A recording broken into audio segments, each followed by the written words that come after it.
in the province of Jiangnan, in the city of Finjiang. In room 203 on the second floor of the Qinggan Mental Health Hospital, a young man of unremarkable appearance and pallid complexion lies motionless on the bed.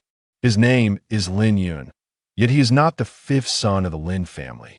Lin Yun has been here for 3 days more precisely. He has been reborn into this place for 3 days. In this brief span, he has gradually come to comprehend his circumstances.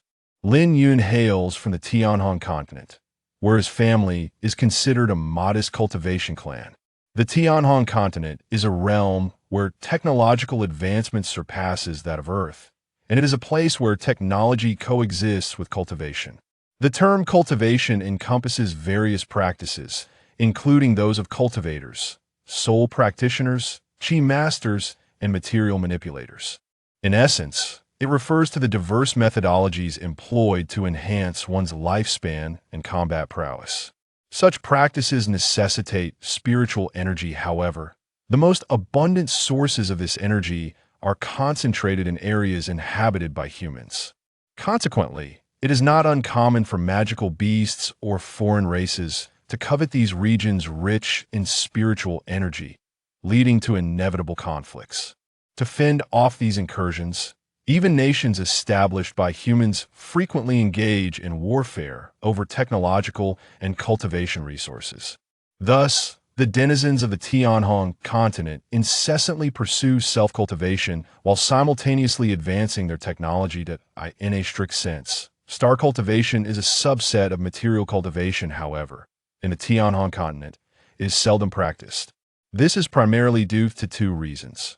First, a cultivator must possess a star source within their corporeal spirit, akin to how a practitioner of the mystical arts requires a spiritual root or a soul cultivator necessitates a soul root.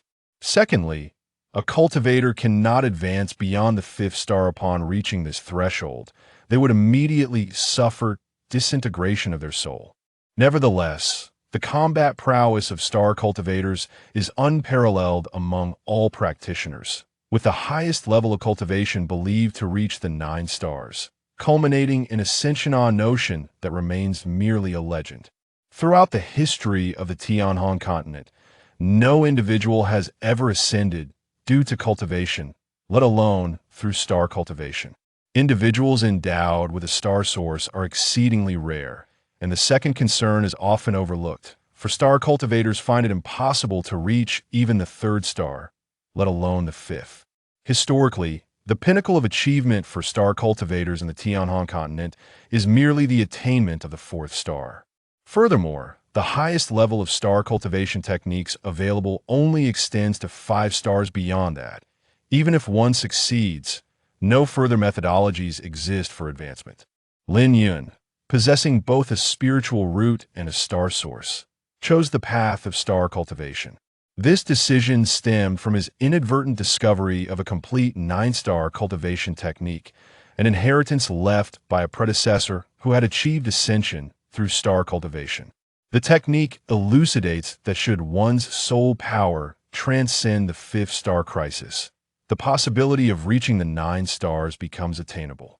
Moreover, it provides a detailed account of how to navigate the 5th star crisis, merely rectifying the previously erroneous cultivation methods.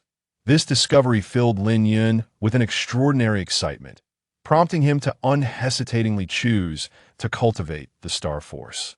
He believed he could undoubtedly transcend the 5-star realm and was certain he could achieve mastery within it. However, Lin Yun had greatly overestimated his own abilities. He did indeed reach the 5-star level, becoming the first prodigy in the history of Tianhong continent to do so. Yet on the 2nd day after attaining this level, an invasion by an alien race ensued. During the battle against the extraterrestrial beings, Lin Yun's nascent 5-star power erupted uncontrollably. Under the dual pressure of the alien beasts and the immense force of the star soul, he found himself utterly overwhelmed.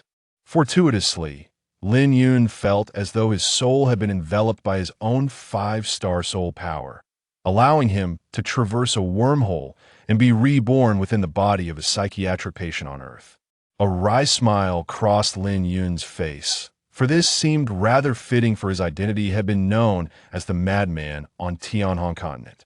Whether in the realms of technological research, combat training, or even in the pursuit of romance, he had invariably been labeled a madman by others. Now, he found himself truly reborn in the body of a madman. After 3 days of acclimatization, Lin Yun finally discerned the identity of his new body and his current situation. According to his understanding, he was in a place called Earth, where technological advancement was akin to that of Tianhong continent 2 centuries prior, indicating a relatively primitive state of development. Lin Yun's transformation into a mentally unstable individual occurred later. He was originally nothing more than a debauched young scion, indulging in vices such as drinking, gambling, and promiscuity. Yet, he possessed not an ounce of business acumen or political savvy. Among the other young masters of the Lin family and his peers, there were indeed several other wayward souls. But at the very least, they could engage in some form of endeavor, rather than solely indulging in hedonistic pursuits. Regarding Lin Yun's change, Aunt Hao, who had always cared for him, understood the situation well. Although she recognized that Lin Yun's mental condition would not improve, she noted that in recent days he had ceased to lash out or hurl insults. Instead, he began to refer to her as Aunt and requested her assistance in borrowing various books to read. Lin Yun placed the recently completed tome, Records of Jiangnan, beside his bed and stared vacantly at the ceiling. Though this frail body seemed utterly weak, easily swept away by the slightest breeze, it surprisingly harbored a source of starlight within its very essence.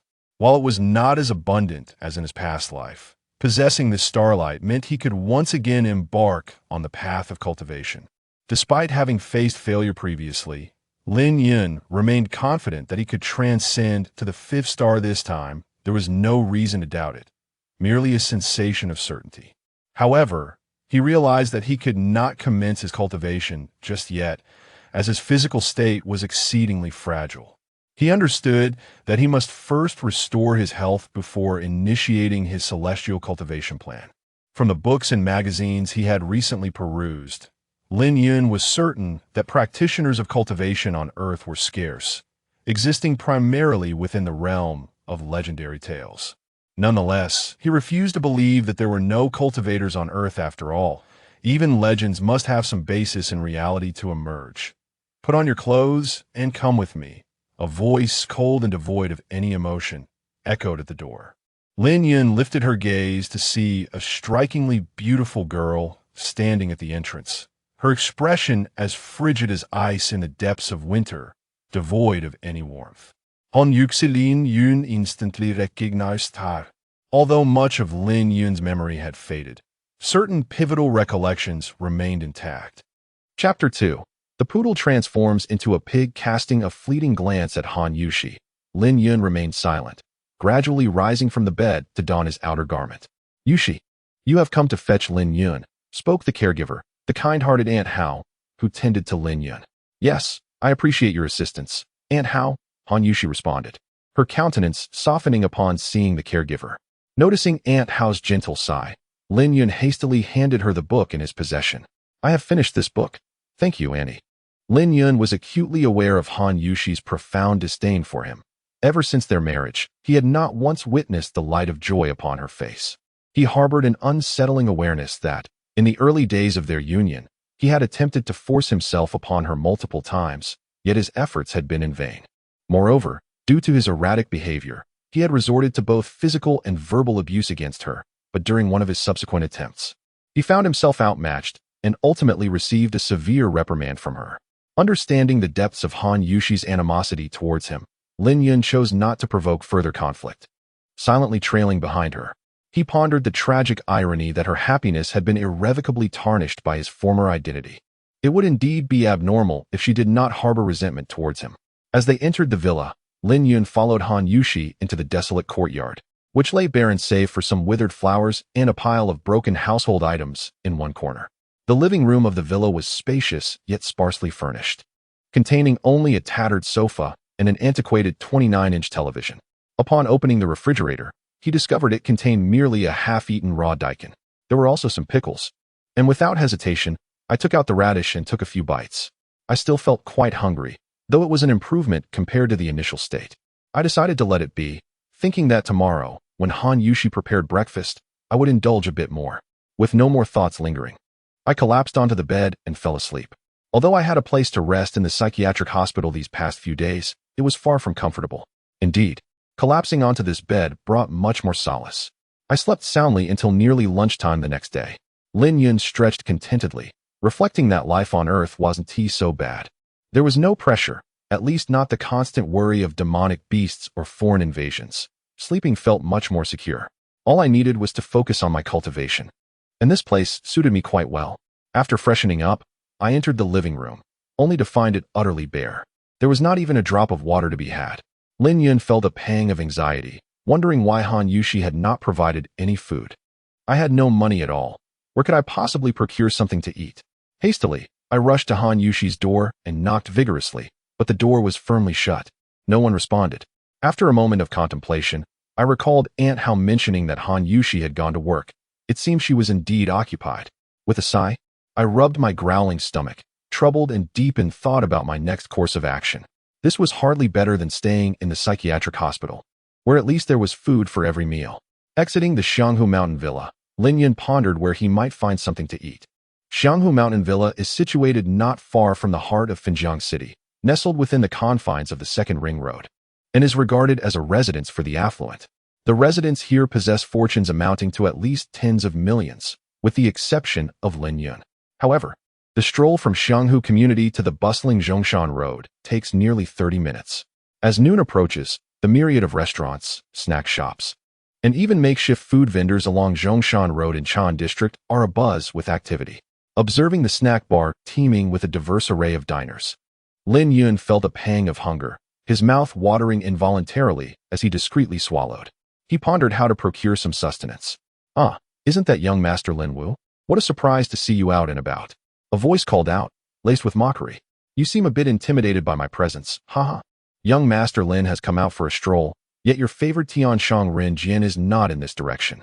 Lin Yun glanced up to find a young man of similar age, his hair styled in tight curls resembling a poodle, adorned with 2 earrings and a nose ring. Indeed, he was less a resemblance of a poodle and more akin to one. Lin Yun could not suppress a smirk, which he stifled at his nose.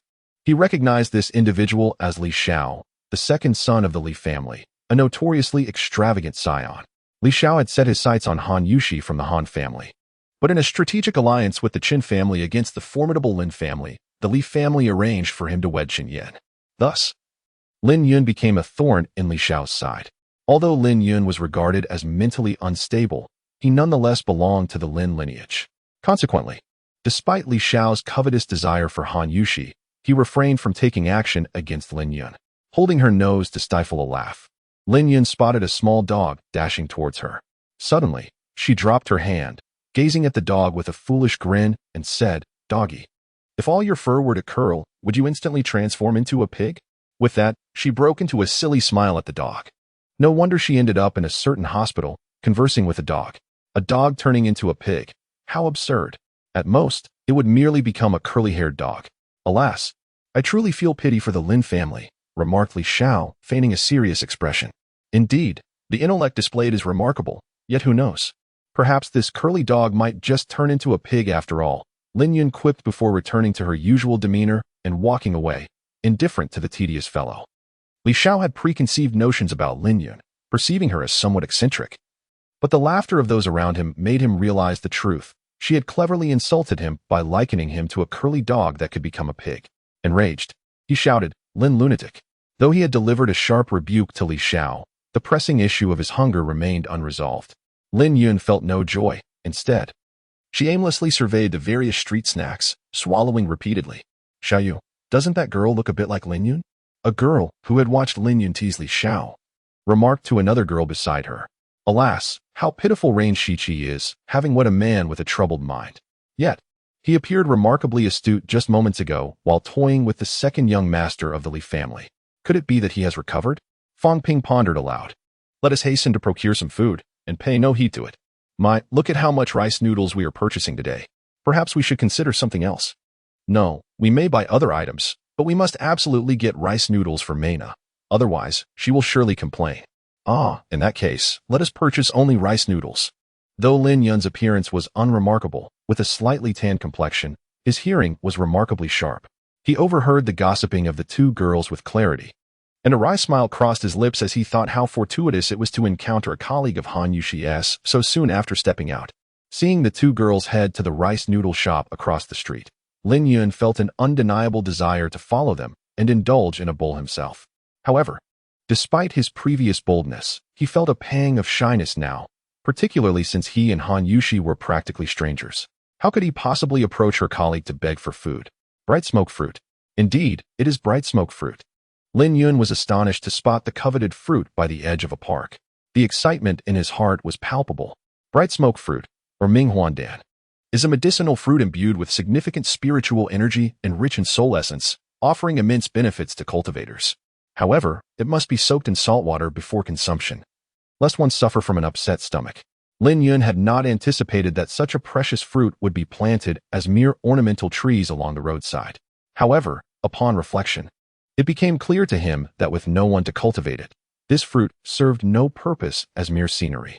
Since he had discovered the Mingyan fruit, there was no reason for him to suffer from hunger. Lin Yun suppressed his excitement and promptly approached a nearby snack shop, requesting some salt from the owner and borrowing a basin. After filling the basin with water, he hurried to the tree that bore over 20 Mingyan fruits, carefully plucking each one and immersing them in the salted water. A few minutes later, Lin Yun retrieved one of the Mingyan fruits, shook off the excess water, and took a hearty bite. An indescribable freshness coursed down his throat, accompanied by a slight astringency.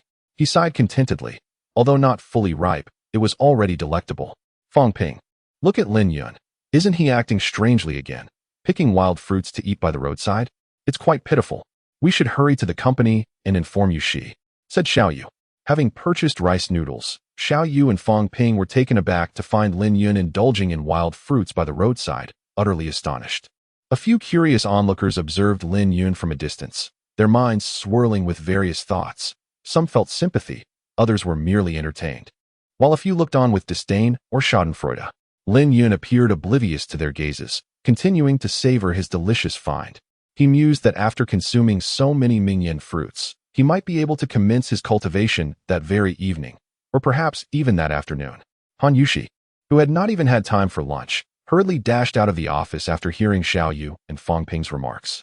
Indeed, as I approached the entrance of the building, I caught sight of Lin Yun, who was indulging in a fruit he had plucked from the roadside.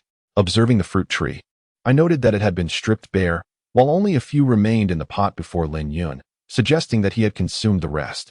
Meanwhile, numerous onlookers stood by, watching Lin Yun enjoy the fruit, yet none approached to caution him that it was inedible. A wave of frustration surged within Han Yuxi's heart as she witnessed Lin Yun's enjoyment, and tears unexpectedly welled in her eyes. Regardless of his past transgressions, he remained her nominal husband. As Lin Yun reached for another fruit, his expression betrayed a reluctance to consume it, and he tucked it away into his pocket. He then meticulously wiped the moisture from the remaining fruits before placing them in his pocket as well. No matter how he had mistreated her previously, he was, after all, a person struggling with mental illness. Even one who cared for a pet would occasionally offer it sustenance. Suddenly, Han Yuxi collapsed at the entrance, weeping inconsolably, unsure whether her tears were for her own tragic fate or for something else entirely. Yuxi, what troubles you? Inquired a remarkably handsome young man, carrying a briefcase. As he entered the building and noticed Han Yuxi standing at the door, looking around anxiously. Oh, it's nothing, she replied, lowering her gaze as she ascended the staircase, choosing not to engage further with the young man. This individual, who had spoken to Han Yuxi, was Shun Jun, the company's business manager, known for his exceptional competence and reputedly one of the highest-paid employees after the general manager. It was widely acknowledged throughout the company that his intentions towards Han Yuxi were as transparent as Sima Zhao's heart. Despite Han Yuxi's husband suffering from mental illness, she remains indifferent towards Shinjun Yuxi. Are you all right? Maina noticed something amiss with Han Yuxi and hurried over to offer comfort. However, she had never paid him any heed. He had attempted to harass her several times, each time met with her retaliation. Ever since he succumbed to his mental affliction, any inclination to lay hands on her had been swiftly dealt with by her. following a traumatic incident 2 years prior, where she had fiercely retaliated against him. Threatening to end her life if he ever harmed her again, he had ceased all physical aggression towards her. Instead, he resorted to destroying household items and shouting in rage. When he was discharged this time, he seemed different from previous occasions, even greeting Mother Hao. Could it be that his condition had improved? Yet, the image of him eating fruit by the roadside quickly quelled that thought. It was surprising that she felt even a tinge of concern for him. She resolved to regard him simply as a dog she had taken in. But would he run off to another place? The memory of what she had witnessed at noon made Han Yushi unable to focus at work, merely staring blankly at her computer screen, lost in thought. Lin Yun found a quiet spot to cultivate his star source, unwilling to waste the abundance of mingyan fruit he had consumed that afternoon. His body may be frail, but Lin Yun was resolute in his determination not to give up. The spiritual essence contained within the mingyan fruit far surpasses the meager spiritual energy present in the outside world, and it is remarkably more conducive to absorption.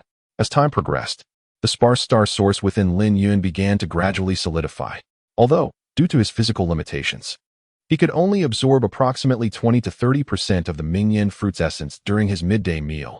Lin Yun felt a profound sense of satisfaction. His star source was steadily taking shape, as long as he could harness this faint star source to form a nebula within his body. The first star soul would soon be within reach.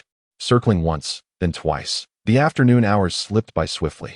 By the time Lin Yun rose to his feet, evening had arrived, and it was time for dinner. He was not particularly hungry, as the nourishment from the mingyan fruit was unparalleled.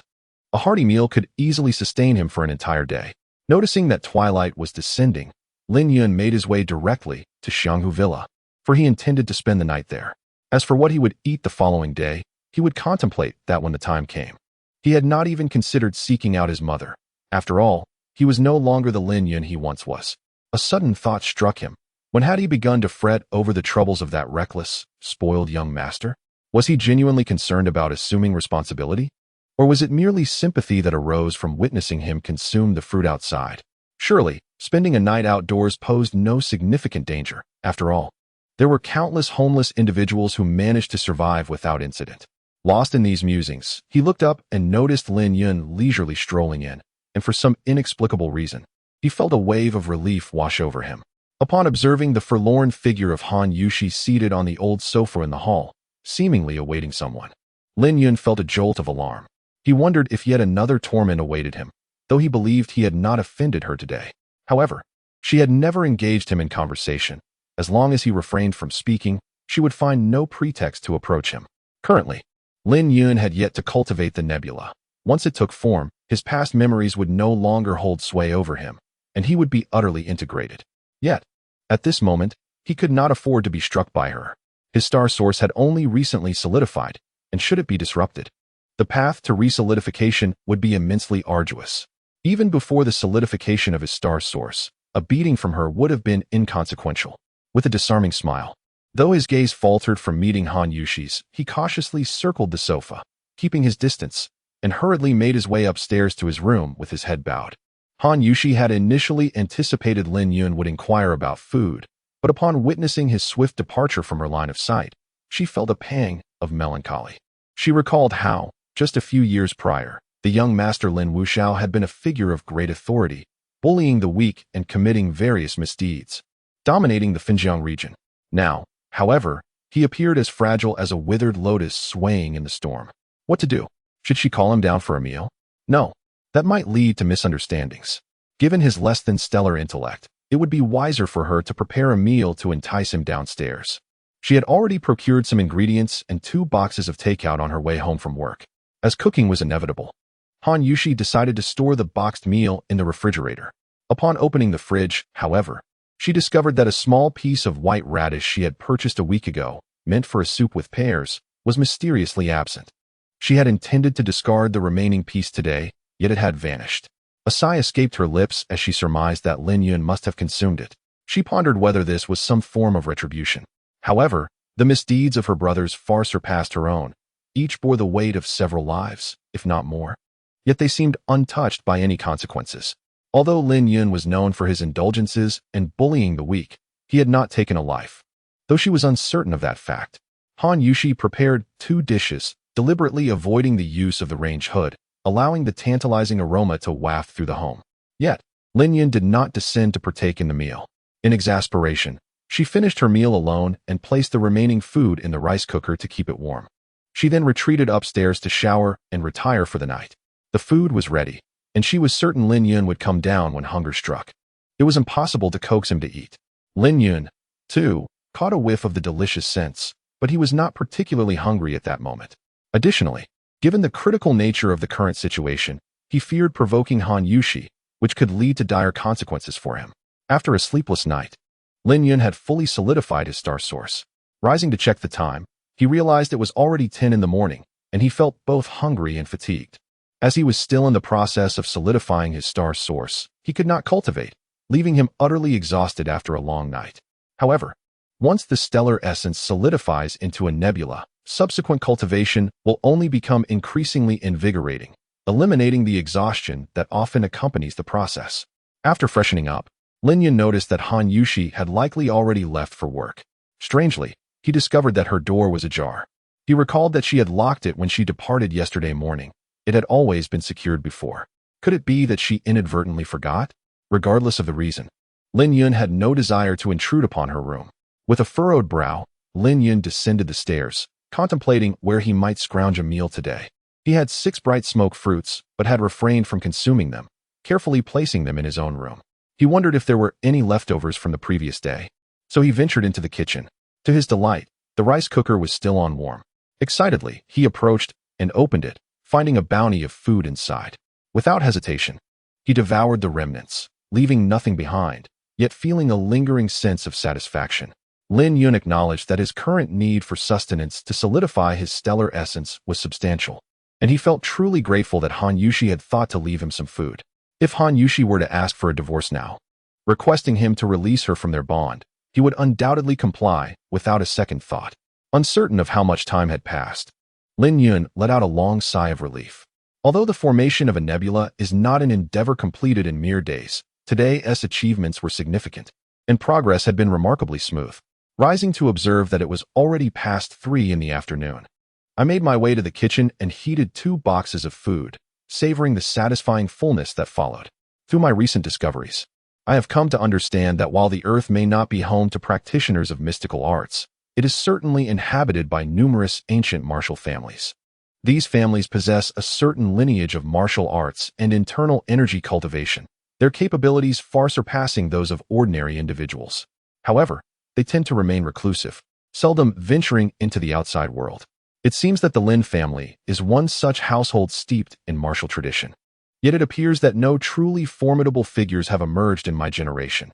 Individuals like myself, deemed incompetent, remain woefully unaware of our heritage. Venturing into the courtyard, I practiced a set of meditative punches, and after this exercise, I felt a noticeable improvement in my physical state. The meditative punches bore a resemblance to the Tai Chi I had observed here, though I have yet to master Tai Chi myself. Perhaps I shall take the time to study it from a book, although I am aware that the techniques described therein may not be particularly exceptional. After leaving the courtyard, I strolled through the neighborhood for a while, but the residents seemed to avoid me at all costs. Even the 2 security guards kept their distance. I couldn't help but chuckle at the situation, choosing to disregard their reactions and pursue my own path. Suddenly, I recalled a phrase from a book I had read a few days prior. Walk your own path and leave others with no choice but to take detours. How apt it felt to apply this sentiment to my current situation. Walk your own path and let others navigate around you. The thought prompted an uncontrollable burst of laughter, revealing the amusing nature of the world around me. Observing my solitary mirth, those who had been keeping their distance retreated even further. Big brother, why are you laughing all alone here? A curious little girl, around 5 or 6 years old, emerged from nowhere and inquired, gazing at the laughing Lin Yun with bewilderment. What an adorable little girl she was, her pearly white teeth and rosy lips resembling a porcelain doll. Lin Yun instantly felt fondness and replied hastily, I believe that laughter adds joy to life. Maintaining a stern expression all day is simply too dreary. Little sister, you are truly beautiful. Shan, why are you running around like that?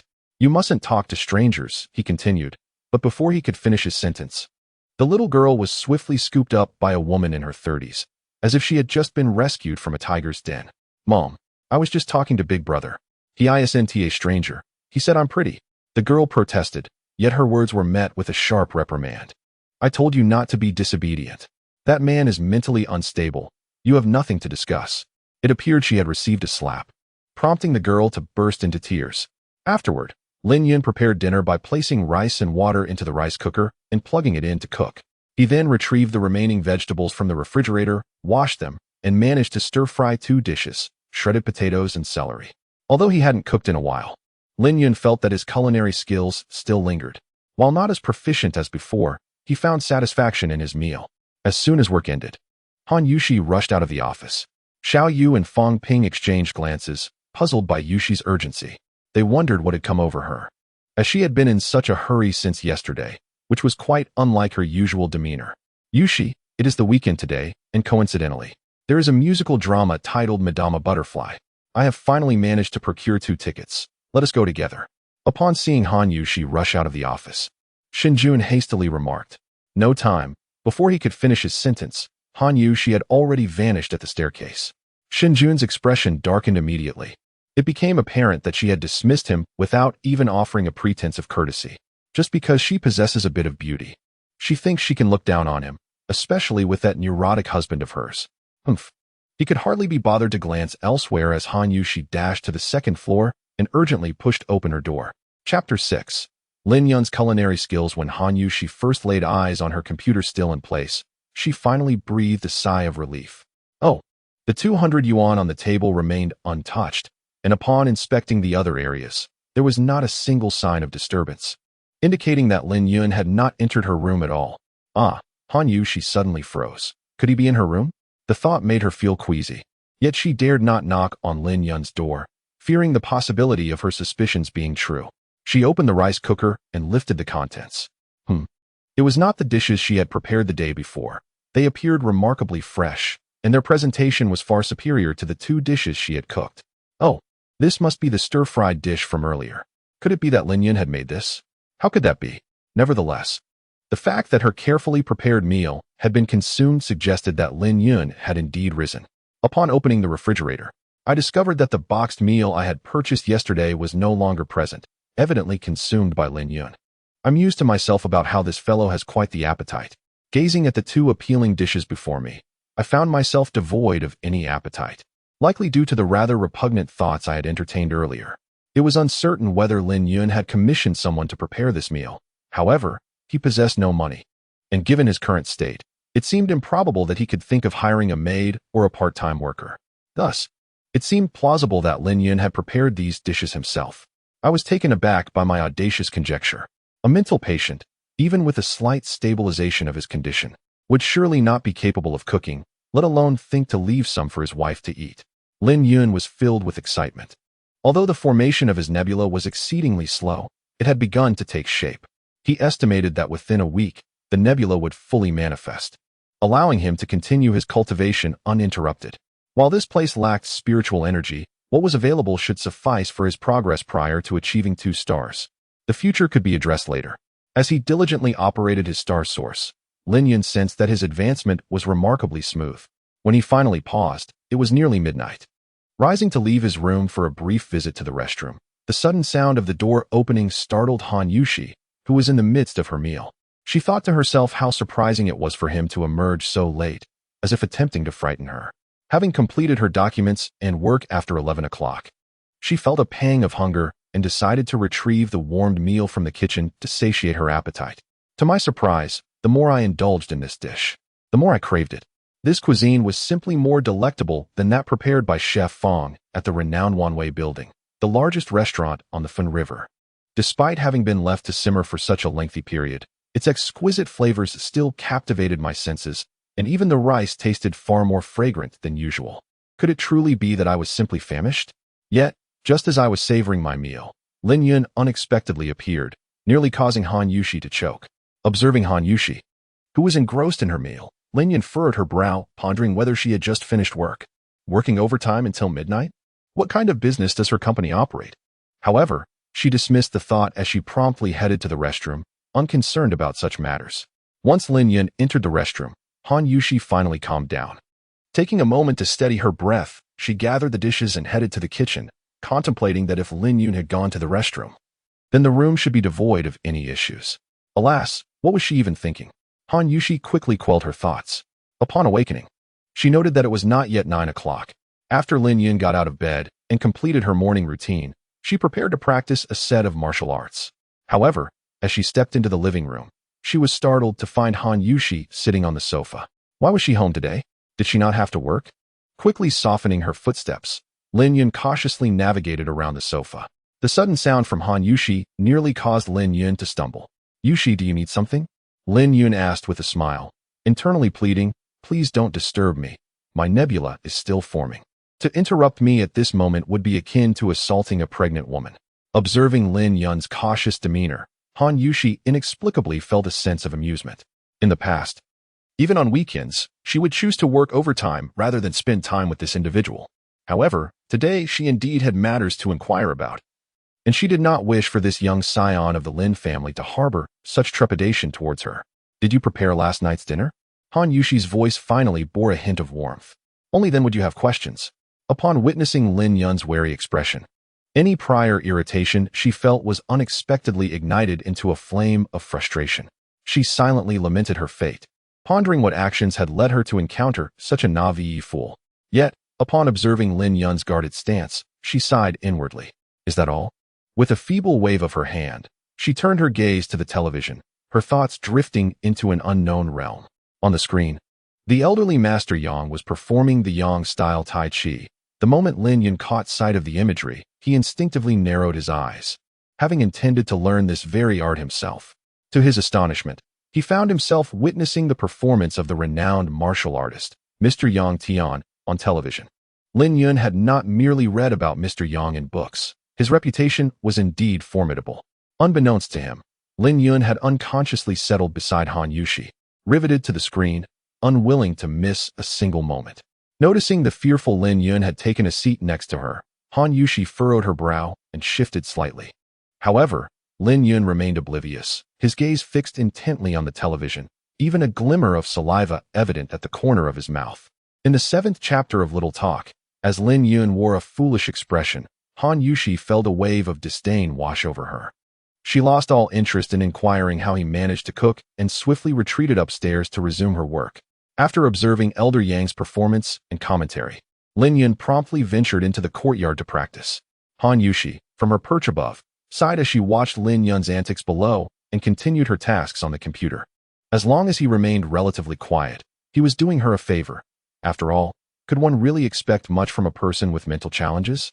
Lin Yun completed a full set of Tai Chi movements, astonishingly mirroring the broadcast on television without any discrepancies, which filled him with a sense of satisfaction.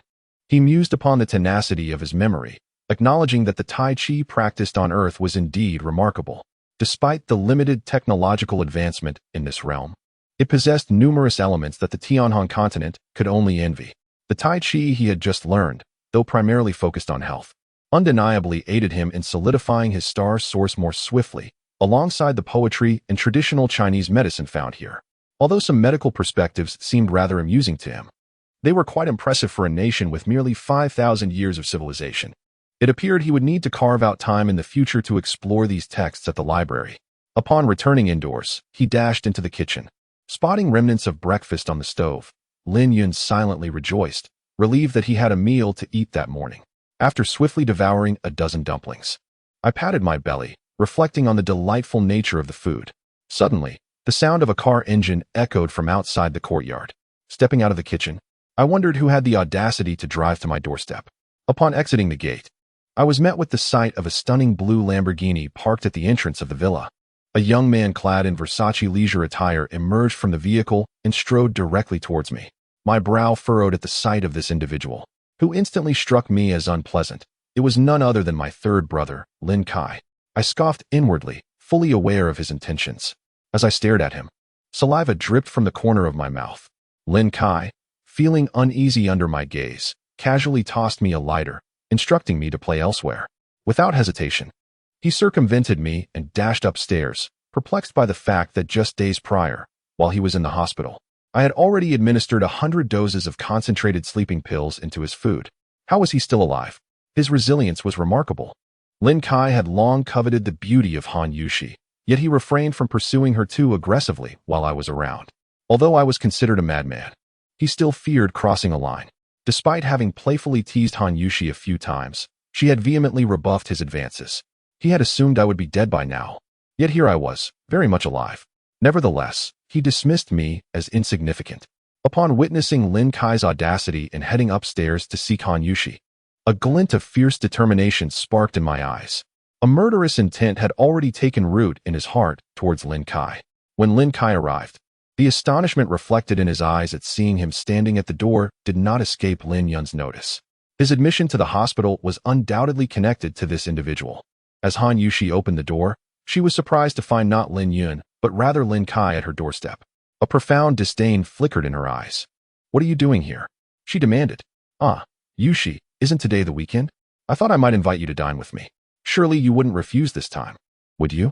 Lin Kai's lecherous gaze seemed as though it yearned to strip Han Yushi of her garments altogether, fixating intently on her chest. A chill ran through her body. She quickly circumvented Lin Kai and descended the staircase. "I have no time. I need to go grocery shopping with Lin Yun." Lin Kai raised an eyebrow, thinking that a madman like him had likely never experienced the pleasures of a woman. "Humph, today I shall fixate on you," he mused. However, before he could dwell on this thought, he heard a cacophony outside, loud banging noises.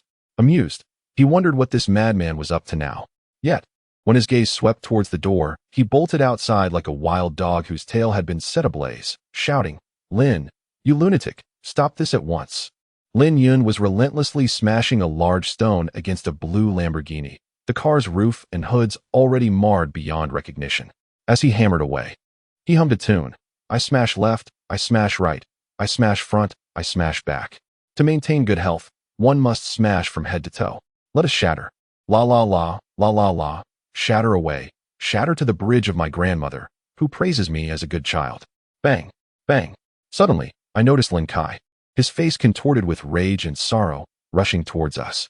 Lin Yun halted his hand, swiftly obstructing the luxurious Lamborghini, and with a dazed expression, declared to Lin Kai, "I am the one who shattered this. You cannot do the same. Instead, you should target that Mercedes over there." He gestured towards a vehicle parked at the entrance across the street. Lin Kai forcefully shoved Lin Yun aside, caressing his beloved car, which had been in his possession for scarcely a month, now rendered unrecognizable. Tears threatened to spill from Lin Kai's eyes as he lamented the damage. The moment Lin Fengzi uttered that phrase, he was galvanized into action, as if stung by a bee, turning swiftly to his car and igniting the engine of the battered Lamborghini with remarkable speed, disappearing from sight in an instant. It was likely that even Schumacher would envy such acceleration. Lin Yun, foolishly clutching a lighter, lamented, "I just lit it.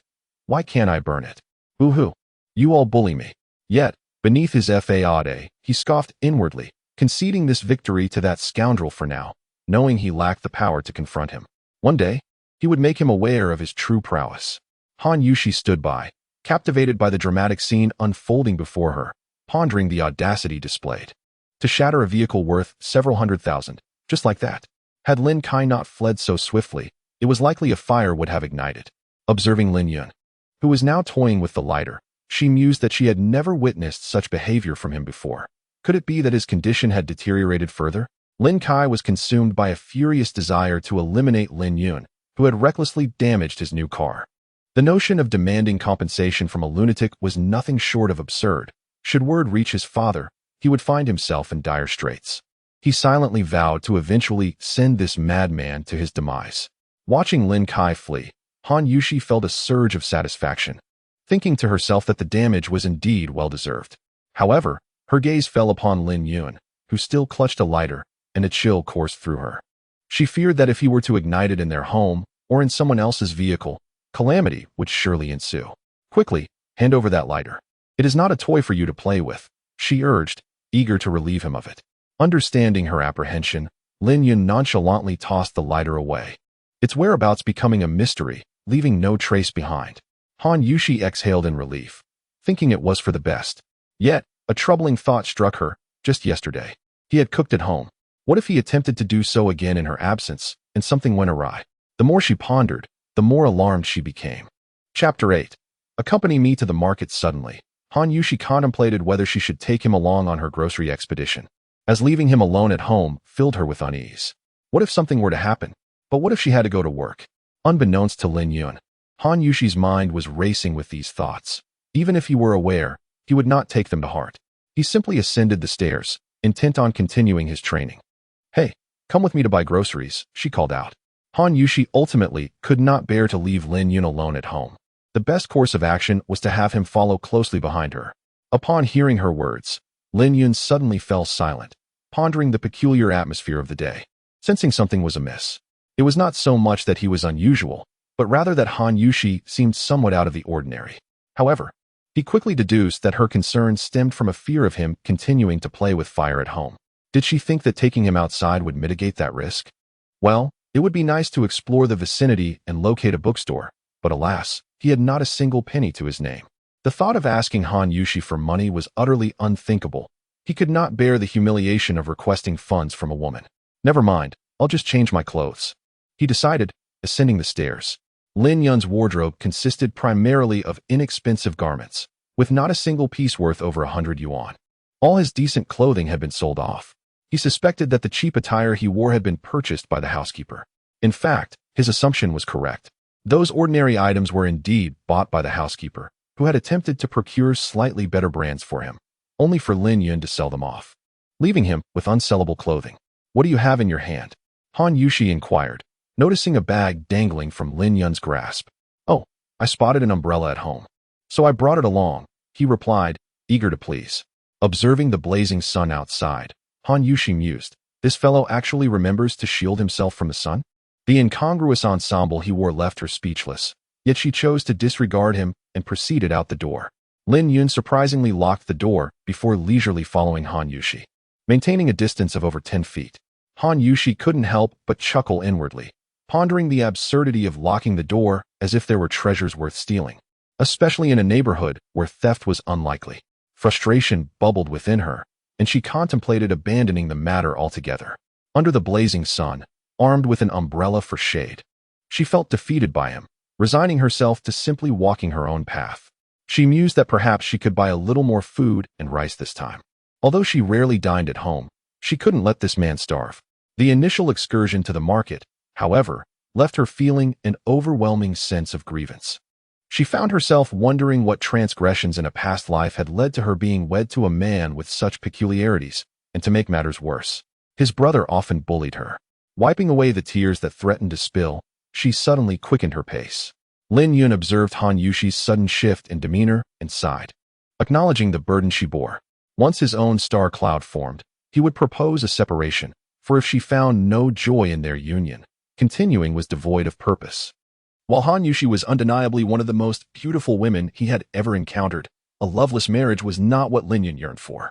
A fleeting thought of his fiancée from Tianhong continent crossed his mind, and a wave of confusion washed over him. Han Yushi bore an uncanny resemblance to his former betrothed, Qing Yao, in both temperament and actions. Although the market was not nearby, it was not excessively distant either, and within 20 minutes, they arrived. This is merely a temporary market, where heaps of construction materials lie scattered by the roadside, indicating that new structures are soon to arise. Various vendors selling vegetables have set up large sunshades at their stalls. However, the limited size of these umbrellas leaves many vegetables exposed to the sun, wilting under its relentless rays. Han Yushi, disinterested in the bewildered Lin Yun, busies herself with purchasing whatever catches her eye in the marketplace. She does not bother to inquire about Lin Yun's preferences, convinced that as long as he does not starve, that suffices. Lin Yun, of course, remains silent, trailing behind her as she finishes her shopping, clutching the rice and vegetables. He notices a taro root and yearns to buy it, instinctively sensing its potential benefits for his cultivation. Yet, he finds himself devoid of any money. He would never ask Han Yushi to purchase the taro for him, resolving that once he has formed his nebula, he will seek employment, refusing to rely on a woman for sustenance. "Ah, Yushi, what brings you here? Buying vegetables? Aren't you usually dining at the company? What prompts you to visit the market today?" Shinjun, encountering Han Yushi, cannot contain his excitement. It is the weekend, and he views this as a splendid opportunity, determined to shamelessly invite her to dine with him. Should she decline, he plans to follow her home. Knowing well that her abode contains only a simpleton, Han Yushi furrows her brow, surprised to run into him here, harboring no fondness for the persistent Shinjun. Yes. Buying vegetables, she replies. Oh, you haven't purchased anything yet? Let us grab a bite first. It is already lunchtime. This time, you cannot claim a lack of time. Can you? Shinjun secretly reveled in his triumph, finally encountering a moment where you could not conjure an excuse. Oh, Han Yushi, would you kindly unfurl my umbrella? Lin Yun approached Han Yushi, smiling warmly as he addressed her. Shinjun was inwardly speculating about the identity of this person carrying vegetables, thinking to himself that the sun had already been obscured, and yet, the umbrella was still in use. Before he could voice his thoughts, Lin Yun added, Sir, you might want to find shelter from the rain. With that, he promptly followed behind Han Yushi's umbrella. Shinjun cursed under his breath, musing that he was merely unshaven and hardly looked that old. Yet, before he could fully process this thought, a sudden clap of thunder resonated, and torrential rain descended without a moment's pause. Poor Shinjun, like the others standing by the roadside, found himself drenched to the bone, resembling a drowned rat. He sought refuge, but the market was filled with sunshades, and the scant space available for shelter was occupied by vendors' produce. The reminder of Lin Yun echoed in the distance, advising that cold medicine is particularly effective for elderly individuals who catch a chill. From afar, Han Yushi, holding the umbrella, observed the downpour and the many passers-by left exposed to the elements. She couldn't help but admire the fortune of this person, truly a fool blessed with luck. Suddenly, a scene from the film Forrest Gump came to mind, where Forrest remarked that fools enjoy good fortune. Could it indeed be so? It's too heavy. I cannot carry it. She lamented. In the dreary rain, Han Yushi remained in a daze, until Lin Yun, who had taken refuge behind her umbrella, spoke up. Casting a cold glance at Lin Yun, Han Yushi held the umbrella with one hand while the other grasped the several convenience bags Lin Yun had handed her. Reluctantly, she thrust the umbrella into Lin Yun's possession and, with her head bowed, hurriedly advanced, her heart unwilling to stand alongside this individual, oblivious to the possibility of getting drenched.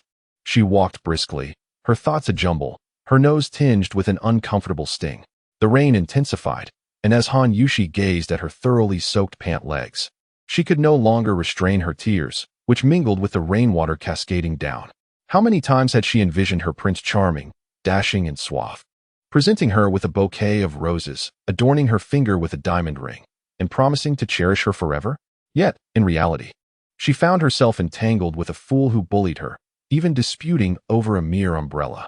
After her sorrowful reverie, Han Yushi resolved to take a swift shower, fearing that a cold would prevent her from going to work the following day. Though she no longer considered this a home, it housed an ailing individual, and to succumb to illness herself would only suffocate her spirit, rendering her just as miserable as the occupant within. Just as she was about to undress for her bath, Han Yushi was taken aback to discover that her upper garment was entirely dry, with merely a few scattered droplets as evidence of the rain, leftover remnants from when she had handed the umbrella to Lin Yun. It was perplexing, as the downpour had been torrential, and Lin Yun had taken the umbrella away. However, Lin Yun had merely assisted her by holding an umbrella, which she had not paid much attention to. A single umbrella was scarcely sufficient for one person. At the very least, half of her clothing should have been damp. Yet, the reality was that her attire remained completely dry. Suddenly reminded of something, she hurriedly dashed downstairs. Achoo! Lin Yun sneezed and wiped his nose with his hand. Though nothing substantial came off, it was enough to induce a feeling of revulsion in Han Yushi. Observing Lin Yun wiping his nose and flashing a silly smile at her before returning to his vegetables, Han Yushi felt utterly speechless, her frustration unspoken as she furrowed her brow and decided against questioning him further, opting instead to take a shower. Despite not having been caught in the rain, Han Yushi, being naturally fastidious, found the dust carried by the gusts of wind before the downpour quite uncomfortable against her skin. After her shower, she descended to find that Lin Yun had remarkably prepared 2 dishes and a soup, with the remaining ingredients neatly arranged. Internally astonished, she mused whether cooking and cleaning were this fellow's innate talents. However, the sight of the steaming, visually appealing dishes, combined with her ravenous hunger, led her to discard her hesitation. Without further ado, she took a bowl of rice that Lin Yun had prepared and began to eat with the dishes. Seeing that Han Yushi had started her meal, Lin Yun felt no need for formality and quickly served himself a bowl of rice, devouring it with great speed. Han Yushi was once again taken aback by Lin Yun's culinary skills, The food was simply exquisite, and before she knew it, she had devoured a significant portion of the two small dishes.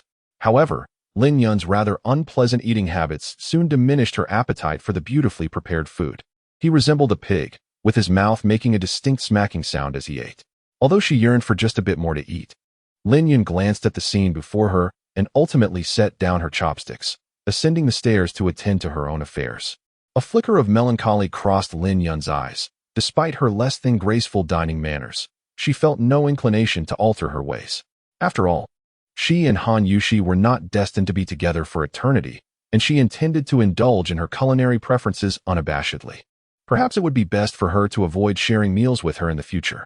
Upon hearing the sound of Lin Yun's door closing upstairs, Han Yushi realized that she had finished her meal. Only then did she descend the staircase and enter the kitchen, her earlier hunger still nagging at her. She hoped to partake in a little more food before washing the dishes. However, upon opening the rice cooker, she found it impeccably clean. There wasn't even a single drop of water left. With a resigned sigh, she mused on the thoroughness of the cleaning. She opened the refrigerator and retrieved a steamed bun she had purchased at noon. After heating it in the microwave, she took a bite, only to find it utterly tasteless. Disappointed, she returned the bun to its place. Suddenly flushing, she pondered whether it was Lin Yun's dishes that she truly craved. After 4 hours of cultivation, Lin Yun stood, feeling rather content with her progress. Given the scarcity of spiritual energy in this place, she was thrilled with her pace. It appeared she might form a nebula in less than a week. At that point, she could absorb the essence of the stars at night, significantly accelerating her cultivation. After descending to prepare a meal and finishing her portion, she returned upstairs to continue her training. Meanwhile, Han Yushi awoke feeling refreshed and invigorated, relishing the comfort of such a sensation that had long eluded her. Glancing at the clock, she realized she had slept for over 5 hours. Hurrying to freshen up, she made her way downstairs. In her heart, she hoped that Lin Yun had already prepared the meal, and indeed, the electric rice cooker in the kitchen was already heating. Han Yushi savored the delicious dishes, contemplating that this foolish individual was not entirely without merit. As she approached the Human Resources Department, she overheard the attendance officer, Xiaoyu, on the phone exclaiming, what's wrong with Manager Shen? A week off? Is it that serious? Oh, understood. What happened to Manager Shen? Fang Ping inquired as Xiaoyu hung up. Manager Shen was caught in the rain yesterday and has come down with a severe cold, possibly some inflammation as well. It sounds quite serious. He is currently in the hospital. His family just called to request a week's leave, Xiaoyu replied. Hearing this, Han Yushi couldn't help but chuckle. She remembered that during their grocery shopping yesterday, Lin Yun had mentioned something about cold remedies being particularly effective for elderly individuals suffering from sudden chills. It seemed he had a touch of foresight. Could it be that he brought an umbrella because he anticipated the rain? Shaking her head, she dismissed the thought. It was simply implausible. Suddenly, she pondered whether the groceries she had purchased were sufficient for an entire week. Reflecting on the fact that her daily meals relied on just those few items she had bought, she mused that while she enjoyed cooking them, having a greater variety would surely be better. Conclusively, Han Yushi decided to set aside a few hundred yuan at home. But she couldn't simply knock on the door to hand the money over to Lin Yun. Instead, she casually placed 1,000 yuan on her computer desk. Every day, Lin Yun would wait for Han Yushi to leave before emerging. First, she would practice a set of martial arts forms in the courtyard, followed by a meal and further training. During the day, she would meander through various bookstores, and in the evenings, she would reserve some food for Han Yushi. After a few days of this routine, they coexisted harmoniously without disturbing one another. The formation of the nebula was progressing rapidly, and it seemed that in just one more day, it would be fully realized. As Lin Yun contemplated closing the door, she suddenly heard a melodious female voice emanating from downstairs. Hurriedly, she descended the stairs to find a stunning young girl, no older than 18 or 19, bursting into the living room. Before Lin Yun could utter a word, the girl exclaimed, "You must be the one. Lin Yun, is my sister at home?" Lin Yun felt a wave of frustration wash over her. This girl was indeed audacious, and she felt a strange familiarity, as if she had encountered her before. The girl bore a resemblance to Han Yushi, and upon hearing her call out sister, Lin Yun surmised she might be Han Yushi's sibling. "Oh, it's not your concern. My sister should still be at work. I'll go look for her," the girl muttered, seemingly to herself. As she caught sight of Lin Yun standing nearby, a fleeting, indescribable glimmer crossed her eyes. She promptly bypassed Lin Yun and ascended the stairs. Observing the girl's spirited demeanor, Lin Yun felt a pang of annoyance. The contrast between her and Han Yushi was stark. In a flurry, she opened the door, and upon not seeing Han Yushi, the girl's face fell into an expression of profound disappointment. She swiftly pulled out a pink mobile phone, preparing to dial a number. When her gaze fell upon 1,000 yuan on the computer desk, instantly, her countenance brightened. She hastily stowed the phone away, snatched up the money, and dashed out the door. Before departing, she did not forget to utter a parting phrase. Lin Yun, I am leaving. Throughout the entire exchange, Lin Yun found himself utterly speechless. As if the young woman had never been present at all, she vanished without a trace. With a wry smile, Lin Yun leisurely made his way to the courtyard to practice a set of martial arts forms, and then ambled toward the bookstore. Upon entering the room, he noted its continued tidiness, and Han Yushi breathed a sigh of relief. Observing that the money on the desk had disappeared, she realized Lin Yun must have taken it, which surprisingly put her at ease. Lin Yun had already commenced his cultivation in the bedroom. Han Yushi retrieved the rice from the electric cooker to eat, and then ascended the stairs to take a shower and begin her work. Spiritual energy transformed into stellar force, prompting the rapid formation of nebulae within Lin Yun's body. Without hesitation, he consumed the last few mingyan fruits, and suddenly, an overwhelming surge of stellar energy coursed through him as he firmly guarded his dantian. With a resounding boom, Lin Yun felt a tremor throughout his body, followed by an exhilarating rush of euphoria. Elated, he realized that the nebulae had fully formed. Yet, he dared not cease his cultivation, as the newly formed nebulae rapidly enhanced the various acupoints and meridians within him by several magnitudes.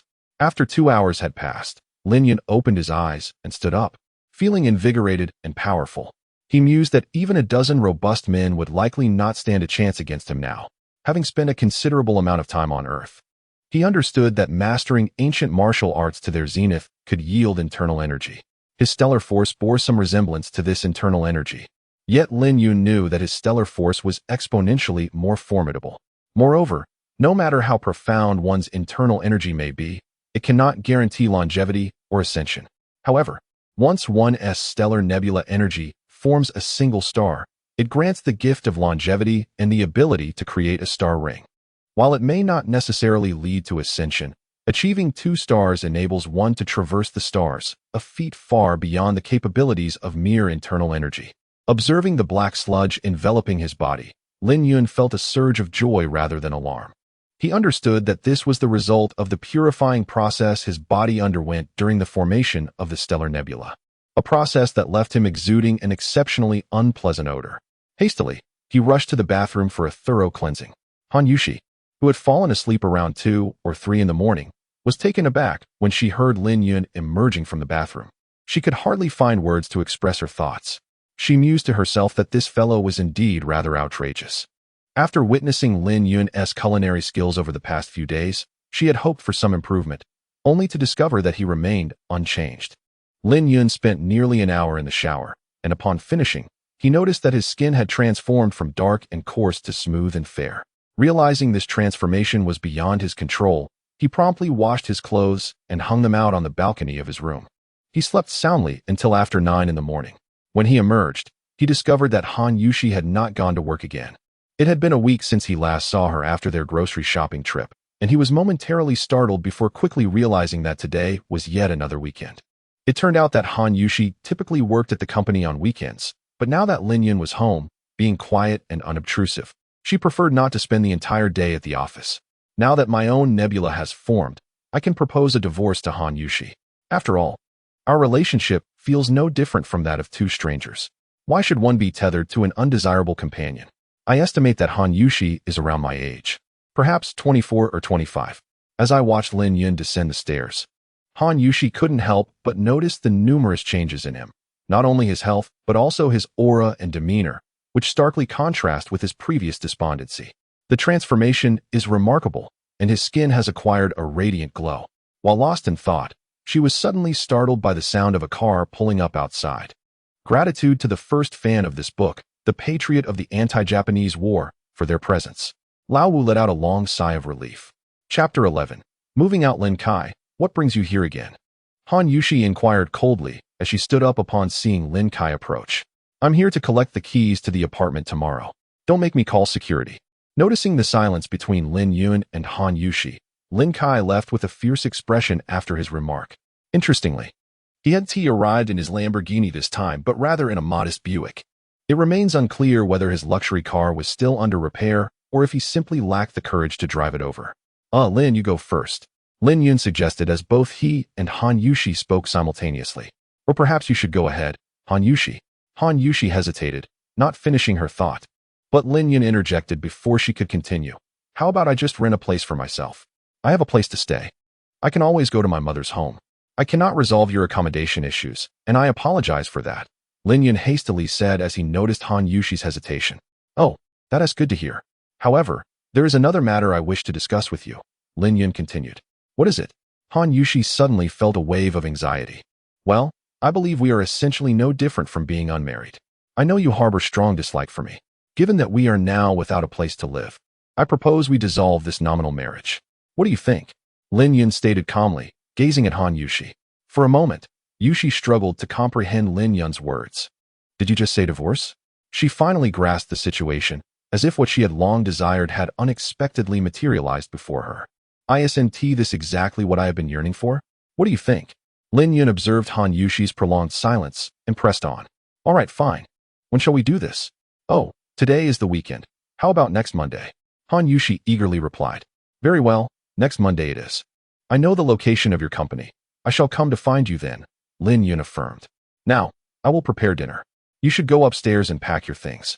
Seeing Han Yushi's flustered demeanor, Lin Yun couldn't help but smile wryly before heading into the kitchen.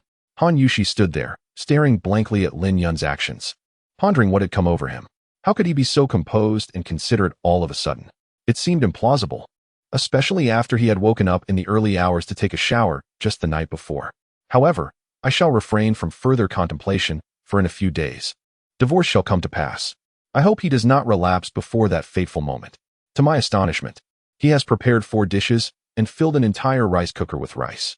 Han Yushi, perplexed by Lin Yun's decision to cook such an abundance of food, chose not to inquire further, instead silently partaking in the meal. The dishes were indeed to her liking. Although she was not particularly hungry, she nonetheless consumed 2 small bowls of rice. As she finished her meal, Han Yushi reflected on the fact that she had scarcely cooked over the past week, having subsisted entirely on Lin Yun's culinary efforts. Today, she mused, might be the last occasion they shared a meal together. Thus, she took the initiative to wash the dishes. Lin Yun observed her actions without objection, believing that this particular set of dishes was not worth the effort of cleaning, as he had no intention of taking them with him.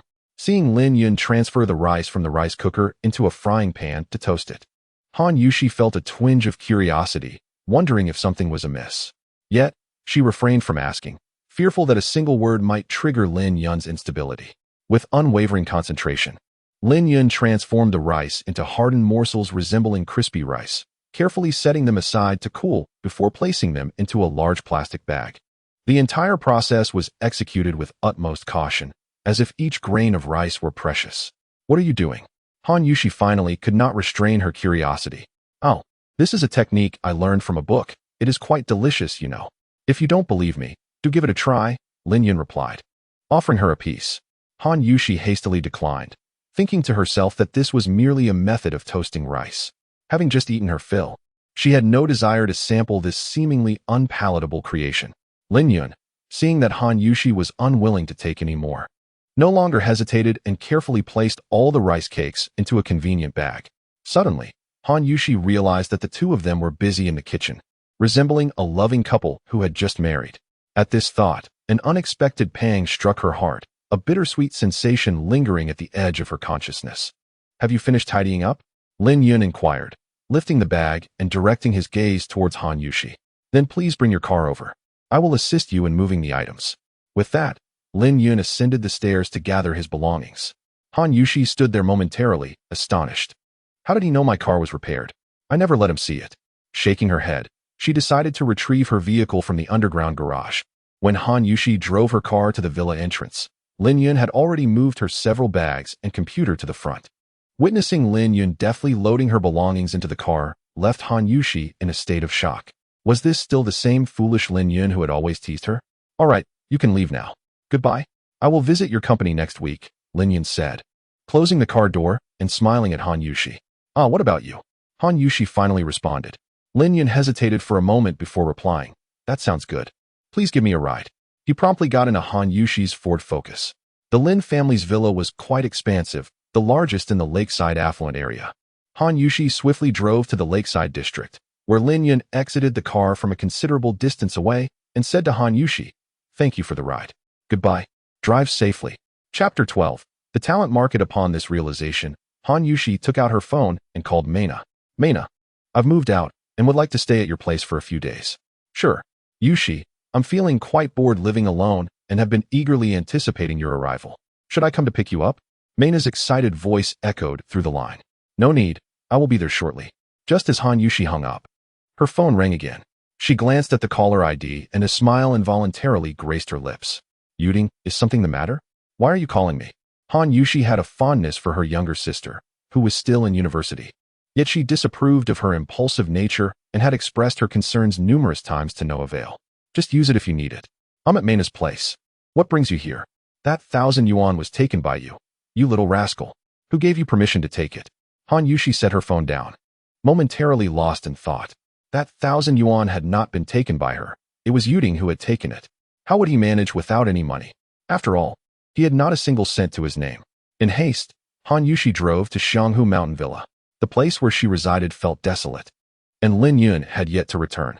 Only his thick long coat still hung on the balcony of his room. Even if she were somewhat oblivious, Han Yushi understood now why her upper garment had remained completely dry that day. He had sheltered her with his umbrella. She also grasped why he had insisted she carry things while he took the umbrella. It was his way of wanting to shield her from the rain. Later, as I descended the stairs, I chanced upon him tending to the vegetables. Upon noticing my presence, he sneezed, and his subsequent gesture of wiping his nose evoked a sense of distaste within me. Could it be that he had caught a chill from the rain? Leaning against the steering wheel, I could no longer suppress the tears that cascaded down, staining the surface before me. Why was this happening? Had I not harbored a profound disdain for him? Was it possible that a mere week could alter my perception? Or had he truly transformed, and in doing so, changed my feelings? Just then, my phone rang again. Upon answering, I heard Maina's voice. "Yushi, why haven't you arrived yet?" "Oh, I'll be there shortly," I replied, wiping away the tears from my eyes, resolutely departing from this place that had once brought me sorrow, despair, and even a tinge of nostalgia. Divider amidst the throng of bustling humanity, Lin Yun felt an overwhelming sense of loneliness. There was not a single familiar face in sight. Although she had distanced herself from the ferocity of war, she found herself yearning for her loved ones and friends back in Tianhong, pondering how they were faring now. Would her absence bring them sorrow? Unconsciously, she wandered beneath an overpass, seeking solace on a solitary brick where she sat down. Nearby, a few homeless individuals, noticing Lin Yun's seemingly oblivious demeanor, instinctively shifted away from her. "Chi-Chi, what is wrong with you?" inquired one of the two girls dressed in student attire, holding candied hawthorns, as she observed her companion lost in thought. "Xiaoxua, did you see the sorrowful gaze of that homeless man we just passed? His melancholic demeanor is simply heart-melting," remarked a girl named Chi-Chi as she pointed at Lin Yun and dabbed at her eyes. "Stop your infatuation. You are indeed overly sentimental. Why not approach that vagabond and declare that I shall sponsor you?" She chuckled, recalling that she had already given him $1 earlier. After finishing her jest, she playfully pinched the nearby girl who was lost in thought. Lin Yun, carrying a backpack, inquired about the direction to the talent market while strolling down the street. He believed that securing a job with his considerably superior electronic technology skills should pose no challenge. Although the talent market was not particularly close, Lin Yun's swift pace allowed him to reach it after nearly 2 hours of walking and asking for directions. The Finjiang city talent market was bustling with activity, filled with a cacophony of voices.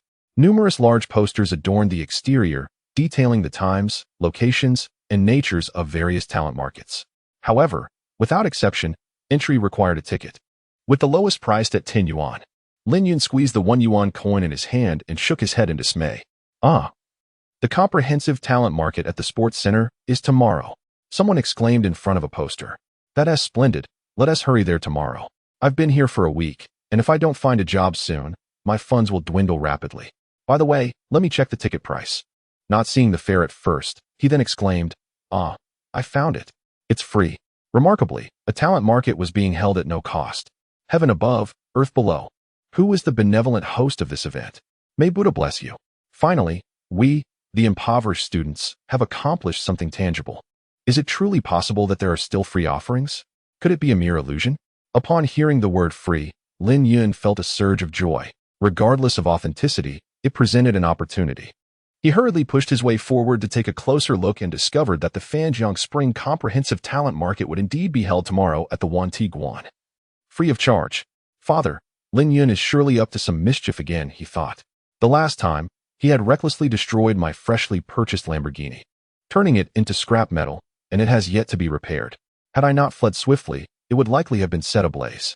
Moreover, when I took him along with his third sister-in-law, this lunatic had the audacity to flirt with Chen Yin. I shudder to think what he might have done had I not been present. As Lin Kai observed his father, lost in contemplation after hearing Uncle Zhong's words, he hastily stepped forward to speak. Lin Yun arrived near the Fanjiang Wanti Guan, where he practiced casually beneath the overpass throughout the night, feeling quite good. Early in the morning, he freshened up at a water tap outside the venue and tidied his disheveled hair.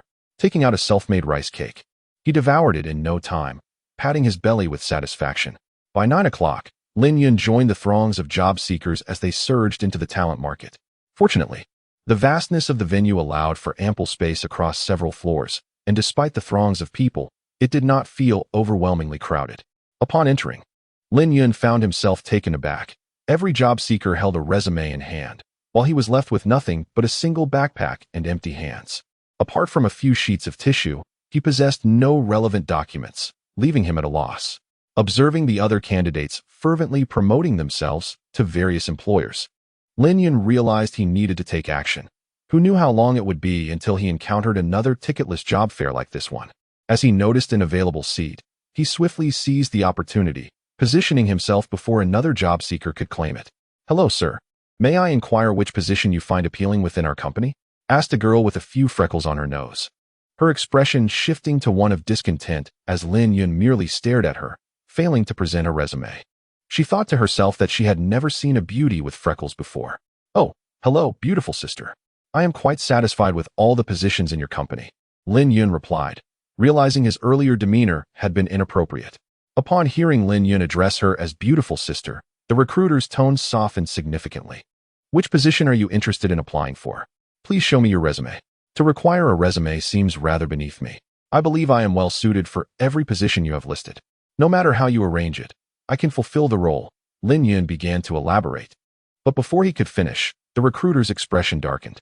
Was he not clearly being troublesome? The positions sought by my company encompass a diverse array of fields, including mechanics, electronics, pharmaceuticals, management, and even a role in psychological counseling. To my astonishment, a certain individual without a resume boldly claimed to be versatile enough for any position. I regret to inform you, sir, that it would be prudent for you to explore opportunities elsewhere, as perhaps there is a place for your broad talents in another organization. Next, please. The girl with a few freckles promptly issued a directive to Lin Yun. However, I was merely stating the truth. As Lin Yun attempted to explain, he was already jostled out by another job seeker. With no other option, Lin Yun resigned himself to seeking positions at different companies. Yet each one he visited echoed the same sentiment. Please consider other companies. You do not fit our organization. Spare us the charade, sir. Despite Lin Yun's claims of being a seasoned star cultivator with extraordinary capabilities, he left the vast talent market, drenched in sweat, without securing a single job offer. Although he believed he could excel in any role, save for childbirth, he found himself approaching midday, without even a hint of interest from potential employers. Meanwhile, Yin Shi, along with her colleague Mena, was representing their company at the talent fair, actively recruiting. Yin Shi was casually listening to a loquacious candidate's self-presentation when she suddenly heard Mena's voice. Upon glancing in the direction she indicated, she was taken aback. It was none other than Lin Yun. "Mena, you handle the recruitment below." Han Yushi struggled to control her trembling body, entrusting Mena with her responsibilities. Observing Lin Yun as he ran from one place to another, only to be repeatedly rejected, an unexpected wave of sadness washed over her. She yearned to rush forward and loudly declare, "Your intellect seems lacking. Perhaps you should refrain from seeking employment, for the outside world is ill-suited for you." Yet, it dawned on her that Lin Yun likely faced hunger once more. From a distance, She watched as he rose each time he was dismissed from a new position, his eyes reflecting a melancholy and sorrow she had never encountered before, stirring within her an impulse to weep. Lin Yun sighed, resigning himself to the situation. Though he spoke with grandiloquence, even claiming that one must master the art of childbirth, not a single soul believed him. He decided to address his own needs for sustenance gradually. Despite his capability to easily seize a few coins from the streets, Lin Yun was a man of integrity and pride. He would rather face starvation than resort to such degrading acts. The notion of robbing the rich to aid the poor was merely a pretext crafted by thieves to justify their own misdeeds. Did the wealth of the affluent merely wash ashore like floodwaters? Their riches were earned through arduous labor, regardless of the means. It appeared that this place was indeed unsuitable for him. With a sigh, Lin Yun resolved to depart the job market. "Sir, please hold on." A captivating voice called out just as he was about to leave. Turning back, Lin Yun beheld an enchanting woman in her 30s. Before me surged a wave of beauty, overflowing even more voluptuously than the chill rain. With a slender waist and an alluringly curved posterior, her enchanting eyes spoke volumes, embodying the essence of a captivating young woman. Stirring thoughts of desire. "What do you call me?" she inquired, her demeanor calm despite my mere glance of appreciation. Unlike other men who would gaze upon her with unrestrained lust, she found a flicker of fondness in this encounter. Indeed, earlier, I had overheard him proclaiming his versatility during the interview. "Our company truly requires such multifaceted talent. Might you consider granting us an opportunity?" Upon uttering these words, the beautiful woman smiled enchanting, her gaze entrancing, momentarily jolting even the steadfast Lin Yun from his composure. Chapter 14. At last, someone recognizes my worth and truth. The reason this stunning woman made such a statement was not because she genuinely believed Lin Yun possessed boundless skills, but rather because she had long noticed this self-proclaimed jack-of-all-trades. Observing him face rejection from numerous companies, yet persistently forging ahead in his quest, she was moved by his unwavering dedication. The sight of his melancholic eyes and tousled hair ignited a desire within her to extend a helping hand, particularly as her company's administrative department was in need of assistance. Upon hearing her words, Lin Yun's expression brightened, realizing that someone finally believed in him. Unbeknownst to him, had others known his true background, they would likely solidify his reputation as a madman, especially considering his performance at the job market today. "Yes, I am Zhang Xian. Would you be willing to come and try your luck at our company?" she continued with a flirtatious glance. "Certainly, I am more than willing. What does your company specialize in?" "Oh, regardless of the field, I can assist you in resolving your most significant technical challenges," Lin Yun exclaimed with palpable excitement, rubbing his hands together in eager anticipation. There's no rush. Our company focuses on home appliances. As for the most pressing technical issue, perhaps the excessive noise of vacuum cleaners could be considered one." The beautiful young woman initially intended to convey that such matters were typically handled by the technical department, and that he could merely assist with menial tasks in administration. However, she refrained from voicing this thought, realizing it might inadvertently undermine the young man's pride. Instead, she casually mentioned the most prominent issue in her own household, a concern she personally found most irritating during her daily use of the vacuum cleaner. While she articulated the problem, she had no genuine expectation that this self-proclaimed jack-of-all-trades could resolve it. It was merely a way to offer him an exit from the situation. After all, even on an international scale, no company had yet achieved a vacuum cleaner that operated without any noise whatsoever. "Oh, that's quite simple. Here, give me a piece of paper, and I will sketch a noise reduction circuit for you," Lin Yun declared, striding toward the recruitment desk behind the young woman. Zhang Xian was momentarily taken aback, pondering the authenticity of his claims. Given the opportunity to gracefully retreat, he persisted instead, and no wonder he had struggled to find employment. Her fleeting thoughts of hiring him vanished without a trace. Unbeknownst to Lin Yun, he had jeopardized the job he had just been offered. As he earnestly began to sketch several straightforward circuit diagrams on a blank sheet, intricately connecting them with what appeared to be a more complex circuit. "This is a noise cancellation circuit within the context of a vacuum cleaner, to which I have added a reverse silencing circuit. With this design, I assure you that there will be absolutely no noise. In fact, you won't even hear the sound of dust being collected. Of course, the electronic components must meet the required standards," Lin Yun said with a proud expression. In his earlier days, he was an authorized electronics specialist for Tianhong, whose technology is exponentially more advanced than what we have here. Designing a noise cancellation circuit is, to him, an exceptionally simple task. He utilized the circuit representation methods he had encountered in a local bookstore. Thank you very much for your help. Here is my phone number. Please call me in a few days, Zhang Xian said courteously as she handed Lin Yun a business card, while inwardly pondering whether he might be somewhat eccentric. Lin Yun took the card and promptly left, feeling hungry and in need of a meal. Han Yushi noticed Lin Yun's departure and hurriedly followed him. However, as she approached the woman who had given Lin Yun the business card, she overheard a girl behind her say, "Sister Xian, did you really give your card to that person? He seems a bit off, doesn't he?" I realized he was unusual when he mentioned designing a noise cancellation circuit. Just think about it. How could a vacuum cleaner possibly be silent? Zhang Xian quickly replied, her expression devoid of any smugness. Sister Xian, you are quite mischievous. Another girl chimed in with a laugh. Since you are unwilling to recruit others, why not just say so? Is it amusing to toy with people by giving empty promises? Han Yushi coldly remarked to Zhang Xian, her face adorned with a frost that matched her tone. What business is it of yours? Before Zhang Xian could respond, the girl beside her interjected. You are truly overstepping your bounds, relying on your enchanting gaze as if it confers some superiority. Han Yushi suddenly found herself consumed by an inexplicable anger towards Zhang Xian. The girl next to Zhang Xian seemed no ordinary adversary.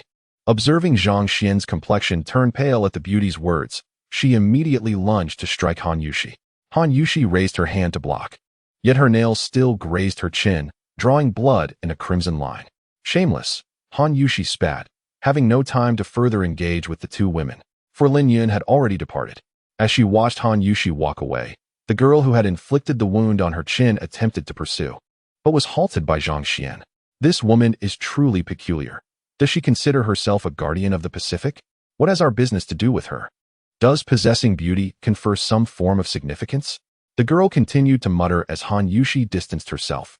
Xiaozhen, refrain from speaking so recklessly. This matter is my fault. Let us not dwell on it. Shall we go dine instead?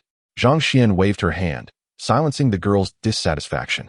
Lin Yun exited the talent market of the Wanti Pavilion in good spirits, although her nose had endured a morning of disdain. She had finally encountered someone who truly appreciated her, someone eager to offer her a position. He took out the business card and examined it carefully before tucking it into his pocket, much like he had once cautiously stored away the precious cigarette.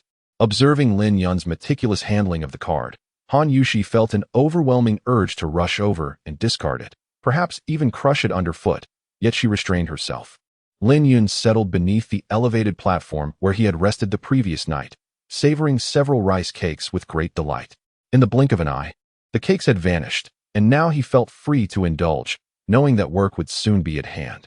From a distance, Han Yushi watched Lin Yun relish his meal, finally grasping the reason behind his decision to cook a pot of rice that day.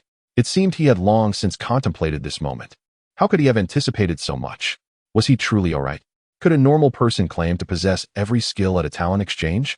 As she observed Lin Yun enjoying his food, tears began to stream down Han Yushi's cheeks uncontrollably. What was happening to her? Why had she been shedding tears so frequently for this individual?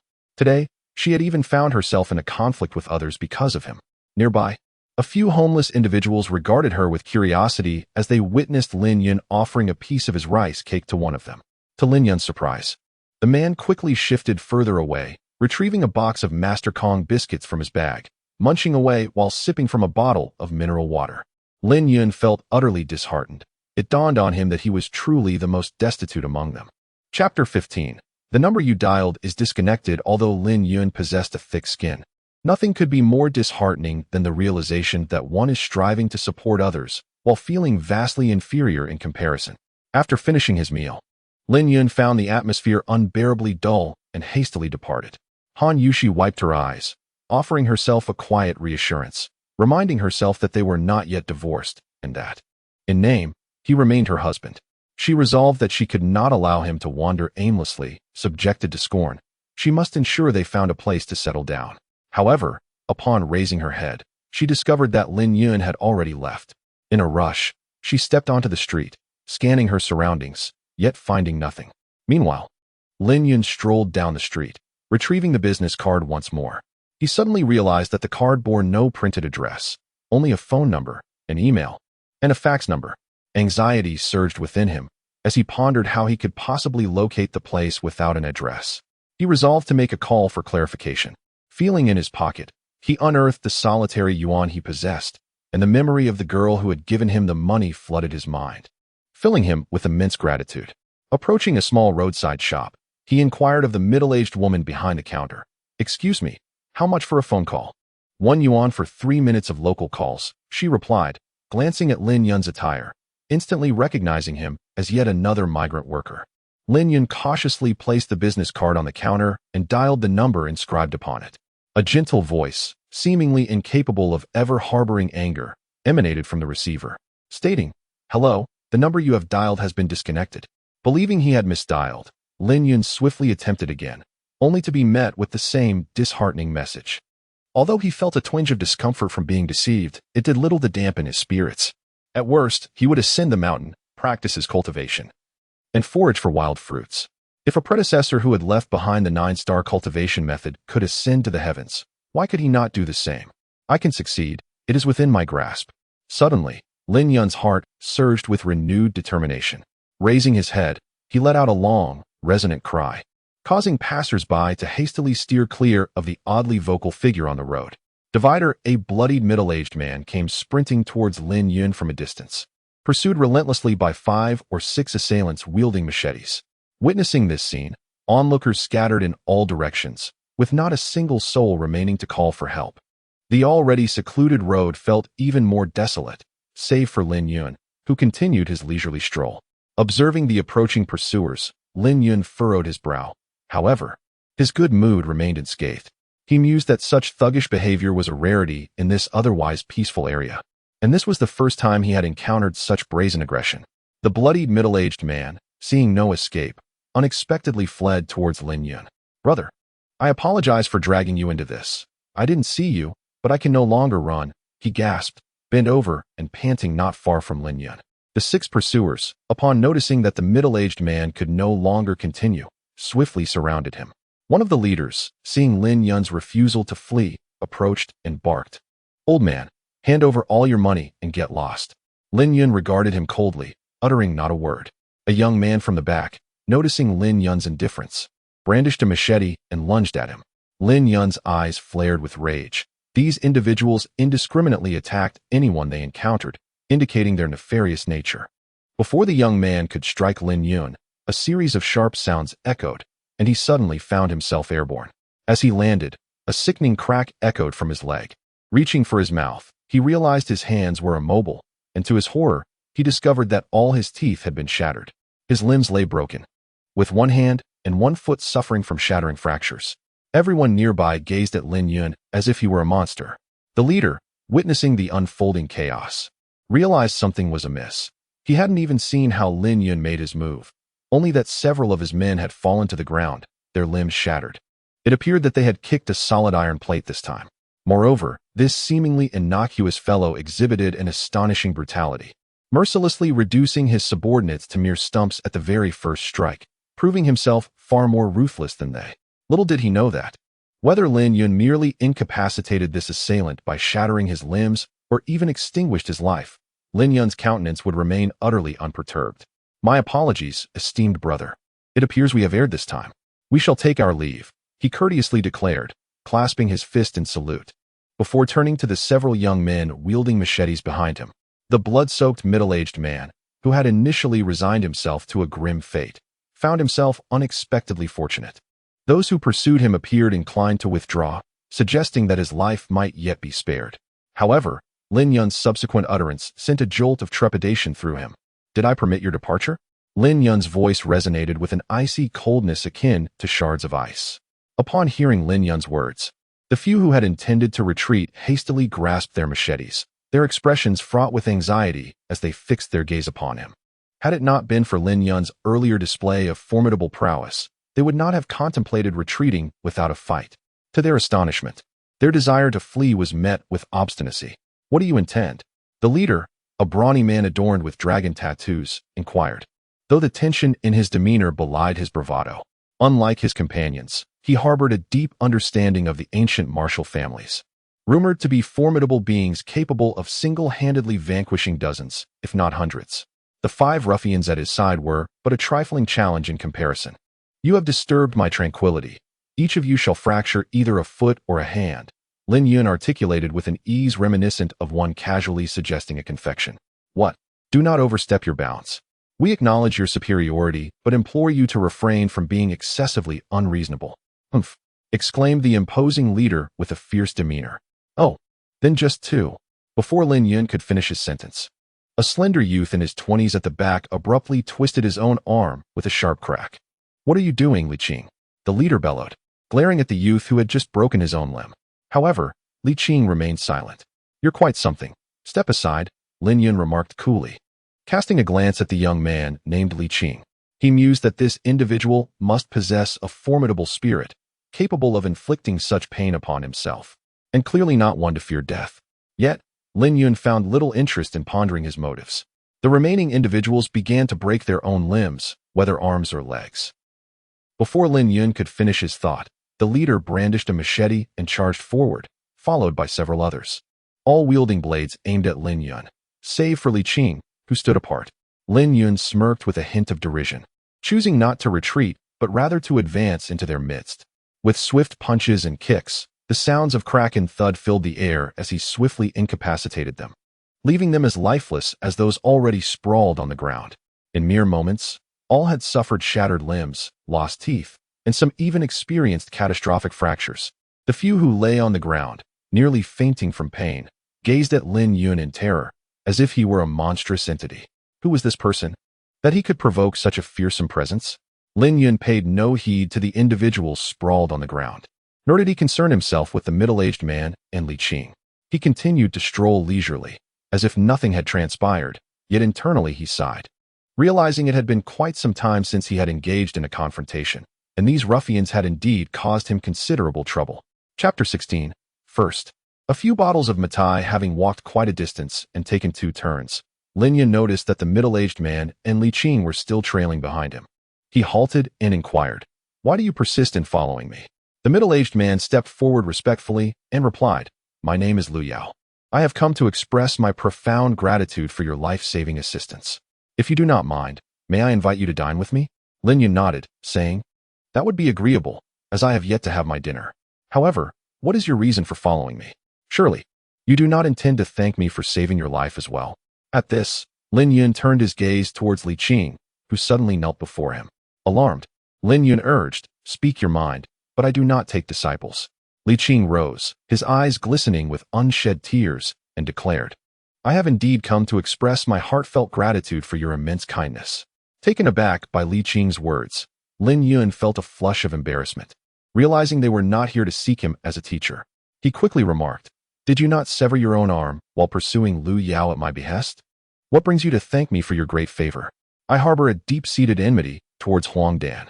My sister is studying in Finjiang, and this scoundrel has set his sights upon her. The abduction of my sister from school, the heinous act of violation she endured, left Li Qing in tears, unable to articulate further." Lin Yun's expression darkened, instinctively aware of the words that would follow. This scoundrel should have been eliminated at once. He was once the second in command of the Black Dragon Society, but after the recent assassination of the leader, he ascended to power. After months of searching, I finally uncovered clues regarding my sister's disappearance, stealthily infiltrating the Black Dragon Society. Yet, half a year had elapsed without an opportunity to exact vengeance upon this despicable individual. I had just executed all those scoundrels, and thus, I owe you my gratitude for avenging me, Li Qing remarked, seemingly relieved. Indeed, I now rank 6th, today. Both the 2nd and 4th in command were slain. Several leaders had met their demise a fortnight ago, and the ranks of the Black Dragon Society have thinned significantly. I have risen considerably in this organization, Lin Yun mused with a self-deprecating smile. Oh, I currently lack a phone. Perhaps we shall meet again by fate.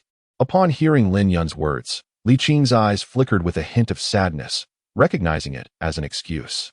Who could possibly be without a phone nowadays? Nevertheless, she promptly bowed and departed. Such individuals, it is best not to engage with them. They are ruthless and merciless. Lu Yao, having listened to Lin Yun, assumed he wished to avoid further contact with Li Qing. Lin Yun, rubbing his nose with a wry smile, replied, "I truly have no phone. All I possess is a solitary coin. Had I a mobile device, I would have sold it long ago. Liu Yao never anticipated that the individual who had so remarkably saved his life would be so impoverished. He promptly suggested, "Let us first go to a restaurant to dine together." "Very well, but please refrain from calling me benefactor. Simply address me as Lin Yun," the latter replied. Indeed, Lin Yun felt a gnawing hunger, for he had but a single piece of flatbread remaining. "In that case, I shall not be pretentious. You may call me Old Yao. Or, as my peers do, Old Demon," Liu Yao remarked as he hailed a taxi from the roadside. Once inside, he instructed the driver to Meizhou International Restaurant. Upon noticing the numerous bloodstains on Liu Yao's attire, the driver hesitated, unsure about taking them. However, since they were already in the vehicle and heading to the most prestigious five-star hotel in Finjiang, he chose to remain silent. They soon arrived at Meizhou International Restaurant, where Liu Yao tossed 200 yuan to the driver, stating, "No need for change," before escorting Lin Yun into the establishment. The driver, realizing he had received an unexpectedly generous fare for such a short journey, swiftly drove away.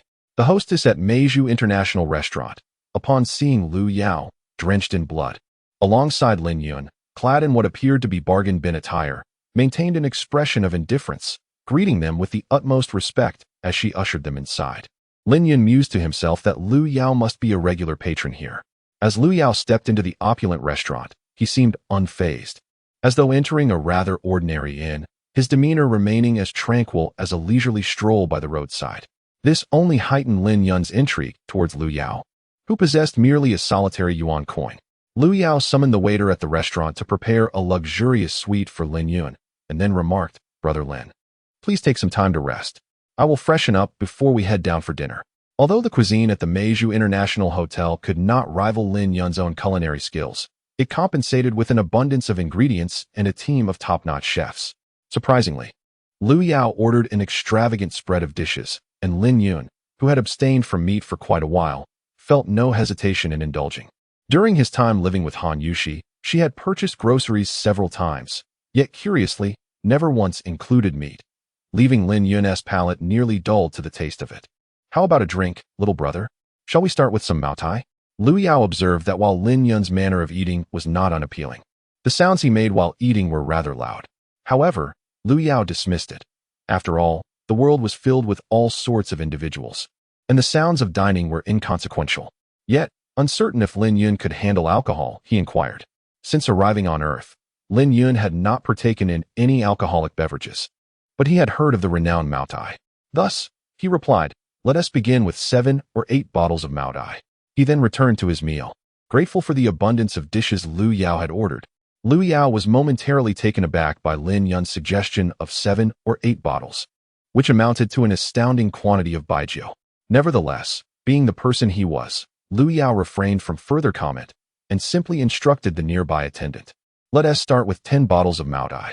The attendant, Ing Daisheng, was inwardly astonished. The two were indeed requesting 10 bottles of Maotai. Who were these individuals? Could they possibly be international escorts? Nevertheless, her exemplary professional demeanor would not render her surprised. She merely complied with Liu Yao's instructions and brought over 10 bottles of Maotai, which amounted to more than a case. The astonishment did not stem from the two conversing, but rather from the two patrons dining nearby, who were taken aback by the order of 10 bottles of Maotai, igniting their curiosity. The middle-aged man found himself secretly amused. The Maotai at the Meizhou International Hotel is all 53 degrees. Consuming 10 bottles of such potent liquor would incapacitate anyone, as if they had ingested 10 bottles of water. "Father, I doubt this person has ever tasted this Maotai," the middle-aged man remarked to the elderly gentleman beside him, who was indulging in a drink. "Yufeng, the world is vast, filled with extraordinary individuals. Just because you have not encountered someone does not mean they lack experience with this liquor. How can you presume he has never tasted it before he even begins?" Although the elder refuted his son's assertion, he remained skeptical about the capacity of these two individuals to consume 10 bottles. Soon, the 10 bottles of Maotai requested by Liu Yao were delivered, accompanied by a beautifully crafted box. "This phone was a last-minute purchase I arranged. My dear brother, please make do with it for now," Liu Yao said as he handed the box to Lin Yun. Lin Yun was taken aback, pondering how cunning Liu Yao was. However, questioning the necessity of the phone seemed trivial. Since the other party wished to repay him for saving his life, there was no need for pretense. Keeping it nearby would not be a disadvantage. Oh, thank you very much, Lin Yun replied, accepting the phone and exchanging contact information with Lu Yao. Lu Yao then produced 2 wine glasses and was about to place one in front of Lin Yun when Lin Yun interjected, I shall forego the glass. You may use it for yourself. As he spoke, he directly seized an open bottle of matai. However, dear brother, this liquor is quite potent. Noticing that Lin Yun did not even require a glass, Lu Yao expressed his concern, cautioning him. Oh, it's nothing. Let us have a toast, Lin Yun replied, shaking the bottle towards Lu Yao before tilting it to his lips, swiftly consuming nearly half of it. This liquor is exquisite, he remarked, before taking another gulp, finishing off the bottle in mere moments. Observing Lu Yao, who was still dazedly staring at his own drink, Lin Yun felt a favorable impression of him and chuckled. Old demon, are you not pained by the cost of the liquor? Why do you hesitate to drink? Oh. Lu Yao's face flushed as he hastily downed the contents of his glass. This liquor is delightful. It surprisingly accelerates the condensation of my nebula, although the effect is negligible. Lin Yun, who relished both the fine wine and the opportunity for cultivation, was more than pleased. He opened another bottle, drinking down half before saying to Lu Yao, feel free to indulge. In the blink of an eye, 5 bottles lay empty, and Lin Yun exhibited not the slightest hint of inebriation. The alcohol was nearly entirely absorbed by his nebula, transformed into a faint stream of spiritual energy. He consumed rapidly, devouring nearly all the dishes on the table by himself. Nearby, Ing Daixing and the other diners were left astonished, having witnessed many who could drink, yet none who could imbibe as Lin Yun did. Would this esteemed hero mind if an old man joined in the revelry? An elder inquired, glancing at Lin Yun, while the middle-aged man behind him could only smile helplessly, bemused by his father's antics, as if they were in a scene from an ancient film. Upon hearing the words of the elderly gentleman, Lu Yao couldn't help but chuckle inwardly. However, Lin Yun exhibited no other thoughts. He merely cast a glance at the old man and the middle-aged man behind him, and, without hesitation, invited them to take a seat. This is my father. I am Yi Yufeng, the middle-aged man introduced, assisting the elder to sit down. Are you the new secretary of the municipal committee in Xinjiang, Yi Yufeng? Is your father the former minister of organization, Elder Yi Chusher? Lu Yao inquired, rising promptly. Indeed. Who are you to know my identity? The elder's eyes sparkled with intrigue.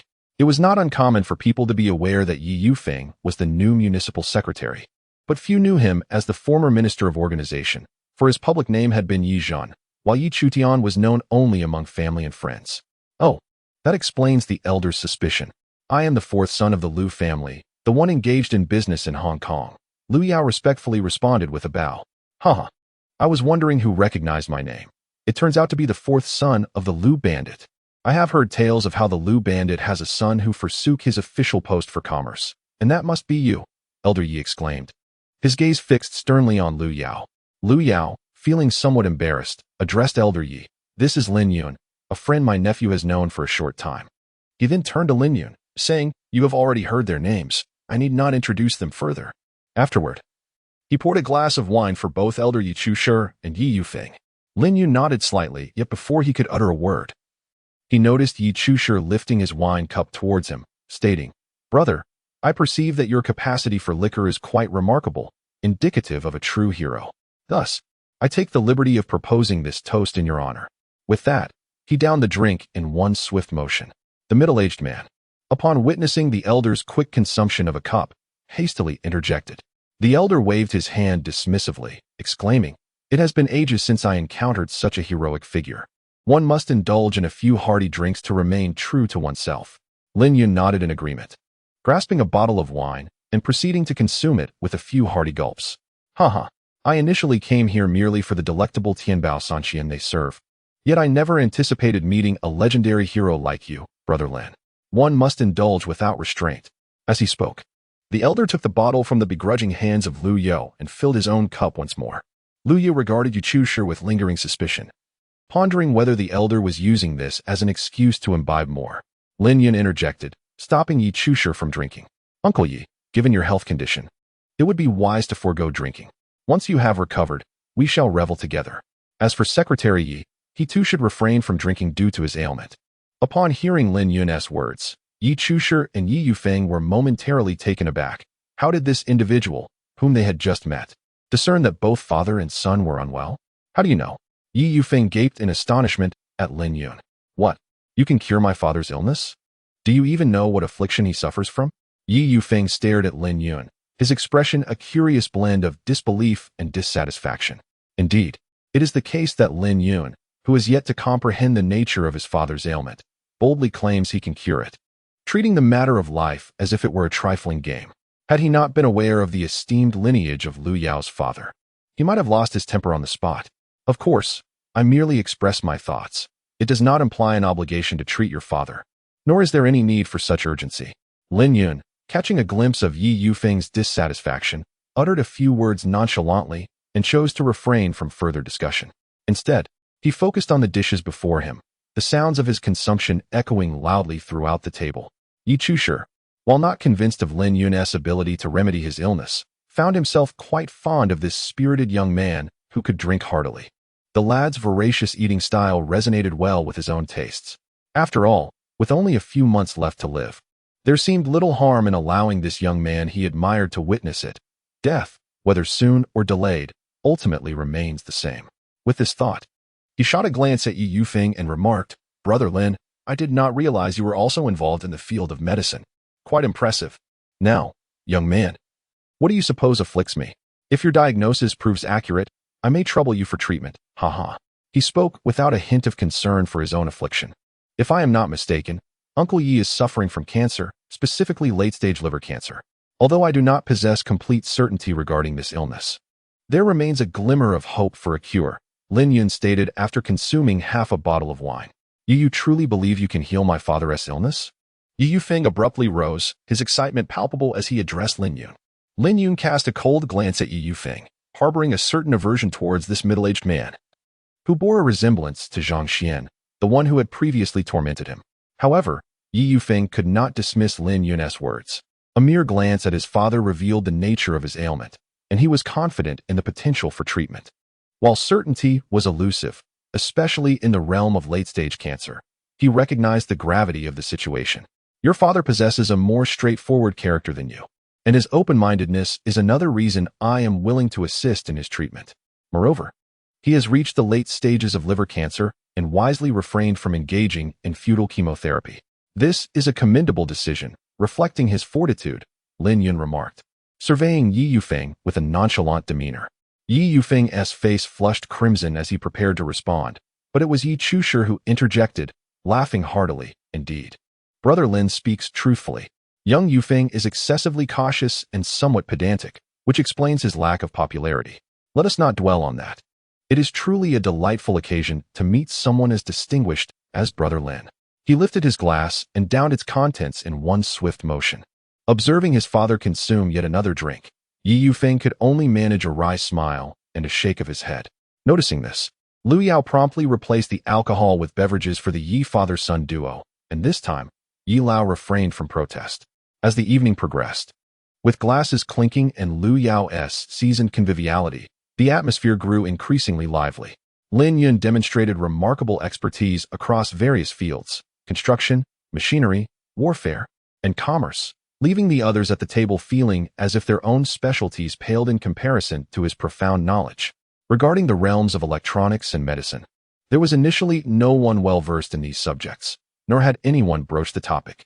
Yi Yufeng soon realized he had underestimated Lin Yun, whose enthusiasm during their conversation was palpable. Not only did Lu Yao and Yi Yufeng harbor profound admiration for Lin Yun, but Yi Chusher was also taken aback, never anticipating that this young man possessed such a profound understanding of warfare. If Lin Yun were to be his adversary, he would likely lose sleep at night, enhancing his fondness for Lin Yun even further. In the blink of an eye, Lin Yun had consumed the last bottle of wine and stood up, declaring, "Well, let us conclude here for today. Next Sunday, Uncle Yi will come here, and I shall assist you with your treatment." Yi Chusher was equally astonished. Having encountered many remarkable individuals, he had never met someone like Lin Yun, who could diagnose ailments with a mere glance and possessed an astonishing breadth of knowledge. He also rose to his feet and said, "Lin, my brother, henceforth, you may simply call me older brother to avoid any formality." "Very well, then, take care, Brother Yi. I shall not see you off," Lin Yun replied, clasping his fists in a gesture of respect. Originally, Liu Yao had only been aware of Lin Yun's prowess in combat, but he was now astounded by the depth of his knowledge as well. Yi Yufeng, who had felt a slight discomfort regarding Lin Yun's informal address with his father, now held deep respect for him. He realized that the knowledge he had acquired through years of university education and professional experience paled in comparison to Lin Yun's understanding. Observing Lin Yun's demeanor, he recognized that Lin Yun did not regard him, the city party secretary, as someone of significance. It was evident that Lin Yun was anything but ordinary. Before departing, Yi Yufeng respectfully exchanged phone numbers with Lin Yun, assisting the elder Yi as they left the Meizhou International Hotel.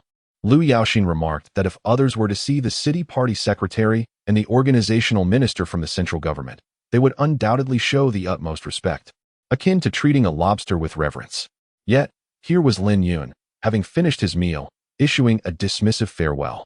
However, the old gentleman Yi seemed to find a kindred spirit in Lin Yun, even going so far as to address him as a brother. The transformation in Secretary Ye's demeanor was amusing to Liu Yao. Having cultivated until 10 the following morning, Liu Yao discovered that the garments he washed the previous night had been thoroughly dried in the machine. When Lin Yun emerged, he was taken aback to find Liu Yao waiting by the door. "What brings you here?" he inquired.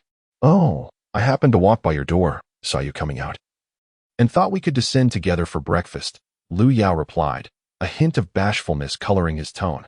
Lin Yun nodded, gaining a renewed appreciation for Liu Yao. It was evident that Liu Yao genuinely wished to forge a friendship, not merely out of gratitude for being rescued. The notion of a chance encounter at his door was something Lin Yun found hard to believe. The two made their way to the breakfast hall downstairs, selecting their meals and engaging in light conversation as they dined.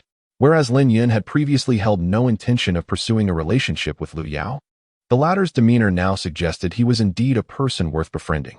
With this decision in mind, Lin Yun chose to be forthright with Liu Yao, sharing that he was currently seeking employment and briefly alluding to being mistaken for a lunatic, though he refrained from mentioning his lineage from the Lin family. Liu Yao, discerning that Lin Yun was withholding certain details, wisely refrained from pressing further. Liu Yao certainly did not conceal from Lin Yun that his father was also a high-ranking official. Although he refrained from disclosing the specifics of his position, Lin Yun, understanding that this matter bore no relevance to him, did not press for details. Liu Yao had 3 elder brothers, one settled in the United States, while the other 2 served in the military and held the position of vice governor in Jiangnan province.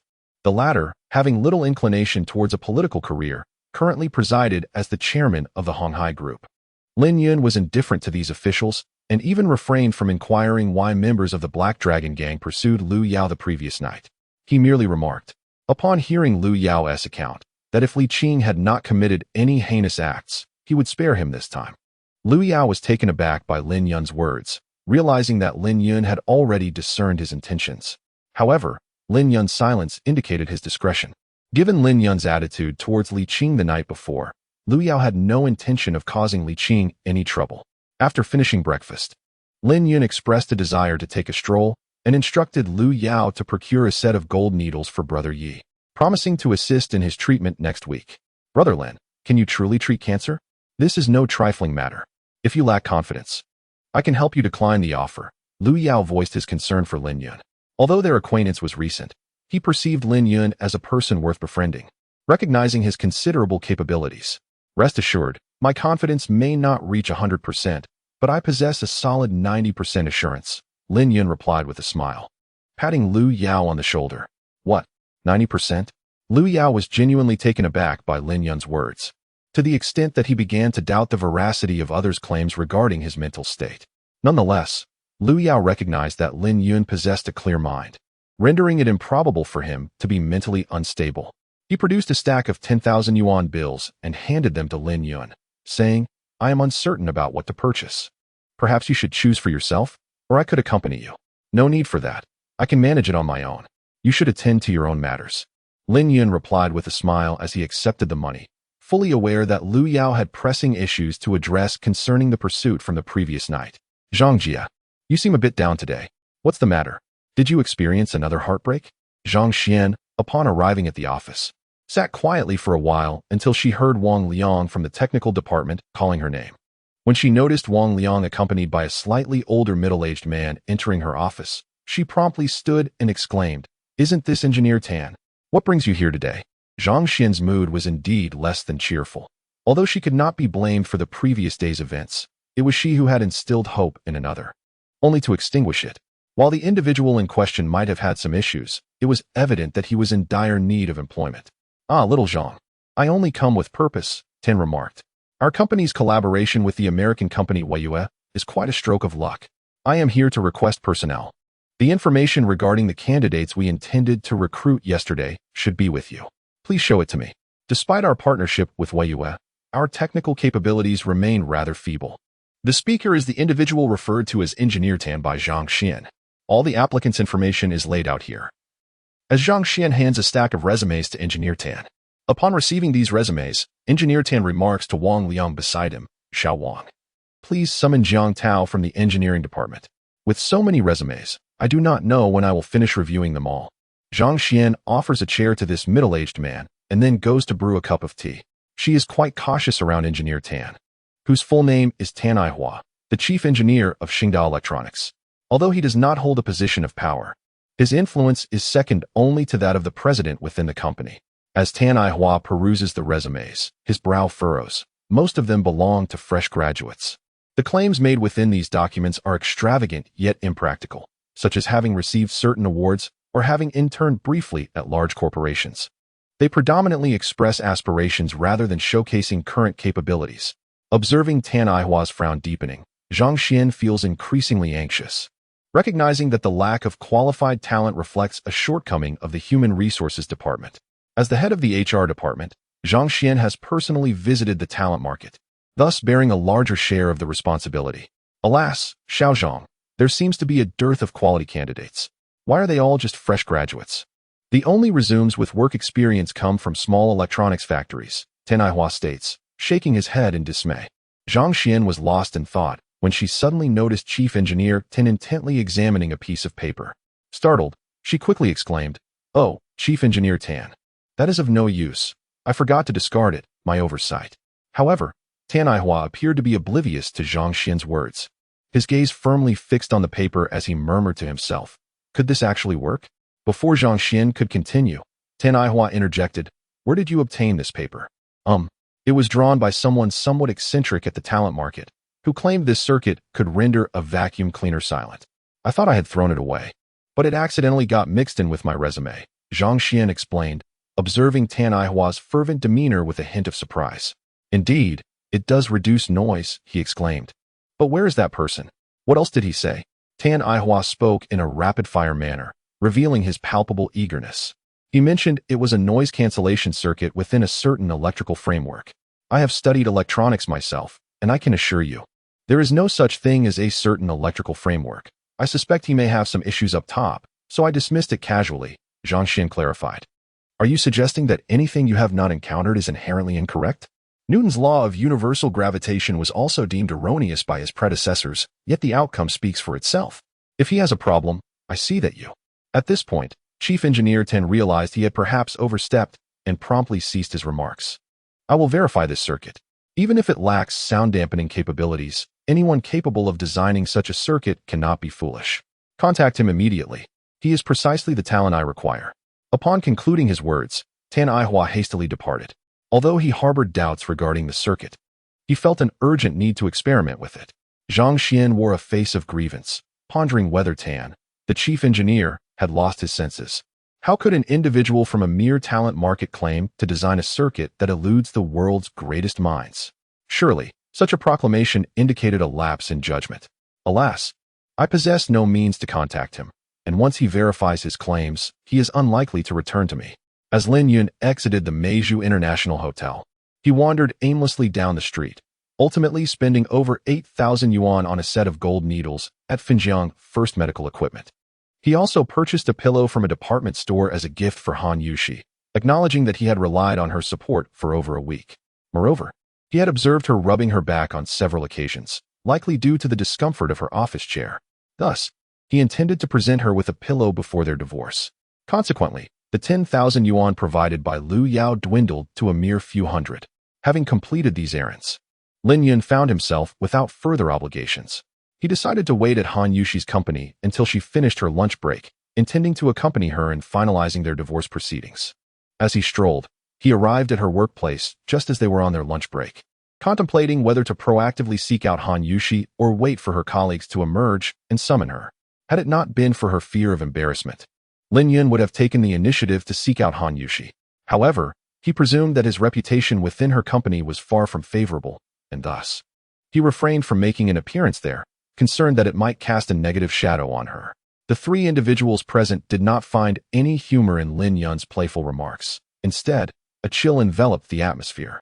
Suddenly, Han Yushi felt a mist clouding her vision, making it difficult to comprehend the Lin Yun before her. Since his departure that day, her thoughts had lingered on him, even wondering if he had truly changed for the better, leading her to question whether he was still the same Lin Yun she once knew. His transformation was striking. He had sheltered her with an umbrella while allowing himself to become drenched. He was well aware of her disdain for him, having not seen her for an entire week. The memory of that day, when she witnessed him sneezing while preparing vegetables, filled her with aversion. She pondered over his recent job search, wondering where he had spent the night. Had he finished his meal? Was he hungry, perhaps seeking her out for food? Han Yushi finally felt tears welling in her eyes, unable to contain the mist any longer. "Where do you live?" she asked, immediately regretting her words. What possessed her to utter such a question? It was all too clear it would invite mockery. Where else could he possibly reside other than beneath the overpass? "Oh, I live at a place that seems to be called Meiju International Hotel," Lin Yun began to reply, but before he could finish, Xiao Yu and Fong Ping exchanged sympathetic glances with Han Yushi and chimed in unison. "Yushi, shall we go grab some food? Would you like us to bring you anything?" "No, thank you," she replied. In the cold rain, Han Yushi lowered her head, feeling a sense of shame, desperately seeking an excuse to deny residing beneath a viaduct, and certainly not to mention staying at the Meiju International Hotel, a place that ordinary individuals could hardly afford. Yet, she had grown accustomed to it, after all. It was not the first nor the second time she had felt humiliated in front of her colleagues because of Lin Yun's issues. "Oh, it's nothing. Just a careless scratch," Han Yushi quickly explained. A scratch of her own doing? Or merely an accident? Lin Yun was unlikely to believe such words. But since Han Yushi was unwilling to elaborate, further inquiries would be futile. "You haven't eaten yet, have you? Perhaps we should grab a bite to eat first," Han Yushi suggested, turning away and walking ahead, fearful that she might succumb to her tears. It was uncertain whether to feel pity for Lin Yun, who had fallen to the fate of sleeping on the streets, or to appreciate that someone still cared for her. When Lin Yun inquired about the mark on her chin, the anger emanating from her own hurt stirred a slight warmth within Han Yushi's heart. Wiping her eyes awkwardly, Han Yushi led Lin Yun into a nearby restaurant. However, it was utterly packed, with not a single seat available. After wandering through several establishments with no luck, Han Yushi suggested, "Why don't we try Meiju? It seems rather empty there." Lin Yun, noticing Han Yushi struggle to find a place to eat, offered the suggestion with a sense of initiative. Casting a glance back at Lin Yun, Han Yushi finally realized that he remained somewhat peculiar, though seemingly improved compared to before. However, he had become increasingly concerned with appearances. With no one else around, there was no need to mention the Meiju International Hotel again. Upon hearing Han Yushi's remark, Lin Yun fell silent. Eventually, they managed to secure a spot in a Lanzhou noodle shop, reluctantly opting to dine on noodles for the time being. Han Yushi had initially intended to treat Lin Yun to a more sumptuous meal, considering he might not have had anything decent to eat in days. She had even witnessed him dining on a flatbread beneath the overpass the day before. Unfortunately, the lunch crowd was overwhelming, and they struggled to find a place to sit, thus settling for a bowl of noodles, with plans to treat him to something better later in the evening. "Did you eat that flatbread all day yesterday?" After a prolonged silence, Han Yushi was the first to break it. "No, Lin Yun began to respond, about to mention his dinner at the Meiju International Hotel, but he halted abruptly upon meeting Han Yushi's gaze. At that moment, their noodles were served, one large bowl and one small. Accustomed to Lin Yun's home-cooked meals, Han Yushi found herself unable to stomach the noodles, merely picking at them before laying down her chopsticks in resignation. In contrast, Lin Yun devoured his meal with an insatiable appetite, finishing the bowl in no time. Broth and all. Observing his voraciousness and the audible sounds of his consumption, Han Yushi felt a sense of compassion. For the first time, she did not express disgust, but rather pondered the fact that Lin Yun must have truly been hungry these past few days. Indeed, how could those few rice cakes suffice for his sustenance over several days? A sudden wave of compassion arose within me for this rather peculiar Lin Yun. "Are you not full?" Should I order another bowl? Huaxi, with her words yet unspoken, was interrupted by Lin Yun. You haven't touched your bowl at all. Are you not hungry?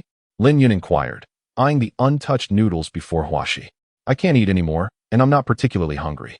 I shall order another bowl for you instead. She continued. No need. This bowl is sufficient for me, lest we waste it. Lin Yun replied, promptly seizing Huaxi's untouched bowl of noodles and devouring it with remarkable speed, leaving not a trace of broth behind. Huaxi stared in astonishment as Lin Yun consumed every last bit of her noodles, her mind momentarily blank. A perplexing sentiment emerged within her, one that even she found difficult to comprehend. Aside from a somewhat amusing and abnormal vanity, Lin Yun appeared quite normal, leading her to ponder whether he had truly recovered or if he had merely been pretending all along. After finishing his meal, Lin Yun noticed Huaxi still lost in thought and promptly stated, All right, we can leave now. It's your turn to pay. 2 bowls of noodles hardly amounted to much. Yet Lin Yun understood that Huaxi wished to treat him, and allowing her to pay would bring her some solace. Moreover, with their impending divorce, perhaps allowing Huaxi to treat him to a meal would provide her with a modicum of peace, an unexplainable feeling, yet a feeling nonetheless. This afternoon, I shall take a leave of absence and bring you to my residence, Huaxi suggested as they exited the Lanzhou noodle shop. Lin Yun looked at Han Yushi in surprise and said, Of course you need to take leave this afternoon. Have you forgotten that today is the day we agreed to get divorced? Upon hearing Lin Yun's words, Han Yushi was suddenly taken aback. She had indeed forgotten. She had been preoccupied with thoughts of Lin Yun, worrying about how to prevent him from living on the streets, without recalling that she was about to divorce him. Oh, right. I need to take leave this afternoon. Han Yushi found herself at a loss for words, stumbling over her speech. The act of forgetting about the divorce felt embarrassing to her. Did she truly not wish to part ways with Lin Yun? How could that be? She was simply concerned about how he would manage after their separation. Despite her resentment towards him, they had shared 3 years together. The very person who had wished for the divorce to come swiftly was now unable to remember it at this moment. What was happening? Noticing Lin Yun's puzzled gaze, Han Yushi felt her cheeks flush. I'll just make a call to request leave. Wait for me here. I'll drive over. Lin Yun nodded, watching Han Yushi's departing figure. Suddenly, he felt a pang of sympathy for her. Just as Han Yushi had pitted him, Lin Yun began to worry about her situation. She was, to be precise, a rather unimportant branch of the Han family, given to the Lin family as a means of exchanging for potential opportunities for the Han clan. Now that the Han family had risen, she remained merely a small employee in a modest company, seemingly detached from the family's affairs. The initial scheme of using her to revitalize the family business had long been forgotten by others. Moreover, Lin Yun could sense that the original Lin Yun had been quite harsh towards Han Yushi, likely resorting to both physical and verbal abuse when unwell. After falling ill, he still relied on Han Yushi for care. Although this had no bearing on his current situation, Lin Yun felt an inexplicable sense of indebtedness towards her. As he pondered this, Han Yushi drove up, inviting him to get in. Observing that she parked beside him, Lin Yun opened the door and settled into the passenger seat. To his surprise, Han Yushi's cheeks flushed when she noticed he had chosen to sit beside her instead of in the back. What was happening to her? Wasn't it perfectly normal for him to sit next to her? Why did she feel this way? Not daring to dwell on it further, she promptly started the engine, and they soon arrived at the Civil Affairs Bureau. This man, while of average appearance, possessed an indescribable aura, although he may have seemed somewhat lacking. The middle-aged woman at the Civil Affairs Bureau handling divorce proceedings deemed the couple somewhat compatible. Why were they seeking divorce? The younger generation. It was certainly the case that the woman must have lost interest in the man, likely due to financial reasons. Just a glance at his attire revealed his poor status. Yes, I am, Lin Yun replied, noticing that Han Yushi appeared somewhat distracted. What about you? Have you sorted out the division of assets? The middle-aged woman, sensing Han Yushi's preoccupation, inquired, thinking it should be the woman who was disinterested in the man, yet it seemed the roles had reversed. The complexities of the situation were beyond the comprehension of the middle-aged woman, and Lin Yun, of course, would not indulge in gossip in her presence. Oh, by the way. Han Yushi seemed lost in thought. Since you have all made your decisions, I shall refrain from further comments and simply fill out the forms. The middle-aged woman produced the documents. Auntie, do we need the marriage certificate? Han Yushi inquired hurriedly. Child, of course, you need the marriage certificate. If you are getting divorced, it must be presented for cancellation, the middle-aged woman replied, casting an annoyed glance at Han Yushi. But I didn't bring my marriage certificate, Han Yushi admitted, feeling somewhat embarrassed. The truth was, she had been preoccupied with thoughts of Lin Yun from yesterday until today, completely forgetting that she was to handle the divorce proceedings today. That simply won't do. The marriage certificate is essential, the woman insisted. Here is the divorce agreement. Please review it carefully. Make sure to note down all necessary additions. And return with it next time. The middle-aged woman handed 2 copies of the divorce agreement to Lin Yun and Han Yushi. Auntie, I will sign this agreement now. Can she bring it next time? Lin Yun asked, signing without even glancing at the document. The middle-aged woman sighed at Lin Yun's actions and replied, in principle, that is not allowed, but since you are here, it is acceptable for her to return alone next time. The number of divorces being processed has become overwhelming. If we were to scrutinize every detail, the efficiency of the Civil Affairs Bureau would plummet. As Lin Yun signed the divorce agreement without a moment's hesitation, Han Yushi felt a sudden tightening in her chest, devoid of any sense of satisfaction. She simply stared blankly at Lin Yun. Yushi, what's wrong? Lin Yun inquired. Noticing her dazed expression, the fact that he addressed her as Yushi struck her. It was the first time he had called her that, marking the only instance of such familiarity from their marriage to divorce. His swift signing, devoid of any hesitation, led her to ponder whether she was truly that unworthy. A sudden urge to hurl the agreement at Lin Yun surged within her, followed by the desire to weep openly, yet reason prevailed, urging her to refrain from such actions. Fine, just give me your agreement. After all, the marriage certificate is in my possession. I can return whenever I please. This won't hinder your plans to rest at the Meiju International Hotel, Han Yushi coldly remarked as she snatched the agreement from Lin Yun's hands. Observing her reverting to her former self, Lin Yun could only manage a self-deprecating smile, wary of provoking her further. However, as he glanced at the birth date on Han Yushi's ID, he noted the striking similarity to his own. Hers was April 29th, while his was September 24th. Upon exiting the Civil Affairs Bureau, Han Yushi found herself questioning her own actions. Wasn't this precisely what she had desired? Why had she suddenly directed her anger towards Lin Yun? Why did he appear completely untroubled? Perhaps she was overthinking the situation, lost in thought. A wave of dizziness swept over her, causing her to collapse. Lin Yun, perplexed by Han Yushi's abrupt change in demeanor, could only silently follow behind her. Upon encountering Han Yushi, Lin Yun sensed something was amiss, yet he was unprepared for her sudden collapse. Swiftly, he caught her before she reached the ground, enveloped by her delicate fragrance and softness. However, Lin Yun was not just anyone. He was an expert in the medical sciences of the Tianhan continent, fully aware that such seemingly minor ailments could lead to significant adverse consequences. It was imperative not to leave Han Yushi to recuperate in silence. Her distress and recent physical and mental exhaustion were undoubtedly linked to him. He resolved to find a way to aid her recovery. The most effective remedy would be a thorough cleansing of her meridians, but this could only be achieved once he attained a power level of 3 stars. For the moment, he could only employ golden needles to help her regain balance, expelling impurities and toxins from her body while meticulously untangling her meridians. Although this process would deplete much of his hard-earned star cloud energy, Lin Yun was resolute in his desire to assist Han Yushi, not for any other reason than that she was, after all, his wife. He felt a profound sense of obligation towards her. Perhaps it was not a debt owed, but such actions would grant him a measure of peace. Star cloud energy could be cultivated anew. Despite the thin spiritual essence in this place, with sufficient time, he could restore his strength. Having made the decision to help Han Yushi purge the impurities and regulate her meridians, he knew he must prevent her from awakening. With that thought in mind, Lin Yun employed the golden needles to ensure she remained in slumber. He then took out his phone to call Lu Yao, requesting assistance in arranging a private room in a reputable hospital where he could administer treatment. If it were merely a personal matter, Lin Yun might have hesitated to involve Lu Yao. However, given the current state of Han Yushi's health, he was unwilling to let her condition persist any longer. The choice to remain in the hospital stemmed from 2 considerations. Firstly, Lin Yun hoped to contact her colleagues for assistance once she recovered. Secondly, the hospital was well equipped should any medical apparatus be required. Additionally, he feared that taking Han Yushi to a hotel for treatment might give rise to unfounded rumors. Although he was her husband, the hotel staff would not be privy to that fact.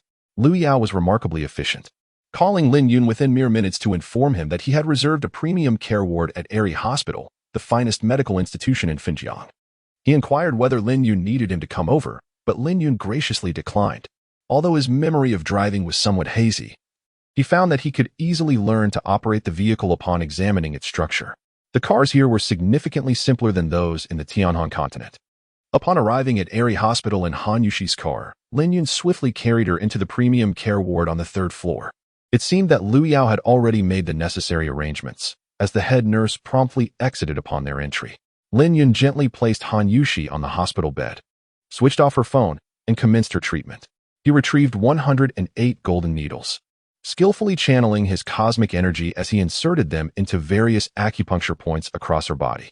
Although the quantity of needles was modest, it sufficed for Lin Yun to stabilize Han Yushi's constitution and cleanse impurities effectively. As for the cleansing of marrow, even if the golden needles were sufficient, which they are not, Lin Yun's current cultivation level would still be inadequate to perform the cleansing for Han Yushi. A minimum of 3-star cultivation is required for this endeavor, and even with such a level, numerous spiritual herbs must accompany the process.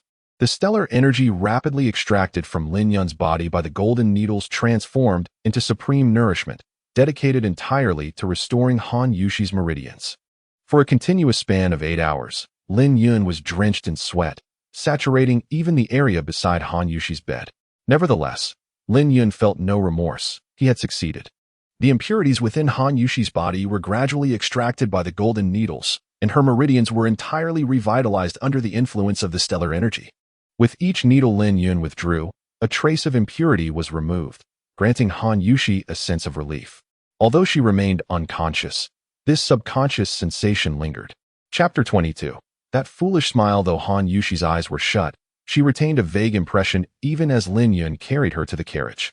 Later, it seemed as if Lin Yun brought her to the hospital, but curiously, he appeared to have closed the door behind them. The subsequent memories became even more indistinct, as if Lin Yun had pierced her body with golden needles, including her most sensitive areas. Despite an overwhelming sense of fear deep within, she could only subconsciously resist in her mind, unable to open her eyes, ultimately resigning herself to fate, tears streaming involuntarily down her cheeks. However, it appeared that her worst fears did not materialize. Eventually, she sensed Lin Yun's exhaustion, yet her own physical and mental state remained remarkably well. Lin Yun retrieved Han Yushi's phone, and upon unlocking it, a plethora of messages flooded the screen, promptly followed by an incoming call. As he pressed the answer button, a frantic voice resonated through the receiver. "Sister, it's Yuding. Why have you been unreachable? Where are you? I'm dying of worry. Who are you? Why are you with my sister? No, I'm coming right now." The call abruptly ended, leaving Lin Yun shaking his head in exasperation. "Oh, I noticed your frail constitution. So I used acupuncture to assist in your recovery," he remarked, observing the remnants of tears in Han Yushi's eyes. "Ah, you treated me? Lin Yun, if you wanted to harm me, you could have just..." Han Yushi suddenly halted, her gaze falling upon the dampness at the bedside, noting that Lin Yun was also soaked. Could it be his perspiration? A sudden realization washed over her. An inexplicable sensation of comfort enveloped her, rendering her body remarkably light, akin to floating on clouds. As Han Yushi glanced at the weary Lin Yun, she pondered whether he had indeed aided her. How could he possess knowledge of acupuncture? Just as she found herself enveloped in uncertainty, the door was flung open with a loud bang. Yuding, with a face etched in anger, and Meina, wearing a worried expression, stormed into the room. "Sister, are you all right?" However, before Han Yushi could utter a word, Yuding raised her hand and struck Lin Yun across the chest. "You shameless wretch! How could you leave my sister in such a state? What do you intend to do next?" Lin Yun tilted his head, the slap landing squarely on his chest. At this moment, even a child of 7 or 8 could have easily toppled him, let alone the forceful strike from an enraged Yuding. Lin Yun was forcefully thrown several meters away, landing flat on the ground. His head struck a medical equipment rack, causing a profuse flow of blood. "Yuding, stop! You!" Han Yushi, witnessing Han Yuding's intent to continue the assault, urgently called for her to cease. Sister, look at what he has done to you. You've ended up in the hospital, and you still show him mercy? Such a person deserves to be dealt with severely. Now get out. Our family no longer wishes to see you." Han Yuding, gazing at the tear stains at the corners of her sister's eyes, furiously yelled at Lin Yun, who had just managed to rise from the ground. Lin Yun, silent, climbed to his feet and cast a foolish smile at Han Yushi before turning away from Han Yuding. Leaving the scene, his back was already drenched in a mixture of blood and sweat. As she stared blankly at Lin Yun's departing figure, Han Yushi suddenly felt a twinge of reluctance, a sorrowful sensation as though she was about to lose something precious. Yuding, why are you so violent? Look at the wound on Lin Yun's head. Can't you, as a girl, exhibit a little more grace? Yushi, your complexion has improved remarkably, exclaimed Mena, noticing the newfound radiance on her face. Why, your skin appears smoother, and you look stunning. It's as though I've discovered a new world, she continued, her astonishment growing. Indeed, sister, you seem to have become even more beautiful. It turns out you are a true beauty. I can only imagine how many handsome suitors you'll attract now. You should divorce that lunatic. Yuding also recognized the change in her sister. Yuding was interrupted by Han Yuxia, her mind conjuring images of Lin Yun's blood-soaked back as he departed, and the sight of him sneezing while preparing vegetables, offering her a foolish smile. Han Yuxia felt a pang of sadness, her heart sinking. Could it be that Lin Yun truly meant it when he offered to treat her? Did he genuinely possess medical knowledge? The mere application of a few golden needles could not possibly account for such a profound transformation. It could not simply be explained by an understanding of medicine. Han Yuxia recognized the changes within herself. In truth, Mena and Yuding had only noticed her external appearance. Yet she was acutely aware of the alterations in her body, which had undoubtedly improved exponentially compared to before. If he truly had cured her, then his words must hold some truth. This would imply that he indeed possessed considerable knowledge. However, she had already witnessed his culinary skills and his expertise with the golden needles firsthand, so there could be no deception there. Determining whether he had genuinely healed her would be a straightforward endeavor.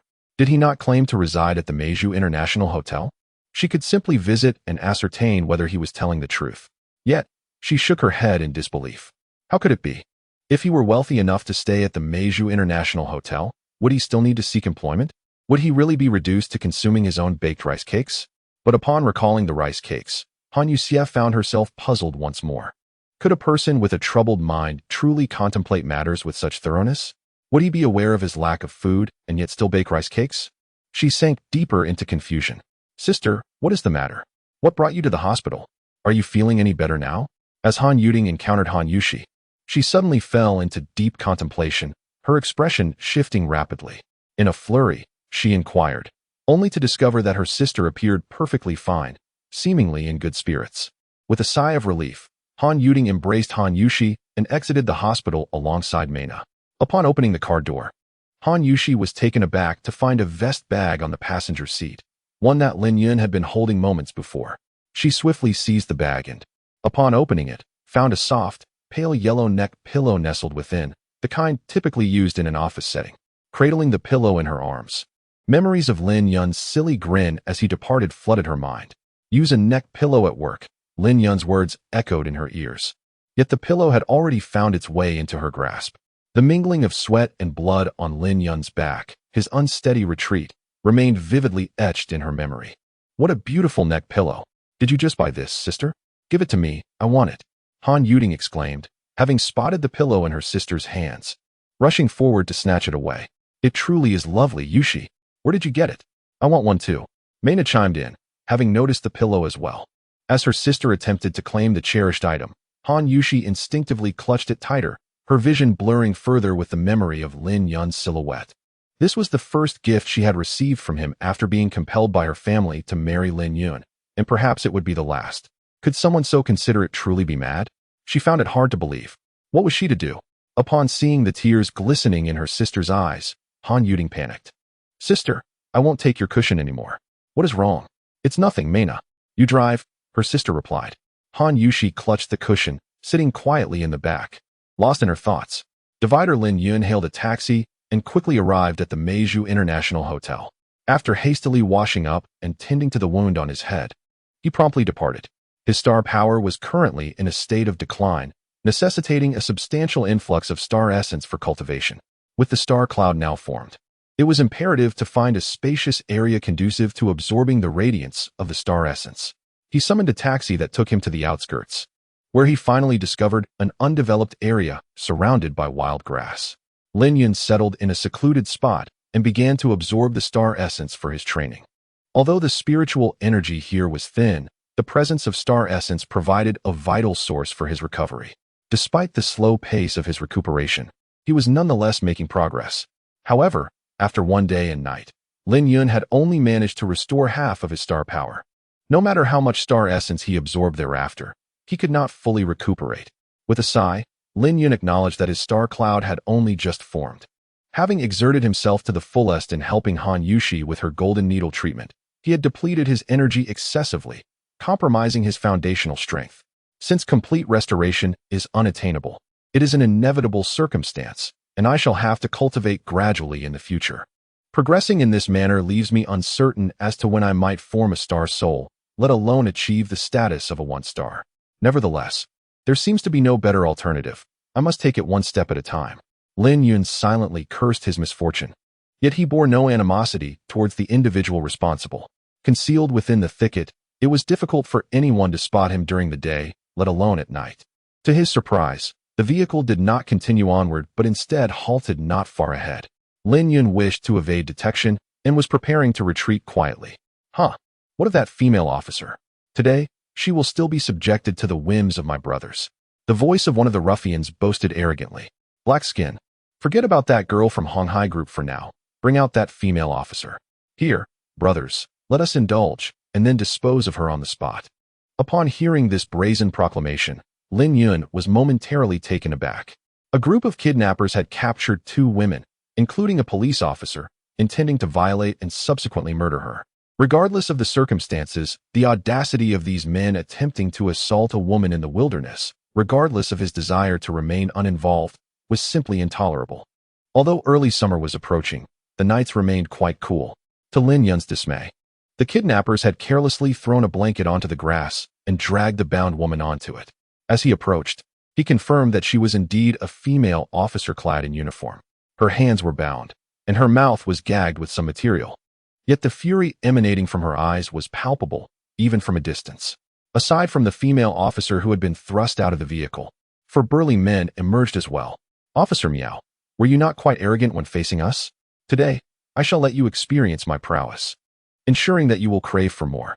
With that, the bald man shed his jacket and tossed it to his companion.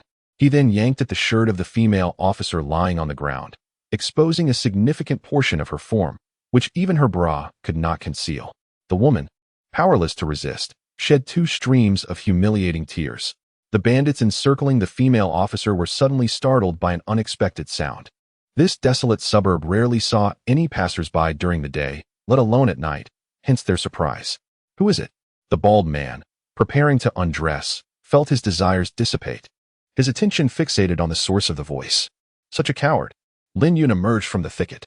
Upon seeing only one person step forth, the group collectively exhaled in relief. Just one individual, there was no way they would allow him to depart. The bald man signaled to his companions, and they began to encircle Lin Yun. I have engaged in my fair share of lethal endeavors in the past, yet compared to you scoundrels, I have indeed shown a measure of mercy. Lin Yun appeared utterly unfazed by the encirclement, continuing to speak coldly. After finishing his words, he remained still, patiently awaiting their complete encirclement before declaring, initially, I intended to break all your contemptible hands, but now, I have altered my approach. Upon encountering these individuals, Lin Yun immediately discerned that each had taken a life. With his harrowing experiences amidst mountains of corpses and seas of blood, he could sense the slightest hint of murderous intent.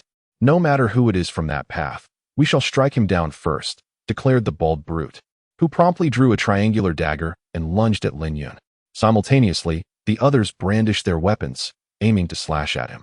Lin Yun let out a cold chuckle. To him, their movements appeared agonizingly sluggish. He swiftly elevated his leg, executing a series of rapid kicks that sent the weapons flying from the hands of the 3 captors, simultaneously shattering 3 of their arms. Although Lin Yun had intended to incapacitate all 4 limbs, he was startled to find himself unable to complete the final maneuver. A wave of unease washed over him as he realized he had not fully recovered, yet had struck out with the power of the nebula unscathed. In a flurry of thought, he hastily retreated to the left, but it was too late. A blade grazed his back at an angle. Fortunately, Lin Yun's swift evasion minimized the cut, which measured a mere 3 inches, but it nonetheless bled profusely. Enraged, he disregarded the wound and pivoted, unleashing a barrage of rapid kicks and a flurry of heavy punches. In an instant, all 4 assailants lay defeated upon the ground, and he exhaled a long breath of relief. Lin Yun silently lamented the notable decline in his strength. The fallen men gazed up in terror. The individual before them was undeniably formidable, likely surpassing even the likes of the Black Panther and Greedy Snake within their organization. Yet, now incapacitated and with their bones shattered, they lay motionless on the ground. Lin Yun silently harnessed the power of the nebula, and in the blink of an eye, the bleeding wound on his back ceased. He then picked up the triangular dagger and approached the 4 individuals lying on the ground, delivering a swift strike to each of their throats. He had grown weary of conversing with these individuals, although he harbored a deep-seated hatred for them and was prepared to recklessly eliminate the bald man. He was taken aback by the person before him, who executed the killings with an ease akin to crushing mere ants, his expression unchanged. Who was he? How many lives had he taken? As Lin Yun unexpectedly halted in front of her, merely appraising her, Miao Yi recalled that her chest was mostly exposed. Feeling a mix of shame and urgency, noticing that Lin Yun showed no intention of freeing her from her bonds, but instead focused on her chest, her heart sank at the thought of his previous words. Was she destined to be violated today? With a heavy heart, she closed her eyes, reasoning that being assaulted by one person was preferable to being overpowered by several. In the 24th chapter, Su Jingru, Lin Yun regarded the female officer before him, whose eyes were tightly shut, and couldn't he help but chuckle inwardly. He mused that a mere glance at her had evoked such a submissive demeanor. It was undeniably enticing. He surveyed her, noting her as a quintessential beauty of Eastern descent, with a pair of bright, clear eyes. The torn fabric of her clothing revealed an alluring temptation. In Lin Yun's memory, only Zhang Xian, whom he had seen previously, could rival her beauty. He reached out and effortlessly untied the ropes binding the female officer, observing that she remained in a state of desolation with her eyes still tightly closed. I could not help but nearly burst into laughter. Hey, are you trying to tempt me? I think it would be wise for you to open your eyes. Otherwise, I might just take action. Upon hearing Lin Yun's words, Miao Yi hurriedly opened her eyes, only to discover that the ropes binding her had been untied, while Lin Yun continued to gaze intently at her chest. The policewoman's face flushed crimson, and she quickly pulled up the torn fabric of her shirt. Oh, thank you for rescuing us. By the way, Jingru is still in the car. It seemed that the officer recalled something, and she dashed towards the vehicle. Lin Yun shook his head, noting that her personality bore a striking resemblance to Han Yuding, whom he had encountered before, yet he followed her nonetheless. Jingru, are you all right? Lin Yun saw the policewoman supporting a woman whose hands were still bound. Sister Yi, I'm fine. What about you? Where are we now? The woman, upon noticing Miao Yi's torn attire, quickly inquired. It's all right now. This person saved us. Miao Yi then realized that the stranger who had come to their aid had witnessed her exposed self. We are immensely grateful for your life-saving assistance. My name is Su Jingru, and this is Deputy Chief Miao Yi of the City Criminal Investigation Team, my cousin. The woman, still bound, bowed slightly in gratitude towards Lin Yun. Observing that Su Yi struggled to untie Su Jingru's ropes, Lin Yun stepped forward and swiftly freed her hands, then looked up at Su Jingru. With a quiet sigh, one cannot help but admire the exquisite beauty before them. Like the delicate orchids of spring and the elegant chrysanthemums of autumn, she possesses her own unique charm. Her countenance is strikingly ethereal, with skin as smooth as jade, a complexion of alabaster tinged with rosy hues. Each subtle smile and frown reveals an innate nobility that captivates all who behold her, leaving them in awe of her graceful and refined radiance. Even bound by ropes, her inherent elegance and grandeur remain undiminished. I am Lin Yun, and it was merely by coincidence that I found you. I happened to be in this vicinity, Lin Yun remarked nonchalantly. Yet, in a fleeting moment, Miao Yi recalled the previously menacing figures who had been dispatched by this seemingly harmless young man, sending a shiver down her spine. Su Jingru remained unaware that the individuals who had kidnapped her had met their demise at Lin Yun's hands. She observed Lin Yun's smooth and healthy skin, which exuded a subtly refreshing fragrance, certainly not the scent of any ordinary perfume. Furthermore, given the relaxed demeanor and attire of this young man, it was evident that he could not afford high-end fragrances. May I inquire where Mr. Lin is currently employed? Su Jingru asked, her initial impression of Lin Yun shifting slightly. Although he was not conventionally handsome, there was an undeniable charm about him, especially considering he had come to her aid. Oh, I have yet to secure employment. I plan to visit the job market in a few days. I have more than enough money for the entrance fee, Lin Yun replied instinctively. Su Jingru and Miao Yi exchanged bewildered glances, astonished by his response. What was he even talking about? who had inquired about his ability to afford an entrance fee. After all, the cost of entry to a job market was hardly significant. I did not mean it in that way. What I intended to convey is that I no longer need to seek opportunities in the job market that require an entrance fee, he clarified with a chuckle. After Lin Yun finished his explanation, he realized that his statement bore no distinction from the preceding one. Observing the two women with furrowed brows, he prudently sealed his lips. However, he couldn't shake the thought that he need no longer fret over the issue of talent market entry. If Mr. Lin would not mind, he could indeed consider joining our company, though I wonder what discipline he has studied. Su Jingru's words were perpetually soft and languid, as if she were untouched by the mundane world. Lin Yun sighed inwardly, pondering how such a gentle soul could be bound so cruelly by those kidnappers. Before Jingru could voice her thoughts, Su Jingru waved her hand dismissively. I certainly do not mind, but I must confess, I am utterly devoid of skills. I can merely partake in meals. Lin Yun nearly divulged that he possessed a myriad of abilities. Following his previous job-seeking failure, he had reflected deeply and concluded that his manner of speaking was flawed. When one claims to be proficient in everything, it inevitably raises doubts, even if such assertions are grounded in truth. It was laughable that he remained oblivious to this at the time, simply because he knew he had not lied, which delayed his realization. Oh, if there are any labor-intensive tasks, I could manage those, he hastily added, correcting himself. It matters not. It would be our honor to have Mr. Lin join our company. Here is my business card. Tomorrow, I will personally call General Manager Tang, and you may report directly to Hongxiang Industry on the 12th floor of Jincheng Building, Su Jingru remarked as she produced a business card and handed it to Lin Yun. Upon observing the situation, Lin Yun realized that others had no expectations of him, merely seeking to repay the life-saving grace he had bestowed. The woman's words were like a gentle spring breeze, invoking an indescribable comfort that significantly enhanced his fondness for Su Jingru. However, he remained unpretentious. Accepting the business card, he thought to himself that this was indeed his due. The favor of saving a life warranted merely a year, at most two, of unearned sustenance in her company. Once he attained the status of a first star, he would depart without hesitation, even if she wished for him to remain. With that resolved, he took the card without a second thought. In the distance, the wailing of police sirens echoed through the air. Lin Yun, wishing to avoid further entanglement with the authorities, turned directly to Miao Yi and stated, I am leaving. As for how to articulate this situation, I trust you will manage.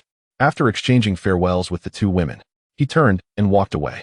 Miao Yi remained momentarily stunned, contemplating how Lin Yun had effortlessly walked away after dispatching for criminals. Despite the orders permitting their immediate execution, it seemed rather abrupt to leave without any explanation, leaving her at a loss for words. After shedding his clothes for a wash, he tended to his wounds and took a shower, collapsing onto his bed for merely 3 hours of sleep before dawn broke. The following morning, after sharing breakfast with Liu Yao, Lin Yun informed him of his impending departure from the area. He refrained from divulging the details of his newfound employment, instead merely advising Liu Yao to come to Meizhou the following Sunday to assist Yi Chusher with his treatment. Liu Yao contemplated giving a card to Lin Yun, yet he feared that such a trivial gesture might provoke Lin Yun's ire. He worried that this minor incident could lead Lin Yun to regard him with disdain, which would be unfortunate. Reflecting on the myriad opportunities that lay ahead, he decided not to dwell on this singular moment. Chapter 25. Women's Lingerie Service Department. Upon exiting the Meizhou International Hotel, Lin Yun proceeded directly to the address provided by Su Jingru the previous evening. He was in search of a stable job, which would enable him to further his aspirations of star cultivation. While Lin Yun was confident that with enough effort he could earn a living, his true motivation was not merely to accumulate wealth, but rather to earn a living that would support his spiritual pursuits. If securing employment could sustain him and provide a sense of stability, why squander time solely on the pursuit of money? For Lin Yun, this was already more than sufficient. The Jincheng Building stood as the tallest edifice in the entire Xinjiang region, a fact well known to all its inhabitants. Lin Yun effortlessly located the building, recalling Su Jingru mentioned that it was on the 12th floor. Upon entering the elevator, he pressed the button for the 12th floor, only to find his finger inadvertently detained by another. The woman beside him, clad in a form-fitting outfit that accentuated her alluring figure, bore a hint of fatigue in her eyes, yet her expression radiated intelligence and capability. She offered Lin Yun a slight smile, and he remarked, "Hello. Your fingers are quite delightful." The woman, Noticing her finger resting atop his, blushed and was about to apologize. Suddenly, upon hearing the audacious remarks from this individual, whose attire was scarcely distinguishable from that of a beggar, I felt a surge of indignation as he brazenly addressed me as beauty with a cheeky grin. Just as I was about to express my displeasure, it occurred to me that he too had come to the 12th floor, which merely constituted a segment of our shared company. Whom do you seek on the 12th floor? The woman, undeterred by Lin Yun's playful banter, harbored no semblance of affection towards him. I am here to work at Hongxiang Industrial. My name is Lin Yun, he declared, extending his hand in a gesture of introduction towards the lady. You are Lin Yun, the one introduced by Jingru? Oh, I am Tang Zian, currently overseeing Hongxiang Industrial, a subsidiary of Shanghai Group, and I am responsible for Hongxiang Microelectronics and Hongxiang Apparel, she replied, furrowing her brow. Internally, she mused about how Jingru could possibly refer such a disheveled character to the company, cautioning me against assigning him any tasks. Observing his lackadaisical demeanor and untidy appearance, he seemed to possess an unwarranted sense of self-importance. The elevator came to a halt on the 12th floor. Follow me, Tang Zian instructed as she stepped out. Lin Yun trailed behind her, disregarding Tang Zian's frosty demeanor. After all, he was merely there to bide his time and collect his salary. Her opinions held little significance for him. Which department do you wish to join? Tang Zian pondered in confusion why Jingru would suggest allowing this idle individual to select his own department. Oh, I merely wish to assess the seating arrangement.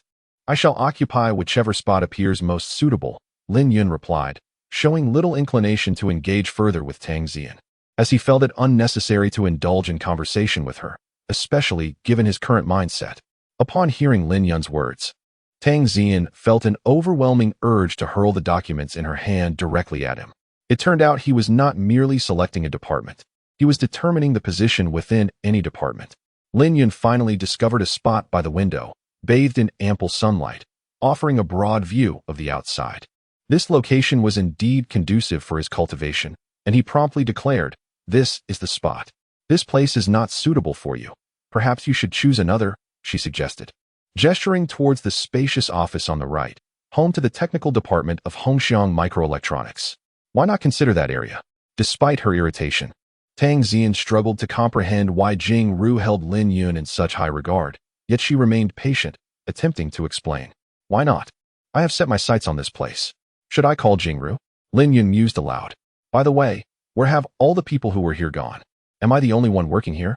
While Lin Yun continued to murmur to himself, Tang Zian could hardly contain her frustration, wishing she could give him a swift kick.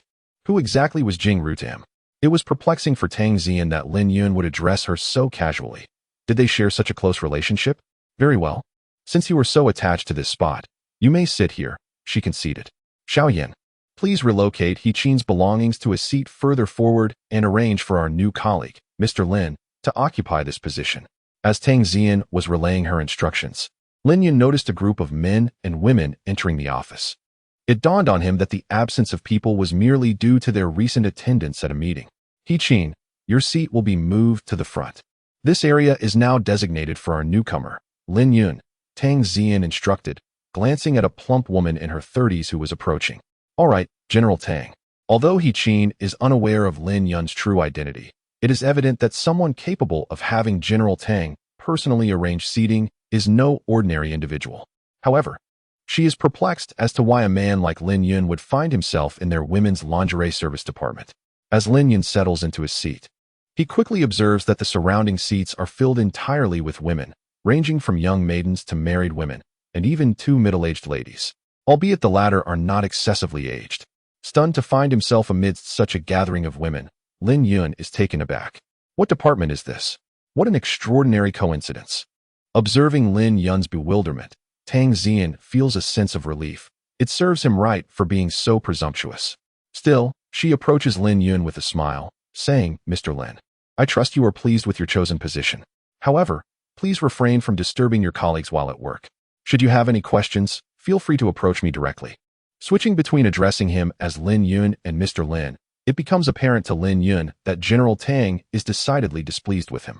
Hesitantly, he turns to a round-faced girl seated behind him and asks, Excuse me, but may I inquire about what department this is? The girl, her cheeks flushing, replies, Did General Tang not inform you? This is the women's lingerie service department. She internally wonders how a man ended up in their midst. Although there are men in the lingerie department, the majority occupy roles in design and sales, with the latter being particularly sparse. The prospect of finding men in the women's lingerie after-sales service department is even more remote. So, what exactly does our department entail? Lin Yun felt beads of sweat forming on his forehead. Our primary responsibility revolves around providing after-sales service for the women's lingerie sold, addressing inquiries and concerns. For instance, if a customer encounters any issues regarding fit or quality after purchasing our products, they may reach out to our department. We are tasked with offering detailed explanations and guidance. And in the event that a customer is dissatisfied, we accompany them to the store to exchange their purchase for a more suitable style. Are you new here? The round-faced girl inquired, explaining everything meticulously. Lin Yun, feeling overwhelmed, sank into his seat, pondering the unlikelihood of such a coincidence. Should he seek out General Manager Tang to request a seat change? Yet, it seemed likely that she was anticipating his approach. After some contemplation, he resolved to stand up and seek an alternative seat with General Manager Tang. A wave of resentment washed over Lin Yun. It felt almost deliberate, this uncanny timing. Fine, I shall refrain from seeking you out, he thought defiantly. What does it matter if I sit among women? I am merely here to pass the time, earn a wage, and hone my skills. What significance does the women's lingerie service hold? I shall not engage in it. The presence of these women suffices for such tasks. With this realization, Lin Yun felt a sense of calm settle within him. Since I am here, I shall embrace it.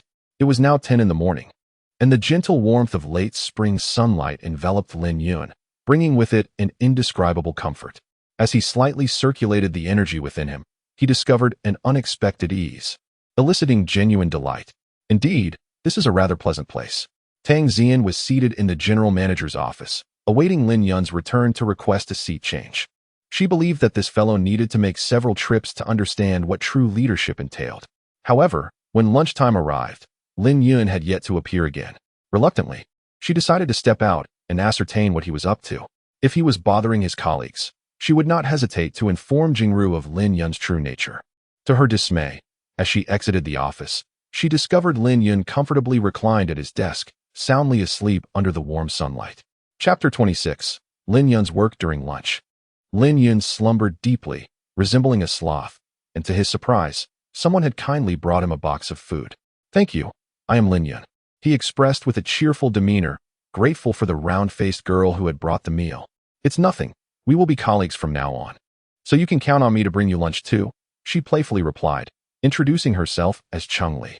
Noticing that Lin Yun's seat was personally arranged by the esteemed Tang, she could tell he was not of affluent means. His hair was somewhat tousled, and his attire, from head to toe, surely did not exceed 100 yuan. Moreover, his sneakers bore a slight tear. Chung Li's decision to bring Lin Yun lunch stemmed from a mix of compassion for his first day on the job and their budding camaraderie.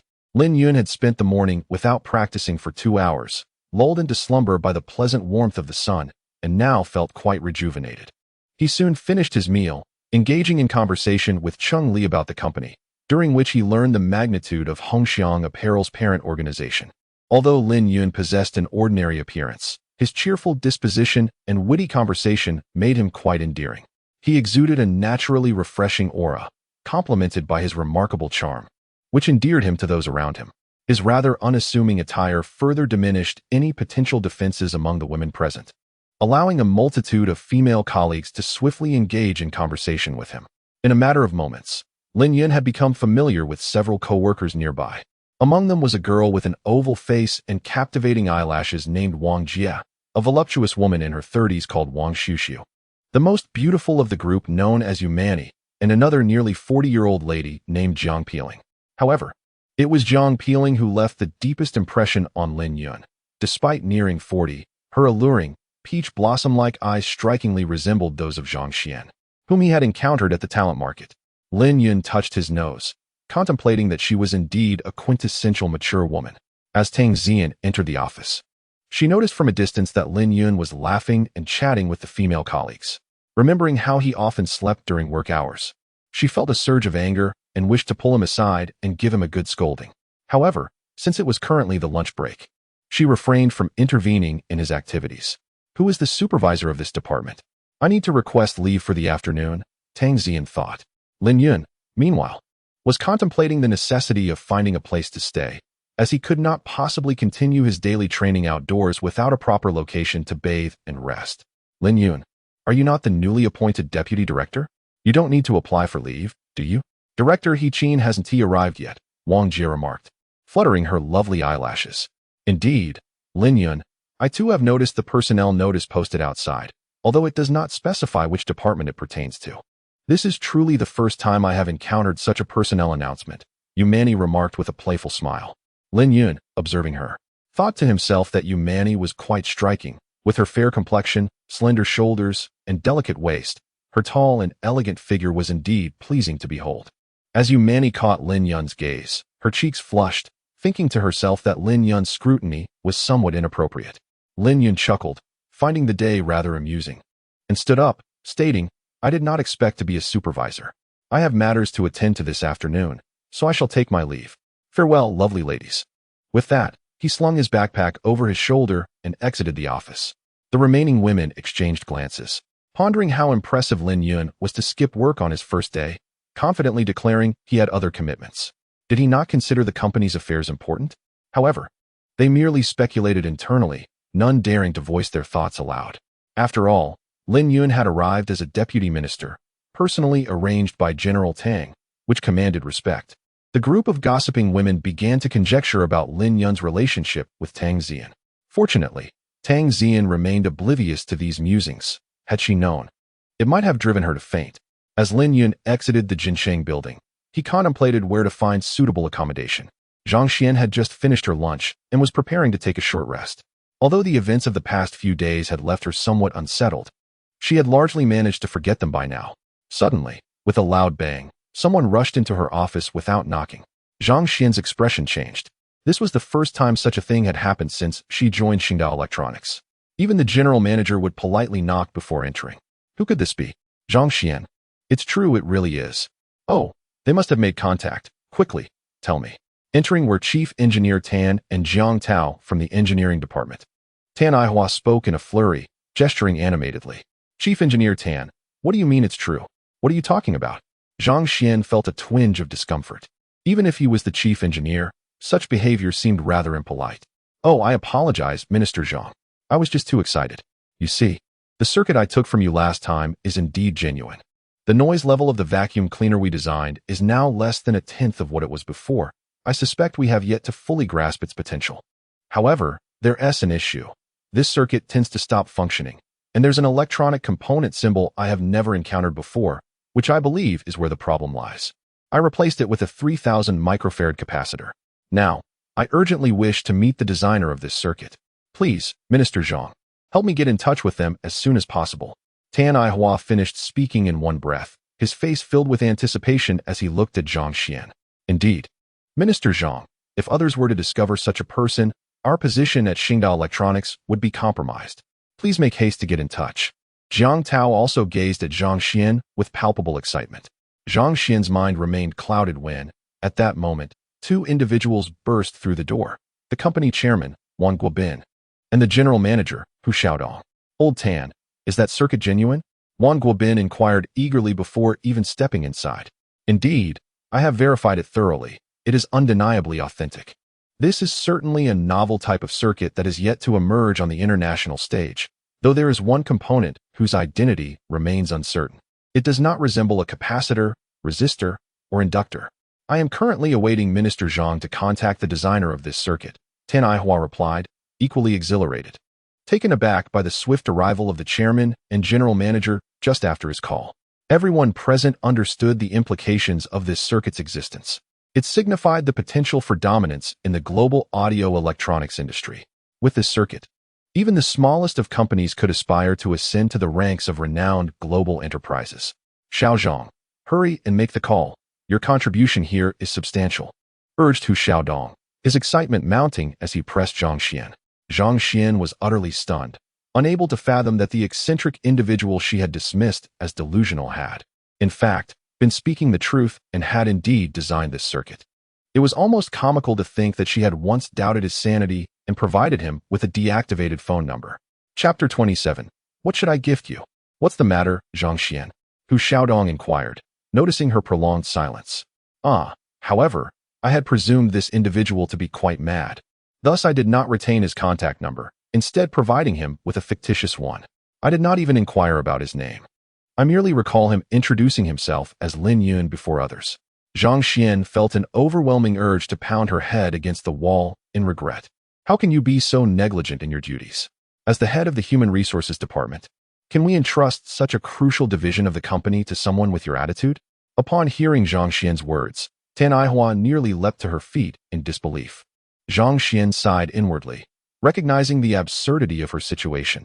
While she felt constrained, she understood that part of the fault lay with herself. Consequently, she laid bare Lin Yun's performance at the talent market, fully divulging her initial intention to assign him menial tasks in the General Affairs Department. However, due to his demeanor and that circuit diagram, she had abandoned the notion of recruiting him altogether. After listening, everyone fell into contemplation. If this individual truly possessed the abilities he claimed, he would be nothing short of extraordinary, almost otherworldly. Nevertheless, they soon forgave Zhang Xian. Anyone in her position would have acted similarly, if not more irrationally. Furthermore, based on Zhang Xian's account, she was the sole person at the talent market who had offered this individual an opportunity. Thus, the blame could not be placed upon her. If he was indeed as remarkable as he asserted, then he was truly exceptional. However, given Zhang Xian's description of his current state of decline, if we could locate him now and offer him a generous salary to join our company, even if his other claims were fabrications, as long as he could manage the circuit, we would have succeeded. The chairman, Wang Guobin, nodded and said, "Indeed, Zhang Xian, I was overly irate earlier, and I apologize. However, did you not provide him with a phone number? Although it is a disconnected line, you should promptly reactivate that number." While Tan Aihua was apologizing to Zhang Xian, it was evident that he still harbored the hope that she could locate Lin Yun. Moreover, he expressed dissatisfaction with Zhang Xian's decision to abandon the search based on mere words from the other party. Yet, since the chairman had spoken, he refrained from further commentary, merely wishing that Zhang Xian would succeed in finding the individual. Zhang Xian's eyes brightened. Indeed, she would reactivate that phone number immediately. Perhaps he might call her again. All right, I shall go and restore that number at once. I will exert all my efforts to reach out to him. Separator Lin Yun wandered around the vicinity of the Jincheng building for an entire afternoon, visiting countless real estate agencies, yet failing to find a suitable residence. It was not that there were no available places to live, but rather that Lin Yun could not bear the burden of the rent. The cheapest option demanded 500 yuan per month, with a minimum requirement of 3 months' payment in advance. Lin Yun checked his pockets, finding barely 800 yuan, and he shook his head with a sigh, continuing his search. The Jincheng building is located in the Puyuan district of Fenjiang City, adjacent to the Chaoyang district. Despite searching extensively within the Chaoyang district, Lin Yun was unable to find an appropriate dwelling. He had no desire to return to stay with Lao Yao, not out of embarrassment, but simply because the Meizhou International Hotel was too far from his workplace. As dusk approached, Lin Yun found himself in a state of profound discontent after spending an entire afternoon in search of accommodation, only to realize that he would have to endure another night outdoors. With the May Day holiday just a day away, today being April 29th, he considered postponing his search until the festivities commenced. April 29th. How could he forget that it marked Han Yushi's birthday? He wondered if she had managed to finalize her divorce proceedings. It was imperative that he present her with a gift, yet time was slipping away, and securing a proper residence seemed futile. He decided to procure a gift today and send it to her via express delivery tomorrow. Lin Yun wandered into a jewelry store, but his modest budget of over 700 yuan was insufficient to purchase even a decent piece of jade. After a fruitless circuit, he sighed, feeling the disdainful gaze of the sales associate upon him, and settled for a delicate light blue jade pendant chain, spending a little over 100 yuan. Exiting the jewelry store, he pondered that a mere chain would be insufficient. He needed to find a pendant or perhaps an alternative gift. Meanwhile, the saleswoman behind him continued to regard him with thinly veiled contempt, likely thinking that merely purchasing a chain was of little value without an accompanying pendant. Lost in thought, he unwittingly found himself back at the spot where he had previously relished the flavor of the mingyan fruit. Gazing at the mingyan fruit tree, he reflected on how this very tree had resolved his predicament of needing to recultivate his skills. He resolved to relocate this treasure of a tree in the future, for it was indeed a remarkable find, Yet it seemed this was the only one of its kind he had ever encountered. Leaning against the luminous Mingyan fruit tree, Lin Yun was suddenly struck by the thought that the heart of the Mingyan tree, if crafted into a pendant or some other adornment, could impart a sense of clarity and refreshment, while also dispelling fatigue and malevolent energies. However, the key to unlocking such potential lay in the infusion of one's own stellar energy. Why not fell this tree and fashion the heart into a necklace for Han Yushi? Yushi, why do you carry that pillow with you every day? Isn't it a bother? Meina remarked, noticing the cushion in Han Yushi's grasp.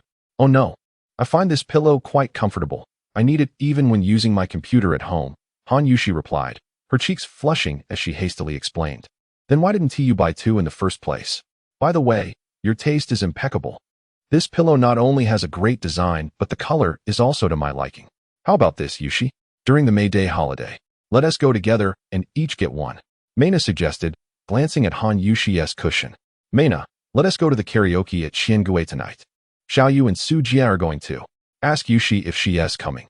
Xinjun is treating us, called out Fong Ping from a distance. Meina was aware that Han Yushi disliked such places, so she did not press the matter further and simply greeted Fong Ping before joining her. Yushi, come along. Today's gathering is especially for you, Xinjun stated earnestly as he appeared before Han Yushi. Yushi, you are the guest of honor today. It's your birthday. And I specially invited everyone to celebrate.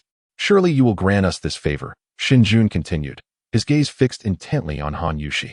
Hearing Xinjun's words, Han Yushi suddenly recalled that today marked her birthday, momentarily stunned as she realized she had completely forgotten. A wave of sadness washed over her. A poignant feeling of being forgotten, as if no one remembered her special day. Xinjun's expression darkened, thinking to himself that she had truly become vain. Did she believe her husband awaited her? What a farce. Her husband was a lunatic, a fact known to all. Yet, what did it matter? After all, her husband's mind was not entirely. Xinjun wisely chose to remain silent. Upon hearing Xinjun's remarks, Han Yushi's countenance turned cold, but before she could respond, her face transformed into one of delight. Seeing this, Xinjun felt a sense of relief, thinking that perhaps there was still hope. Han Yushi caught sight of Lin Yun unexpectedly standing beneath the tree where he had previously indulged in wild fruits. Without a second thought, she sprinted towards him, leaving Xinjun with a sullen expression. Chapter 28. A word left unspoken. Lin Yun was gently caressing the Mingyan fruit tree, his mind preoccupied with thoughts on how to proceed. The tree was neither particularly large nor small, just the right size for his hands to grasp. Although felling the tree posed no challenge for him, doing so during daylight would surely attract penalties if spotted. However, with nightfall upon them, he planned to wait until fewer people were around before taking action. Lin Yun, what are you doing here? Han Yushi called out before she even reached his side. Ever since Lin Yun had treated her with golden needles, Han Yushi felt an incredible lightness throughout her body, and she could distinctly sense that her physical condition had improved significantly. Last time, my sister pushed Lin Yun onto the medical stretcher, causing his head to collide and leaving his back drenched in blood. Ever since that incident, I have been consumed with worry, even harboring a faint desire to see him again. Yushi, what brings you here? I recalled that her company was located nearby. Lin Yun had been contemplating how to obtain this tree when he heard Han Yushi call out to him, which jolted him back to reality. He couldn't help but feel a tinge of embarrassment, realizing that his current abilities were still too meager. Should someone decide to ambush him, he would undoubtedly suffer significant losses. What are you doing here? Han Yushi wondered, noticing that Lin Yun was merely caressing the tree. She pondered whether he was once again hungry or if there was a lack of food. However, hadn't he already consumed the fruit from this tree last time? What could his purpose be for returning? He certainly wasn't here to seek her out. If that were the case, he wouldn't be lingering in this spot. Lin Yun couldn't confess, I lack the funds to buy you a gift, and was merely contemplating this tree. You're hungry, aren't you? Let's go get something to eat. Lin Yun was taken aback by the lightness in Han Yushi's tone. It could even be described as somewhat tender. He thought to himself, could it be that her demeanor has softened since the divorce? Had he known, he might have considered ending their marriage much earlier. Han Yushi noticed Lin Yun's peculiar gaze and was curious about his thoughts, feeling somewhat bewildered by her own tone. It seemed she had never spoken to him in such a calm manner before.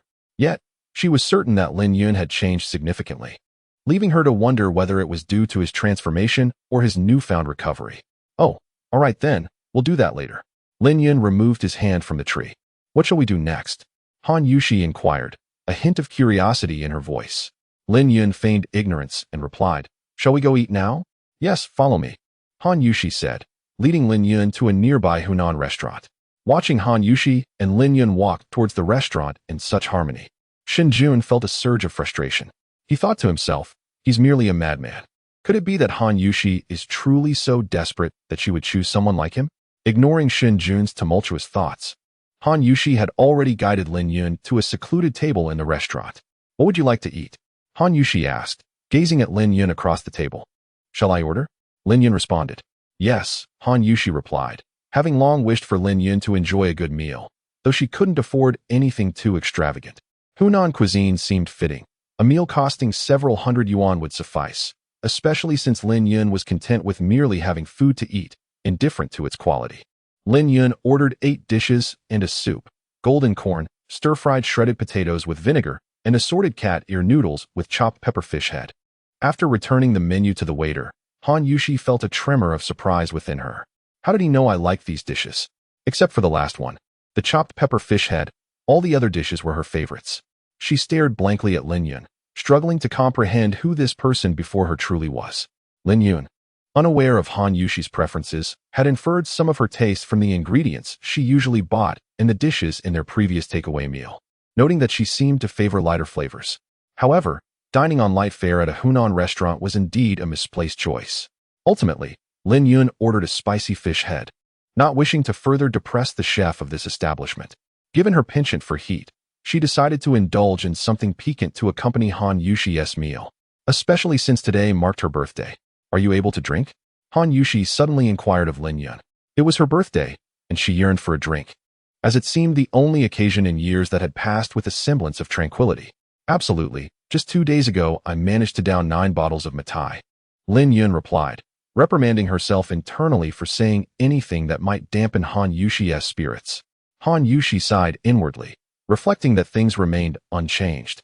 "I'll fetch a bottle of red wine," Lin Yun said, observing the expression on Han Yushi's face, aware of her unspoken thoughts, and hurriedly added. Watching Lin Yun's silhouette as she went to retrieve the wine, Han Yushi sighed softly, wishing that this person were of a more sensible disposition.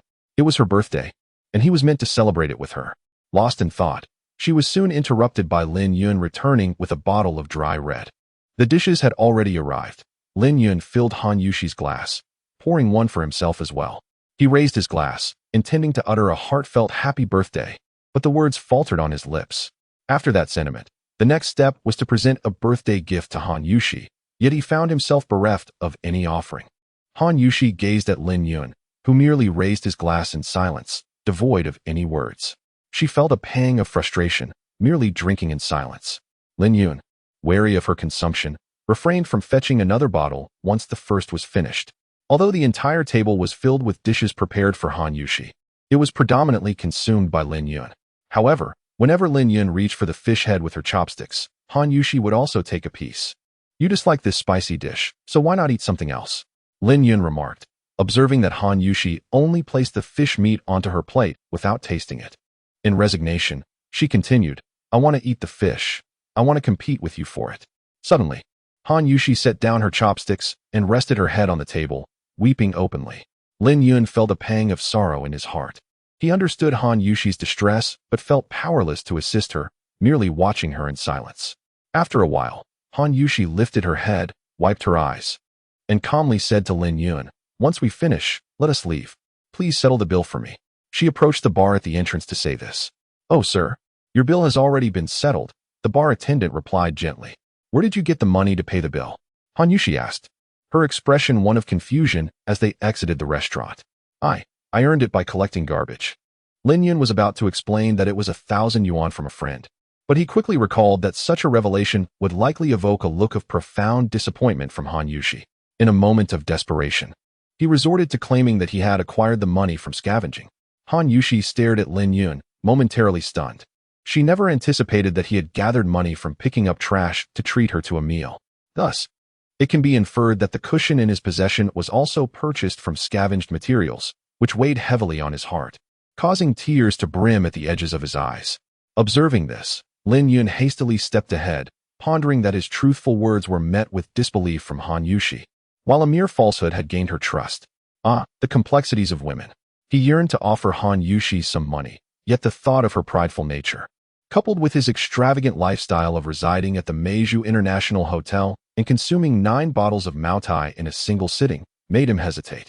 For someone so concerned with appearances and with a somewhat fragile mindset, would his monetary gift not inadvertently inflict further harm? Lin Yun was preoccupied with thoughts of the Mingyan fruit tree and proceeded directly toward it. Meanwhile, Han Yushi had yet to gather her thoughts and merely followed him in silence. The streets were nearly deserted, and the park nearby was devoid of visitors. Lin Yun retrieved a small knife from his backpack, and with a swift application of his celestial energy, he severed the sizable tree with just a couple of strikes. What are you doing? Han Yushi suddenly realized that Lin Yun had already felled the tree, creating something useful. Come with me, he replied, as he extracted a half-meter-long trunk containing the heartwood from the tree's base. Han Yushi watched in awe as Lin Yun wielded the diminutive knife with such ease, effortlessly cutting through the tree, revealing the remarkable sharpness of the blade. His words made her feel as if she were the lookout for a thief, trailing behind her husband. Although a hint of tension lingered, she surprisingly felt no fear. Accompanied by the gentle rain, Han Yushi arrived at the place where she had last practiced. The park by the roadside was tranquil, with only the occasional passerby. Han Yushi and Lin Yun ventured deep into this secluded park, where only the two of them were present. Surprisingly, she felt no fear. Please, take a seat. Lin Yun gestured towards a nearby wooden bench. What are you planning to do? Han Yushi was perplexed as to why Lin Yun had brought her here so late. Lin Yun merely smiled, remaining silent as he set down his backpack and sat opposite her. He then produced a small knife and began to carve a half-meter-long log with fervor. Observing Lin Yun's concentrated efforts, Han Yushi felt a sense of curiosity as he silently whittled away at the log. Lin Yun's hands moved with remarkable speed. She could scarcely discern his motions. In no time, the half-meter log was reduced to a slender core of less than half a foot. Each wooden bead he crafted shimmered with a faint starlight, a sight to behold. Deep within her heart, Han Yushi was profoundly stirred. How could Lin Yun achieve such perfectly rounded wooden beads with his hands? Even more astonishing was that each bead was identical in size, with no discernible differences to her eye. Could it be that this type of wood was particularly soft? As this thought crossed her mind, Han Yushi picked up a piece of wood from the ground, only to find it remarkably hard, far more so than an ordinary wooden fragment. How could Lin Yun possibly accomplish this? Lin Yun paid no heed to Han Yushi's actions, meticulously crafting 52 beads from the heartwood of the Mingyan fruit tree. He skillfully shaped them into smooth orbs using the power of the nebula, infusing each bead with a trace of this celestial energy. The beads, freshly imbued with nebula power, shimmered with a faint starlight. However, once donned by their owner, the radiance would recede, becoming imperceptible. After completing all 52 beads, Lin Yun found himself utterly exhausted. Taking a moment to catch his breath, he retrieved the pale blue chain he had purchased earlier that afternoon and strung the wooden beads together, creating a splendid necklace. The piece emanated an elusive starlight, bestowing upon it a soft and comforting aura. Lin Yun understood that this enchanting quality stemmed from his nebula energy. Its true value was likely known only to him, given the necklace's properties and the nebula power it contained. It would be exceedingly rare to find anything of greater worth in the entire world. Gazing in awe at what had once been a mere half-meter trunk, now transformed into such a beautifully exquisite necklace, Han Yushi's eyes reflected not only astonishment, but also a yearning to possess it. Happy birthday, Yushi. This is a gift for you, Lin Yun declared, presenting the necklace to the astonished Han Yushi. Stunned, she contemplated countless possibilities, yet never imagined that Lin Yun had crafted a necklace to celebrate her birthday. She even wondered if he had succumbed to another episode, resolving to humor him this once. As long as it brought him joy. Regardless, she would never be with him again, nor would she witness his moments of distress. However, what she had not anticipated was that Lin Yun merely wished to create a beautiful necklace as a gift for herself. As Han Yushi trembled while receiving the exquisite necklace from Lin Yun, tears of joy cascaded down her cheeks for the first time. No longer were they tears of fear, sorrow, or despair. It turned out that there was indeed someone in this world who genuinely remembered her birthday. Lin Yun gazed quietly at Han Yushi, understanding her emotions. Having endured years with a volatile husband who mistreated her, and with her family largely indifferent towards her, this woman, who had lived in a state of suppression and sadness, was inevitably stirred by the arrival of a true birthday gift. Thank you, Lin Yun, thank you. Han Yushi suddenly yearned to throw herself into Lin Yun's embrace and weep. Yet she understood that she could not. The pain she had borne over the years was hers alone to bear. Yushi, you have endured much these years. Lin Yun regarded her with compassion, feeling a pang of sadness in his heart. Upon hearing Lin Yun's words, Han Yushi could no longer restrain herself and leapt into his arms, finally able to cry out loud, relieved to have someone recognize her struggles. The fragrant warmth of Han Yushi enveloped Lin Yun, and a rush of thoughts flooded his mind, yet he had never imagined she would collapse into his embrace. Holding her soft, fragrant form, Lin Yun found his mind devoid of any other thoughts, gently patting her back in a comforting gesture. The fresh and pleasant scent of masculinity emanating from Lin Yun caused Han Yushi to shiver slightly. Unbeknownst to her, Lin Yun was a cultivator, and this fragrance was a result of his body absorbing the essence of heaven and earth. She mistakenly believed that all men might possess such a scent. Yet, when she passed by others, she could not detect it. It was only near Lin Yun that she felt this unique aroma. Could it be that this was Lin Yun's scent? A flush crept across Han Yushi's cheeks as she endeavored to suppress her thoughts on this matter. After a long while, Han Yushi finally rose from Lin Yun's embrace. Her face flushed, though the dim light of evening rendered details somewhat unclear. Lin Yun, this is the most exquisite gift I have ever received. What is this necklace? It is truly beautiful. Han Yushi caressed the necklace in her hands, appearing utterly captivated. Lin Yun contemplated for a moment, recognizing that this necklace was crafted from the heart of a mingyan fruit tree.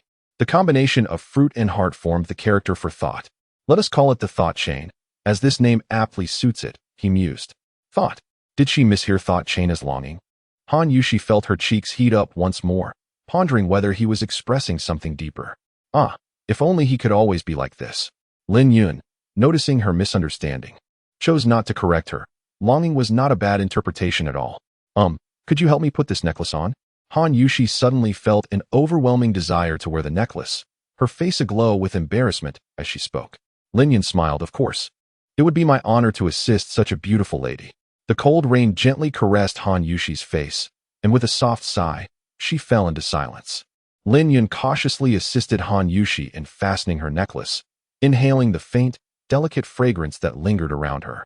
As he beheld her pristine neck, Lin Yun found himself unable to suppress a flutter of desire. Moments ago, their moods had been indifferent to one another, but now, he grasped the essence of temptation. Thankfully, Han Yushi had no intention of ensnaring him. After he secured the necklace, she merely murmured another thank you before lapsing into silence once more.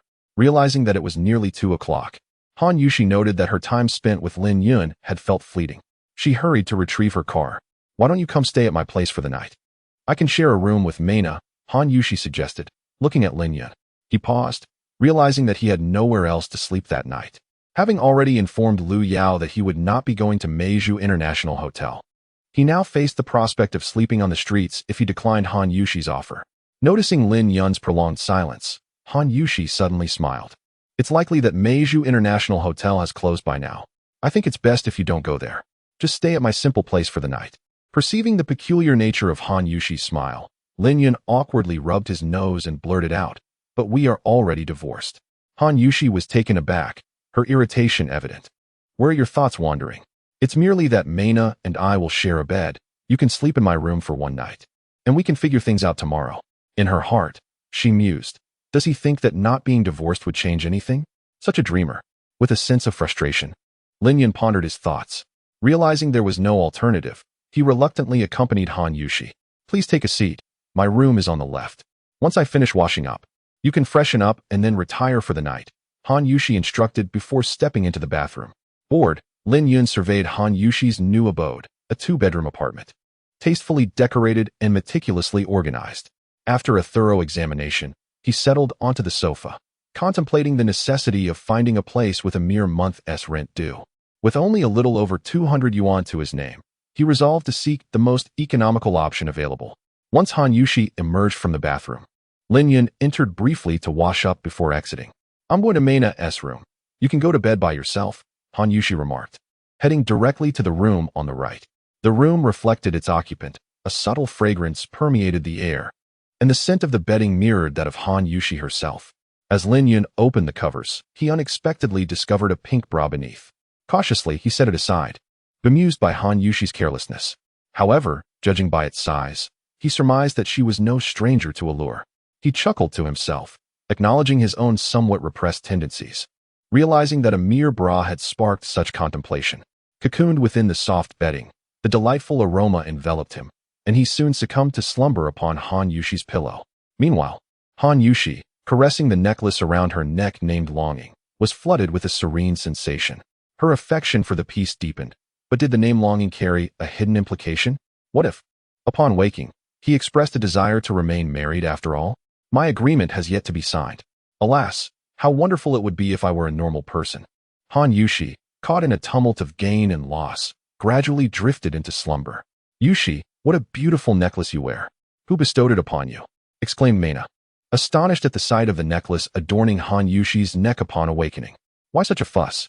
Han Yushi replied, still groggy from sleep. You woke me up with your shouting. Yushi, it seems you haven't divorced yet, and yet here you are, going out on a date. I admire you so much. Mena continued. Let me see what this necklace is made of. It looks so comfortable. May I touch it?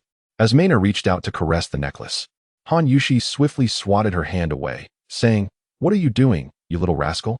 I'm just checking if he has risen. Suddenly, Han Yushi froze, recalling that she had left a bra tucked beneath the blanket. The thought sent a rush of crimson to her cheeks, akin to the vibrant hues of a summer evening sky. Yushi, what is wrong with you? Mena's inquiry trailed off as Han Yushi hurriedly donned her clothes and dashed to her room. The bed was neatly made, but Lin Yun was nowhere to be found, leaving only a small note behind. Han Yushi stared blankly at the scene before her, a wave of indescribable disappointment washing over her as she realized she had forgotten about the bra. Upon picking up the note, it read, Thank you for your hospitality. And for the room, I slept quite well last night. I am leaving now. Take care. Oh, I almost forgot. That color is truly lovely. Lin Yun. Han Yushi stared blankly at it for a long while before suddenly collapsing onto the bed in tears. Lin Yun, you scoundrel, was it his silent departure that upset her? Or was it something else entirely? Han Yushi could not articulate her feelings. It was an indescribable sorrow. She suddenly felt an overwhelming sense that seeing him again would be a daunting challenge. Ah, Sister Yushi, who has prepared all the breakfast outside, came the voice of Mena. Chapter 31. Delayed. Zhang Xian felt an acute sense of urgency. It had been several days without receiving a single call on the number she had activated.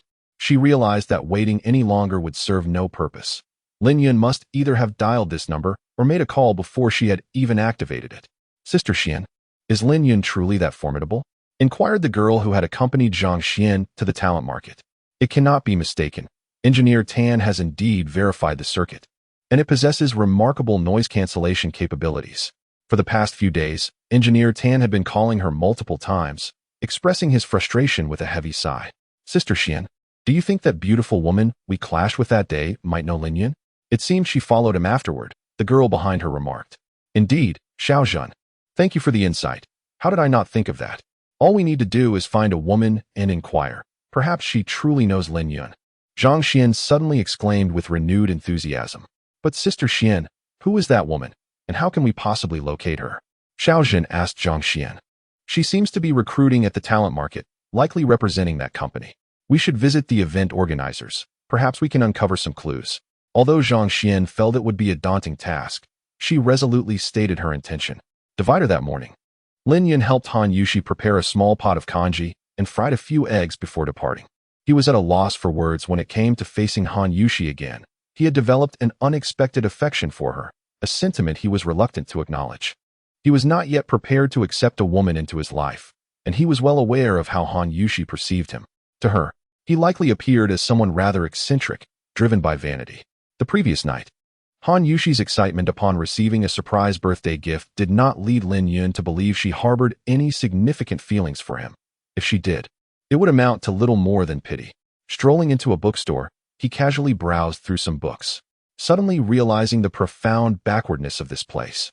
A surge of impulse welled up within Lin Yun. Could he not transcribe some of the remarkable technological achievements and practical solutions from the Tianan continent, thereby potentially shortening the research timeline for the people here by several centuries? However, he quickly shook his head. Such an endeavor would be a waste of time. He barely had enough time to cultivate, let alone dedicate himself to writing these things down. Whenever a useful technology came to mind, he decided it was best to jot it down on a scrap of paper rather than invest time in extensive research.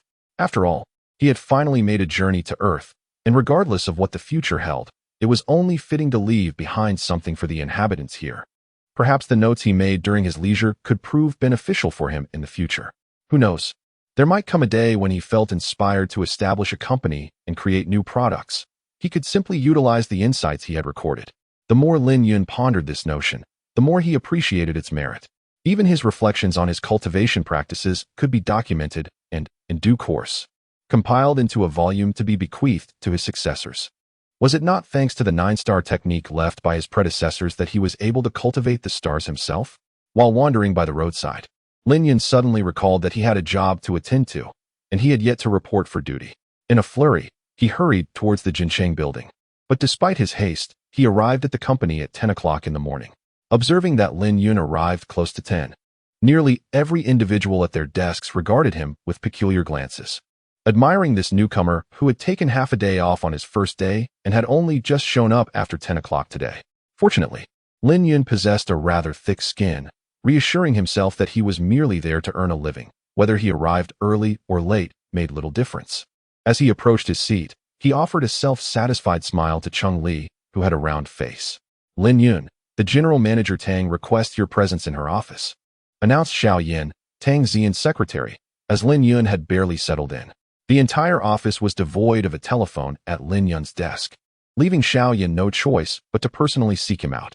Taken aback, Lin Yun pondered, what could she want from me? I'm just here to get by. Nonetheless, as it was only his second day on the job, he followed the secretary, enduring the curious gazes of the other women in the office, until he arrived at Tang Xian's office. "You summoned me, General Manager Tang," Lin Yun stated as he entered, finding a place to sit before her. Tang Xian was dressed in a white cotton shirt with a round neckline, while a black half-coat hung casually on a nearby rack. It was difficult to discern whether she had applied makeup. Her simple bangs provided a refreshing appearance. Perhaps due to a hint of irritation, her ample bosom, combined with a delicate flush on her face, evoked an irresistible urge to kiss her. Tang Xian had initially called Lin Yun in order to express her displeasure. She was extremely dissatisfied with his behavior from the previous day, seeing him arrive several hours late and displaying no sense of remorse. Even casting a somewhat lecherous glance at her chest only fueled her anger further. "Lin Yun, you skipped work on your first day and arrived late on your second. Are you here to work or merely to enjoy a leisurely retirement? Do you have no explanation whatsoever?" Tang Xian remarked coldly, fixing her gaze upon him. "Did you not tell me yesterday to avoid affecting others? I have adhered to that, as I have not disturbed anyone's work. Furthermore, I informed Su Jingru upon my arrival that I would not be undertaking any tasks. Perhaps you could call Jingru?" Lin Yun stated calmly to Tang Xian.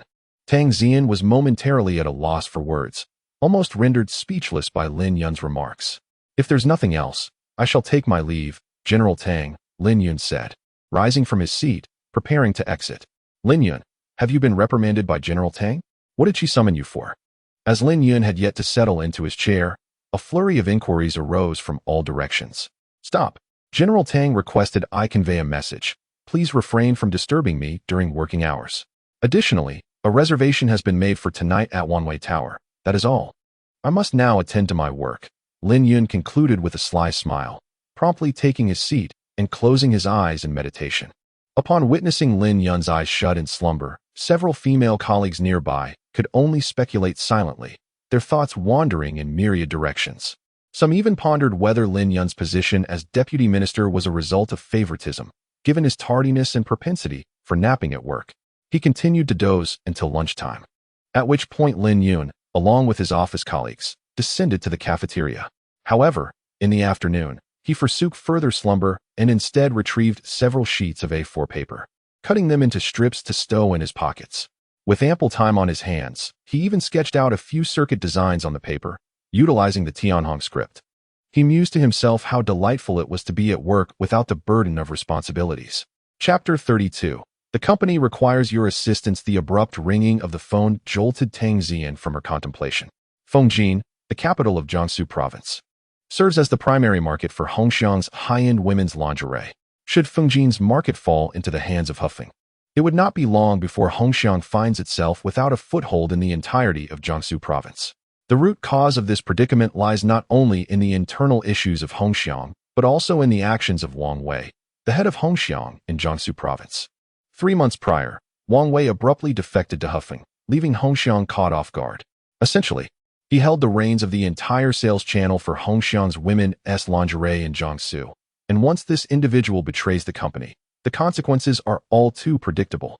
Notify the women's lingerie business department and the service department to convene a meeting immediately, Tang Zian stated, swiftly gathering her documents and heading to the main conference room. Lin Yun, we are heading to the meeting now, Wang Su reminded, noticing Lin Yun still lost in thought. Perhaps we should consider lowering our prices? How could that be? We are positioned as a premium brand. Reducing our prices would tarnish our reputation. In truth, even if we lose Fengjin, there are numerous other cities in Jiangsu. We need not rely solely on Fengjin. The trend of a province is dictated by its capital. If we lose Fengjin, can we truly expect success in other cities? The room was enveloped in silence. Tang Zian sighed, realizing she had perhaps pushed too hard. Very well, I shall devise another plan for Fengjin. For now, let us not concern ourselves with Sunan. However, we must swiftly stabilize the neighboring cities. We cannot allow the events in Sunan to repeat themselves. Manager Jean, please compile the data and arrange for our sales staff to be dispatched accordingly. This year's May Day holiday spans 7 days, and I expect everyone to be present in their respective markets by the 8th. At the end of the year, I will reassess salaries and positions based on individual performance. I hope not to be disappointed. All right, the personnel from the sales department should prepare immediately, while those from the lingerie service department may remain for the time being. He Qin, why hasn't Lin Yun from your department arrived? Tang Zian was already in a foul mood.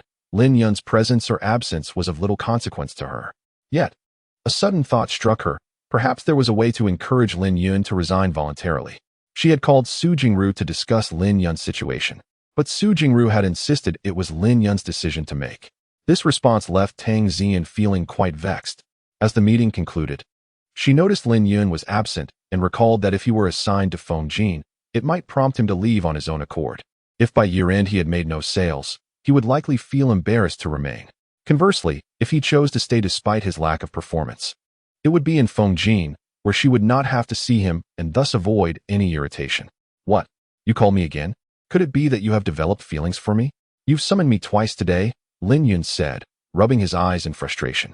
The exaggerated laughter from a few women in the surrounding departments diminished the doubts regarding the relationship between Lin Yun and Tang Zian. Although Lin Yun felt somewhat disheartened, he could not voice his reluctance. While they both understood that he was merely passing the time, admitting it outright would be somewhat embarrassing for someone with his thick skin. Lin Yun, the reason I summoned you is that the company requires your assistance, Tang Zian explained with a surprisingly amiable demeanor, patiently outlining the matter at hand. Oh, I see, Miss Tang. When shall we commence? Lin Yun could hardly muster the energy to feign surprise. Everyone was well aware of the implications behind Tang Zian's words, yet articulating them would render the conversation trivial. To assign someone from the lingerie service department to expand the market was a clear indication of Tang Zian's intentions. Anyone oblivious to this would be akin to a fool. Ultimately, Lin Yun was simply meandering through life, whether in Fenjiang or now in Fengjin.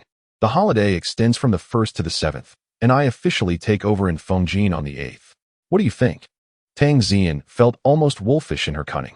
That works for me. However, I currently lack funds. Since I will be on a business trip, would it be possible for the company to advance some money? Lin Yun responded languidly. You wish to request an advance. How much do you require? Isn't the company's travel allowance predetermined? For a city like Fengjin, the daily allowance is 300 yuan, which is rather generous. Oh, that won't suffice. I need to open the market and entertain clients, which will require more resources. A mere 10,000 may not even be adequate. Very well. Let us arrange for an advance of 10,000, and we can settle any discrepancies later. Tang Zian could no longer contain her fury, feeling a surge of disdain within. You wish to penetrate the market? Bah! Do you even grasp the essence of a market? Take your money and vanish from my sight. I shall find my own means to navigate Fengjin's market. Sighing, she resigned herself to her fate, for she was, by nature, a burdened soul in need of immediate funds. Lin Yun seemed like a collector of debts from the underworld. He had persuaded Xiao Yin to lend him 10,000 yuan, and Tang Zian collapsed weakly onto the sofa. This was not merely a treatment of an employee. It felt akin to the treatment of a beloved grandfather. Although Lin Yun had secured the 10,000 yuan, he felt equally displeased. It appeared as though Tang Zian was intent on making his life difficult. After all, he was merely trying to make a living, not her servant. It seemed her troubles had resurfaced. Nevertheless, he was grateful to have the money in hand. Whether in Fengjin or elsewhere, his journey remained the same: cultivation. With funds now at his disposal, he considered taking the train that very night, thus saving himself the hassle of finding accommodation. The train from Fenjiang to Fengjin departed at 9:30 in the evening, arriving the following morning at 8. Lin Yun quickly grabbed a bite to eat at a street vendor before heading directly to the train station, as there was little else to occupy his time. Ijia. Tomorrow marks the beginning of the May Day holiday. Let us invite Lin Yun out for dinner tonight, as a gesture of gratitude for saving our lives, suggested Su Jingru. Clad in casual attire, as she spoke to Miao Yi seated across from her. I find that this individual does not sit well with me, and besides, did you not already offer him a position? That should suffice. Although he rescued us this time, I suspect he is not a man of noble character. Jingru, you truly should not have agreed to let him into your company. As Miao Yi spoke, she recalled Lin Yun's lewd demeanor from that day, and how he had departed without a word, leaving her to explain for ages. Yet no one believed that she had dispatched those thugs. Though her skills were commendable, it was claimed that she had successfully ambushed them while they were unawares. However, Captain Qin Fei was evidently not convinced by this narrative. Yet, the demise of those desperate men was of little consequence. No one paid it any mind. Ijia, what are you pondering? Su Jingru inquired, noticing the subtle shifts in Miao Yi's expression. That Lin Yun has only been at the company for 2 days, and already he has caused quite the headache for Zian. She has called me several times. Haha. It's truly rare to find someone who can vex Zian so. Su Jingru seemed to be in high spirits. Alas, what is meant to come will inevitably arrive. One cannot simply evade it. Su Jingru sighed, running her fingers through her freshly washed hair, languidly reclining on the sofa as she retrieved her phone. Her naturally enchanting demeanor and innate grace left Miao Yi momentarily speechless, silently marveling at her cousin, whom she felt compelled to protect, a true gem amidst the world. Zian, yes, it's Jingru. Oh, it's nothing significant. You mentioned that the Fengjin market has been lost, and I bear some responsibility as well. Please have Lin Yun take a call. Oh, he has finished work? Well then, do share his mobile number with me. Oh, feel free to send it to me. All right, goodbye. Not long after Su Jingru hung up the phone, her mobile device received a text message. Jingru, are you really going to treat Lin Yun to a meal? Miao Yi inquired while observing Su Jingru on the call. Upon hearing Su Jingru's words, Miao Yi fell silent, recalling the moment when Lin Yun had rescued her from the clutches of several kidnappers. She had been bracing herself, eyes closed, in anticipation of an assault, when Lin Yun untied her ropes.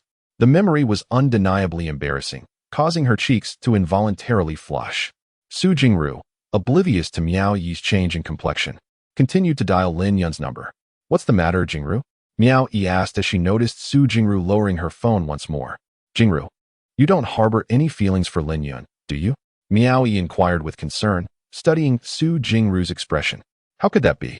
Cousin, you're being ridiculous. Well, that may be true, Miao Yi conceded, acknowledging her own overthinking. Segment divider Lin Yun sat idly in the waiting hall of the Fenjiang train station, glancing at the clock, still only 7 in the evening, with 2.5 hours until his train at 9:30. Do you need a place to stay? A flamboyantly dressed woman approached Lin Yun, holding a small sign. No, thank you. I will be taking the train shortly, Lin Yun replied, feeling discomfort by the overwhelming scent emanating from the woman. What time is your train, brother? The woman did not waver in her pursuit due to Lin Yun's demeanor.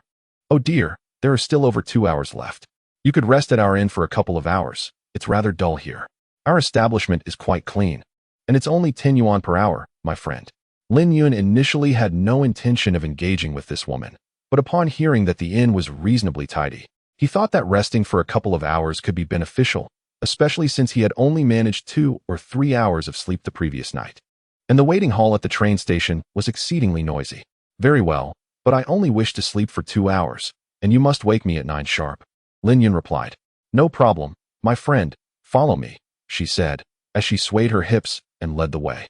As Lin Yun trailed behind her, he suddenly sensed that the gazes of those around him seemed peculiar.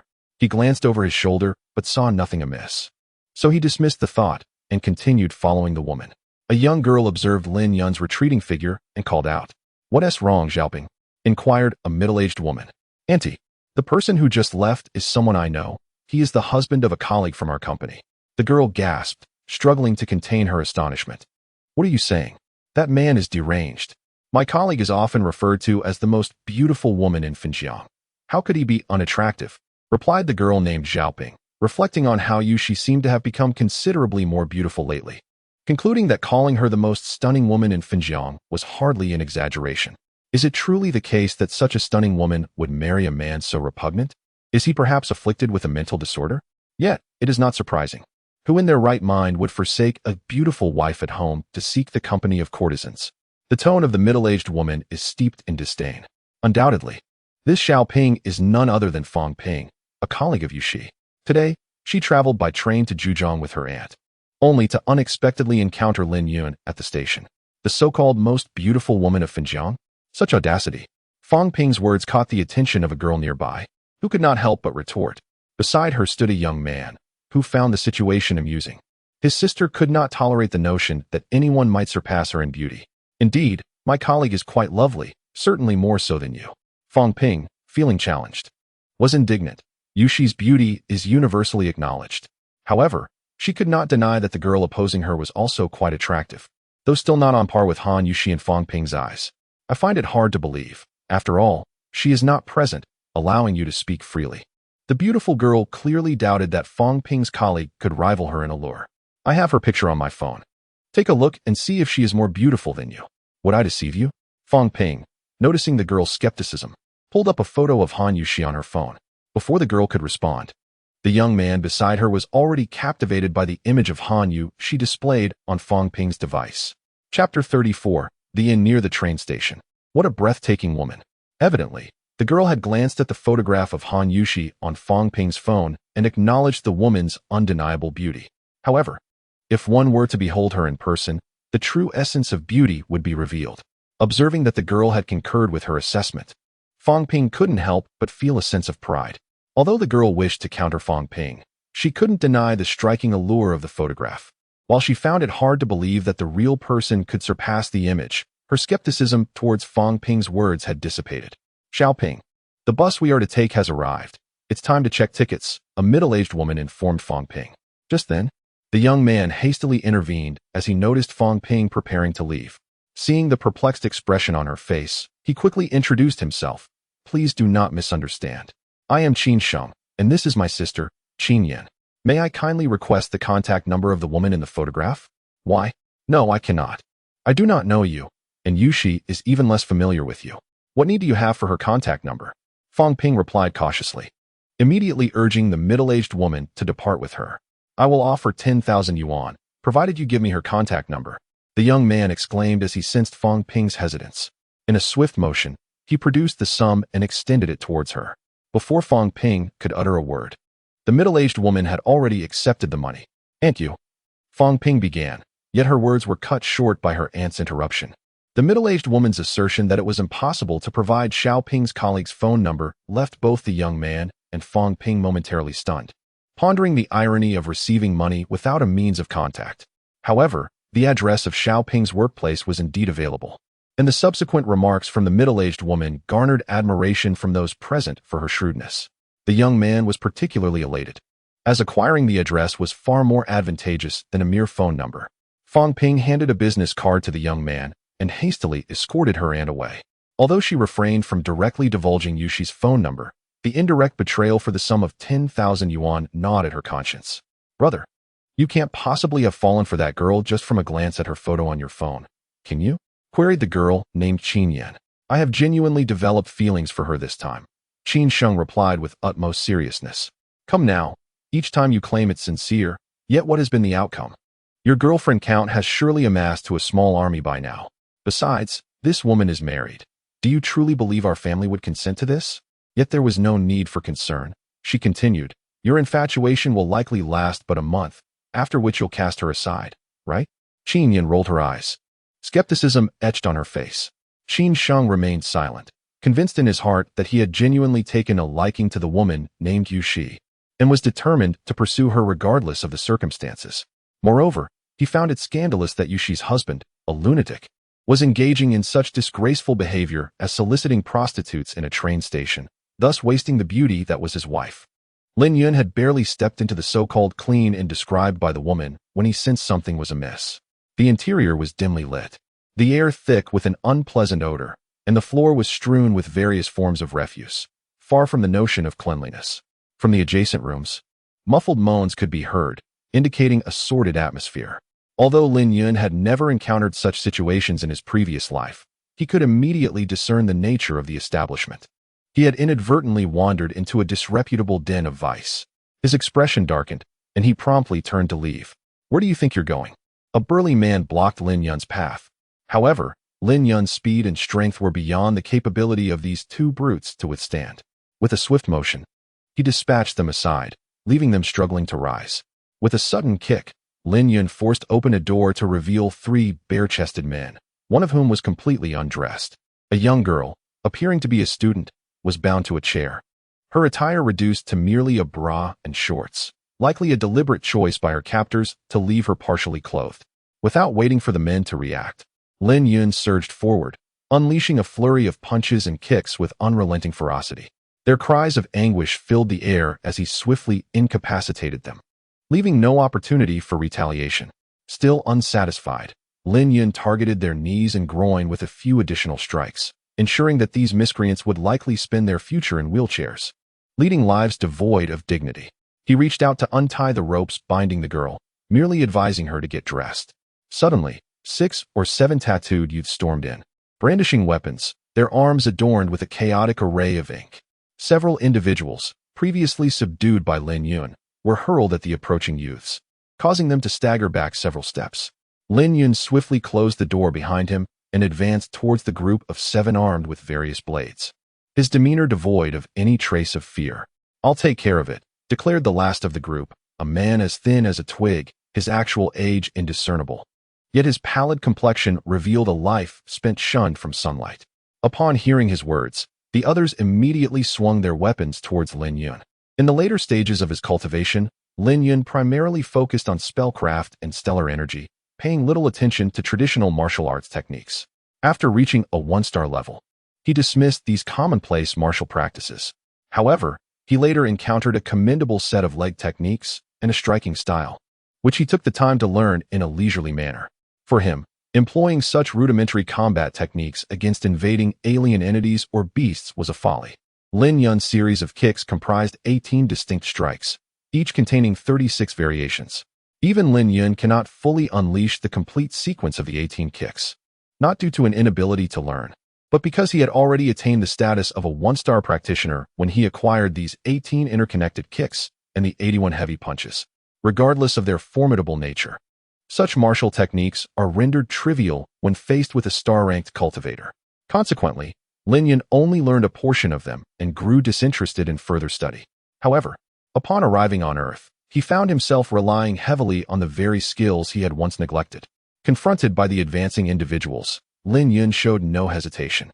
With countless lives and beasts felled in his previous life, he regarded these few, who relied solely on brute force and momentum, with utter disdain. The manner in which these brawny men charged forth revealed their lack of training compared to the 2 factions he had encountered a few days prior. They appeared almost as if they had never learned anything, merely wielding weapons like ordinary folk. Although his starry power had not yet fully returned, dealing with these individuals required minimal effort on Lin Yun's part. He stepped forward, executing a series of rapid kicks amidst the gaps of the approaching men, his movements nothing short of lightning fast. The clang of weapons hitting the ground echoed as the men, armed with various implements, found themselves disarmed. Observing the situation, 2 sharp-witted youths immediately sought to flee. Yet Lin Yun had no intention of allowing their escape. He leaped forward once more, delivering another flurry of kicks. Aside from the scrawny man who foolishly stood back declaring, "I am responsible," the remainder of the group was sent sprawling to the ground, each one clutching their limbs in anguished moans. The emaciated man, upon witnessing Lin Yun's ability to execute a series of aerial kicks, swiftly realized he was in dire straits. As he turned to make his escape, Lin Yun's foot struck him in the lower back with a resounding crack. It was evident without further inspection that the man's spine had been shattered. You cannot flee. Despite the excruciating pain rendering him nearly speechless, the gaunt man mustered a threat. Who said I intended to run? Lin Yun chuckled as he approached, delivering another crushing stomp to the man's hand. The sound of grinding bones echoed, leaving the fallen onlookers in a state of shock. They thought to themselves that this individual was ruthless, treating them as though they were less than human. Unbeknownst to them, Lin Yun was striving to adapt to this new environment. Barring any egregious offenses, he generally refrained from taking lives. However, deeply ingrained beliefs do not dissipate swiftly. Moreover, these individuals were oblivious to the countless innocent girls they had harmed and the numerous happy families they had shattered. To Lin Yun, they were deserving of their fate, and he had exerted great effort to restrain his proclivity for indiscriminate killing. The door swung open, revealing a girl who had dressed hurriedly, clutching a travel bag, her eyes still glistening with tears and a hint of fear. It's all right now. Let us go, Lin Yun reassured her. Thank you for saving me. The girl began, but her words were interrupted by a commotion outside. 3 or 4 police officers entered, followed closely by a strikingly made-up woman. Her face marred by several bruises. Indeed, it was the very woman who had brought Lin Yun here. Upon witnessing the police entering alongside the woman, Lin Yun could not suppress a derisive smirk within himself. Indeed, they were in cahoots. The girl behind Lin Yun seemed to sense the tension, anxiously clutching at his clothing, unwilling to let go. Officer Lee, this is the individual who came to stay here and demanded we provide escorts. We conduct legitimate business. How could we possibly offer such services? I merely stated that we do not provide such offerings, yet I never anticipated he would resort to violence here, the woman accused, pointing at Lin Yun as she addressed the foremost policeman. She likely remained oblivious to the extent of the injuries suffered by the individuals sprawled on the ground. Were she to learn of it, one could only imagine her reaction, gazing at the many robust figures lying on the floor. It was clear to the few officers present that this young man was no ordinary individual and surely possessed formidable skills. With a sudden shout, the heavily made-up woman was propelled backward, losing several teeth and leaving her mouth stained with blood. Although Lin Yun had no desire to strike a woman, this particular individual could no longer be regarded as such. Faced with Lin Yun's audacity, the officers instinctively reached for their firearms. Stepping forward, Lin Yun seized Officer Lee's hand and taunted, "Hold off on drawing your weapons. I have no inclination to engage you today. Scum like you, cloaked in a police uniform, will be dealt with in due course." Before the officers could fully comprehend the situation, Lin Yun had already retrieved his phone from his pocket, only to find it powered off. After turning it on, he directly dialed Yi Yufeng, knowing full well that he had only 3 contacts saved and thus didn't require much searching. "Secretary Yi, this is Lin Yun." "Yes, no need for pleasantries. It is astonishing that, near the train station, a woman was brazenly abducted, and passengers were deceived into seeking lodging only to be extorted subsequently. At this moment, I find myself confronted by several police officers." Lin Yun, having just ended a call, cast a wry smile at the Officer Lee. A few officers, upon hearing Lin Yun's tone during the call, felt an unsettling chill, and Officer Lee was suddenly gripped by a foreboding sense of dread. Though unaware of who the Secretary Yi on the other end of the line might be, he sensed an ominous turn of events. Which official bears the surname Yi? As he pondered this, his own phone began to ring. Officer Lee, the director, could scarcely articulate his thoughts when he heard Director Yan's furious voice on the line. In that moment, Officer Chen realized his predicament was dire. No sooner had he hung up than 2 police cars screeched to a halt outside. A middle-aged officer swiftly descended from one of the vehicles, and upon spotting Lin Yun, approached him directly, seemingly oblivious to the dozen or so individuals sprawled on the ground. "I am Geng Xiuxing from the City Bureau. Might you be Mr. Lin?" the cautious officer inquired. "Indeed. I must take my leave. I trust you to handle the situation here. Although I am merely an ordinary citizen, the chaos surrounding this train station is intolerable. The audacity with which such occurrences unfold is deeply unsettling," Lin Yun replied coolly. Upon hearing his words, aside from Geng Xiuxing, who was conversing with him, the others privately scorned him, thinking, "Your sense of insecurity seems misplaced, as if the individuals sprawled on the ground were not a result of your own actions." "Indeed, Mr. Lin, take care. Here is my business card. Should you require assistance in the future, do not hesitate to contact me," the middle-aged police officer remarked, handing Lin Yun a card. Lin Yun accepted the card with a nod and promptly departed with the girl he had rescued. Once Lin Yun had left, the officer cast a cold glare at his colleague, Li Dahan. You truly have a knack for it, don't you? Managing the security around the train station to such a degree. I shall refrain from further discourse. The consequences of your actions will become apparent to you, he stated. Afterward, he addressed his subordinates, instructing, remove their uniforms and replace them. Apprehend them immediately. Also, summon an ambulance. Before Li Dahan could finish his retort, he was interrupted by a dismissive wave from Geng Qiuxing. You are a disgrace to the police force. Being associated with you is an affront to my dignity. With that, Geng Qiuxing turned his back on Li Dahan, who was being restrained. Having exited the small inn with the girl, Lin Yun realized it was nearly 10 o'clock in the evening, meaning he had missed his train. Thank you for rescuing me, the girl expressed gratefully as they stepped outside. Lin Yun assessed her. She possessed a strikingly delicate face, complemented by elegantly arched brows, dressed in modest clothing similar to his own. He suddenly recalled that her bra was also pink, prompting a thought. Do contemporary girls have a penchant for pink lingerie? It's nothing. How did you end up in such an establishment? Lin Yun inquired, curious about how she found herself in such a small inn. Was she perhaps a victim of abduction? Lin Yun let out a quiet sigh. This was not the first time he had encountered such news in the newspapers, yet he never expected to experience it firsthand today. Not to mention the freshly graduated students. Even he had fallen victim to such deceit. Oh, just call me Lin Yun from now on. I have long since graduated. Lin Yun seemed to reminisce about his days studying at Tianhong, a distant look in his eyes, imbued with an indescribable depth and melancholy. Ning Wei felt a sudden stir in her heart.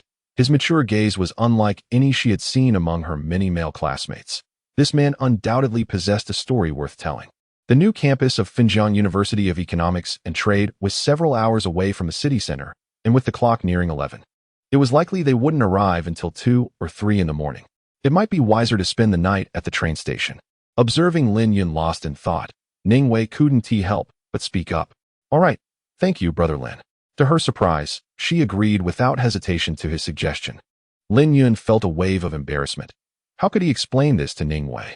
If he mentioned that he had nowhere to stay, she would surely think he had changed his mind about letting her stay at his home. What's wrong, Brother Lin? Ning Wei asked, noticing his prolonged silence. Oh, I was just contemplating whether I should call my wife first, Lin Yun admitted, reluctantly bringing up his spouse. Ah, Brother Lin, you're married? Ning Wei was taken aback by the revelation, her heart sinking with unexpected disappointment. Initially, I held a favorable impression of Brother Lin, who had saved me, and being in his company brought a sense of tranquility to my heart. Moreover, he had already seen my body, which lingered in my mind with a hint of underlying meaning. Well, I have been married for several years now, and at present, Lin Yun intended to mention that he had divorced, yet he promptly refrained from doing so. If he were to divulge his divorce, it was likely that this girl would seek refuge at his home once more. Brother Lin, perhaps I shall stay at the train station for the night. It would be unwise to go to your home, lest your wife misinterprets the situation, Ning Wei remarked, appearing somewhat despondent. Despite noticing Ning Wei's melancholic demeanor, Lin Yun certainly would not foolishly extend an invitation for her to stay at his residence. As he pondered this, the thought of Lu Yao suddenly crossed his mind. Perhaps he could spend the night at the old demon's place, and tomorrow he could invite Brother Yi to Meizhou for treatment. Once he was well, he could then proceed to Fengjin. Just as this notion surfaced, his phone rang. Upon checking, he saw it was Lu Yao calling. It was surprising that just as he had thought of him, the call had come through. Lu Yao, I was just about to reach out to you. What brings you to call? Lin Yun answered the phone. Oh, Secretary Yi just called me, mentioning that you encountered some unpleasantness at the train station. Are you all right? Lu Yao replied with a grin. Lu Yao stared at the phone for a moment, contemplating the idea of bringing a girl to a hotel room. He was taken aback by Lin Yun's unexpected flamboyance. If you wanted a girl to accompany you for the night, you could have simply mentioned it to me, rather than seeking elsewhere. Lin Yun, you truly are something else. Ning Wei stared blankly at Lin Yun, contemplating his suggestion of taking her to a hotel room. Could it be that he had ulterior motives? Had he visited that small inn with the intent of seeking companionship? What should she do now? Let us go. I've already secured a place for us to rest, Lin Yun said, already moving ahead with her bag in hand. Seeing that Lin Yun had taken the lead, Ning Wei reluctantly followed, her mind a whirlwind of conflicting thoughts. Even as she settled into the taxi, she remained lost in contemplation. What if Lin Degu truly intended for her to accompany him?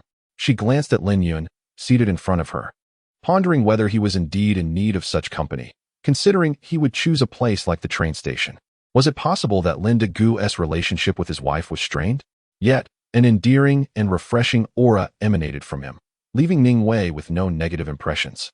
Instead, she found herself enjoying his presence. Isn't it true that a woman seeks a companion she adores? If it weren't for Lin Degu's timely intervention, her own fate could have been tragically different. Since she felt a semblance of affection for him, and he appeared to be in need, perhaps she could oblige him, as a way of expressing her gratitude. As these thoughts coursed through her mind, her cheeks flushed a delicate hue of crimson. Was it truly necessary to share a bed with Lin Degu? They had only just met today. If she were to agree too readily, would he perceive her as a woman of loose morals? Why are you still sitting there? We've arrived. Let us get out, Lin Yun called from outside the vehicle, snapping Ningwei from her reverie. Realizing the situation, her face turned beet red as she hurriedly exited the car. Chapter 37. Are you already divorced? Oh, this is the Meiju International Hotel. Ningwei's attention was captivated by this premier hotel of Finjiang. Lu Yao stood at the entrance of the Meiju International Hotel, and indeed, he saw Lin Yun arriving with a charming and graceful girl. With Lu Yao's seasoned perception, it was evident that she was an innocent young lady. As a knowing smile played at the corners of his mouth, silently admiring Lin Yun's discernment. I was just thinking about you these past few days, and I didn't expect you to come. Why did you arrive so late? You haven't eaten, have you? Come, let's dine together. I've already ordered the dishes, Lu Yao greeted. This is my friend Lu Yao, also known as Old Demon. Lin Yun introduced Ningwei, pointing at Lu Yao. Hello, Lu Degu, I am Ningwei, a senior at the School of International Trade. Ningwei hurriedly stepped forward to greet Lu Yao. Hello.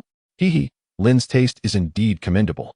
Miss Ning is truly a beautiful and captivating young lady, Lu Yao immediately remarked, secretly thinking how fortunate he was to meet a student. Lin Yun was puzzled, wondering how the beauty of Ningwei was connected to his taste. He directly said, Old Demon, is the room ready? Let Ningwei drop off her things first. Oh, it's the same room you stayed in last time. You may stay there, Lu Yao replied with a hint of significance. Upon hearing Lu Yao's words, Ningwei blushed, lowering her gaze and nervously twisting her hands together. She inwardly sighed, realizing that Lin Degu indeed expected her to keep him company at night. Although she had silently consented, a wave of melancholy suddenly washed over her. What a surprise, Old Demon. Your thoughts are truly distasteful. It was merely that Ningwei had nowhere to go tonight, and I requested your assistance in securing another room for her to rest. How did it end up in my room? Lin Yun has already discerned the peculiar expression on Lu Yao's face. This fellow is indeed lewd. Bringing a girl along implies sharing a bed. What a mindset. Not only was Lu Yao's expression awkward, but upon hearing Lin Yun's words, Ningwei's face flushed even deeper, realizing she had misjudged Lin Yun. She had even prepared to accompany him, and if Lin Yun were to discover this, it would be utterly embarrassing. Yet, there was no relief in her heart, only a hint of disappointment, quickly followed by a scolding of her own infatuation. Lu Yao, being perceptive, could easily read Ningwei's expression and her earlier gestures. He quickly chuckled and arranged another room for her, waiting for the waiter to escort Ningwei inside. Only then did Lin Yun share the events that transpired at the train station with Lu Yao, who understood why Secretary Yi had called him. It was to prevent Lin Yun from feeling vexed. After a light meal, it was already getting late. Although Lin Yun had slept well at Han Yushi's place the previous night, it had only been for about 3 hours, prompting him to rest immediately after their meal. Lin Yun did not rise too late in the morning, for he had instructed Lu Yao the night before to call Yi Chusher and ask him to meet at Meiju International Hotel, as Lin Yun intended to assist him with his treatment. Good morning, Brother Lin. Lin Yun was greeted by Lu Yao and Ningwei waiting for him. Feeling a bit awkward. Let us go downstairs for breakfast, little brother. Lu Yao invited Lin Yun to join him for a buffet breakfast. As the trio contemplated delectable dishes, Lin Yun turned to Ningwei and inquired, Are you still planning to return to your hometown for that job interview today? What sort of position are you seeking? Hearing Lin Yun's question, Lu Yao gazed at Ningwei and added, Miss Ning, if you do not mind, you are welcome to visit my company. Here is my business card. Lu Yao produced a card and handed it to Ningwei. Ah, so you are Director Lu of the Hong Kong Shanghai Group, the one known as Fortune God or Old Demon. Oh, I beg your pardon, Ningwei exclaimed, her excitement palpable as she stood up upon glancing at the card. Indeed, I may be referred to as Old Demon, but the title fortune god is quite exaggerated. There are many wealthier individuals than I, Lu Yao quickly responded with humility. Well then, it seems Ningwei need not worry about employment anymore. With the old demon himself extending an offer, it should be a straightforward matter. Lin Yun was aware of Lu Yao's position as a director of the Shanghai group, yet he remained curious about Lu Yao's purpose in Xinjiang. Having only seen him residing in a hotel, Lin Yun had never entertained the notion of seeking employment through Lu Yao. He valued the simplicity of their friendship, and the idea of relying on him for a job was far from Lin Yun's desires. Thank you, Brother Lu, and thank you as well, Brother Lin.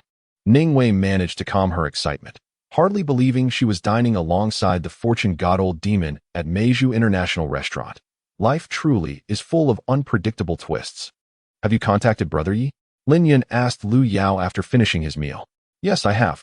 He is likely to arrive shortly, along with Yi Lao and Secretary Yi. Lu Yao replied, hesitant to refer to Yi Chushi as Brother Yi directly. Just as Lin Yun was about to speak, Lu Yao's phone rang. Lu Yao answered the phone and informed Lin Yun that they had arrived. Rainshi, you seemed rather unwell yesterday at work. Did you not sleep well the night before? However, today marks the beginning of the May Day holiday. Do you plan to go out and enjoy yourself? May Na, noticing that Han Yushi appeared listless from yesterday until today, offered words of comfort, albeit with a hint of understanding of the underlying issue. Before Han Yushi could respond, a series of firm knocks echoed through the door. As May Na opened the door, she was greeted by Yu Ting's excited voice. Sister, May Na, let's go to Huangshan during the May Day holiday. Absolutely, Yu Ting. I was just discussing with Rainshi where we should go, May Na replied, her enthusiasm mirroring Yu Ting's. Sister, may I borrow your light blue trench coat to wear out? Yu Ting exclaimed, dashing into Han Yushi's room before she could utter a word of protest. Han Yushi could only shake her head as she watched her sister rush in. Rainshi, let's go together. A change of scenery would do us good. It's not healthy to stay cooped up at home, especially with the 7-day holiday ahead of us. May Na continued to encourage Han Yushi to join them in their outing. Ah, sister, are you divorced now? Yu Ting suddenly exclaimed from within Han Yushi's room. Han Yushi's complexion instantly paled, and she hurried into the room to snatch the divorce agreement from her sister's hands. What is it, sister? Your divorce is a blessing. Yet you did not share such wonderful news with me. I must inform our family to bring them joy as well. Han Yuting appeared quite astonished by her sister's demeanor. Immediately, Han Yushi interjected, do not speak of it. She had already grown disillusioned with her family. Those uncles had callously sold her off for the sake of familial interests, marrying her to a disreputable scion whom the family had forsaken. Throughout the years, regardless of her survival or suffering, not a soul had inquired after her well-being. Were it not for her continued correspondence with her sister, she might well have forgotten her own surname, Han. Sister, the last time I was home, I overheard several uncles discussing your divorce. It seems the son of a vice mayor from Xinjiang City has taken a liking to you. Before Yuting could finish her sentence, she noticed her sister's expression turning as frigid as ice, prompting her to halt her words hastily. Chapter 38. The divine being Lin Yun wiped the sweat from his brow. Although aiding Yi Chushi in treating his liver cancer had cost him a considerable amount of his celestial energy, it paled in comparison to the effort required to strengthen Han Yushi's constitution and regulate her meridians. Putting away the golden needles, Lin Yun mused that this session of acupuncture had been quite successful, as the cancer cells within Yi Chushi had been effectively eradicated by his technique. In just a few days, the cancer cells within Yi Chushi's body would perish, ultimately transforming into impurities that would be expelled. He merely needed to take a few more prescriptions, and all would be well. Lin, could it be that your treatment has concluded? Yi Chushi inquired, sensing that Lin Yun had withdrawn the golden needle. Indeed, you should be on the mend. Just a few more doses will suffice. Can't you feel it yourself? Lin Yun remarked, observing Yi Chushi. I only felt a tingling sensation when the needle was inserted, accompanied by tiny flames seemingly burning within me. Yet, curiously, I did not experience any pain, Yi Chushi responded, attempting to rise. A look of astonishment swiftly illuminated his face. The pervasive ache that had plagued him was entirely absent, replaced by an unprecedented sense of ease. Truly remarkable. This is not merely medical expertise. It transcends into artistry, into divine skill. Lin, I can genuinely feel the improvement. You are indeed extraordinary. To be honest, I never anticipated you could cure my ailment. I only allowed you to try because I sensed your comfort. Yet here we are, truly healed. A divine being, indeed. Yi Chushi's astonishment had evolved into profound admiration. It was astonishing that someone as skilled as Lin Yun existed in this world. He was grateful for their encounter. It wasn't that he feared death excessively. Rather, who among us would willingly embrace it? Furthermore, living afforded him the opportunity to know such a remarkable hero as Lin Yun. I kindly ask you, Brother Yi, to keep my medical abilities confidential. Lin Yun smiled as he spoke to Yi Chusher. Just imagine, if word got out that I possess extraordinary medical skills, I would never be able to live a tranquil life again. The pursuit of cultivation would be a distant dream. Very well, I shall heed my younger brother's advice. Yi Chusher replied in a resonant voice, his tone full of vigor, reflecting his markedly uplifted spirits. Outside the door, Lu Yao and Yi Yufeng, having heard Yi Chushi's robust voice, felt a weight lift from their hearts. Previously, resorting to Lin Yun for treatment had been an act of desperation for Yi Yufeng. Now, hearing his father's vigorous tone, he knew that regardless of whether the ailment had been fully cured, it was undoubtedly an improvement over before. Lin Yun opened the door, revealing Lu Yao and Yi Yufeng, their faces etched with concern. "Father, how are you?" They both inquired in unison, revealing their underlying anxiety. "Haha, my dear brother Lin is truly remarkable.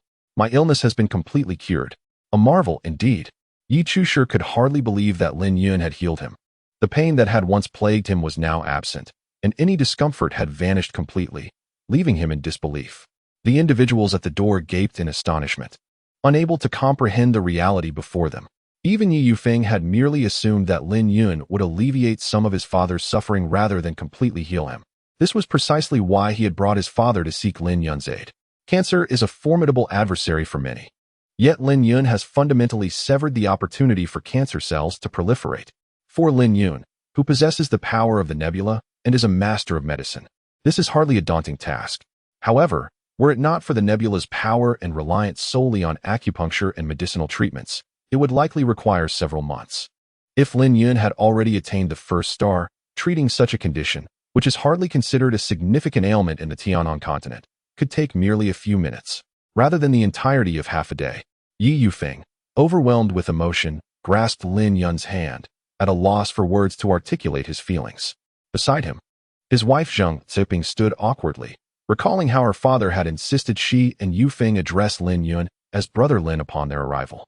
The thought was rather discomforting, especially now that it was clear Lin Yun was no ordinary individual. Noticing the couple's unease, Lin Yun suggested, "From now on, Secretary Yi and sister-in-law. It would be best to call me Lin Yun. The term Brother Yi is not fitting for our relationship. Let us address one another appropriately.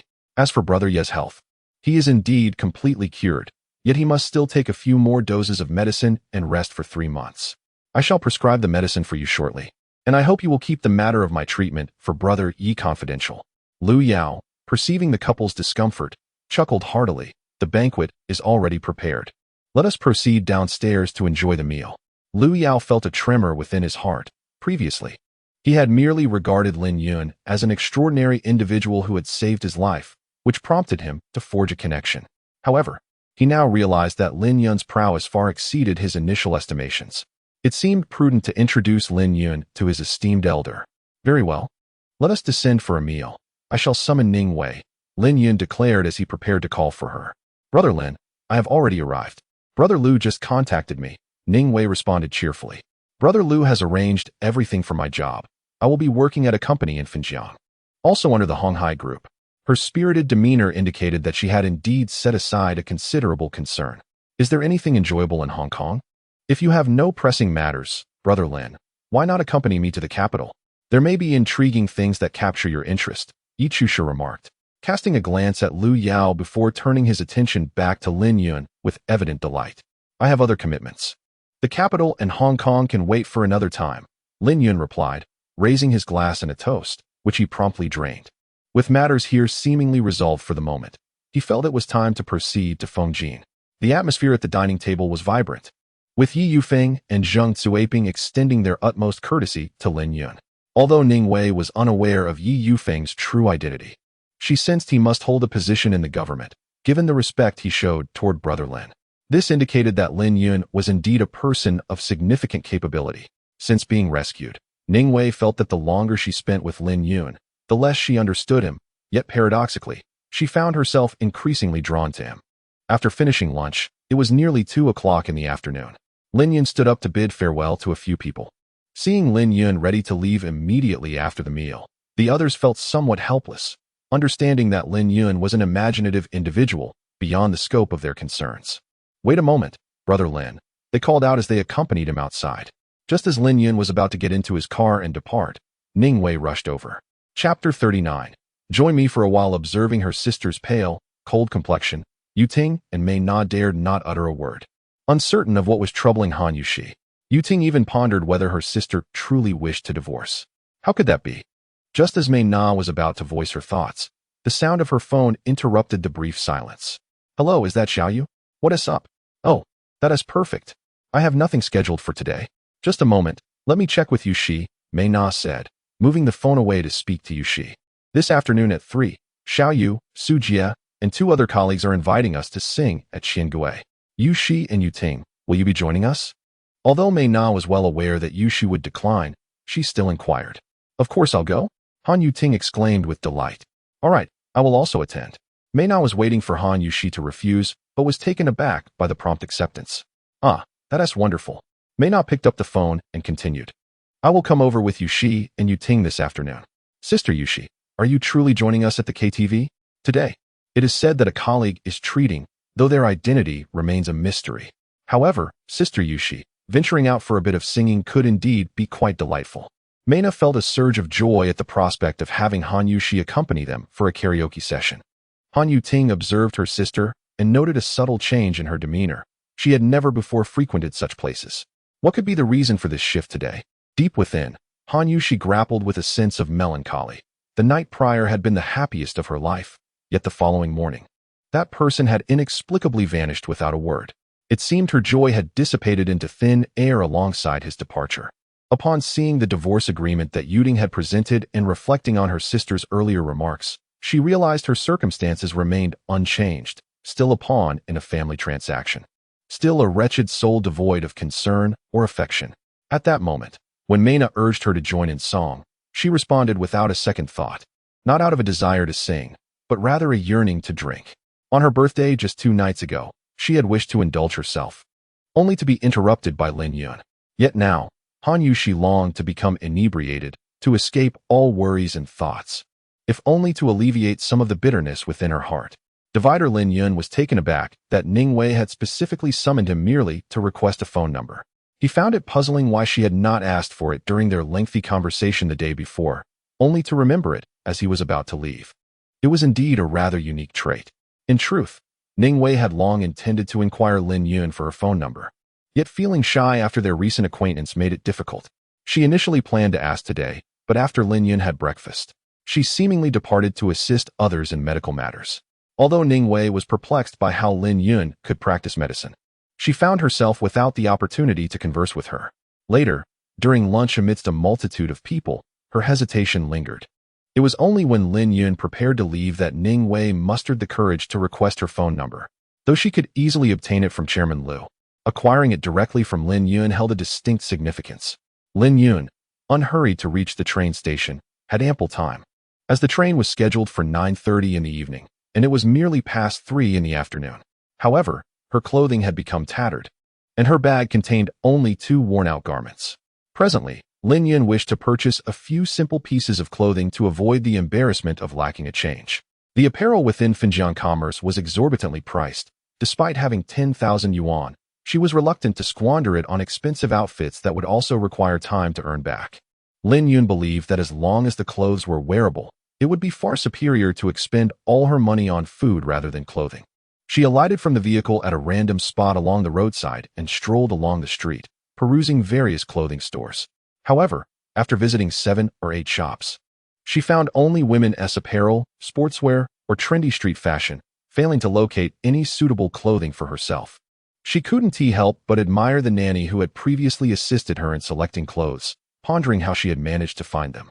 Suddenly, she noticed a familiar Ford Focus parked at the entrance of the cash register. In my recollection, it seems that Han Yushi seldom frequents such places. What brings her here today? Should I venture inside to take a look? However, if Han Yushi is singing with friends, what could I possibly say upon entering? We are already divorced, and there exists no connection between us anymore. What identity do I possess to step in? Contemplating this, I shook my head and continued onward. Lin Yun, what brings you here? Han Yuding was taken aback to see Lin Yun. She and Mena were holding several boxes of rice noodles, and upon spotting Lin Yun at the entrance of the money cabinet, she was puzzled about his presence. Isn't this Lin Yun the one who divorced my sister? Why is he here? Could it be that he is searching for her? He truly has some audacity. You are here to find my sister? You have already divorced. What more do you want? I warn you, do not entertain any thoughts about my sister. Han Yuding quickly realized the situation and loudly scolded Lin Yun, who had yet to speak.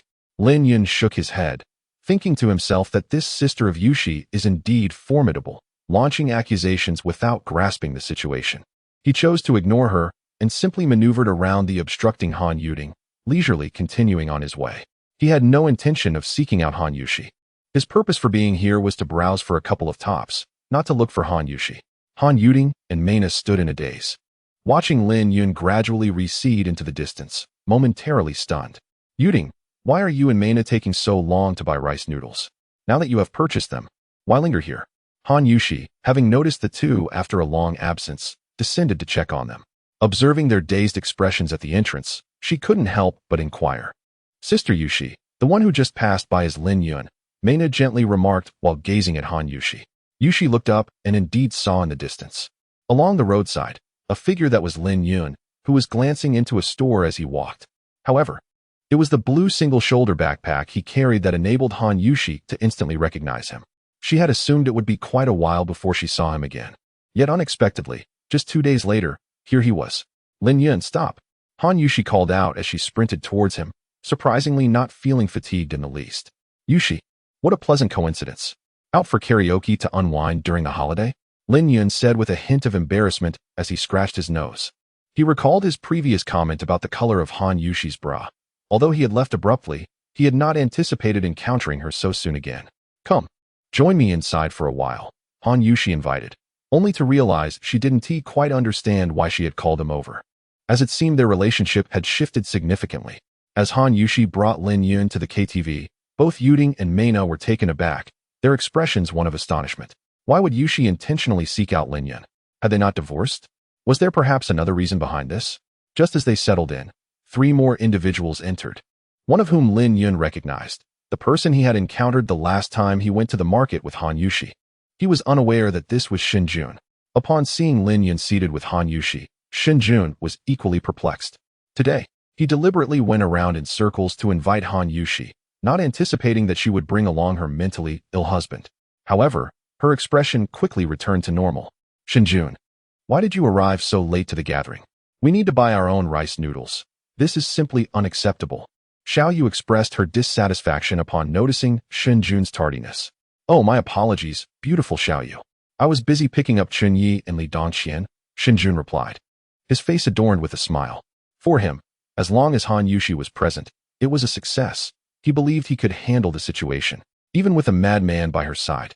Observing the look of realization in Lin Yun's eyes, Han Yushi suddenly interjected, it's not like that. Everyone turned their gaze toward her with curiosity, and her cheeks flushed crimson. The reason for her statement was that she had noticed Lin Yun's understanding expression upon Shin Jun's arrival, mistakenly assuming that Lin Yun thought Shin Jun had invited her for karaoke. The truth was, she had no idea Shin Jun would come, and in her haste to clarify, she spoke out of turn. Only after speaking did she realize how abrupt she had been. Why should she care so much about Lin Yun's perception? Ladies, allow me to introduce my friends, Chun Yi and Li Dongqian. Chen is a section chief in the city's finance bureau, and Li Dongqian is the son of the director of the first municipal hospital. They are both young and affluent. Ladies, here lies your opportunity, Shin Jun announced, gesturing towards the girls. He exchanged a knowing glance with Xiao Yu, which Lin Yun observed clearly. Haha, Shin Jun, why not introduce these lovely ladies? Allow me to introduce myself to Dongqian, while Chen also directs his unwavering gaze towards Han Yushi. Upon noticing this, Shin Jun cannot help but smile wryly.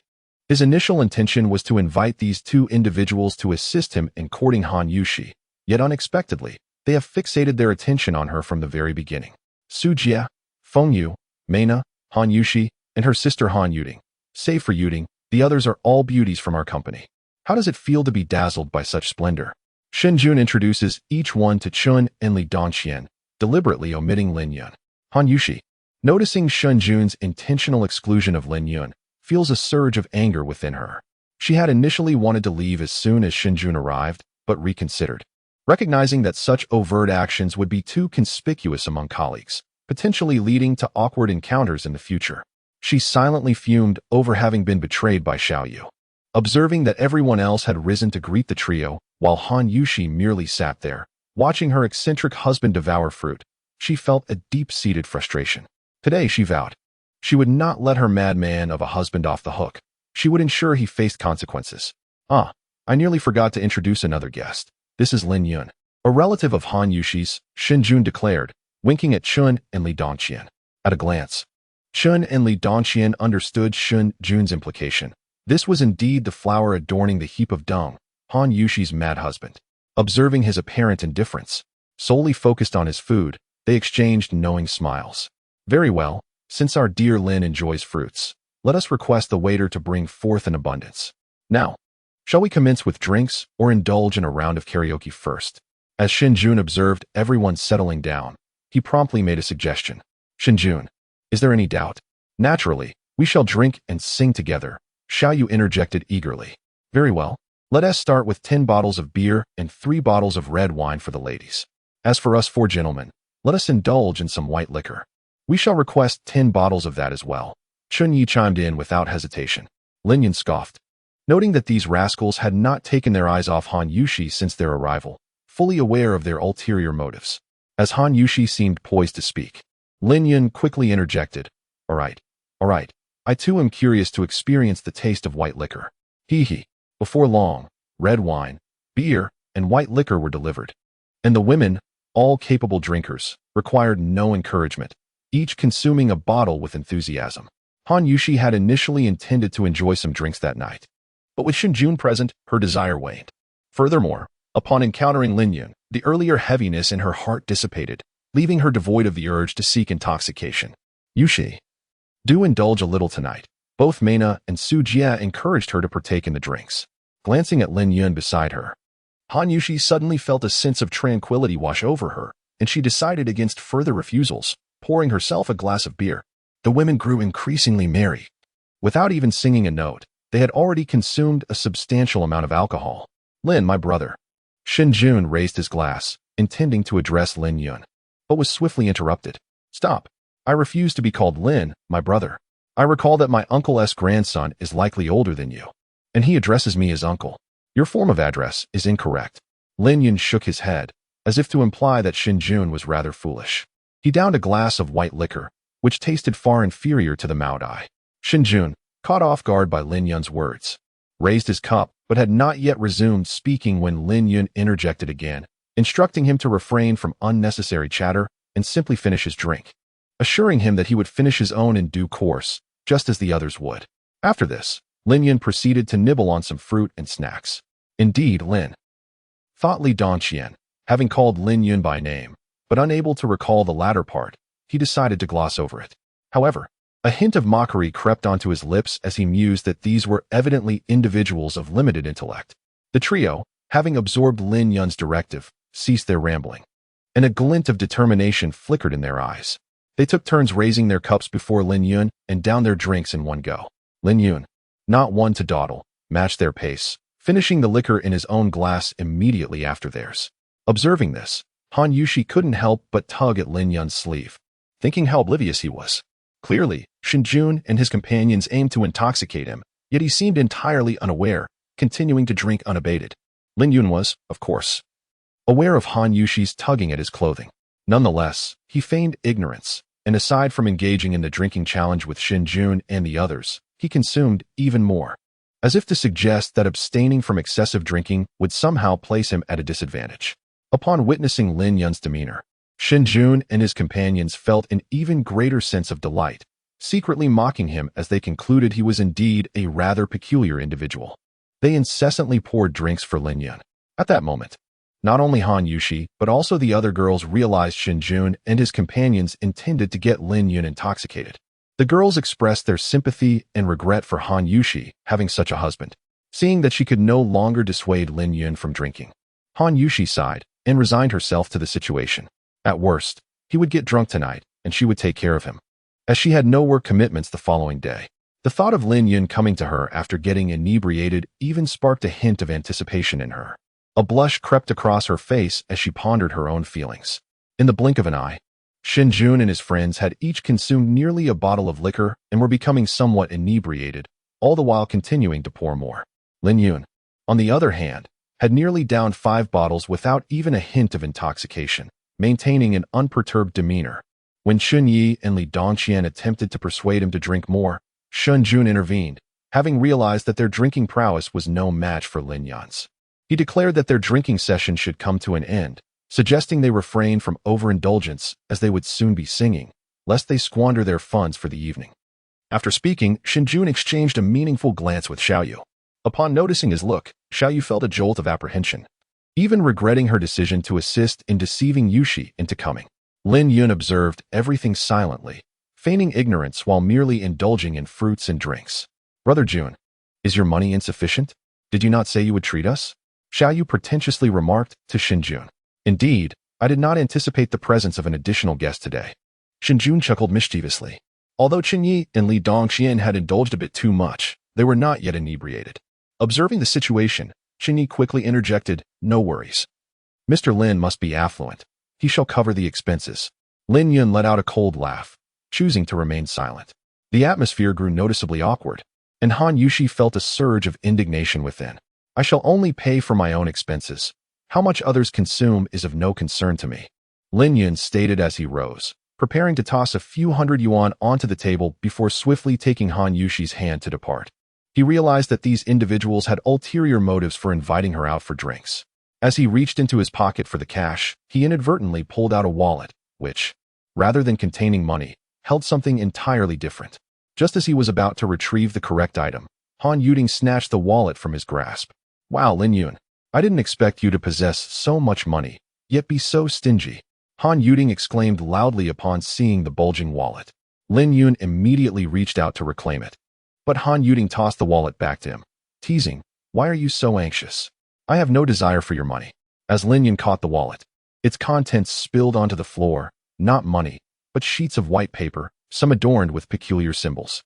Lin Yun found it rather inconvenient to have these notes scattered all over his person, so he deliberately purchased a 10-yuan wallet from a street vendor to keep them organized.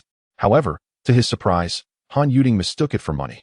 As the white papers drifted and fell around the room, an oppressive silence enveloped the space.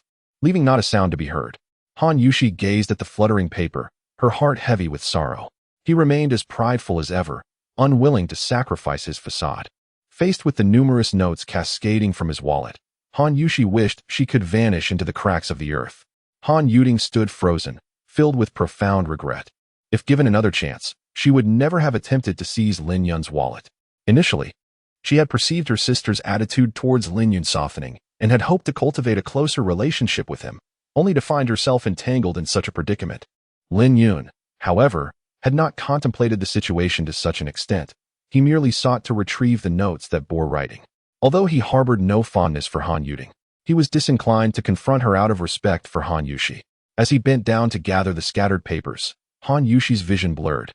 Overwhelmed by the complex emotions she felt towards Lin Yun, sympathy, sadness, affection, and even a hint of pity.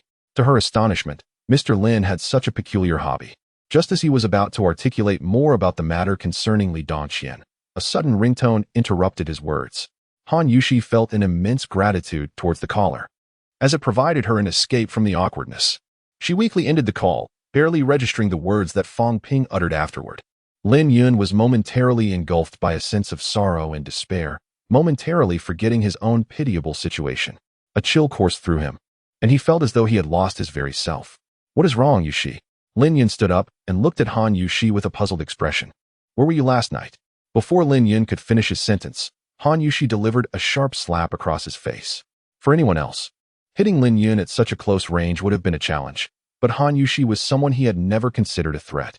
He had always believed that, if he had to name a single family member on this earth, it would be her. Yet, to his astonishment, the person he trusted most had just struck him. A profound silence fell over everyone, reminiscent of moments prior. Han Yushi's complexion turned pale, and she appeared utterly drained. Her disappointment was complete. Nothing could be more despairing than having just grasped a glimmer of hope, only to be met with a deeper disillusionment. Chapter 42. Warning. Lin Yun stood in a daze. Watching Han Yushi vanish through the doorway, his hand instinctively touching his cheek, overwhelmed by a profound sense of loss.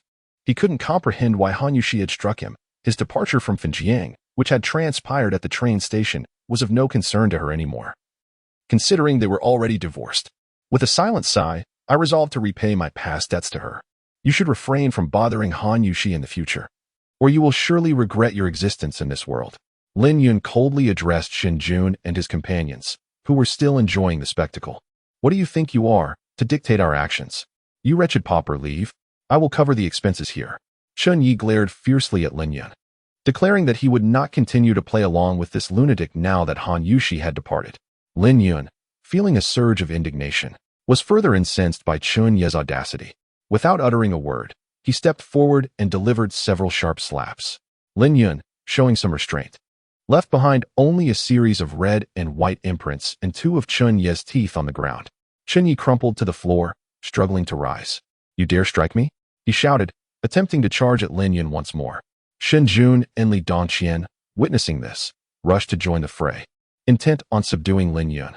The two girls, terrified, had already retreated to a safe distance, eventually fleeing altogether. Lin Yun had initially been displeased with their scheme to deceive Han Yushi, and now he had inadvertently disrupted their plans. Had it not been for his intervention, Han Yushi might have suffered. Furthermore, the sting of the slap had only heightened his foul mood, and with an opportunity to vent his frustrations, he held no intention of being courteous. In a flurry of punches and kicks, the trio, accustomed only to indulgence and leisure, stood no chance against Lin Yun's wrath. Within moments, all three lay sprawled on the ground. While Lin Yun had not struck with lethal force, their arms were broken, not shattered, but requiring months of recovery and casts. Upon witnessing Lin Yun's formidable prowess, the young girl at the entrance, Xiaoyu, swiftly took it upon herself to discreetly call the authorities. I warn you, do not presume that being a colleague of you, she grants you the liberty to betray her. Should any similar incidents occur, you are well aware of the consequences. Lin Yun admonished, advancing toward her and pointing a finger at her nose. In the face of Lin Yun's fierce demeanor, the others fell silent, while Shin Jun and his companions writhed on the ground, too pained to move. Their hearts brimmed with animosity toward Lin Yun, fervently wishing she would linger just a moment longer, anticipating that the arrival of the police would spell her downfall. Lin Yun meticulously gathered the scattered white papers from the ground, recognizing their worth far exceeded that of mere currency, as they were inscribed with invaluable words. Just as she finished collecting the papers, a group of police officers entered the private room, having been alerted by the staff at the money cabinet. Captain Jiao, your timing is impeccable. This lunatic, inebriated, has assaulted us, Chen exclaimed, his keen eyes identifying a familiar face among the three officers. Upon realizing that someone had struck the son of the finance bureau director of Fengjiang City, the gravity of the situation intensified. Captain Jiao was poised to handcuff Lin Yun without a moment's inquiry, but a colleague behind him gently restrained his arm and whispered, Captain Jiao, the young man who struck is of considerable significance. He was involved in last night's incident at the train station, and I encountered him alongside Director Gong. Upon hearing this, Captain Jiao promptly lowered his hand, a cold sweat breaking out on his back. He was acutely aware of the events from last night, although he did not attend. The involvement of a young man led to a thorough crackdown on the hotels, bars, salons, and entertainment venues near the train station, a process that is reportedly still ongoing and expected to last for over a week. Many individuals were apprehended at the time, including several insiders from the system. Li Dahai is still in custody awaiting trial. Thus, everyone within the system now knows that the young man's surname is Lin. Are you Mr. Lin? Jiao Ming cautiously approached Lin Yun and inquired. I am, Lin Yun replied, noticing Jiao Ming's awkward demeanor, which he found rather displeasing. I must warn you three once more. Should any similar incidents occur involving Han Yushi, the consequences will be far more severe than merely having your hands bound with plaster. Lin Yun admonished Shin Jun and his companions. After offering a nod to the three police officers, he departed without further ado. Call for an ambulance to tend to their injuries, then bring them to the station for questioning, Jiao Ming instructed, his expression dark and brooding. These rascals nearly caused him to face dire consequences. Thank you, Lao He, Jiao Ming turned to express his gratitude to a fellow officer who had accompanied him. Were it not for Lao Hei's timely warning, he might have found himself in a similarly precarious situation as Li Dahai. What is the point of saying all this, brother? The dark-skinned officer in his 30s remarked before picking up the phone to summon an ambulance. The two girls and the three individuals lying on the ground were taken aback by the abrupt turn of events. Wasn't it said that Lin Yun was mentally unstable? Why, then, did the arriving police officers treat him with such respect? Could it be that the rumors are unfounded? Shin Jun is filled with profound regret. He is now convinced that Lin Yun is not a lunatic, but rather a person of considerable influence. How foolish he had been to question how someone deemed insane could possibly marry a woman like Han Yushi. Little did he know that this man was merely feigning weakness to conceal his true strength. He had unwittingly offended such an individual and even contemplated teasing his wife in front of him, thankfully refraining from any absurd actions. Chen Yi, too, sensed something amiss. This so-called madman Lin was likely not someone he could provoke. His father was merely a department head, and his own promotion was secured through dubious means. Even if his father intervened, it would not warrant the level of caution exhibited by team leader Jiao, leaving him filled with regret for heeding Shin Jun's words. As Lin Yun exited the financial institution, he was in a less than favorable mood. Although he was uncertain why Han Yushi had struck him suddenly, he was certain it was connected to the phone call she had received. Unable to fathom the situation, he decided to dismiss it from his mind. After all, he had no further obligations here, and these trivial matters had consumed much of his precious training time. Lin Yun resolved to take a bus to Fengjin that very night, having lost all desire to linger in Fenjiang and squander more time. Chapter 43. Why, Sister Yushi, we have arrived.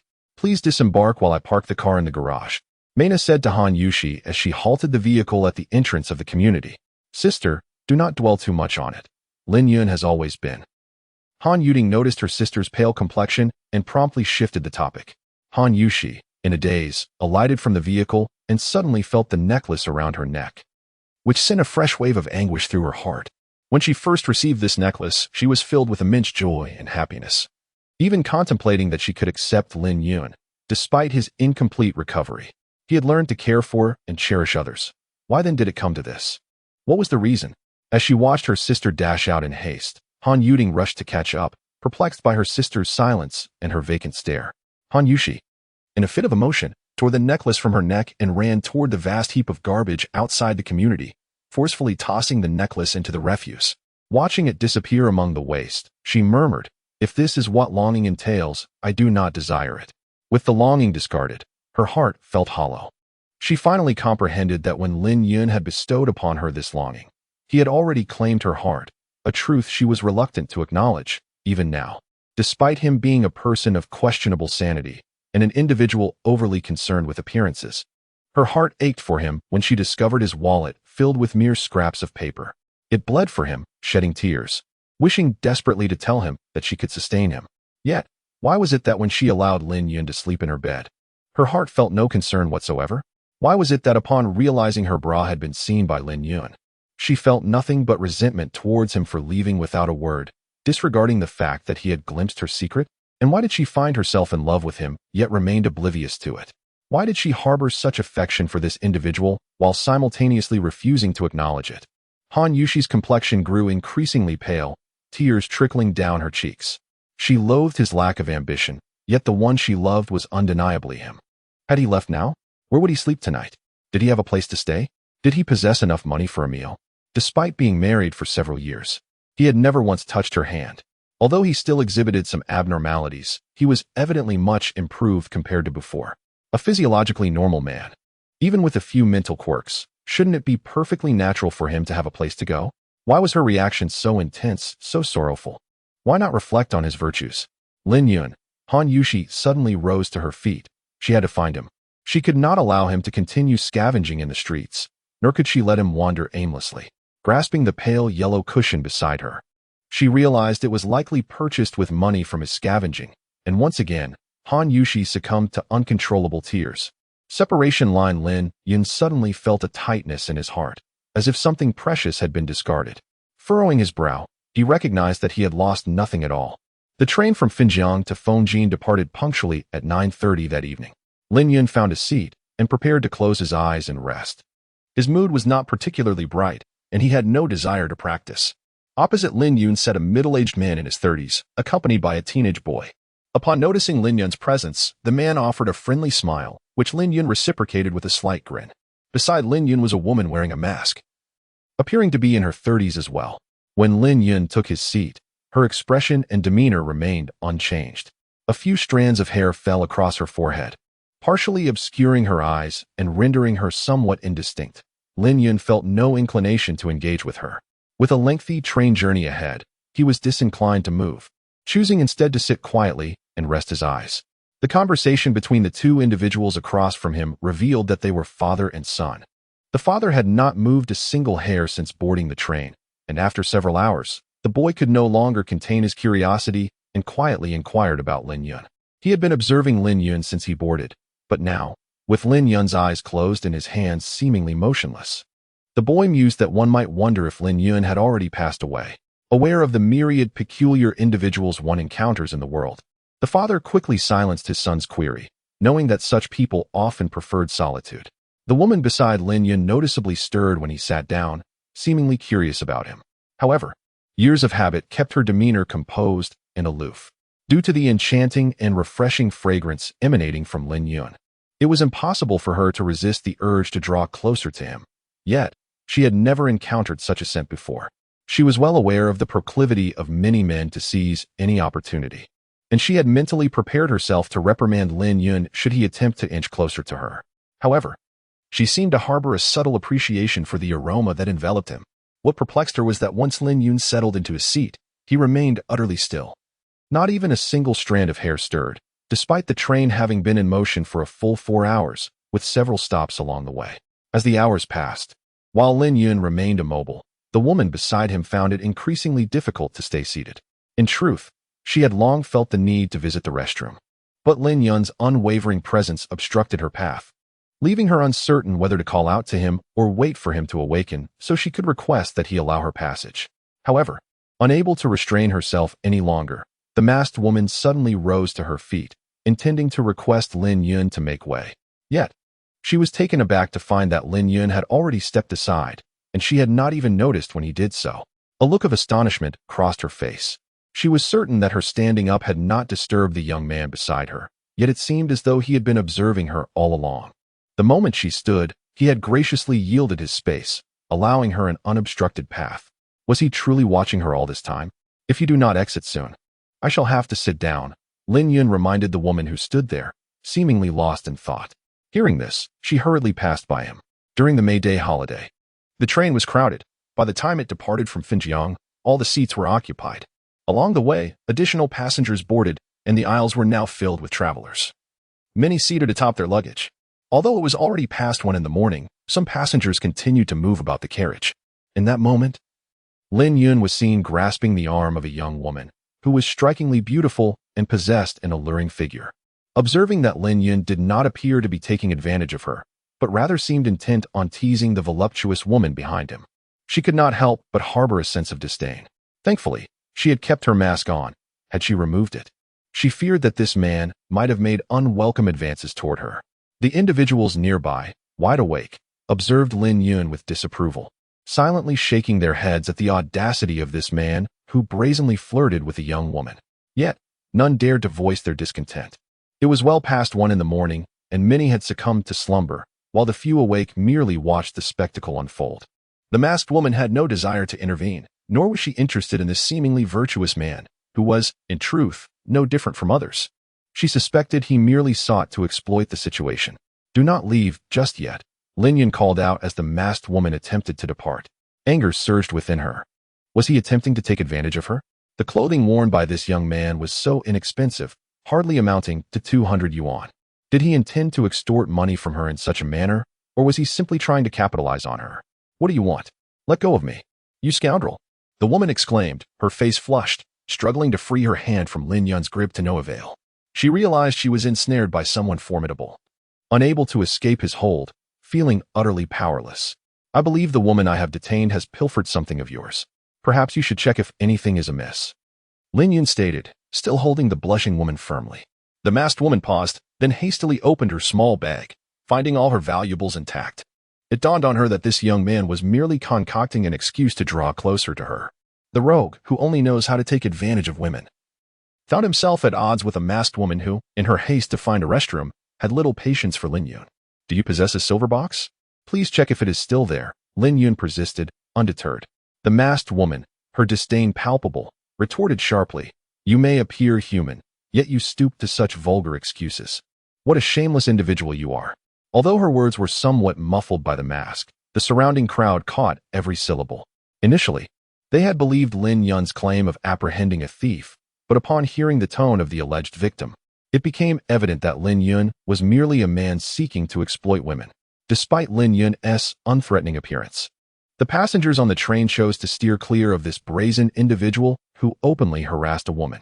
The curvaceous woman, whom Lin Yun had seized, instantly regained her composure and vehemently denounced him, her face a tapestry of indignation and humiliation. Lin Yun shook his head, releasing her wrist with a hint of regret as he muttered, I apologize. I may have misjudged the situation. The woman, rubbing her wrist, shot him a fierce glare, poised to retaliate with words. However, Lin Yun preempted her, stating, if you do not care, then I shall not either. But do vanish from my sight immediately, otherwise, do not blame me for my rudeness. What you have taken must be returned. The woman, eager to express something, hurriedly departed as the train made a scheduled stop. She promptly alighted, followed by several others. Lin Yun observed this with a quiet smirk, settling back into his seat, ready to resume his repose. I believe in you, my friend, remarked the middle-aged man seated across from Lin Yun, noticing his return to the chair. Indeed, Lin Yun replied, casting a curious glance at the man before him. Pondering why, while others suspected ulterior motives, he chose to extend his trust. Let us not dwell on that matter any longer. Sensing that the middle-aged man was about to continue, Lin Yun waved a hand dismissively. Are you also headed to Fengjin? The middle-aged man had no intention of pursuing the previous topic, recognizing that the owner of the lost item seemed indifferent, likely indicating its triviality. However, upon first sight of Lin Yun, he felt an inexplicable difference in this young man, a conclusion drawn from his extensive travels and experiences. How fortuitous. I am also bound for Fengjin. My name is Tian Zhongfei, and this is my son, Tian He introduced, gesturing toward the youth beside him. I am Lin Yun, traveling to Fengjin on business. Lin Yun acknowledged with a nod, his instincts suggesting that this man possessed considerable life experience, yet had a commendable disposition. I am taking my son to Fenjiang to visit my daughter, Tian Xiaofu, who is a student at Fenjiang Medical University. Is Mr. Lin truly from Fenjiang? It appears that Tian Zhongfei is quite loquacious. At this moment, the woman wearing a mask, who had gone to the restroom, returned and noticed Lin Yun engaged in amicable conversation with the middle-aged man across from him. After contemplating for a moment, she exchanged a few words with an elderly gentleman seated beside her, prompting the elderly man to rise and take a seat next to Lin Yun, thereby yielding his place to the woman. Lin Yun chuckled self-deprecatingly, while the middle-aged man merely shook his head, saying nothing. Indeed, I hail from Fenjiang. Might I presume that Mr. Tian is also a native of Fengjin? Lin Yun inquired casually. Yes, I have resided in Fengjin for over a decade now. I suppose I can consider myself a Fengjin local at this point. I have even managed to secure a minor official position, serving as a deputy section chief in the Environmental Protection Bureau of a district in Fengjin, he replied with a wry smile. Lin Yun nodded, discerning that Tian Zhongfei's words bore no hint of arrogance. Rather, they were a sincere overture to establish camaraderie. Lin Yun could not help but regard the middle-aged man with newfound respect. Their interaction, despite being brief and consisting of merely a handful of exchanges, felt as though they were conversing like old friends, marked by an absence of the usual reservations one might hold toward a stranger. It was hard to believe that this middle-aged man was naive to the ways of the world. His extensive life experience was evident. Such a person's future accomplishments would undoubtedly transcend the confines of a mere section chief. Observing Tian Zhongfei, it was clear he was not a cunning individual, but rather someone who had grown wise through experience. Lin Yun developed a favorable impression of him, regardless of the circumstances. He seemed to be a commendable person with whom to forge a friendship. Lin Yun ceased his meditation, having spent 4 hours cultivating his nebula force, which had significantly recovered. Although not entirely restored, he felt a deep sense of satisfaction. The two engaged in a wide-ranging conversation, and as they spoke, Tian Zhongfei was astounded. This young man, despite being unfamiliar with the local geography, possessed knowledge in various other fields that far surpassed his own. Even topics that Tian Zhongfei believed to be inconclusive appeared remarkably straightforward in Lin Yun's discourse, regardless of the accuracy of Lin Yun's assertions. This breadth of insight convinced Tian Zhongfei that he was no ordinary individual. Having traversed many regions over the years, he had encountered countless people, yet none exhibited the same level of talent as Lin Yun. Whenever Tian Zhongfei broached a subject, no matter how trivial, Lin Yun would grasp it immediately, leaving no need for repetition. Recognizing he had met a person of extraordinary caliber, Tian Zhongfei felt a growing desire to forge a connection. The elderly gentleman, seated beside Lin Yun, who had over 40 years of experience as a lathe technician, soon joined the conversation. As the three continued to converse joyously, Lin Yun gleaned much about local customs, scenic wonders, and basic political insights from various nations that he had previously been unaware of. The seasoned technician found that the technical viewpoints he had once considered his forte were riddled with flaws when scrutinized through Lin Yun's analytical lens, leading him to profoundly appreciate the wisdom in the saying, "A single conversation with a wise man is worth a lifetime of reading." Unbeknownst to him, the train had already arrived at Fengjin, and the day had brightened considerably. Lin Yun remained unfazed. Yet the elderly technician and Tian Zhongfei surprisingly appeared to be unperturbed by fatigue. As the moment of parting drew near, both Tian Zhongfei and the technician expressed their reluctance to say goodbye, although Tian Zhongfei earnestly invited Lin Yun to stay at his residence. Lin Yun preferred not to intrude upon others. He needed to devote himself to his cultivation, and while there was ample time to converse on the train, such interactions were not his primary focus. His true intention was to continue his cultivation rather than engage in any distractions. After bidding farewell to the two, Lin Yun proceeded directly to the office building of Hongxiang Apparel in Fengjin. He was already aware of the address, located near Huanjin Square, specifically in room 9023 on the 9th floor of the Jinhui building. Despite it being a holiday, he deemed it essential to find accommodation close to his workplace. Separation line upon disembarking the train, Song Lei found herself beset by a wave of frustration. Due to her striking beauty, she frequently attracted individuals seeking to approach her through various means. To her dismay, even with a mask concealing her face, she encountered a shameless suitor. This individual, under the pretense of having lost an item of which he was unaware, attempted to engage her in conversation. The absurdity of such a transparent lie revealed the depths of his personal failures.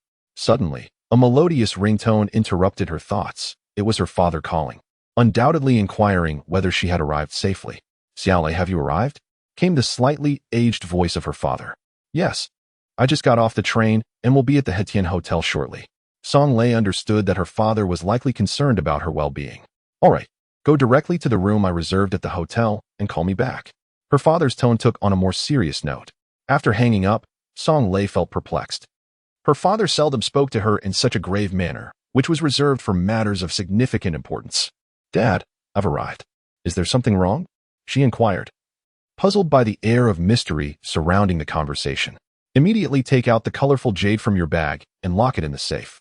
Your second brother will come to collect it shortly, so do not leave." Song Lei detected a hint of relief in her father's voice, yet his words were laced with urgency. "What is this colorful jade? Is it the one rumored to have fetched 80 million at the Fen River auction? Did our family actually acquire it? It's in my bag?" she exclaimed, nearly gasping in astonishment. "Yes, you needn't worry if you were unaware.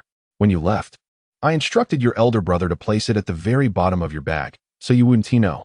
This item is of utmost importance to our family, and I feared you might become overly anxious on your journey, which is why I didn't inform you sooner.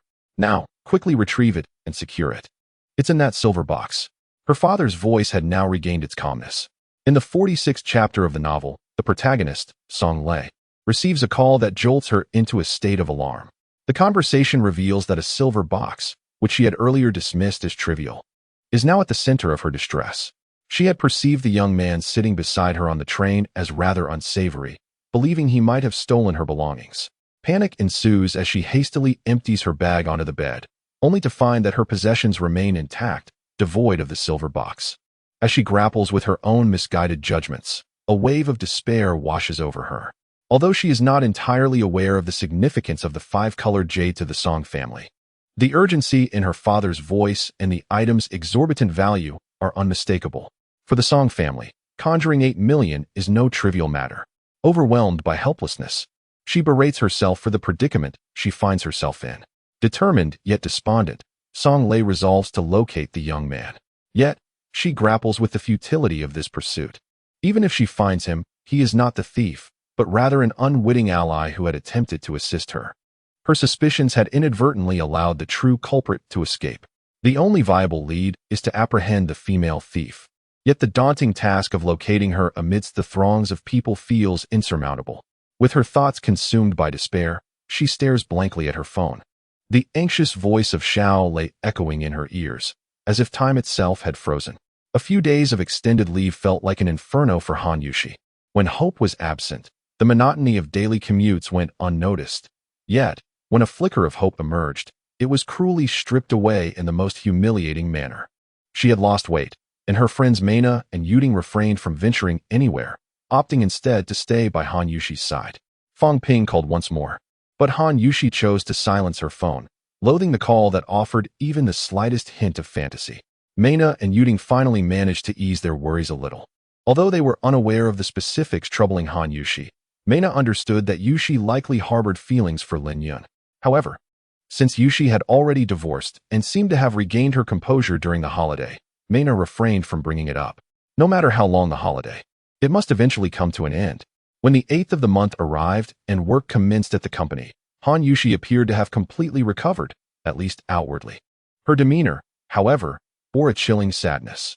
Like Masha from Resurrection, she had buried her feelings regarding Lin Yun deep within her heart, unwilling to stir them. Seated at her desk, Han Yushi stared at the screen, accomplishing nothing.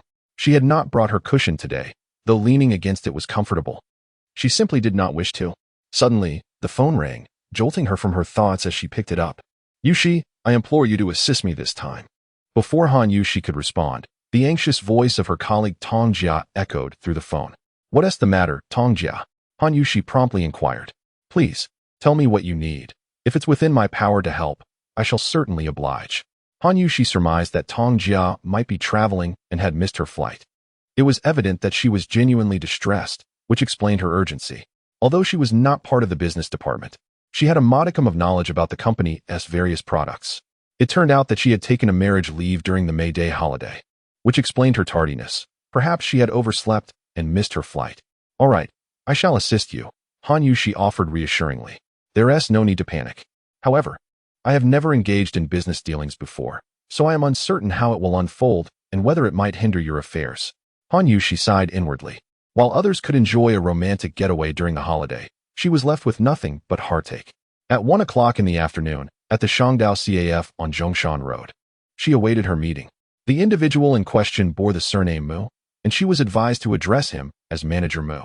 He was interested in purchasing several of the company's products, A23, DF19, and H31, in substantial quantities. "I beseech you," Yushi, Tong Jia had urged. "This is a long-term client. Otherwise, I would not be so anxious." The Shangdao CAF on Zhongshan Road was quite renowned, frequented by many who preferred to discuss business in its pleasant, pressure-free environment. Upon her arrival at 1 o'clock, Han Yushi, however, did not see the manager Mu described by Tong Jia. She contemplated calling Tong Jia, but realized that her phone was switched off, likely due to being in the air. "Excuse me, are you Miss Tong Jia?" As the chilly rain fell, Han Yushi felt a tinge of anxiety when someone approached her. "No, I'm not here for myself. I'm here on behalf of Miss Tong Jia. She missed her flight. May I ask who you are?" Upon realizing the newcomer was a girl, Han Yushi hesitated, unsure if she was indeed sent by Manager Mu. "Oh, hello. My name is Han Yushi. Let us sit down and discuss this at a leisurely pace." Discovering that this girl was indeed sent by Manager Mu eased Han Yushi's concerns, sparing her the trouble of searching for him and potentially jeopardizing Tong Jia's job. Chapter 47. Does your heart still hurt? Neither Han Yushi nor Ningwei were particularly loquacious, and they completed their exchange in less than half an hour. Scarcely sipping their coffee. "Sister Yushi, you are truly beautiful. I have never encountered anyone as stunning as you. Our school has many beautiful girls, yet none surpass your elegance." Ningwei exclaimed, her admiration genuine. "You are quite lovely yourself. Did you just graduate?" Han Yushi inquired, noting Ningwei's somewhat reserved demeanor, which suggested she was also a recent graduate. "Yes, today is actually my first day at work. Since our chairman and brother Lin are close friends, everyone at the company has been very kind to me. Sister Yushi, with your beauty, I can hardly imagine who would be worthy of you. Are you married? Ningwei, as a newly graduated young woman, could not help but inquire. I am married. Han Yushi's voice suddenly fell to a whisper, and a flicker of melancholy crossed her gaze. She had originally planned to bring the divorce agreement to the Civil Affairs Bureau that afternoon. But due to her assistance to Tong Jia, she had to postpone it until the next day. Upon seeing the dejected expression on Han Yushi's face, Ningwei instantly grasped that this beautiful sister before her was not enjoying her marriage. I'm sorry, Yushi Jia. Ningwei felt she should not have broached the subject. It's all right. I have already divorced, Han Yushi responded, her tone somewhat detached. Yushi Jia, you are so stunning and accomplished. How could anyone bear to part with you? Ningwei sighed. Alas, it is indeed challenging for us women to find a good man. I am beginning to think I may not even wish to marry. Han Yushi chuckled softly at Ningwei's somewhat forced lamentation. Yet, her thoughts swiftly turned to Lin Yun. Did he truly not care? She recalled how quickly he had signed the papers. Was she truly unworthy, even compared to a woman found at a train station? Lin Yun. But was it even possible that she would cross paths with him again? Absolutely not. In truth, Yushi Jia, you are so beautiful that no one can truly be worthy of you. Your decision to divorce is indeed correct. Ningwei continued, her mind drifting back to Lin Yun, who had become unreachable since that day he left. Her calls always met with silence. Han Yushi found it amusing. Likely another girl fresh out of school captivated by that singer. However, such matters are hardly suitable for admonition, as they had merely encountered each other for the first time. You mentioned that individual also bears the surname Lin? Suddenly, Han Yushi recalled Lin Yun and instinctively inquired, but immediately recognized that it was a question better left unasked. Indeed, it is brother Lin Yun. He possesses remarkable talent and is a kind soul. Ningwei abruptly halted her discourse, noticing that the information in the hands of the newly acquainted Yushi had slipped to the ground. Yushi, are you all right? What troubles you? Ningwei hastily rose to her feet. I am unsure. It must be related to Finjiang. I met him at the train station on the 30th. And it was brother Lin who helped me secure this job. Ningwei felt a twinge of melancholy, as she was unaware of Lin Yun's residence. What did you say? You met him at the train station on the 30th? Han Yushi stood up once more, her excitement palpable. Yes. I was waiting for my train when I was deceived by someone, until brother Lin was also tricked. Upon hearing my voice, he came to my rescue. He then took me to stay with a friend of his for a night at the Meiju International Hotel. After he left the following day, I have not seen him since. Although Ningwei could not discern the reason for Han Yushi's intense reaction, her thoughts turned to Lin Yun, who she had been unable to reach, and her expression grew increasingly somber. Han Yushi stood there, frozen in place, utterly still. At that moment, I believed brother Lin was taking me to a hotel, and I had mentally prepared myself for it. In truth, he merely wished for my company, and I was more than willing to oblige. However, brother Lin had no such intentions. It was I who harbored them. Ningwei said, biting her lip. If I had known that I would never be able to contact him again, I would have sought a way to spend one night with him, even if he did not harbor feelings for me. Rainshi, do you think I am being too? Ningwei abruptly halted her words, noticing that Rainshi across from her was already in tears. It turned out he was not visiting a prostitute. His claim of staying at Meiju International was indeed true. He could reject even a willing and delicate girl like Ningwei. So how could he possibly seek solace at a train station? Why did I not believe him? Why did I strike him? I despise myself. Lin Yun, are you well now? A wave of pain surged within me as I discarded the longing he had bestowed upon me. I am sorry, Lin Yun. I should not have struck you in front of so many people. I should not have doubted you, placing my trust in someone entirely unrelated. Does your face still ache? Lin Yun, you have already healed, yet I have continued to perceive you as you once were. You prepared meals for me, and yet I harbored disdain. You held an umbrella for me and caught a cold, while I kept my distance. Does the injury on your head still throb? I struck you. Does your heart still ache? Lin Yun, why have I felt such profound pain in my heart these days? It turns out I cast aside longing. It turns out I discarded you. Rainshi, what troubles you? Ningwei hurriedly stepped forward to support the slightly swaying Han Yushi. Han Yushi, in a fit of madness, rummaged through the refuse, utterly oblivious to the fact that she was sifting through a pile of rubbish, surrounded by an overwhelming cacophony of foul odors. Amidst the chaos, a voice intruded, reminding her of the importance of time. Is this your vehicle? You should move it to the side. It has been parked here for several hours. And this is not a designated parking area. The guard, noticing Mena entering the vehicle, assumed it belonged to her, and insisted she relocated. With a puzzled expression, Mena maneuvered the car to the side, contemplating why Yushi had left her vehicle here for so long with the door ajar. A wave of concern washed over Mena as she pondered the implications of Yushi's actions. If the car was parked here, it stood to reason that Yushi must be nearby. Descending from the vehicle, Mena retrieved her phone, intending to call Yuding, but she was momentarily frozen in shock. In the distance, amidst the refuse, she spotted a figure frantically searching through the debris. Sister Yushi. Mena gasped, nearly dropping her phone in disbelief. What had happened to her? Overcome with worry, Mena dashed towards her. Sister Yushi, what are you doing?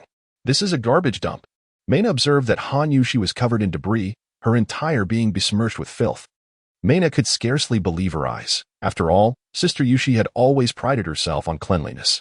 Even the slightest speck of dust or imperceptible stain would prompt her to change her attire and wash it thoroughly. How could she have descended into such disarray today? Sister Yushi, what are you doing? Mena asked, noticing that Yushi merely uttered a single phrase before resuming her search. She quickly pulled Han Yushi upright, inquiring, Indeed, Sister Yushi. What has happened to you? How did you come to be in this state? A look of bewilderment adorned Mena's face. Sister Yushi, look at yourself. If you are searching for something, it can wait. Nightfall approaches swiftly. Let us return tomorrow, and we can enlist Yuding's assistance as well. With a sense of helplessness, Mena once more grasped Han Yushi's arm. It was only then that Han Yushi became aware of her own untidy appearance. Stunned, she realized that she, who had always cherished cleanliness, had allowed herself to become so disheveled. After a sleepless night filled with contemplation about the direction in which her precious necklace had been lost, she rose early the next morning. Mena, please request a day off for me. I must go find my belongings, Han Yushi stated as she prepared to depart. Ah. Sister Yushi, what have you lost? Mena queried, astonished that Han Yushi would forego breakfast and class to embark on this quest. Is it truly so significant? Perhaps I should take the afternoon off as well to assist you. What is it that you seek? Mena expressed her confusion over Han Yushi's urgent need to search, unable to fathom the importance of something that warranted skipping a meal. It's nothing of great consequence, merely a necklace.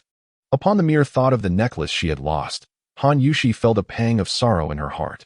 Oh, is it the necklace I saw adorning your neck that fateful morning? Mena inquired with astonishment, instinctively glancing at Han Yushi's fair neck, only to find the beautiful necklace absent. Sister Yushi, how can you be certain that your necklace fell into the garbage heap? It could have been misplaced elsewhere, Mena suggested, hoping to dissuade her from searching through the refuse. Though the necklace was indeed exquisite, it was unwise to forego work in its pursuit, especially since its whereabouts remained uncertain.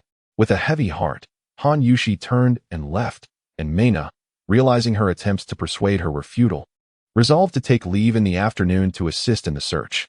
Arriving at the office, Mena's concern for Yushi lingered, sensing her distress. After some contemplation, she decided to call Yuding. Yuding, your sister has been rummaging through the garbage at the community entrance seeking her necklace for the past 2 days, and she refuses to listen to reason. Today, she even had me request leave on her behalf, and she hasn't eaten breakfast yet. Could you please check on her? What? You mean she is searching for the necklace she discarded herself? Why would she do that? Came Yuding's anxious voice over the phone. Oh, so Sister Yushi is the one who threw it away? Why is she still intent on finding it? Before Mena could finish her thought, the call was abruptly disconnected, likely as Yuding hurried to find her sister. With Yuding by her side, Mena finally felt a sense of relief. Excuse me, is Han Yushi in this office? A young man stood at the door, having just missed Mena's call. Who are you? What business do you have with her? Mena gazed at the young man before her with a look of curiosity. Oh, I am merely one of her clients. So she is in this office. I wish to schedule a meeting with her. May I inquire if she is available at the moment? The young man spoke while peering inside. Yet he did not catch sight of Han Yushi. Do you have business to discuss? Mena immediately inquired upon noticing his demeanor. Yes. Our company wishes to engage in a discussion with her. That's acceptable. The young man pondered for a moment, deciding to first visit the business department to purchase some of the company's products, and then gradually approach Yushi. Having located the workplace of this young woman, he was confident that, with his familial background and appearance, pursuing Han Yushi would pose no challenge. Moreover, considering that Yushi's husband was a madman, one who frequented the train station for illicit encounters, he felt encouraged. Fang Ping encountered Qin Sheng upon her arrival at work, startled by his unexpected presence. Nevertheless, she steeled herself to escort him to Han Yushi's office, reluctantly informing him that the person he sought was named Han Yushi. Chapter 49. A new official takes office. Lin Yun had been enjoying an exceedingly comfortable few days, reflecting on how pleasant it was to be in a place devoid of disturbances. The lost power of his starry essence had been fully restored. However, as the 8th approached, it appeared he would need to return to the company to maintain appearances. Otherwise, it would seem rather excessive. Huangjin Square was considered one of the more bustling areas of Fengjin, and the price of the inn where Lin Yun resided was not modest. Now that his starry essence had completely recuperated, he felt prepared for whatever lay ahead.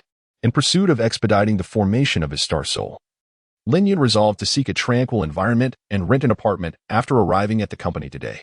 Upon entering room 9023 on the 9th floor of the Jinwi building, he noted that the expansive office was scarcely populated, with only a handful of individuals present, each exhibiting a distinct lack of vitality. Lin Yun couldn't help but smirk inwardly.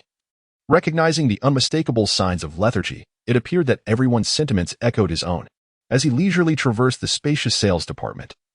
It wasn't until he ventured further inside that someone acknowledged his presence. "Whom are you looking for?" inquired a somewhat plump young man in his 20s, squinting as he spoke, his eyes narrowing to mere slits. "Oh, I am from Finjiang Hongxiang Apparel," Lin Yun began, but before he could finish his sentence, the young man interjected. "Ah, you must be the new manager Lin from the business department. We received notification from the company on the 30th. Everyone is here today, anticipating your arrival. My name is Hu Qing. It's a pleasure to meet you, Manager Lin." Observing the office's limited attendance of merely 7 people, Lin Yun sighed in relief, grateful that all had shown up. Otherwise, he might have struggled to find someone to converse with. However, Hu Qing seemed hesitant to continue. "What is it? Speak plainly." "There's no need for hesitation," Lin Yun remarked, furrowing his brow at Hu Qing's reticence. "Well, ever since the departure of several managers, it has been Gan Yao who has been in charge. Currently, she is not here. She must have gone to the marketplace," Hu Qing quickly divulged, sensing Lin Yun's growing displeasure. "Oh, is she the only one who has gone to the marketplace? Why is she so busy?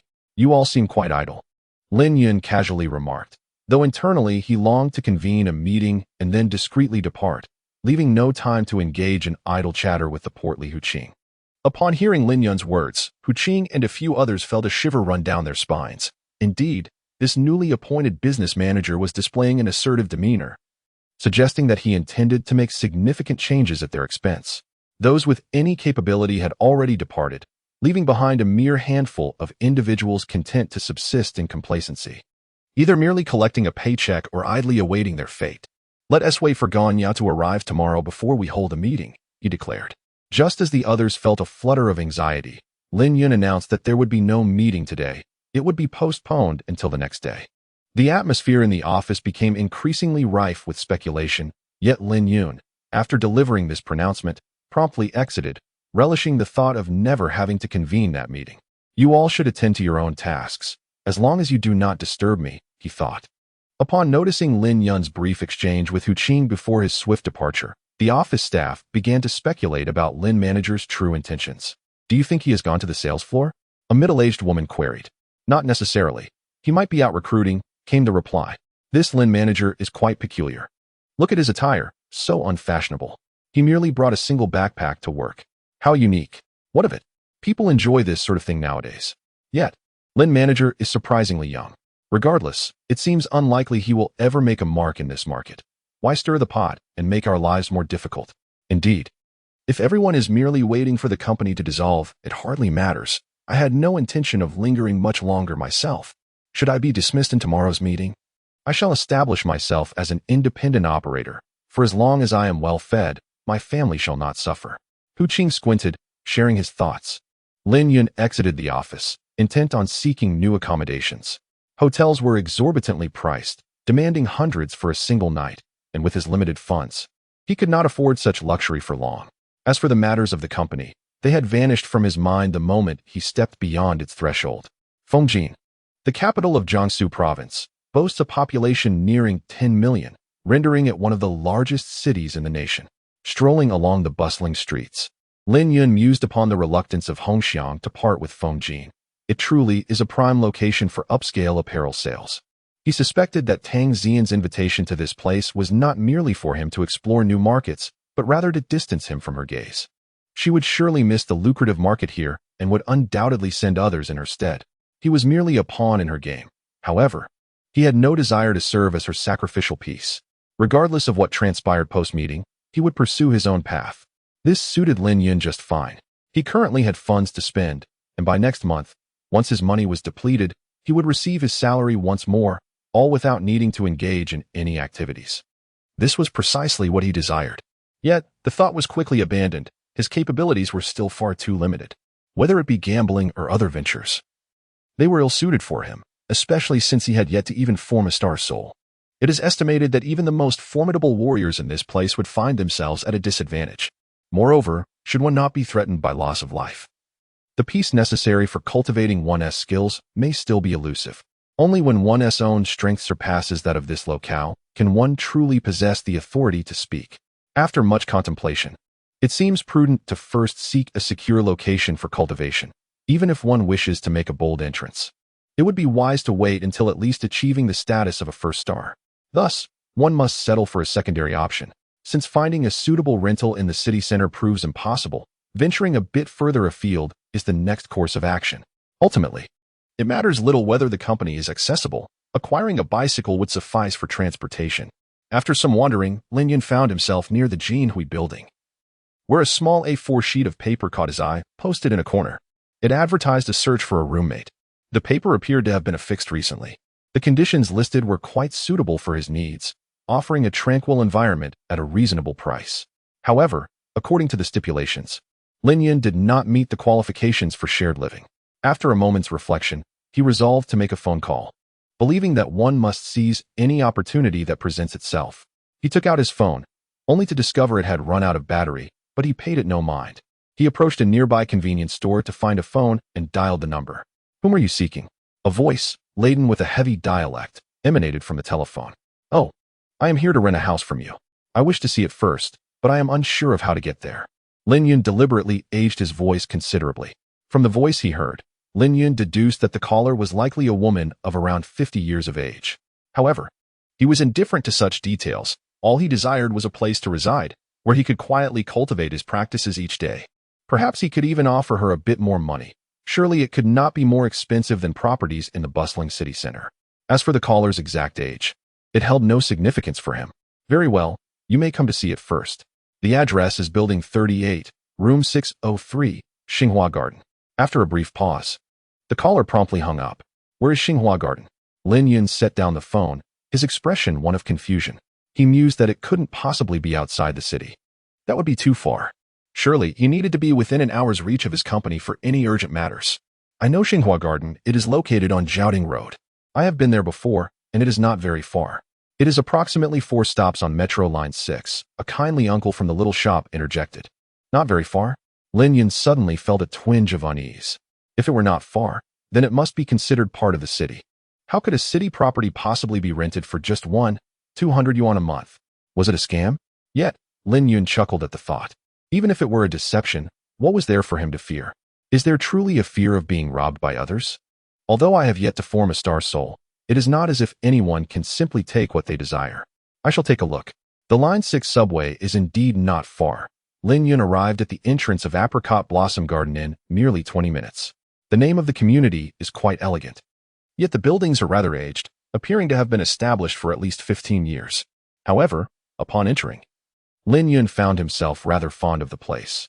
Not for any particular reason, but simply because the environment is genuinely serene, and the spiritual energy is quite commendable, far superior to that of the inn where he currently resides. Building 38 is easy to locate, situated near an artificial lake, with a sign proclaiming Apricot Blossom Lake by its shore. Observing the not-so-clear water of the lake, Lin Yun felt a sense of satisfaction. At least it was not like some other communities where the artificial lakes begin to emit unpleasant odors after just a few years. "Whom are you looking for?"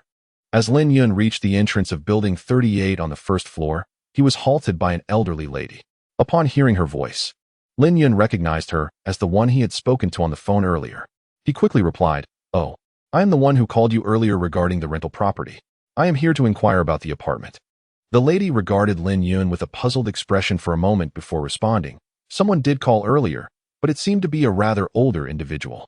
Young man, you appear to be no more than 25 or 26 years of age. Is that you?" Oh, that would be me. Perhaps the phone at that little shop was quite old, which might have altered the sound of my voice, Lin Yun thought to himself, feeling a bead of sweat form on his brow, surprised by the lady's keen sense of awareness. However, was it not said to be a woman who called? The middle-aged woman hesitated as she gazed at Lin Yun, expressing, well, since we are sharing the rental, what difference does it make? I will ensure that I pay the rent punctually each month. Rest assured, I shall never default on even a penny. Lin Yun promptly presented what he believed might convince her of his sincerity. In that case, why don't you accompany me to have a look? The woman then entered to retrieve the keys and remarked that she would head upstairs first. It was uncertain whether her change of heart was prompted by his words or if she simply perceived Lin Yun as a harmless individual. Auntie, since you reside on the first floor, does that mean the upstairs is not available for you?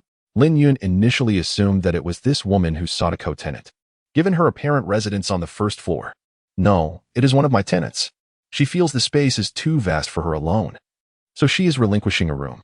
Primarily, her company has been struggling lately, and she wishes to save on rent, the middle-aged woman explained with a hint of resignation, noting that the rent she had initially requested was already quite modest.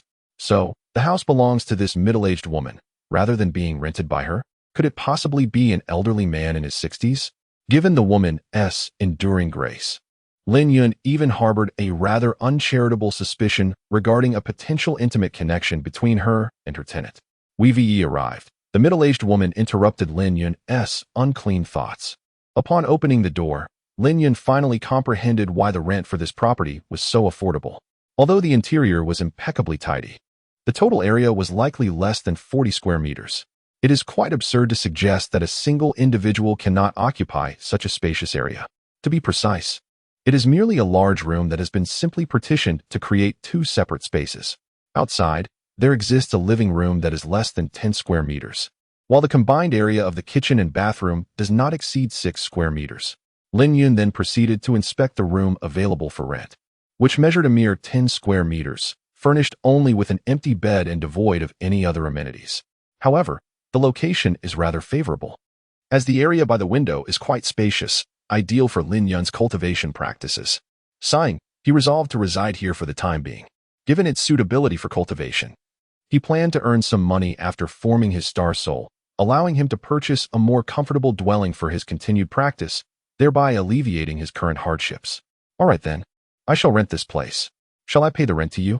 Lin Yun inquired, glancing at the middle-aged woman. No, just a small amount for now will suffice. You may pay me directly, she replied. I am renting this house to her for $2,200 a month. What have you negotiated? The middle-aged woman hesitated momentarily but ultimately decided to have Lin Yun pay her the rent. It's $1,200, but there is nothing in this room. How will I manage to sleep at night? Lin Yun discerned the change in her tone but chose to feign ignorance, as his primary concern was securing a place to stay. As for whom to pay the rent, that mattered little. It appeared that his co-tenant was quite a cunning individual as well. The fair split should have been 1,001. Yet she was demanding 1,002, leaving him to contribute only 1,000. Truly a clever calculation. Nonetheless, Lin Yun remained unfazed. His foremost desire was simply to find a stable environment for his cultivation. Although the individual with whom he shares the rental space possesses a somewhat cunning disposition, he nonetheless exhibits a commendable penchant for cleanliness, a trait not frequently found among the elderly. This aspect alleviated Lin Yun's concerns to some extent. For him, financial matters were secondary to mere survival. The exact amount held little significance. Were it not for his current limited funds, Lin Yun would not have sought a roommate. Young man, if you're renting, you must procure your own bedding and daily necessities. Are you expecting the landlord to provide those? The middle-aged woman expressed her dissatisfaction with Lin Yun's requests. How much would it cost to purchase these items? Lin Yun inquired. Given that you possess only a small bag, I presume you lack essential supplies. The bedding, basin, toothpaste, toothbrush, and other miscellaneous items would likely total around 700 to 800 yuan, with higher quality options exceeding 1,000. Here, I will give you 6,000. After deducting 3 months' rent, please use the remainder to purchase some necessities for me. Keep any surplus for yourself, Lin Yun said as he counted out 6,000 yuan for the middle-aged woman. With a look of astonishment, the landlord had not anticipated such generosity from someone seeking to share a rental. Very well, I shall ensure to procure the finest items for you. Here is the key. I will go and buy the supplies right away.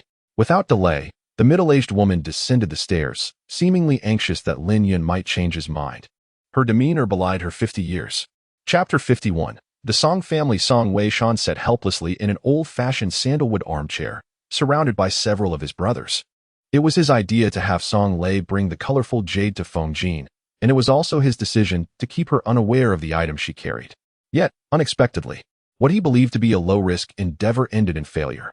When he initially made this decision, his brothers vehemently opposed it. Nevertheless, he steadfastly dismissed their concerns, allowing Song Lei to depart with the colorful jade in ignorance. Clearly, his plan had its shortcomings. A wave of profound self-reproach washed over him. This colorful jade represented a pivotal opportunity for the Song family's resurgence. Since Weiyun Pharmaceuticals produced a toxic substance, the Song family had languished in decline. The repercussions of this incident even compelled Song Weishan's father, Song Li, to retire 2 years earlier than planned. Following Song Li's exit from the central power structure, the family's fortunes plummeted further. Although remnants of the Song family still held positions within local governments and the military, their influence had significantly waned. As a consequence of this turmoil, Song Lei, who was set to marry the previous year, found her engagement to the Li family abruptly revoked under pretext. Her fiancé, Li Mingsheng, was the eldest son of the prominent Li family in the capital, and his grandfather, Li Honghua, served as the vice-chairman of Huaguo. Despite Song Lei's striking beauty, Li Mingsheng was somewhat reluctant to part ways. However, in order to forge an alliance with the Zhang family of the capital, the Li family arranged for Li Mingsheng to be betrothed to Zhang Muxue, the daughter of Zhang Ting. Although the Zhang family lacks high-ranking officials in the central government, they undeniably possess the most extensive network of connections. Furthermore, the Zhang family's enterprises span the globe, earning them a distinguished reputation internationally. The Zhang family seeks the political atmosphere provided by the Li family, while the Li family craves the formidable economic strength and broad international relations of the Zhang family. This powerful union between the two families is mutually beneficial. Although Li Mingsheng harbors an infatuation for Song Lei, he is compelled to obey the elder's decree, and moreover, Zhang Muxue is not inferior in beauty to Song Lei, which ultimately alleviates his desires. Under pressure, Song Li was forced to retire early, and the remaining pharmaceutical enterprises of the Song family suffered significant setbacks, leading to the bankruptcy of several pharmaceutical factories. Were it not for the Song family's extensive connections and deep-rooted heritage, they would likely have faced complete ruin by now. 10 days prior, at an underground auction, the Song family expended nearly 100 million to acquire a multicolored jadeite. 3 years ago, 100 million would have been a trifling sum for the Song family. Yet now it constitutes a substantial amount. The motivation behind acquiring this multicolored jadeite was the Song family's intention to gradually shift their focus from political endeavors to commercial pursuits. This multicolored jadeite holds little value for the Song family, serving merely as a gemstone. However, for the Rothschild family in England, it is of paramount importance, as their current economic standing undoubtedly ranks among the top 3 in the world. To claim that the Rothschild family possesses wealth rivaling that of entire nations is no exaggeration. The cumulative gross domestic product of several countries over the years may scarcely equal half of their fortune. The colorful jade serves not only as a visual delight, but also fulfills a far more significant role in the treatment of a condition known as blood sweat. This blood sweat is not precisely classified as a disease. Rather, individuals afflicted with its symptoms exude red perspiration from their bodies incessantly. Besides a profound weakness, they exhibit no other signs. And extensive medical examinations often reveal no discernible issues, rendering it one of the top 10 enigmas in the medical field. Globally, the number of patients suffering from blood sweat does not exceed a mere 100, marking it as an exceedingly rare affliction. It is important to note that blood sweat and blood sweat disease are distinctly different concepts. While the latter can at least be treated, the former remains utterly untreatable. No modern instrumentation can ascertain the nature of blood sweat. The therapeutic properties of colorful jade were serendipitously uncovered by an American man, himself a blood sweat sufferer, a connoisseur of jade and gemstones. He once adorned himself with a piece of colorful jade from his collection, only to discover that the persistent affliction of blood sweat had vanished. However, upon removing the stone, the symptoms immediately returned, though each subsequent wearing resulted in a noticeable reduction of the condition. This revelation filled him with elation. After 3 years of wearing colorful jade, the stone eventually shattered. Yet he found himself completely cured of blood sweat, Upon the immediate revelation of his conclusions to others, it became evident that although the blood-sweat patients were few and far between, the price of the multicolored jade had surged significantly. While the blood-sweat patients may be scarce, they certainly exist. Harvey, the primary heir of the illustrious Rothschild family in Britain, is one such blood-sweat patient. Despite the Rothschilds' relentless pursuit of multicolored jade, such treasures are notoriously elusive. Remarkably, during an underground auction in Xinjiang, a piece of multicolored jade emerged, and the Song family exerted nearly all their resources to secure this gem. Their success can be attributed to the ignorance of the auction attendees regarding the Rothschild family's interest in multicolored jade, enabling the Song family to acquire it with considerable effort. Had others been aware of the Rothschilds' desire for this exquisite piece, it is likely that the Song family would have had to pay several times more to claim it. It is not surprising, then, that the Song family only recently stumbled upon this information from Britain. It is expected that this news will soon reverberate across the globe, rendering it impossible to remain unaware. Given that the auction took place in Xinjiang, the head of the Song family, Song Weisheng, resolved against a grand display in escorting the multicolored jade. Instead, he instructed his daughter Song Lei, who was present in Xinjiang under different pretenses, to transport the multicolored jade to Fengjin without her knowledge of its significance. Meanwhile, the rest of the Song family would escort a counterfeit multicolored jade directly to the capital. Song Lei had arrived in Xinjiang a month prior for unrelated matters, and aside from Song Weisheng and his wife, no one was privy to this plan, coincidentally aligning with the auction date of the coveted multicolored jade. Moreover, Song Lei typically dons a mask when venturing outside, and no one in Xinjiang recognizes her. Her journey to Fengjin is entirely her own volition, devoid of any external directives. Consequently, Song Weisheng resolved to take a calculated risk, discreetly placing an item into her handbag without her knowledge. He then instructed the remaining members of the Song family to depart Xinjiang with a counterfeit Wu Cai Fei, heading towards the capital. The success of Song Weisheng's scheme hinged on the timely arrival of the Wu Cai Fei in Fengjin. Given the proximity of Fengjin to the capital, nearly all of the Song family's elite were dispatched there. Once the Wu Cai Fei reached its destination, immediate contact would be made with the Rhodes family in England to negotiate terms. The Song family was certain that this Wu Cai Fei would yield immense benefits, potentially catapulting them into the ranks of the top 10 families in the nation. Indeed, Song Weisheng's plan appeared flawless, yet the counterfeit Wu Cai Fei was seized before it even left Xinjiang, resulting in a fatal incident. This indicated that other families and conglomerates within the country had become aware of the Wu Cai Fei affair, who, after all, would decline an opportunity to collaborate commercially with the Rhodes family. The astute are not limited to the Song family alone. However, it was unforeseen that Song Lei had already transported the Wu Cai Fei out of Xinjiang, only to encounter complications on the train, with someone even alerting her to the theft.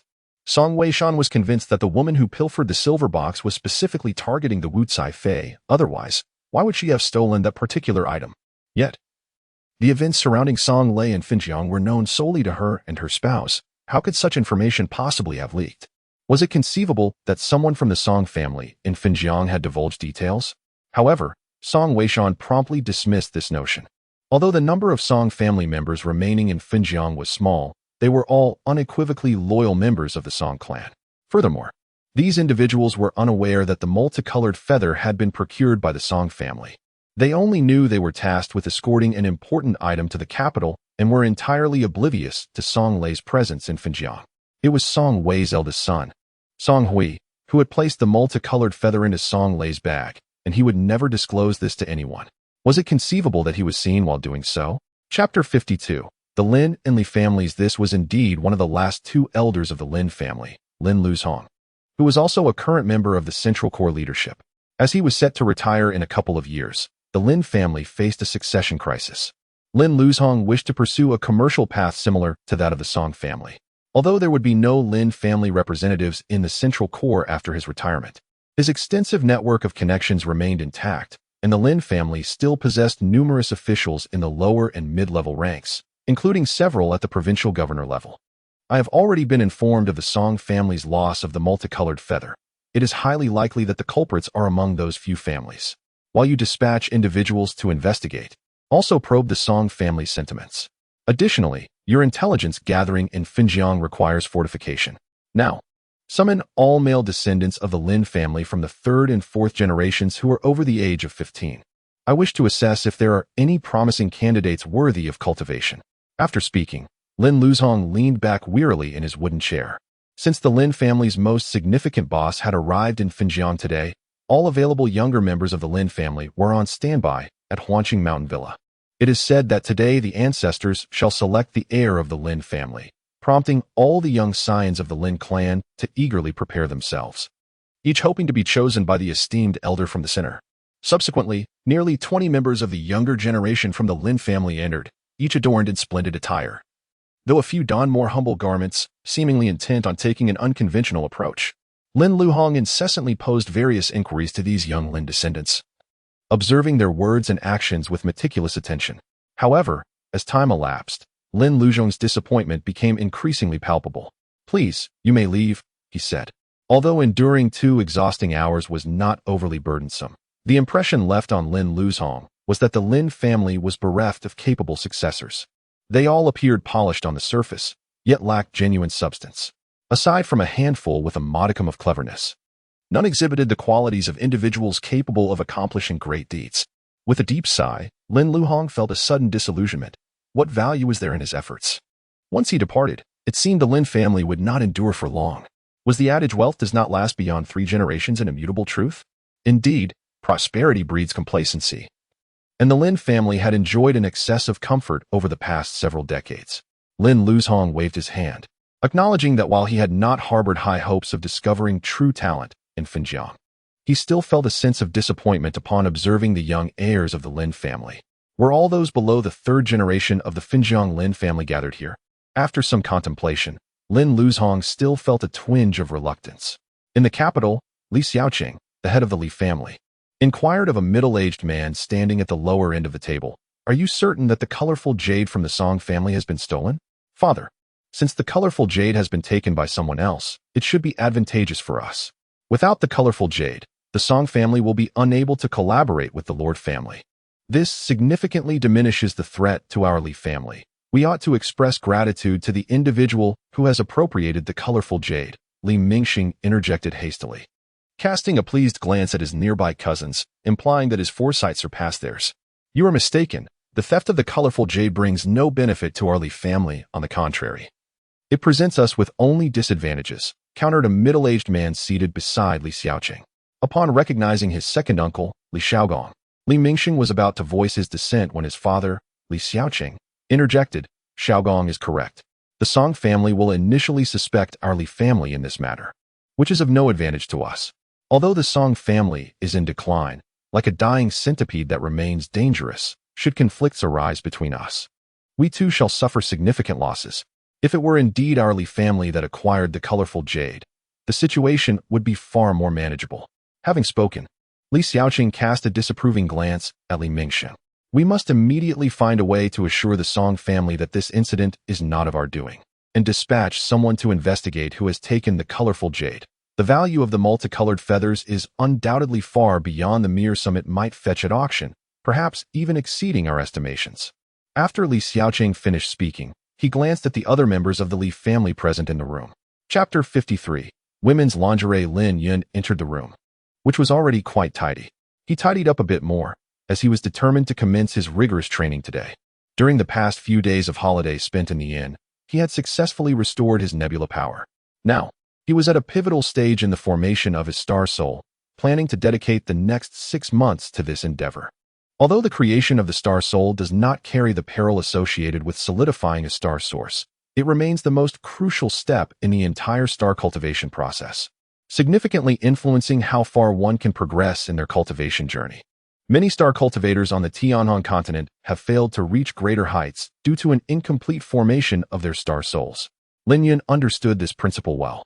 There are 3 critical aspects to reaching the 9th star, the foremost being the formation of the star soul.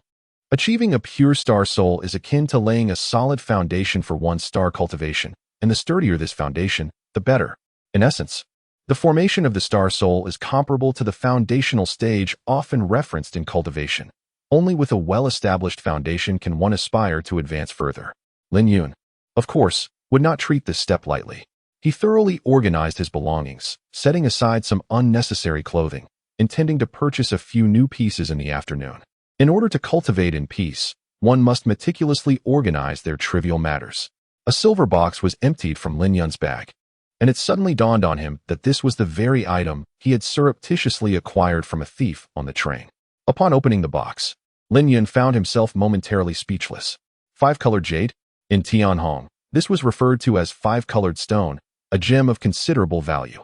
However, Lin Yun had encountered far more precious stones and thus did not regard it with much significance, although he was aware that its worth on earth would be substantial. Could it be that the masked woman belonged to such affluence that she carelessly left five-colored jade in her bag, unaware of its loss? Yet, Lin Yun knew that many wealthy families and conglomerates on earth might consider such a sum trivial. Although this five-colored jade was not directly pilfered from the masked woman, it was nonetheless her possession, and Lin Yun had no intention of claiming it as his own. Not to mention a mere five-colored jade. Even items of far greater value would not pique his interest. It must be said that the efficiency of the landlady was remarkably high. When Lin Yun prepared to go out for a meal, his belongings had already been delivered in under 3 hours. He sighed, contemplating that if the employees of Hongxiang Apparel exhibited the same zeal as this landlady, perhaps they would not find themselves in such predicaments. The delivered items were satisfactory, far from the shoddy quality one might expect, and Lin Yun felt a sense of contentment. His impression of the landlady shifted slightly, under the auspices of mutual benefit. She demonstrated consideration for others, suggesting that her character was indeed commendable. The landlady, with a joyful sway of her hips, readily assured the young man that she would ensure everything was to his satisfaction. After meandering through the city, Lin Yun finally managed to purchase a few garments. He couldn't help but marvel at the talent behind the design of this fashion hub. Curiosity piqued. He contemplated entering to see if Hongxiang's women's lingerie was available there. If so, it would provide him the perfect opportunity to claim he had explored the market. In comparison to the other patrons of the Shangjin women's fashion city, Lin Yun appeared rather unsophisticated, to the point where the doorman almost considered stopping him due to his attire. Yet, his composed demeanor and the absence of any awkwardness dissuaded the doorman from taking action, for he understood that many affluent individuals delight in such playful appearances. The first floor boasted an impressive array of women's outerwear, including an extensive selection of coats and capes. However, after a thorough inspection, Lin Yun discovered that even the least expensive items were priced at a staggering 999 yuan, with many garments reaching into the tens or hundreds of thousands. It was indeed a realm reserved for the wealthy. On the second floor, the Hufeng fashion counters occupied nearly 70% of the space, with the remaining 30% allocated to other renowned international brands, leaving only a few stalls designated for domestic manufacturers. After considerable effort, Lin Yun finally spotted a modest stall marked Hongxiang. It was evident that Hufeng reigned supreme in this marketplace, and from this singular venue, Lin Yun discerned a promising trend. It was likely that other locations mirrored this pattern, with Hufeng dominating the second floor and flourishing in business. In other specialty stores, one rarely encounters many patrons, often only a handful, yet within Hufeng, the crowd is quite abundant. Despite its expansive area, the establishment is adorned with exquisite decor. The displayed samples boast a myriad of colors, varieties, and styles. Could it truly be that Hufeng's lingerie surpasses that of Hongxiang and other brands? Or might there be alternative reasons at play? As Lin Yun stepped into Hufeng's lingerie boutique, a charming young lady promptly approached him, inquiring, "Sir, are you here to assist your wife in selecting lingerie?" She exhibited no semblance of disdain due to Lin Yun's attire. "Indeed, however, I wish to browse first," Lin Yun replied as he ventured further inside. There, he observed two women already engaged in selecting lingerie, a woman in her 40s and a youthful maiden likely not yet 20. Upon Lin Yun's arrival, they were meticulously examining the bras displayed before them. All the lingerie showcased outside was merely for display, intended for customer selection, not for sale. Noticing Lin Yun's entrance, the middle-aged woman briefly furrowed her brow, but soon resumed her selection alongside the young girl. Lin Yun, upon closer inspection, realized the intricacies involved in such seemingly simple garments, revealing why this trade could be quite lucrative. Without delving into the realm of provocative lingerie, even ordinary women's underwear was categorized into numerous types: casual wear, office attire, athletic gear, evening wear, and more. The variety of bra materials was equally diverse, including lace, silk, embroidery, and cotton, among others. Let Lin Yunkai comprehend that without engaging in that particular profession, one cannot grasp its intricacies. Undoubtedly, the variety of women's lingerie in the Tianhong continent far surpasses that of this place, yet he has regrettably never explored it. Sir, are you looking to purchase a bra for your lady, or perhaps a belly band? Inquired the charming young woman as Lin Yun examined the bras on the shelf with great attentiveness. Despite the fact that the bras here started over 1,000, which was undoubtedly beyond Lin Yun's means given his attire, the young lady exhibited commendable professionalism. She continued to introduce various styles and which body types suited each. Displaying neither shyness nor awkwardness, Lin Yun inwardly acknowledged her admirable work ethic. Why do I see predominantly Hifeng products in the store? The other brands seem rather scarce. Lin Yun deliberately posed a question to the young woman. Oh, perhaps our Hifeng products are simply more favored. The market operates on survival of the fittest, after all. While I can't speak for other brands, I can assure you that our Hifeng line is certainly on par with internationally recognized brands, yet our prices are significantly more affordable. Moreover, Hifeng is indeed a renowned name internationally, she replied, casting a meaningful glance at Lin Yun while articulating her thoughts confidently. Two women who were selecting bras nearby nodded in silent agreement upon hearing her words. Lin Yun observed this exchange, realizing that this young girl was no ordinary saleswoman. She was indeed a remarkable talent. The foreign brands can be overlooked, but I find it curious that there are so few domestic brands as well. Wasn't there once a brand called Hongxiang? I heard it had a decent reputation. My wife has always used their bras, yet I seem to see little of it now. Lin Yun continued to question the girl before him. Well, there are indeed numerous domestic brands, but I haven't been working here for long. So it might be related to the market dynamics, she replied. After all, I am merely a sales assistant, and I cannot predict which products will become popular. However, as for Hongxiang, there is indeed a store right over there. The girl gestured towards the corner where the Hongxiang women's lingerie boutique was located. Lin Yun nodded appreciatively, thanking the girl for her excellent service and professionalism, and made his way towards Hongxiang. Please take your time, sir, the girl called after him, earning Lin Yun's admiration. The location of the Hongxiang boutique was indeed not very conspicuous. Had Lin Yun not been intentionally searching for it, he would have likely missed it. Upon entering, he found another young girl manning the store. She stood politely as Lin Yun approached, maintaining a respectful demeanor without any hint of superficial judgment.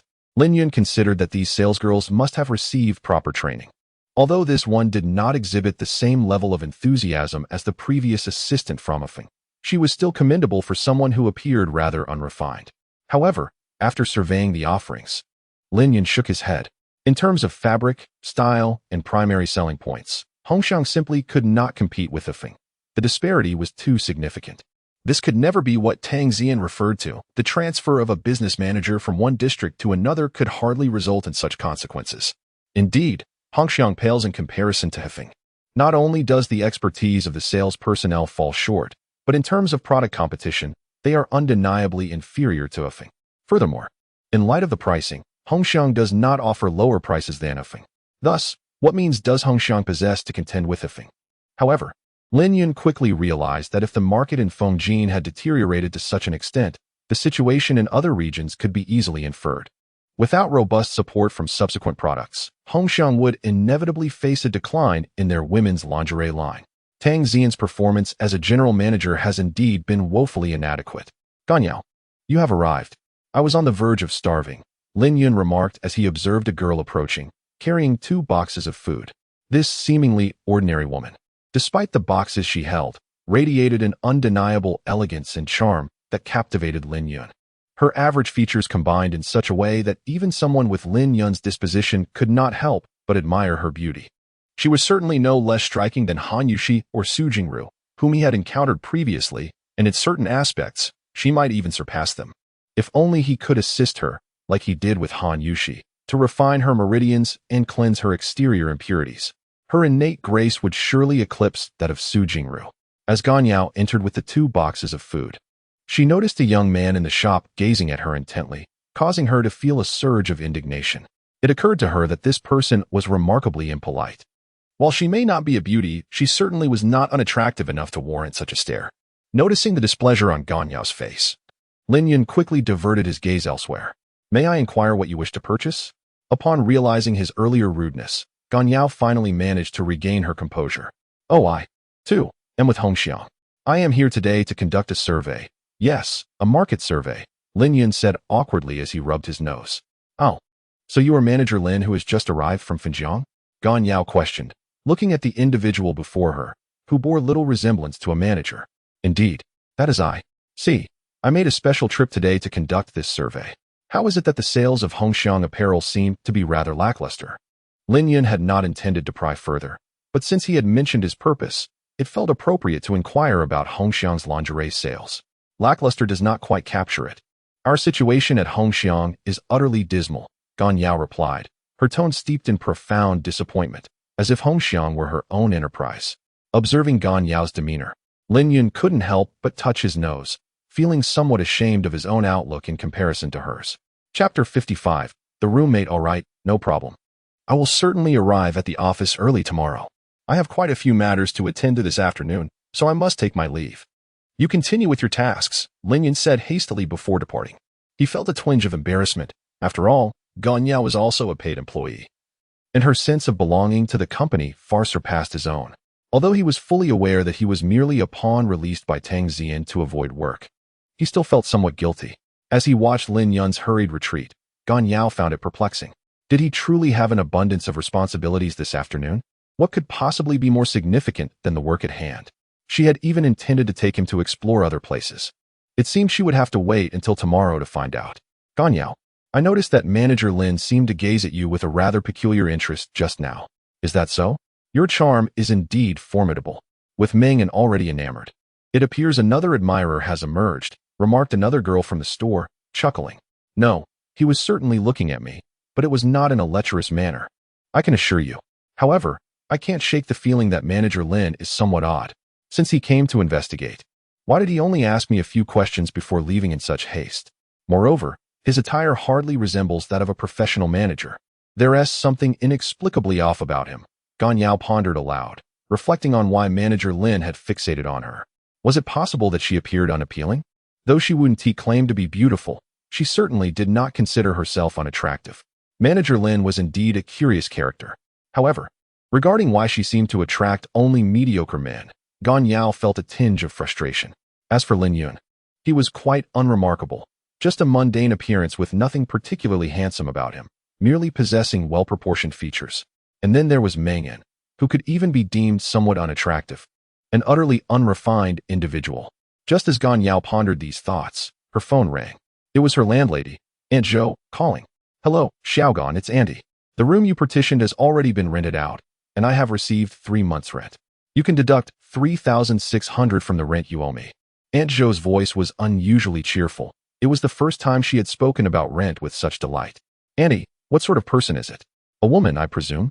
Gan Yao recalled that her rental conditions specified either females or elderly individuals over 60, a criterion that was nearly synonymous with seeking female tenants, as there were hardly any seniors in their 60s looking to rent.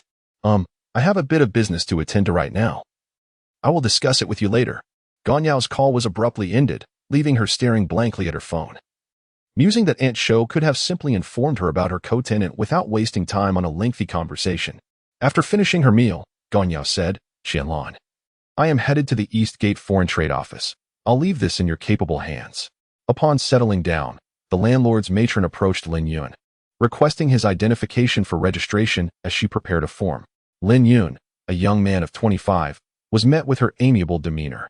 After completing the form, she returned his ID and added, if you find yourself without a place for dinner tonight, feel free to join me downstairs. Lin Yun, appreciating her warmth, politely declined, stating, thank you, but I have plans for dinner. He continued, also, if possible, kindly refrain from knocking on my door while I am resting. As the landlord departed, she reflected on the young man, considering him to be quite agreeable, generous and courteous, without any unruly companions. She mused about Xiaogan, who, despite being a decent fellow, often fell behind on rent. Having already dined outside at noon, Lin Yun was now ready to commence his cultivation, having completed the necessary formalities. His primary objective henceforth was to cultivate his star soul as swiftly as possible. Although the living space was somewhat cramped, measuring merely around 10 square meters, it sufficed for his immediate needs. The spiritual energy in the area was indeed sparse, yet Lin Yun's star soul continued to form gradually, as hours slipped by unnoticed. When Lin Yun reopened her eyes, she discovered it was already 6 in the evening, just as she intended to step outside for a bite to eat. A familiar voice resonated from the stairwell. "Auntie, since someone is renting the room, you should at least inform me. I need to ascertain whether this person is suitable to live with me. What if they're overly calculating or suffer from dementia?" To her astonishment, it was indeed Gan Yao's voice. Lin Yun mused how serendipitous it was that they ended up sharing the same abode, especially when the note had indicated it was an elderly person. Yet, she quickly grasped the situation, considering that she had seen the rental information right beneath her office, making it plausible that it was a colleague. "Xiao Gan, Xiao Lin is quite a good person. The rent has already been prepaid for 3 months. I find him agreeable. He didn't even ask for a security deposit. Isn't that splendid? Now you only need to pay a monthly rent of 1,000 yuan. This significantly alleviates your burden. And besides, your living space is much larger than Xiao Lin's." The landlady evidently favored Lin Yun's side. Amused, Lin Yun listened, realizing they thought she could not hear them. Yet she was fully aware of their conversation. The absurdity of being asked to pay more for a smaller room struck her as comical, revealing Gan Yao's shrewdness. "Auntie, please do not imply that I am contributing less." As Gan Yao spoke, she opened the door. However, it seemed the landlady recognized the impropriety of her actions. "Oh dear, what shall we do now?" "Never mind," she sighed. "If she insists, I shall return her 100 yuan. "Don't worry, Xiao Gan," the landlady reassured her. "This young man is not at all stingy. He is quite generous and certainly won't mind such a trifling sum." "Wait, Annie, what did you just say? Is it not a woman moving in, but rather a young man?" The expression on Gan Yao's face immediately darkened. "Indeed, Xiao Gan. This young man is truly a decent fellow. He cannot possibly be a bad person. I have met many and can easily discern character. Just trust me, dear." The landlady's face showed a hint of embarrassment, as Gan Yao had previously insisted that the tenant must be either a woman or an elderly person. "This won't do. I cannot share a residence with this individual, regardless of who he may be. He simply cannot stay here," Gan Yao insisted, growing increasingly anxious. The landlady's expression shifted. She was clearly reluctant to evict Lin Yun. After all, Gan Yao had already accrued several months of unpaid rent. And now that a financially stable tenant had arrived, who had even generously tipped her over 1,000 yuan earlier that afternoon, there was no way she would permit Lin Yun to vacate the premises. Chapter 56. Gan Yao's interrogation. Gan Yao observed the landlady's demeanor and realized that her demands were somewhat excessive. The landlady would surely not allow this newcomer to leave. Given that Gan Yao had neglected to pay her rent for months, the fact that she had not yet been pressured to vacate was already a stroke of good fortune. Though she was quite unwilling to share a home with a stranger, moving out now would leave her without a place to stay. With an involuntary sigh, "Auntie, it would be best if you could call him out for me to see. Otherwise, I certainly won't feel at ease residing here." Upon witnessing Gan Yao's concession, the landlady felt a twinge of embarrassment. She hurried to Lin Yun's room, listening intently at the door. "Little Gan, this young man Lin has been sleeping all afternoon and has yet to awaken. He mentioned that if he is asleep, it is best not to disturb him. Perhaps it would be wiser to wait until he has risen." Gan Yao, left with no choice, acknowledged that it was indeed rather impolite to rouse someone from their slumber. Observing this, the landlady hastily descended the stairs. Lin Yun was resolute in his decision to remain hidden until Gan Yao departed. However, it seemed that Gan Yao was equally determined to wait for Lin Yun to emerge before leaving, sitting outside and watching television, refusing to budge. Lin Yun inwardly lamented, thinking to himself that he would take a genuine nap. Surely, she could not sit there until midnight. Upon awakening, he realized it was nearly 9 o'clock, prompting him to hastily prepare himself. Meanwhile, Gan Yao had already left for work. Lin Yun, unhurried, completed his morning routine, exchanged greetings with the landlady, and ventured outside the community to enjoy a light breakfast before leisurely making his way to the office, as he had to attend work on his first day. Especially for the meeting, Gan Yao had arrived at the company early, anticipating the new business manager's arrival, and for the first time, she did not head to the market in the morning. Yet, after waiting for a considerable time, with 7 or 8 colleagues already seated, there was still no sign of Manager Lin, leading to a flurry of speculation among them. After finishing breakfast, Lin Yun arrived at the company just before 10 o'clock. As he stepped through the entrance, he noticed the conference room door wide open, revealing that the employees he had seen yesterday, along with Gan Yao, were already seated and awaiting his arrival, which made him feel somewhat embarrassed. "Manager Lin, you're here?" exclaimed the plump Hu Qing, promptly rising to greet him upon his entrance. The others seemed inclined to stand as well. But Lin Yun quickly gestured for them to remain seated and joined them at the table. However, Gan Yao furrowed her brow slightly. Sensing that Manager Lin's presence was not intended to address the market issues of Hongxiang apparel. He had mentioned yesterday that he would arrive early for the meeting. Yet here he was, arriving well past 10. Her concern deepened. She was increasingly convinced that this Manager Lin was not here to resolve any problems, but rather to pass the time idly. A manager genuinely intent on solving issues would not exhibit such a lackadaisical attitude. Arriving late and engaging in trivial chatter was hardly indicative of urgency. If he were truly eager to address the company's sales challenges, he ought to have convened a meeting immediately after his market assessment yesterday. Moreover, during her visits to several other sales points, she had heard no mention of a new manager conducting market research. Now, Gan Yao found herself questioning whether Lin Yun had inadvertently wandered into Xiangjin Women's Fashion City yesterday. As the group exchanged glances, only Gan Yao's eyes reflected disappointment and frustration, while Lin Yun felt a twinge of embarrassment. It was painfully evident that he was merely passing time. The remaining individuals exhaled deeply, for the newly appointed manager Lin indeed appeared to be a mere idler. There was no cause for concern. As long as they followed along until the end, all would be well. Manager Lin, at this juncture, I believe it is imperative for you to present a plan and the determination to guide us on how to proceed, rather than casting these challenges upon us for suggestions, which you then choose to respond to, Gan Yao exclaimed, her excitement prompting her to rise. The others looked at her, feeling a sense of anxiety for her, as she remained unchanged. Gan Yao's ability to temporarily manage affairs here was not due to her elevated position, but rather because all the supervisors had vacated, leaving behind a few reluctant souls unwilling to undertake the arduous and thankless task of marketing, thus naturally delegating the responsibility to Gan Yao. Upon witnessing Gan Yao's rising figure, Lin Yun noted the hint of anger in her demeanor, reflecting on the understated elegance of this woman. Today, she donned a pale yellow blouse that accentuated her silhouette. A modest pearl necklace graced her neck, complementing her fair skin and enhancing her delicate complexion. The breathtaking beauty concealed beneath an ostensibly ordinary visage was unmistakable to Lin Yun, whose eyes had begun to perceive the burgeoning brilliance within her. Lin Yun silently praised her, recognizing her as an exquisite woman. While the average person might overlook Gan Yao's remarkable inner beauty, Lin Yun believed that some could indeed sense it.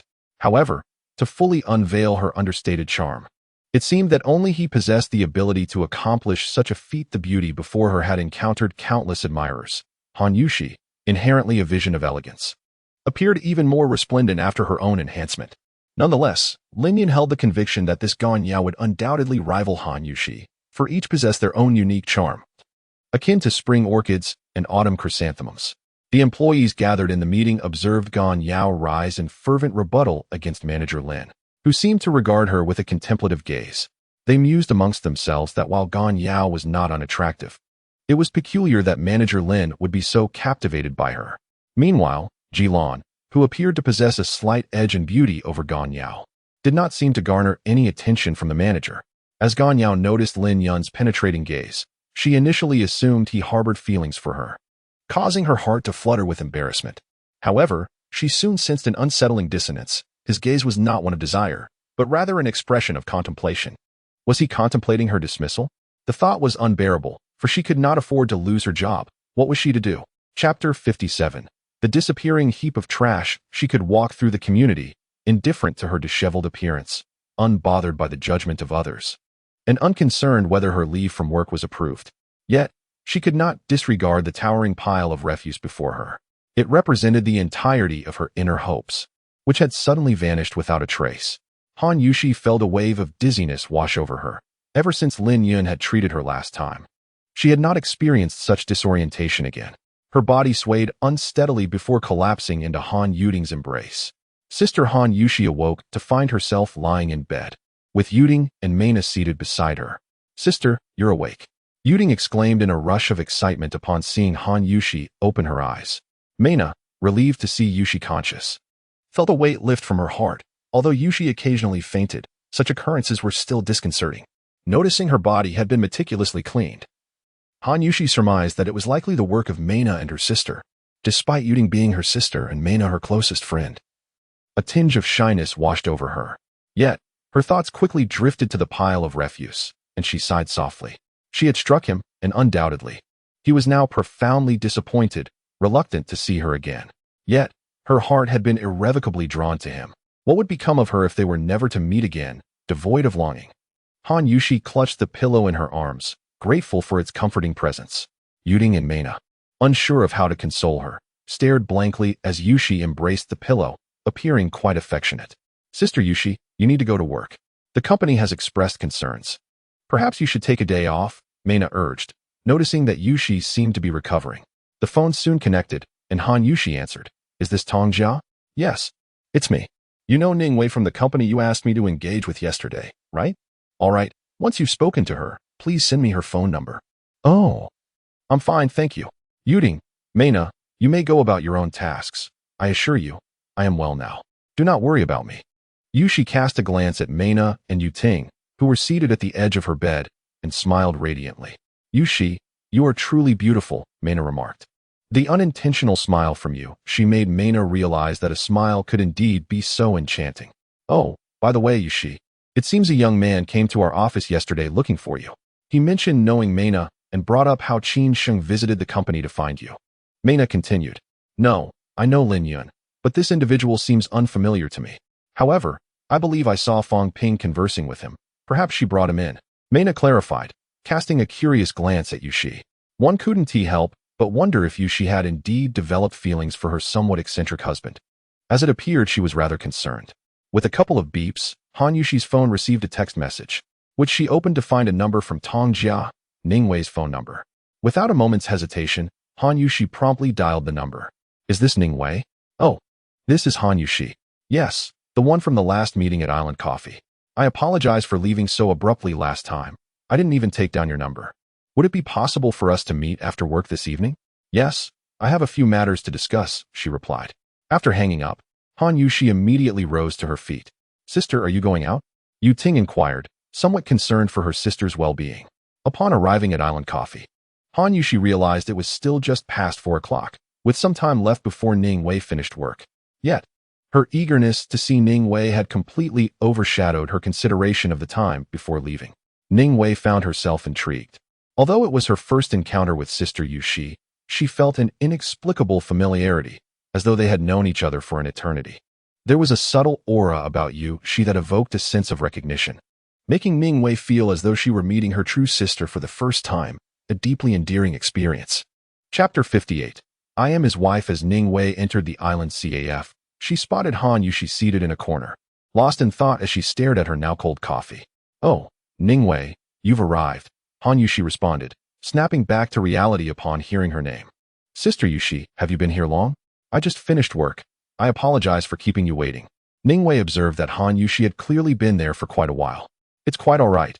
I had no particular plans this afternoon. Han Yushi replied casually. Sister Yushi, don't you have work? Ningwei inquired, puzzled. Oh, I just realized that my arrival coincided with work hours. Han Yushi suddenly remembered. Although she was unaware of the specific reasons, Ningwei sensed a shift in Han Yushi's demeanor, eager to divert the conversation. She asked, Sister Yushi, is there something you wish to discuss with me? Oh, indeed. I wanted to ask if you have the phone number of that Lin Yun elder brother you mentioned last time. Han Yushi recalled the primary purpose of her visit to Ningwei. Ningwei's heart skipped a beat. It was evident that this enchanting sister had a connection to Lin Degu, as otherwise, she would not have inquired about his contact information without cause. Sister Yushi, what is your relationship with Brother Lin? I always sense a certain warmth about you that reminds me of the feeling I get from Brother Lin. It's a refreshing aura that brings great comfort.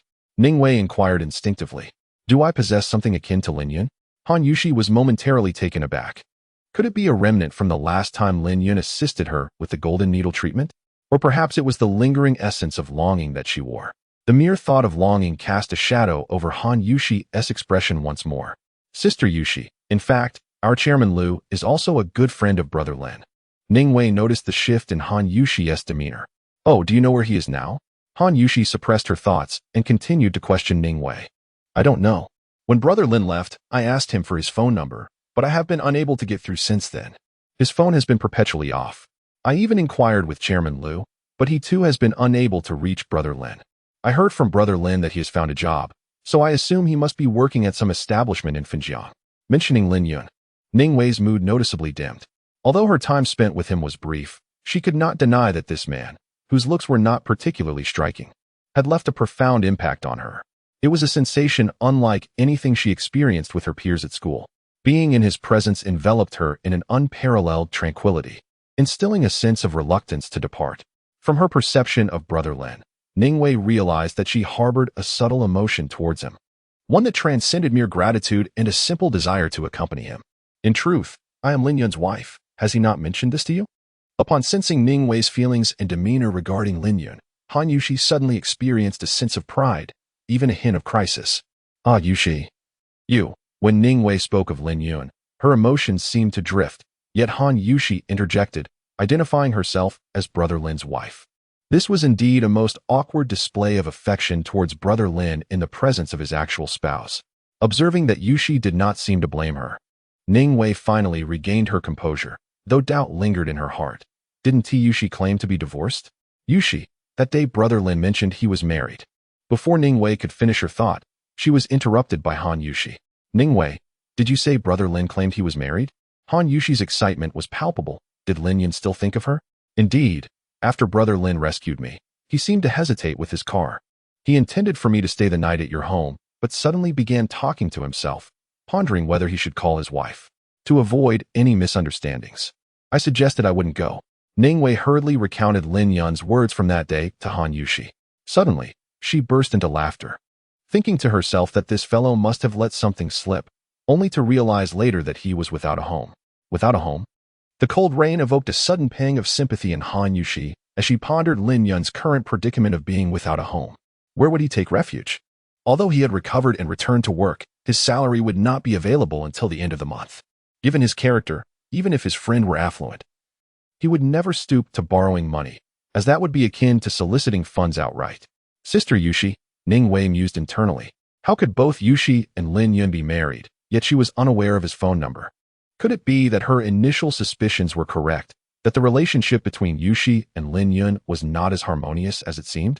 However, these thoughts remained unvoiced, as Ningwei deemed it inappropriate to inquire directly. Instead, she relayed Lin Yun's and Liu Yao's contact information to Han Yushi. Sister Ningwei, I assure you, my previous declaration of divorce was not a ruse. It is true that Lin Yun and I have completed the formalities, though there was some misunderstanding at the time. We did not sign the divorce agreement. Thus we remain husband and wife. Han Yushi seemed to anticipate Ningwei's thoughts and felt compelled to elucidate the situation. Yet, upon concluding her explanation, she realized there was no necessity to clarify this matter before Ningwei. Still, she felt an inexplicable urge to make it known that she had not divorced. Did he mention where he intended to go? Han Yushi inquired, a hint of curiosity about Lin Yun's whereabouts lingering. Ningwei, looking down, explained, he merely stated that the company had dispatched him on a business trip. I was rather anxious at that moment and did not think to ask for further details. Why were you anxious? Lin Yun has now become a remarkable individual. Yet as soon as Han Yushi uttered her inquiry, she instantly realized the folly of her question. Last time, Ningwei had mentioned that she believed Lin Yun desired her companionship during the night, and this matter had undoubtedly caused a certain tension. Yet, she had unwittingly brought it up. How absurd. Chapter 59.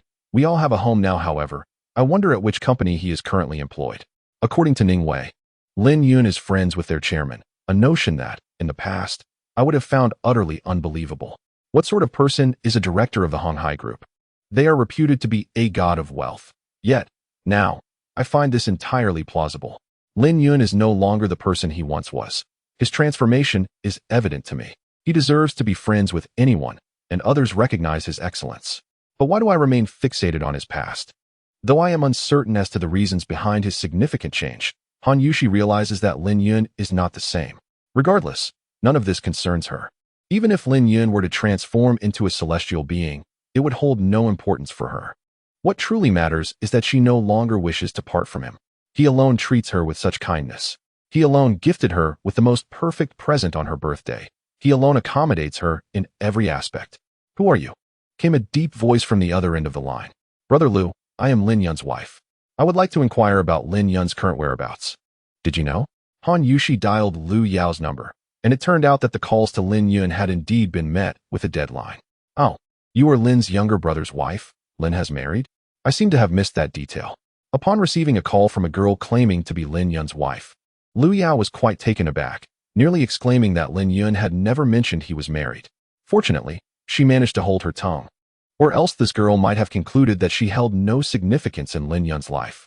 I had even contemplated introducing one of my cousins to Lin Yun, but it appears my plans have encountered an obstacle. On the other end of the line, Han Yushi fell into silence, confirming that Lin Yun had indeed never confided in his friends about his marital status. However, she bore him no resentment, despite being married. Their relationship felt almost akin to that of two individuals who had never wed. They had not even shared the intimacy of holding hands, let alone sharing a bed. Home. Such a distant concept. I wonder when it was that this word ceased to exist in my lexicon. Separator Shinjia. We have uncovered the identity of the woman from the last job fair. She is from Isawa Electronics, named Han Yushi. Let us visit her company, for she may indeed possess information regarding Lin Yun's whereabouts. The speaker was one of the girls who had accompanied Zhang Xian to the job fair. Ah, really? That is splendid news. Thank you, Xiaozhen. We shall set off at once. Zhang Xian had been driven to distraction by Tan Aihua's relentless urging these past few days, lamenting countless times her decision to let such an exceptional talent slip away. Now, upon hearing that there might be a lead on Lin Yun's whereabouts, hesitation was no longer an option. She was eager to rush to Isawa Electronics to inquire about a girl named Han Yushi. Isawa Electronics was located in the Chan district, not far from Qingdao Electronics, and Zhang Xian arrived there in no time, hurrying to the entrance where she collided with a woman coming out. Oh, I must have been too hasty. May I ask if Han Yushi works here? Zhang Xian inquired, her urgency evident. May I ask what business you have with Sister Yushi? Meina regarded the woman before her with curiosity. Her captivating eyes were mesmerizing, and it only fueled the jealousy of Meina, whose own figure paled in comparison to the woman's ample bosom. It seemed she had never heard Sister Yushi mention knowing this woman. Why would such an alluring figure seek her out? So, Han Yushi indeed works here? That is splendid, Meina thought. Oh, I apologize for my disjointed speech. My name is Zhang Xian, and I represent Qingdao Electronics. Would you be so kind as to help me request a meeting with Miss Han? Zhang Xian excitedly expressed, feeling that her search was finally yielding results. I'm afraid I don't believe we've met before, and Qingdao Electronics has no business dealings with our company. Besides, Sister Yushi is not in the business department, Meina replied, her demeanor shifting slightly as she regarded the woman with a hint of disapproval. As I approached the threshold of 30, my demeanor remained somewhat hasty, and I find myself in the curious predicament of possessing two rather ample features that even surpass those of Sister Yushi. Thankfully, she is not as enchanting as Sister Yushi. Observing the girl before me, her brow slightly furrowed as she scrutinizes me, I realize that I have perhaps been a bit too rash. Had it been any other matter, it might have been simpler to address. But when it comes to Lin Yun, I have expended considerable effort to uncover even the slightest clue. The thought of causing a stir due to such a minor oversight makes me feel as though I could bash my head against the wall. Just as I was about to continue my apologies, the girl opposite me spoke up, indicating that Sister Yushi has been on leave for the past few days, suggesting that I return at a later date should I wish to speak with her. Indeed, as Meina's words settled, I sensed that this girl might have deliberately conveyed such information. I could not bring myself to believe that Han Yushi had taken leave. The timing seemed too fortuitous. She had just so happened to be unavailable when I sought her out. Who would believe such a coincidence? Could you provide me with her phone number? I inquired. Although I harbored doubts about Meina's statement, I was reluctant to offend this girl named Han Yushi. Feeling a sense of lingering dissatisfaction, I approached the front desk to inquire further about Han Yushi's situation, only to receive confirmation that she had indeed been on leave for 2 days. Chapter 60. Meeting decisions. Noticing the peculiar expression on Gan Yao's face, Lin Yun turned to her directly and inquired, I wonder if you might have any valuable suggestions to share? Manager Lin, I believe that currently, our company's women's lingerie is not a match for Hefeng in terms of style and trend direction. If we wish for Hongxiang to re-establish its foothold in Fengjin, we must first enhance our variety and styles, as well as stay abreast of the latest trends. In fact, our after-sales service in Fengjin has virtually vanished, and this is an area we need to address promptly.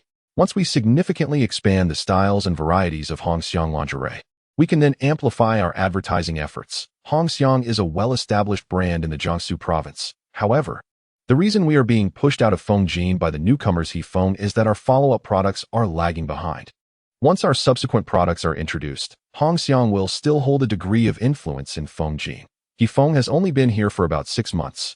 If we delay any further and they solidify their position, there will truly be no place for Hong Xiang to assert itself. Gan Yao noticed that Lin Yun did not seem to blame her, and she finally expressed everything that had been bottled up inside her. Everyone, including Lin Yun, observed Gan Yao, thinking that she must have longed to voice these thoughts, as her words flowed so smoothly. Since you are aware of the pros and cons, why did you not bring this up with the previous managers, but instead choose to do so with me?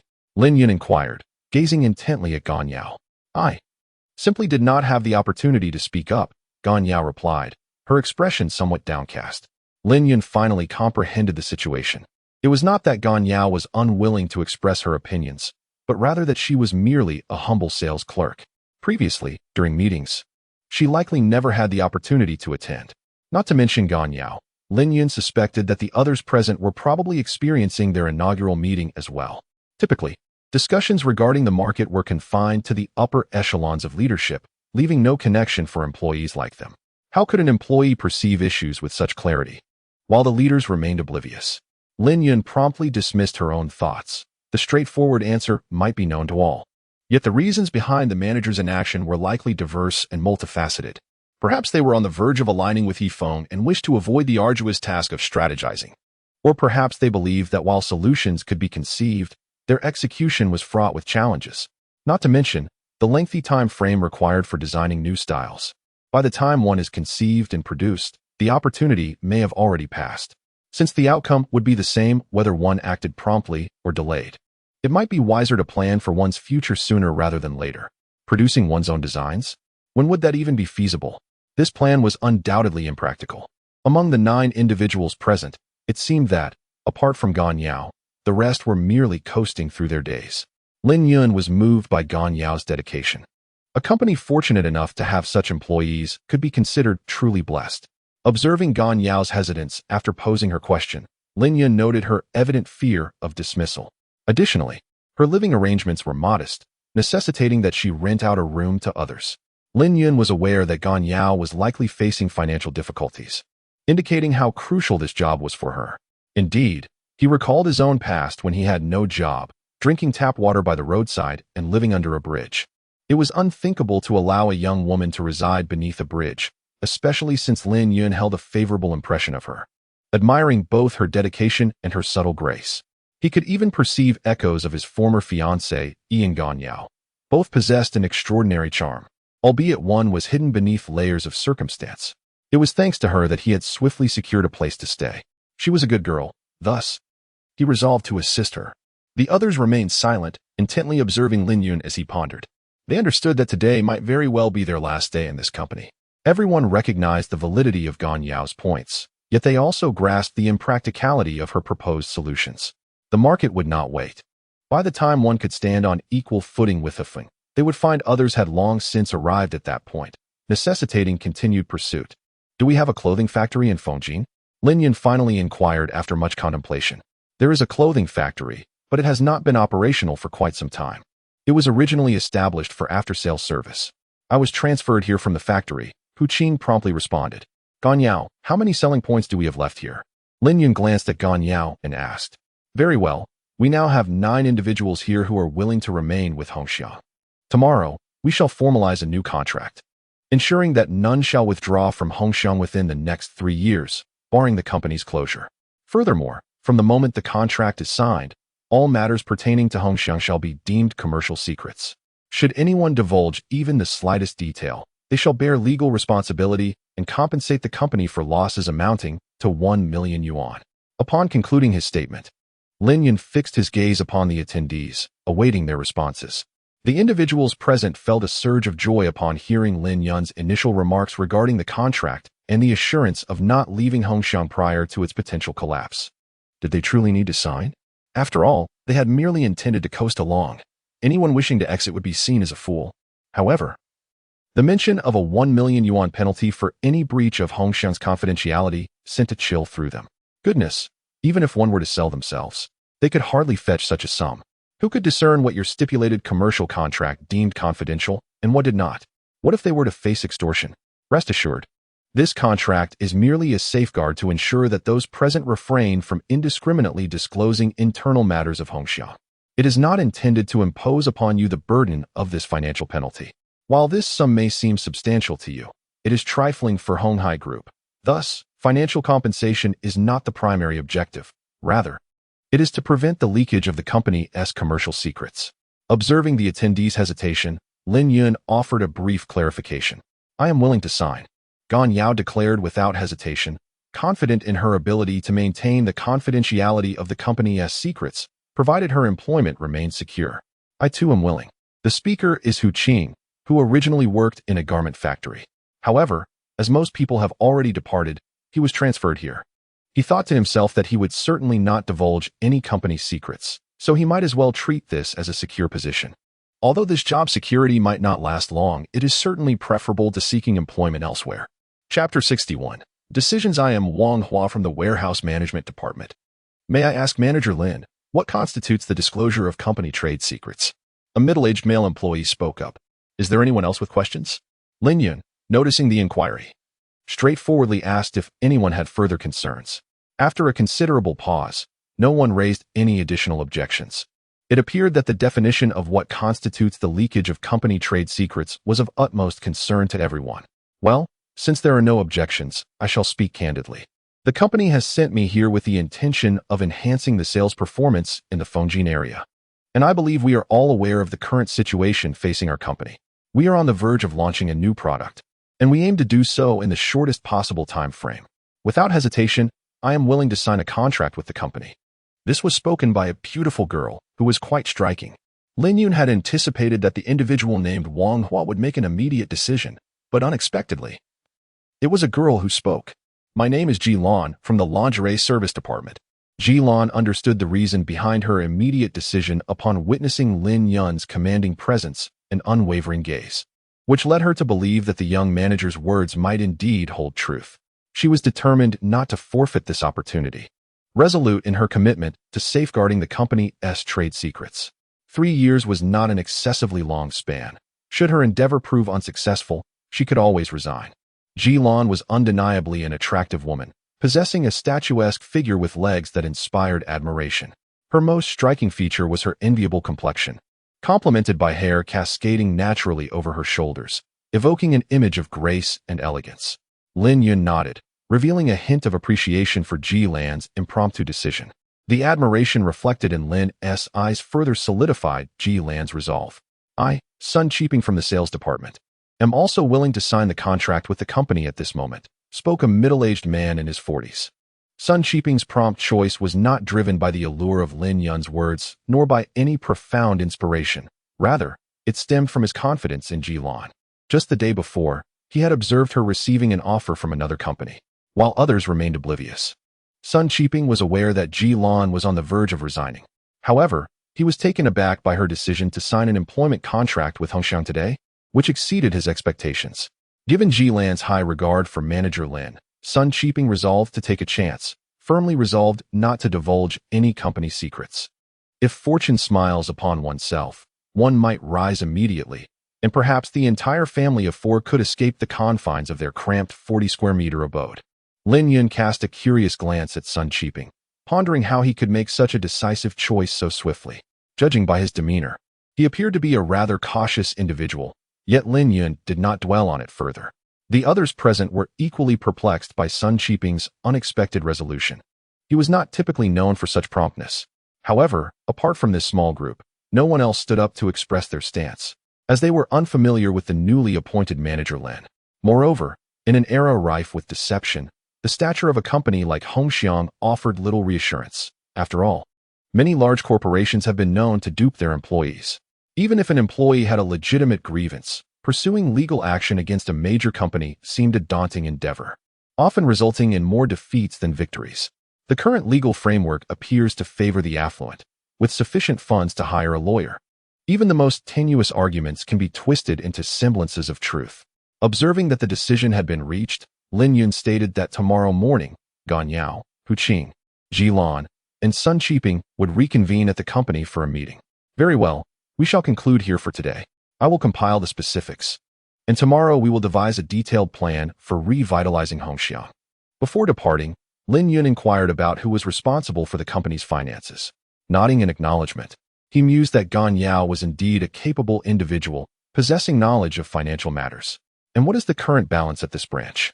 Although he anticipated the sum would be modest, Lin Yun felt compelled to inquire nonetheless. In the 12th floor of the Jinsheng building in Finjiang, the headquarters of Hongxiang Electronics and Hongxiang Apparel, both subsidiaries of the Shanghai Group, is located. However, at this moment, Tang Zian, the general manager of Hongxiang, sits across from Su Jingru, her face etched with shame and worry. Jingru, I truly feel unworthy of your trust. I initially believed the issues were confined to Fengjin, but it turns out our Hongxiang women's lingerie is experiencing a similar downturn in other cities as well. As the general manager, I have proven to be exceedingly incompetent. Zian confesses, her sense of guilt palpable. Zian, this predicament is not entirely your fault. Managing both Hongxiang Electronics and Hongxiang Apparel alone is indeed overwhelming. I intended to address this sooner, but unforeseen circumstances have delayed my efforts. The women's lingerie division is a crucial aspect of our operations in Finjiang. For now, focus on Hongxiang Apparel. I will assign someone to oversee the electronic division. Concentrate on improving the situation with Hongxiang Apparel. Aside from the critical state in Fengjin, other cities are not yet on the verge of collapse. Prioritize those cities that are performing adequately and let Fengjin be for now. Since Lin Yun is already in Fengjin, he can handle it. There is no need to send additional personnel. Regardless of the investment required, we must not neglect the Hongxiang women's lingerie segment. Su Jingru had never anticipated that the market for Hongxiang women's lingerie would contract to such an extent. Tang Zian remained silent. Although this matter was related to Hongxiang Electronics, she indeed bore the lion's share of the responsibility. Under her leadership, Hongxiang Electronics had gradually extricated itself from its initial predicament. Yet she had not foreseen that the primary industry, Hongxiang Apparel, would falter. Su Jingru nodded, about to speak, when the phone in Tang Zian's office rang. Thank you for the appearance of the first steward, Shenin's son. Novel TXT Paradise, Chapter 62. He is a proud man. Tang Zian answered the phone, her expression changing as she listened for a few moments.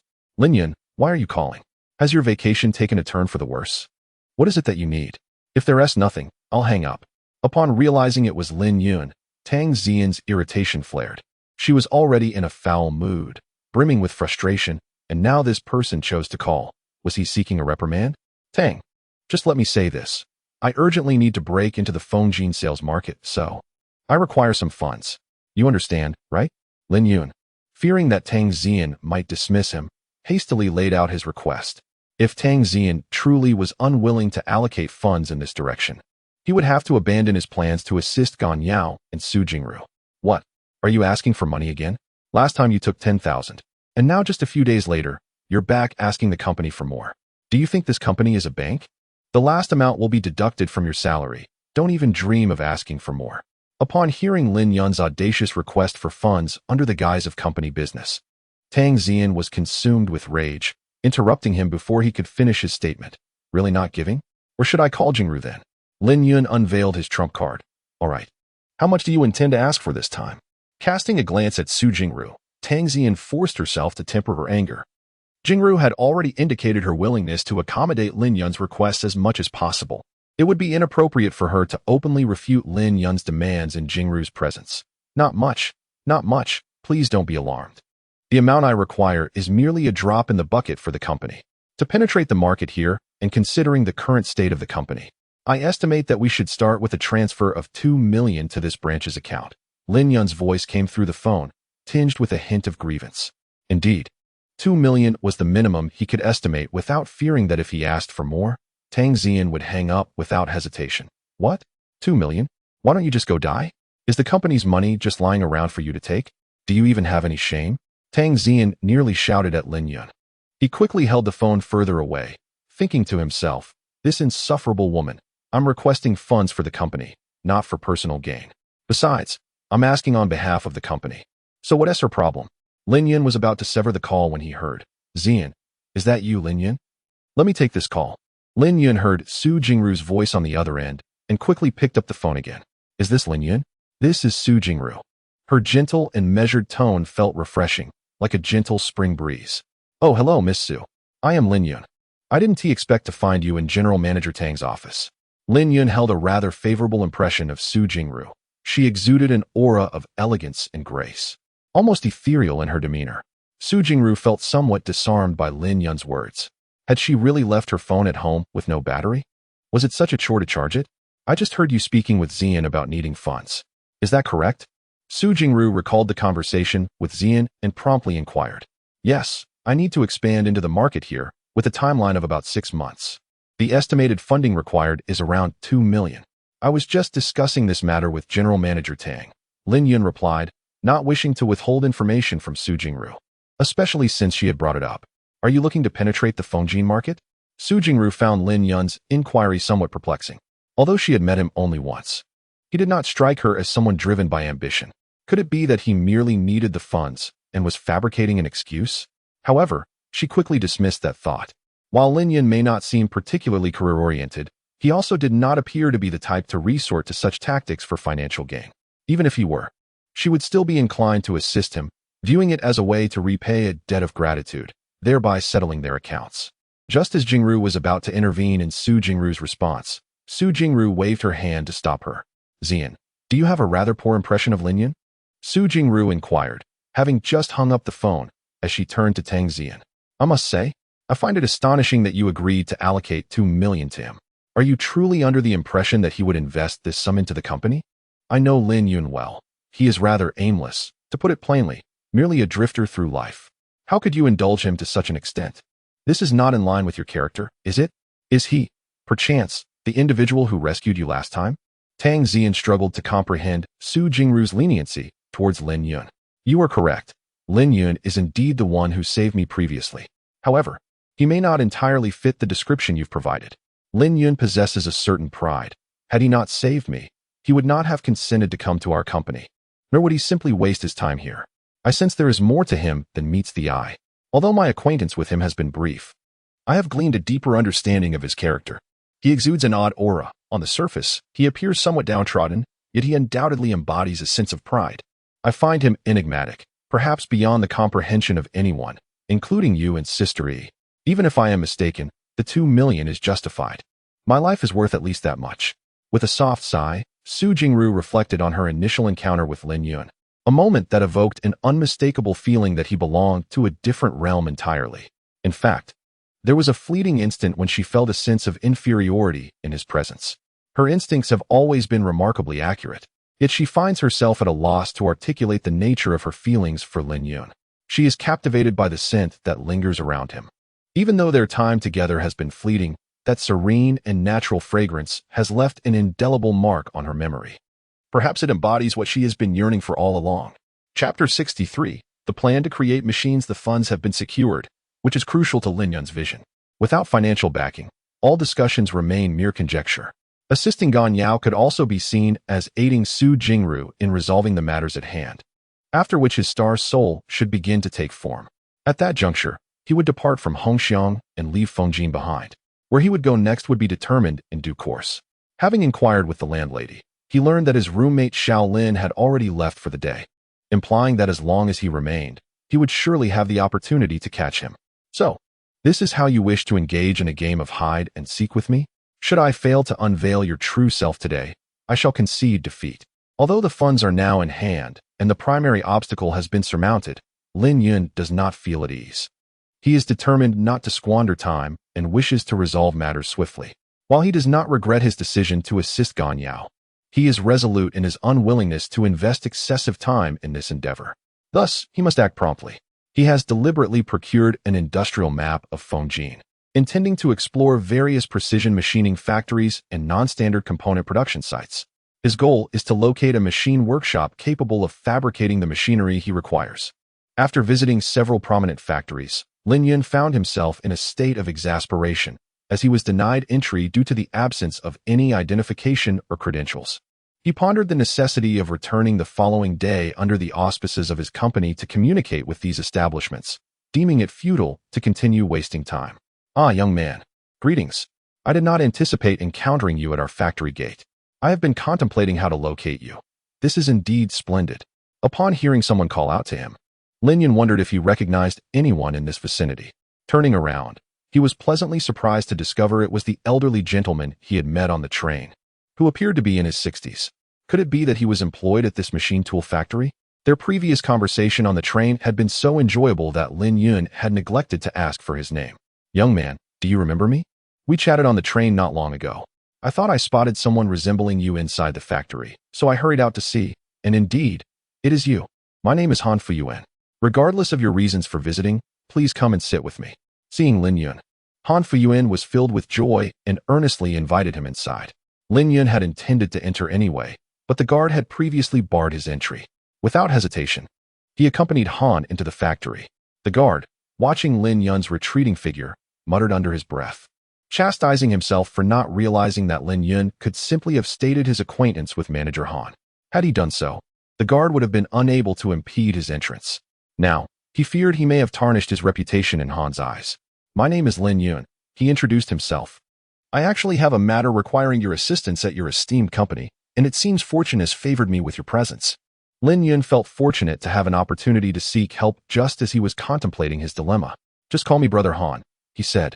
"I am aware that you are no ordinary individual, so I shall boldly address you as Brother Lin. Whatever the matter may be, feel free to express it. If it is within my capability, I shall certainly assist you." Han Fuyuan patted his lean chest and declared, "Well, I have designed several machines, and many of the components are non-standard. Therefore, I wish to borrow the machine tools from your factory, Brother Han. Of course, I will compensate you at market rates. But I wonder." Lin Yun's words were cut short by Han Fuyuan. "What is this talk? I can certainly vouch for this factory. Use it as you please. There is no need to mention payment. It feels rather distant.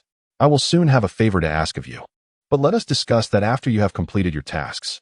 Han Fuyuan paused, rubbing his hands together, his expression somewhat awkward. Lin Yun immediately sensed the underlying matter and quickly replied, "Perhaps I will require your assistance, Brother Han, while designing and manufacturing new machines." "Absolutely, I am grateful to you, Brother Lin," Han Fuyuan chuckled. Upon hearing Lin Yun's words, Han Fuyuan realized that his intentions had been discerned. Though he felt a hint of embarrassment, he was unwilling to let this opportunity slip away. While it is generally considered impolite to request to view another's designs without invitation, Han Fuyuan could not suppress his eagerness. He was acutely aware of Lin Yun's capabilities, understanding that what he knew was merely a fragment of Lin Yun's true potential. However, the opportunity to witness Lin Yun's craftsmanship firsthand ignited a long-held desire for precision machining technology within him, compelling him to observe how Lin Yun designs and manufactures. Such a PCB board could minimize resistance and current discrepancies, thereby enhancing the precision of his own machines and enabling the production of items that better align with his needs. In light of this, he expressed his gratitude to Brother Han, eager to commence work immediately, believing that the sooner it was completed, the better. Upon noticing this, Lin Yun eagerly shared his wish to finish the task as soon as possible. "No problem, I will take you there right now," Han Fuyuan replied. "If you need to work late tonight, I have a place for you to rest. I can assist you, and if additional hands are required, I can summon a few more people." Han Fuyuan displayed even more enthusiasm than Lin Yun, seemingly wishing for him to begin at once. "That sounds good. But there's no need for extra people. I would, however, appreciate it if Brother Han could help me connect with a PCB manufacturing company and another that produces electronic components. Ideally, the latter should specialize in capacitors or inductors." Given that Han Fuyuan was eager to learn from him, Lin Yun felt no need for politeness and directly articulated his requirements for assistance, recognizing that Han, having been in the area longer, surely possessed more connections than he did. Chapter 64.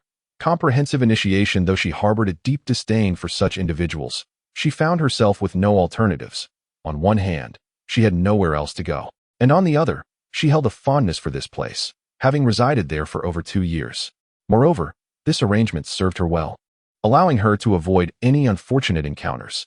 Lin Yun toiled throughout the night at Han Fuyuan's prestigious precision machine tool factory, focusing on the development of several innovative weaving machines and raw material processing equipment. Each component of these machines required his meticulous craftsmanship.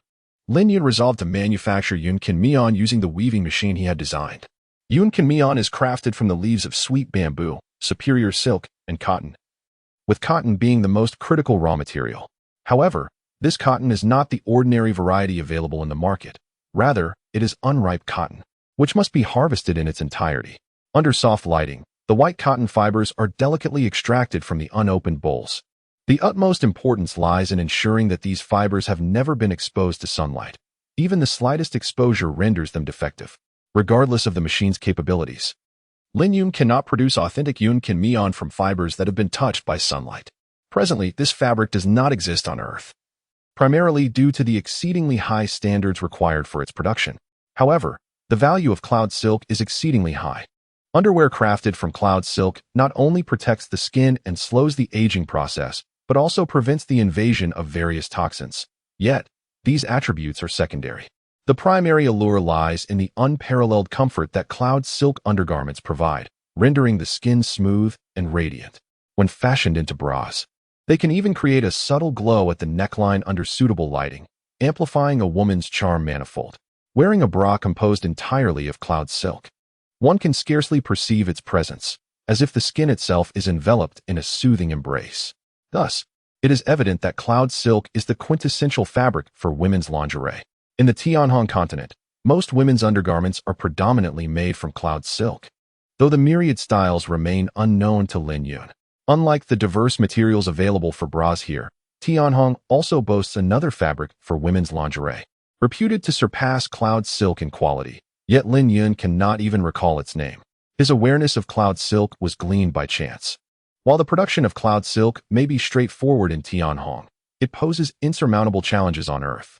Firstly, there are no machines available for the manufacture of cloud silk, nor are there any for processing sweet bamboo leaves or the fluff of cotton peaches. Over the course of one night, Lin Yun merely sketched the designs for 3 types of machines and created several rough prototypes. Han Fu Yuan, over 60 years of age, steadfastly accompanied Lin Yun through the night, his eyes reddened yet his expression brimming with excitement. The contraptions Lin Yun devised, not only had he never seen, but he had never even heard of them. Aware that Lin Yun would continue working through the night, Han Fu Yuan, though reluctant to retire for the evening, did not wish to squander the precious hours. After sharing breakfast with Lin Yun, he succumbed to fatigue and retired for a rest. Although he had not slept a wink throughout the night, it was hardly an unusual occurrence for Lin Yun, who appeared remarkably spirited. Upon arriving at the office, he discovered that the others had already gathered, awaiting his presence in the conference room. Taking a seat, Lin Yun surveyed the individuals present and inquired, "Have you all made your decisions?" Wang Hua responded, "We have all decided to resign." Lin Yun nodded in acknowledgement and replied, "Very well. In that case, the 4 of you should meet with Gan Yao this afternoon to settle your salaries." Wang Hua and the others promptly rose and exited the conference room, preparing to speak with Gan Yao later. Now, is there anyone else present who has any questions? If not, let us proceed to sign the contracts, Lin Yun announced, producing several contracts that had been meticulously prepared the previous day, distributing them to those in attendance. The individuals examined the rather straightforward contracts with care before each affixed their signatures. Now that we are all aligned in our intentions, I shall speak candidly. I have secured a request for 2 million in startup funds from Finjiang Company, and our new product is slated for release within 6 months, Lin Yun declared, ready to share his plans. However, his announcement was abruptly interrupted by the murmurs of the others. What? You can actually request 2 million at once? Is that true or merely a fabrication? Hu Qing, the portly individual, could scarcely believe his ears. Sun Qiping felt a surge of secret delight. It appeared that Manager Lin was indeed serious this time, suggesting that his endeavor might still hold promise. However, Ji Lan pondered thoughtfully, questioning the identity of Manager Lin, who could audaciously request a sum as substantial as 2 million. Was he perhaps a shareholder in the company, or merely offering us words of consolation? Manager Lin, while we are eager to launch our new product, is a 6-month timeline not rather excessive? Although Gan Yao was elated that the company had finally reached a decision, she harbored concerns about the delayed release of the new product. By that time, Hufeng might have already captured the entire market, and even now, the Yanhuang series of bras and camisoles produced by Hufeng had been embraced by the majority of white-collar women in Fengjing. I understand the anxieties we all share, yet I urge you not to fret. 6 months is indeed the swiftest time frame in which we can develop a new product. Trust me, even if Hufeng monopolizes the market, we shall still have the means to reclaim it after 6 months. The funds should have already been credited. Gan Yao will check shortly. As for our subsequent actions, that is the primary purpose of this meeting.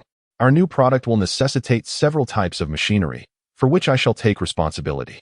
Additionally, we will require various raw materials. to be managed by Sun Qiping and Hu Qing. Lan will oversee the reorganization of the garment factory, and she will also arrange to lease a warehouse of approximately 200 square meters in close proximity to the factory, for which I will handle the moisture-proof design. Gan Yao will continue to manage the financial transactions. Regarding the materials to be procured, there are 3 types: exquisite silk, cotton peach, and sweet bamboo leaves. Among these, cotton peach is of utmost importance. Ensure that none of the cotton peaches are opened, as they must be ordered directly from the cotton farmers. As for the origins of the silk and sweet bamboo leaves, I believe you are more familiar with them than I am. If manpower is insufficient, feel free to hire additional staff. After Lin Yun finished speaking, he glanced at the others. Manager Lin, I understand about the cotton peach, but what exactly is sweet bamboo leaf? Hu Qing inquired hastily. Sweet bamboo leaf. Oh, it refers to the commonly known hemp bamboo leaf. Are you aware of it? Lin Yun recalled the usual term for sweet bamboo. Got it, but how much do we need to procure? Moreover, Lan, after organizing the garment factory, should immediately prepare to recruit. Of course, you can draft the contract yourself. These employees are not involved in any confidential matters, so the contract can be somewhat lenient. Lin Yun remarked, looking at the others. In truth, the reason he asked these individuals to sign a confidentiality agreement was not due to the necessity of keeping secrets. Even if such items were revealed, others would be unable to replicate them. What he truly sought were individuals wholeheartedly dedicated to Hongxiang. He was particularly concerned that once they had just been trained and became adept, they would not immediately depart. Gan Yao observed Lin Yun's authoritative demeanor and the innate charisma he exuded, feeling as though the Lin Yun before her was gradually becoming surreal, as if he were about to ascend and take flight. The group number is Xiao Shua TXT Tiantang, Chapter 65, Heartbroken Yearning. Zhang Xian visited Isua Electronics for the 3rd time and finally encountered Han Yushi. Upon seeing Han Yushi walk into the reception room, Zhang Xian was utterly astonished. Such a beautiful woman existed in Fengjiang. She had evidently gained much more ethereal grace since their last meeting. Zhang Xian couldn't fathom how Han Yushi maintained her flawless complexion, which was truly enviable, and she adorned no jewelry nor wore any makeup. How exquisite she would appear with a necklace. Yet, a subtle melancholy lingered in her expression and gaze. Even Zhang Xian, a beauty in her own right, was captivated by Han Yushi's enchanting presence. What brings you here? Han Yushi asked coolly, her eyes fixed on Zhang Xian. She recognized this woman as the one who had deceived Lin Yun at the job market. Han Yushi harbored no fondness for her. In fact, she felt a tinge of disdain for her actions against Lin Yun. Noticing Han Yushi's frosty demeanor, Zhang Xian felt a surge of embarrassment. She quickly rose and said, I apologize, Miss Han.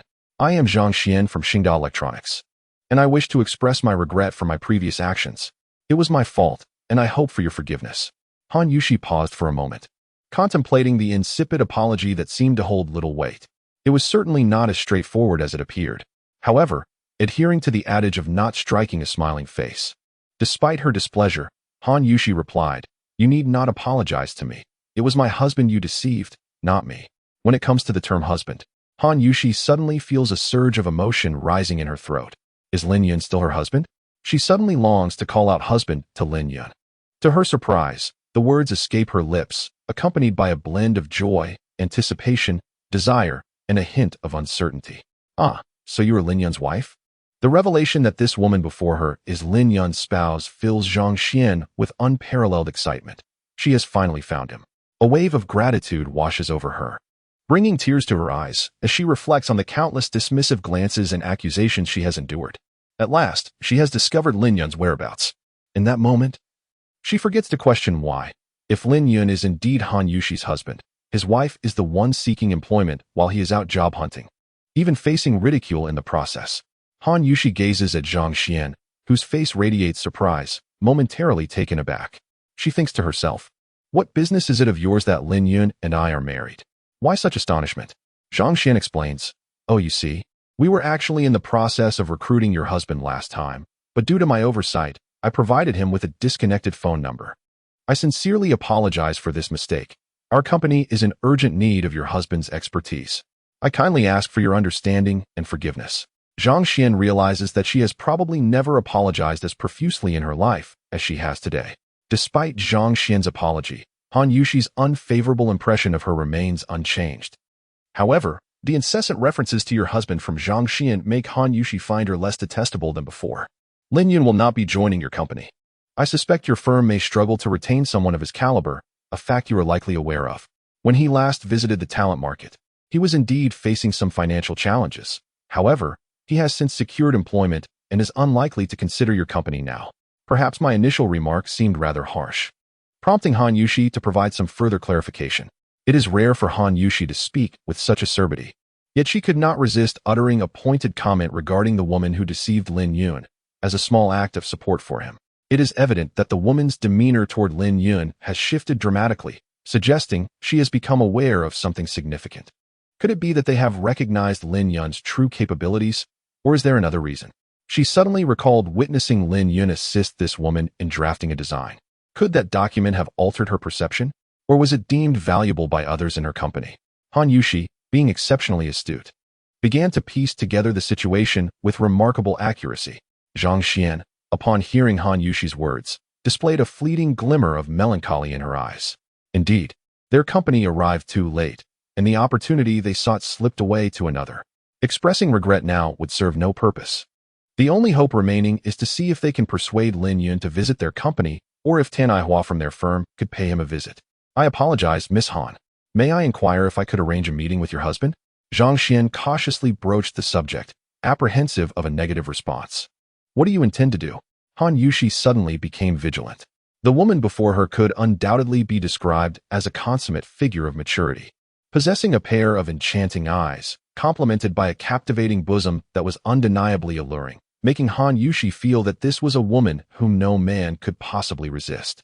What she failed to realize was that in the eyes of others, she too was perceived in a similar light, perhaps even more enticing than the present Zhang Xian.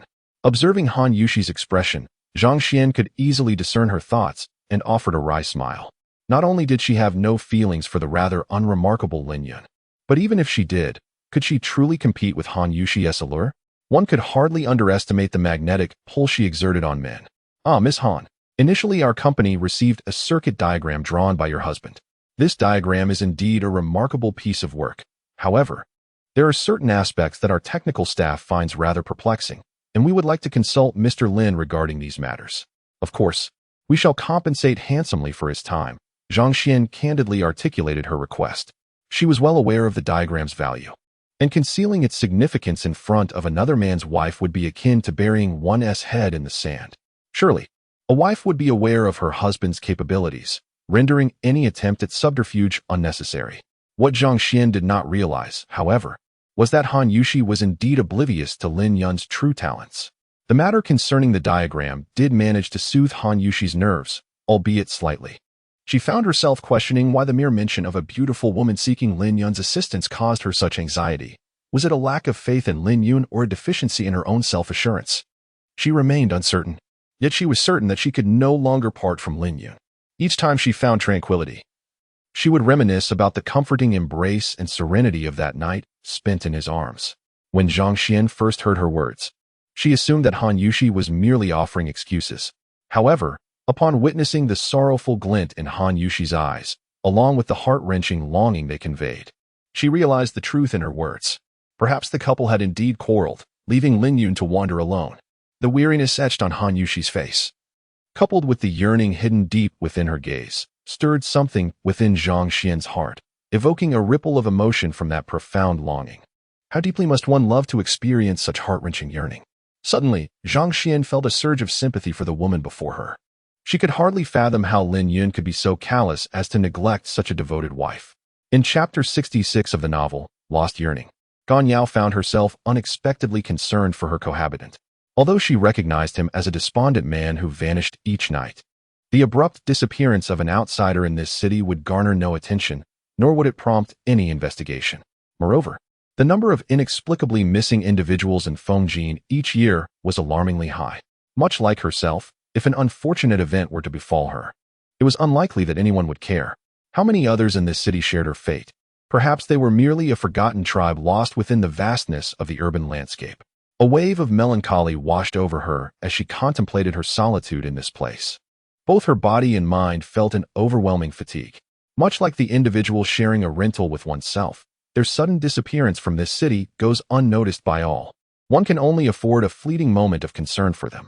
After such a long passage of time, Lin Yun has come to realize that Han Fu is, in fact, the vice general manager and chief engineer of the Yuning Precision Machine Tool Factory, holding a substantial stake of 30%. Lin Yun's days predominantly revolve around cultivation and machinery fabrication, immersed in design and honing the craft.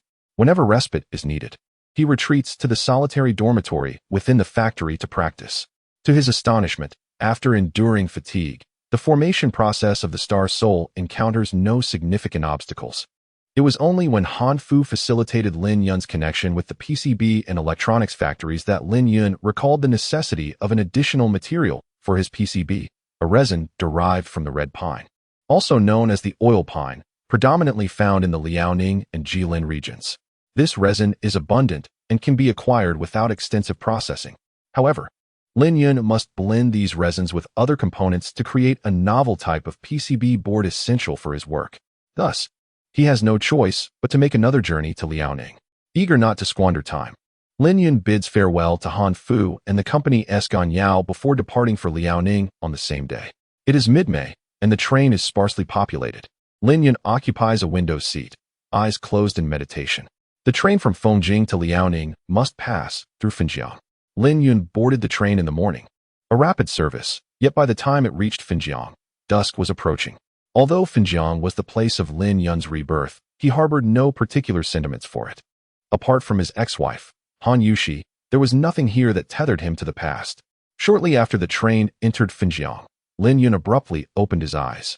Having been lost in thought, he distinctly sensed a powerful force akin to nebulous energy, which radiated a wave of spiritual aura, resonating with his own nebulous power in an astonishingly familiar manner.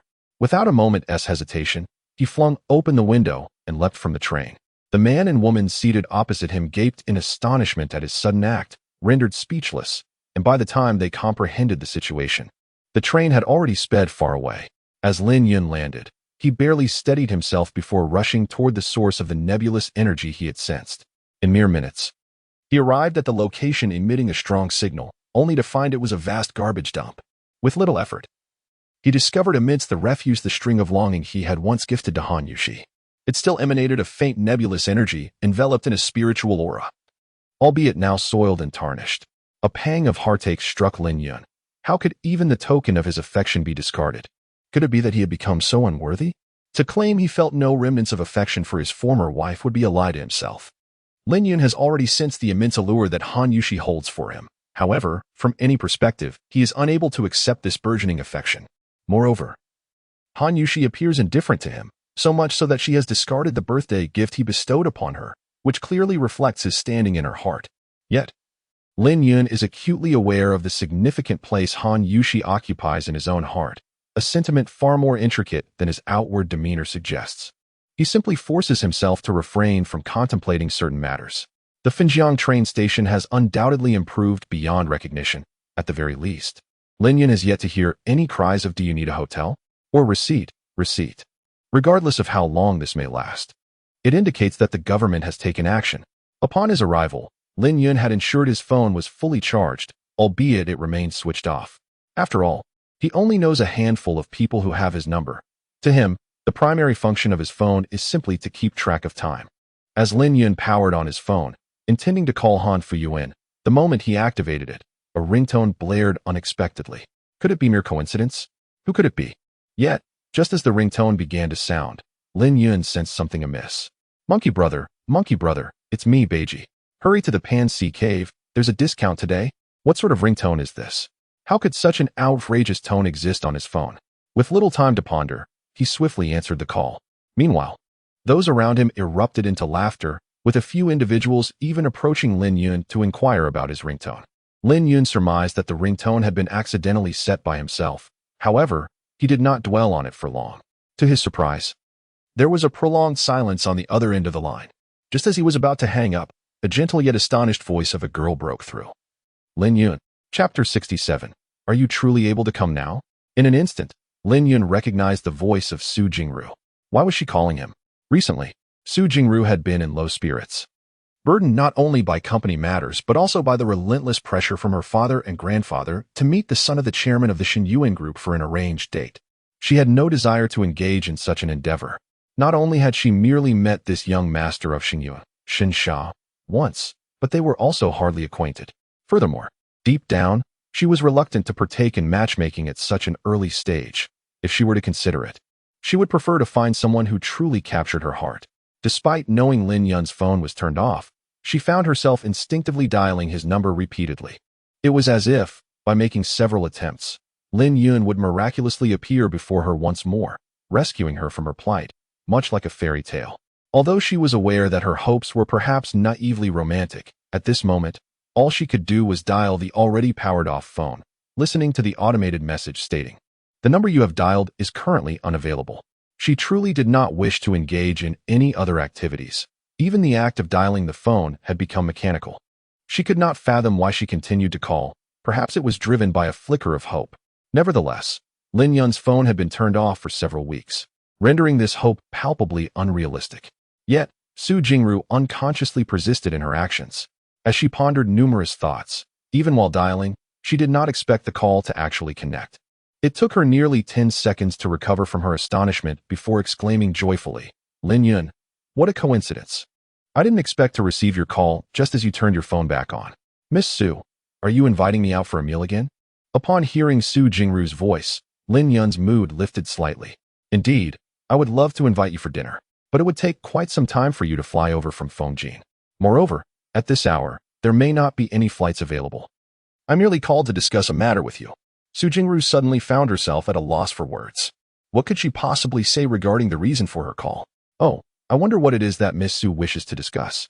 As long as it is within my capability, I am willing to go to great lengths," Lin Yun remarked, his spirits improving. However, as he mentioned going to great lengths, he caught sight of the disdainful gazes surrounding him, prompting a sheepish smile. He stood up and began to walk out of the waiting hall while conversing. Meanwhile, Su Jingru's cheeks flushed. What was she truly intending to discuss with Lin Yun? Did she simply want to call him? The situation became increasingly awkward for Jingru, as she had rarely engaged in deceitful fabrications. Now, confronted with an inquiry, she could not even conjure up a plausible excuse. Her face flushed with embarrassment. Fortunately, no one was around to witness it. What should I do now? She really wants to invite me to dinner. Well, I suppose I shall grant her this opportunity. Where shall we meet? However, I must clarify that I am solely carrying public funds. You know my character is quite upright, and I rarely use public money to treat a lady to a meal." Upon hearing a single word from Su Jingru, Lin Yun realized that this beautiful woman was merely indulging in a playful conversation. She likely had no genuine intent to meet him. Perhaps she was simply bored and randomly dialed his number. Lin Yun was not so self-deluded as to think that Su Jingru had any romantic interest in him. Nonetheless, in order to spare her any embarrassment, he took the initiative to alleviate the situation. Su Jingru let out a long sigh of relief, stating that he could choose the location, and she urged him to call her when he arrived in Fengjin. "Of course, I shall come immediately. Why wait for another day? What if you forget by then?" Lin Yun heard the announcement that the train to Fengjin had concluded ticket checks, realizing he had missed his chance, and he had yet to purchase his ticket. He decided to accept Su Jingru's invitation for dinner, lest she feel indebted to him. "Are you really able to come now?" Su Jingru suddenly sounded a bit excited, her voice losing its usual calmness and becoming almost hurried. "Certainly. Where are you?" "I shall come to you," Lin Yun replied, puzzled by her enthusiasm. There seemed to be no need for such excitement merely to treat him to a meal as a token of gratitude for saving her. "I reside at Villa 17 in Pinggu Mountain Villa, adjacent to Huanggu Villa." "Very well. I shall promptly head to the entrance of Pinggu Mountain Villa to await your arrival." Upon concluding her call, Su Jingru swiftly hung up, hurriedly tidying up before departing, scarcely considering whether Lin Yun was in Fengjin. Lin Yun gazed at the phone in his hand, shaking his head, pondering if his previous impressions of Su Jingru were mistaken. She increasingly resembled Han Yushi's sister. Although he was unaware of the reasons behind Su Jingru's prior abduction, Lin Yun was certain that there must be an underlying cause. With Su Jingru waiting alone for him, he dared not delay any further. Should she be abducted once more, he would bear the weight of that responsibility. He hailed a taxi, fortunate that it was nearly 10 o'clock in the evening, and the roads were clear. Lin Yun soon arrived at the entrance of Pinggu Mountain Villa. Unexpectedly, he passed by Huanggu Villa once more, where the Lin family held the largest estate. However, as he traversed past, he found himself devoid of even the slightest inclination to glance at it. In his heart, the fate of the Lin family was of no concern to him any longer. Xiaoru, you cannot go out. Director Su has expressly instructed that you must remain inside. Moreover, Xiaoyi is not here, and venturing out alone poses considerable danger. Are you not making it difficult for Andy? The one who obstructed Su Jingru was Aunt Wen, who had raised her since childhood. Aunt Wen was the most devoted figure in Su Jingru's life, having spent far more time with her than her own parents. In the depths of her heart, Aunt Wen could be considered the closest person to Su Jingru. There were matters that perhaps even her mother was unaware of, yet Aunt Wen was privy to them. Having spent such a considerable amount of time together, Aunt Wen was undoubtedly well acquainted with Su Jingru's temperament. Though undeniably stubborn, she was also a docile and gentle girl. It was quite unexpected for her to rush out so impulsively today, a sight Aunt Wen had never witnessed before. Xiaoru, if you insist on going out, you must wear an extra layer, Aunt Wen suddenly recalled, noting how lightly Su Jingru was dressed. Although it was already late spring, the weather remained rather brisk. However, Su Jingru had long vanished from sight. As Lin Yun alighted from the vehicle, he spotted Su Jingru standing at the entrance of the community, eagerly scanning the surroundings. Upon noticing Lin Yun's arrival, her face lit up with delight, a reaction that was evident from a distance. He mused to himself that Su Jingru indeed seemed eager to invite him for a meal. You actually came to Finjiang? I thought you were deceiving me, Su Jingru exclaimed. Rushing towards Lin Yun, shedding her earlier calm demeanor, Lin Yun, taken aback, retorted, if you were unsure whether I was in Finjiang, why did you hastily hang up the phone and rush out? Because I was afraid you would follow up with a lie, she replied, but deep down, I knew you wouldn't deceive me, and here you are. Su Jingru was astonished at herself for articulating her subconscious thoughts aloud. Lin Yun was at a loss for words. Was this not akin to burying one's head in the sand? Did she truly believe that my words would transform into reality simply because she hung up the phone? Yet, he could not help but feel touched by Su Jingru's fervor. He thought to himself that agreeing to come here this time was indeed the right choice. Otherwise, she would undoubtedly continue to dwell on this matter. No need, he replied. I am not cold at all. In fact, I am nearly breaking into a sweat. Let us be on our way. With that, Su Jingru took the lead and began to walk ahead. Taking a long, deep breath, Su Jingru found herself questioning the authenticity of her surroundings. After countless contemplations, she was finally able to walk beside Lin Yun, a moment that brought her immense satisfaction. Immersed in the tranquility of the night and the faint, refreshing scent emanating from Lin Yun, she felt herself on the verge of being entranced by the nocturnal ambience. Even the occasional passing car could not disrupt her enjoyment of this serene moment. As Lin Yun observed Su Jingru drawing ever closer, he pondered her behavior. What had come over her? She appeared almost like a delicate bird seeking refuge. It seemed as though this was only the second time he had encountered her. Was it possible that modern young women held such admiration for their savior? It indeed seemed plausible, especially considering how Nüwa had acted similarly. This thought prompted him to contemplate whether he should pay a visit to that young lady during his time in Finjiang. Surely, old Yao would look after her and ensure that Nüwa would not suffer any misfortune. Miss Su, Lin Yun interrupted her reverie. What would you like to eat tonight? Oh, right. I haven't had dinner yet, she responded, realizing her oversight. What do you suggest? I can join you for a meal, though I'm not particularly hungry. Lin Yun opened his mouth but found himself at a loss for words, feeling somewhat helpless. He pondered how she had promised several times over the phone to treat him to a meal, yet now that he had come, it seemed she had forgotten, even claiming she wasn't particularly hungry. Sensing the contradiction in her own words, Su Jingru flushed slightly and suggested, then let's go to Wanwei Lu. Lin Yun thought better of it. The two of them dining at Wanwei Lu seemed excessive.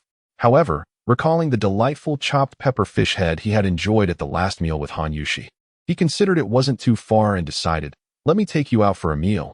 We shall have Hunan cuisine. After speaking, he looked at Su Jingru, eager to hear her response.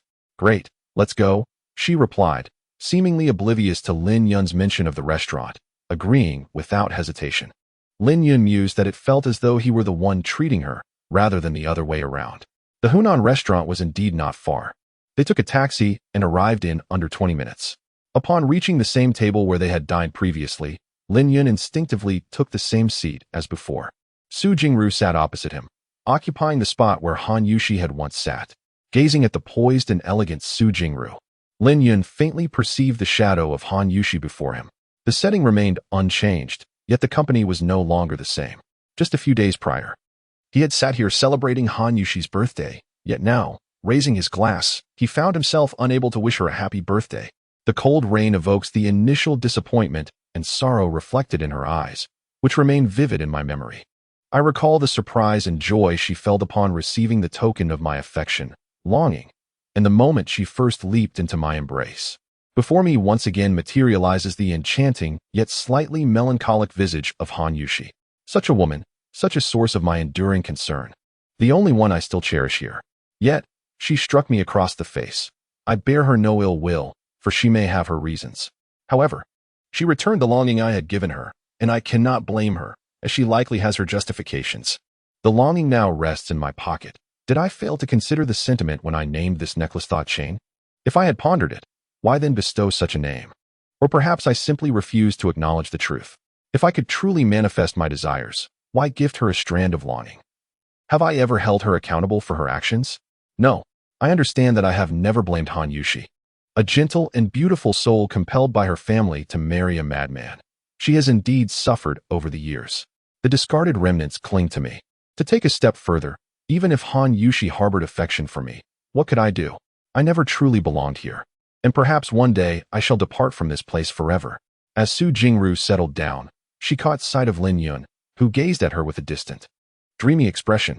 As Su Jingru felt a flush of warmth on her cheeks, she thought to herself that Lin Yun's gaze was somewhat impolite, yet she bore no resentment. Rather, there was a hint of delight within her. However, moments later, a sense of unease washed over her as she noticed Lin Yun's eyes fixated on her. Though his thoughts were evidently elsewhere, a wave of bitterness surged within her. He must have been reminded of something. But it was clear to Su Jingru that she was not the focus of his thoughts. Lin Yun was no ordinary individual, and her instinct had proven accurate once again. Observing the expression on his face, it was apparent that he was preoccupied with the memory of another woman. A woman who must have been cherished enough to invoke such fondness in him. Suddenly, Su Jingru's face turned crimson as a troubling thought crossed her mind. Had she developed feelings for Lin Yun? She quickly shook her head, her complexion paling. Even if she harbored an attraction towards him, it was utterly implausible unless he were a scion of a wealthy family, in which case her grandfather and father might consider acceptance. Lin Yun, what troubles you? Su Jingru interjected, breaking the reverie that had ensnared him. Miss Su, do you prefer your dishes to be spicy or mild? Lin Yun inquired, noticing the peculiar look in Su Jingru's eyes. Unbeknownst to him, she shared a preference for lighter fare, similar to Han Yushi, while he assumed she enjoyed spicy cuisine as he did. Without hesitation, he ordered a plethora of dishes, all generously spiced with chili. Lin Yun was indeed famished, devouring the food with remarkable speed. Facing a table laden with spicy dishes, Su Jingru felt a profound reluctance to indulge. However, witnessing Lin Yun savoring his meal with such enthusiasm, she feared he might think she disliked spicy food and would order more dishes. Su Jingru merely wished to share the same dishes as Lin Yun, not to split the feast between them. The complexity of her emotions eluded her comprehension. Observing Lin Yun's enjoyment brought her inexplicable joy. The sound of his eating was not at all repulsive to her, but rather heartwarming. Although she had previously detested such dining manners, she found herself devoid of any aversion in Lin Yun's presence. In fact, she felt a delightful urge to sample the dishes he had enjoyed, despite her genuine disinclination towards the spicy fare. Why aren't you eating? Is it not to your taste? Lin Yun inquired, noticing that he had consumed half the dishes while Su Jingru had only taken a few bites, her chopsticks now idle as she stared vacantly at her plate. Upon hearing Lin Yun's words, her eyes brimmed with tears. As she reached for her chopsticks, tears cascaded down her fair cheeks. Lin Yun was taken aback, pondering what could be troubling Miss Su, yet he was at a loss for words. Was the food unsatisfactory? Watching Lin Yun eat with carefree abandon stirred a sense of melancholy within her. Although he had only rescued her once, she had conjured countless memories of him, envisioning her dream prince transformed into Lin Yun's likeness time and again. In her imagination, Lin Yun had been idealized to perfection. Moreover, her intuition told her that Lin Yun was no ordinary individual, yet he remained solely for the sake of a trivial job. Countless times, she longed to inhale the refreshing scent that emanated from him, and today, she finally had her wish fulfilled. But what lay ahead? Lin Yun would continue his life, while she would still heed her family's wishes and meet with that Shanghai for an arranged date. Even the mere thought of observing Lin Yun's mannerisms while dining had become a luxury. Why did she harbor such feelings for this utterly commonplace man before her? Although her instincts had consistently proven correct, she found herself perplexed by her current emotions, only aware that being with Lin Yun brought her immense comfort and tranquility. Was it merely due to her limited encounters with men, or was it because this individual had saved her life? The melodic strains of a song wafted through the restaurant, resonating with her solitude. I often wander alone, lingering at your doorstep, hoping you might glance my way, my dearest love. I awaken from dreams, still seeing your visage, teaching me to be your beloved. My cherished one, I implore you, do not reject this fervent feeling within. Might you love me once more, so I may be a happy woman? Suddenly, Su Jingru could no longer contain the turmoil within her. She set down her chopsticks and collapsed onto the table, weeping openly. She was uncertain who her true love was, whether it was Lin Yun before her or not, but she was certain it was not the Shanghai with whom she was to meet. Lin Yun gazed at Su Jingru, rendered speechless, silently vowing never to dine at this restaurant again. The first time it was Han Yushi, and now it was Su Jingru. Why must every meal unfold in such a manner? She was a young lady, and Lin Yun felt it inappropriate to inquire, "What troubles you?" It was evident that she was distressed. Could he truly offer her solace? After weeping for a while, Su Jingru lifted her head, only to find Lin Yun, having set down his chopsticks, staring intently at her. Embarrassed, she said, "I'm sorry for disrupting your meal. I was momentarily lost in some sorrowful thoughts." "It's nothing now, please continue eating." Upon hearing this, Lin Yun observed that Su Jingru seemed to have eaten little. A sense of relief washed over him. He always dreaded a woman crying in his presence. "You called me Miss Su again, haven't I told you?" she teased, adopting a mock-serious expression, her cheeks still glistening with tears. Lin Yun felt a sudden urge to laugh. She was clearly a young girl, yet she insisted on presenting herself with such a facade of maturity and composure. He wondered if she ever tired of it. Noticing the amusement in Lin Yun's eyes, Su Jingru felt her cheeks flush, hastily lowering her gaze, pondering whether he could discern the thoughts hidden in her heart. Surprisingly, she picked up her chopsticks once more, vigorously stuffing the spicy dish into her mouth. Lin Yun observed Su Jingru's earnest enjoyment of her meal, unable to suppress a quiet admiration. She possessed a beauty that rivaled even that of Han Yushi. Her skin, resembling creamy jade, appeared almost surreal under the restaurant's soft yellow lighting. An air of nobility and grace enveloped her, truly making her an exquisite woman. Sensing Lin Yun's gaze upon her, Su Jingru felt a flush rise to her cheeks. Continuing to eat without daring to lift her head, yet secretly reveling in the attention, her intuition told her that Lin Yun was genuinely looking at her, not distracted by thoughts of others. "Miss Jingru, are you only eating the dishes and not the rice? Aren't you afraid of the spiciness?" Lin Yun remarked. No sooner had he spoken than Su Jingru felt a wave of heat surge down her throat, triggering a fit of intense coughing. Simultaneously, she sensed a fiery discomfort within her stomach. Lin Yun quickly offered her a glass of water, and after sipping it, Su Jingru managed to quell her cough. However, the burning sensation in her belly persisted. Although Su Jingru had invited Lin Yun to dinner, it was he who ultimately paid the bill, and she had completely forgotten about the payment. As they exited the restaurant, the clock was nearing midnight, and a cool breeze swept through, causing Su Jingru to shiver, hugging her shoulders. Observing this, Lin Yun promptly removed his coat and draped it over her shoulders. Su Jingru touched the fabric of Lin Yun's coat, feeling the warmth still lingering within it, and a wave of comfort washed over her heart. Even in contemplation, one cannot help but wish that time would come to a standstill. Although the desire to drape oneself in Lin Yun's coat lingers, there remains a concern regarding Lin Yun's own chill. "No need," he remarked. "You are aware of my abilities. Wear it well." Lin Yun gently restrained Su Jingru's hand as she attempted to remove the coat. "Very well then." Su Jingru relished the sensation of wearing Lin Yun's outerwear, reminiscing about the time he had rescued both her and Jie, leading her to believe he must have practiced martial arts, despite her hopes for a prolonged journey. Desiring to linger in Lin Yun's company, she found herself devoid of any pretext. The vehicle swiftly arrived at Pingu Villa, and as Su Jingru alighted, she contemplated inviting Lin Yun to her home. However, her expression soon morphed into one of panic as she bid him farewell and hurried into the residential complex. Lin Yun observed several middle-aged men conversing at the entrance, accompanied by a group of robust individuals. One of the men appeared to be gesturing animatedly, issuing commands to the muscular figures, who were preparing to depart upon receiving his instructions. Su Jingru's father approached the middle-aged man, timidly offering a greeting. In light of the necklace incident, Lin Yun, without hesitation, returned to the entrance of Pinggu community, only to be unceremoniously halted by the security personnel. With a sigh, he pondered the absurdity of physically confronting the guards. It seemed prudent to seek out Tang Xian at the office the following day. Exiting Pinggu Villa, Lin Yun found himself devoid of funds for a taxi and lacking the contact information for the elderly witch. Thus, he began to walk slowly, contemplating how to pass the night, perhaps finding a secluded spot to cultivate his skills until dawn. Lin Kai?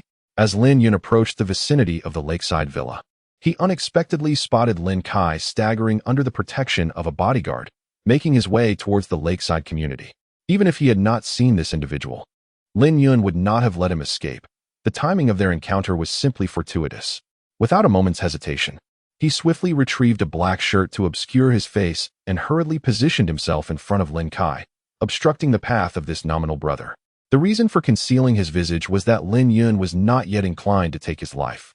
"Get out of the way," Lin Kai bellowed, not even glancing to see who had impeded his progress.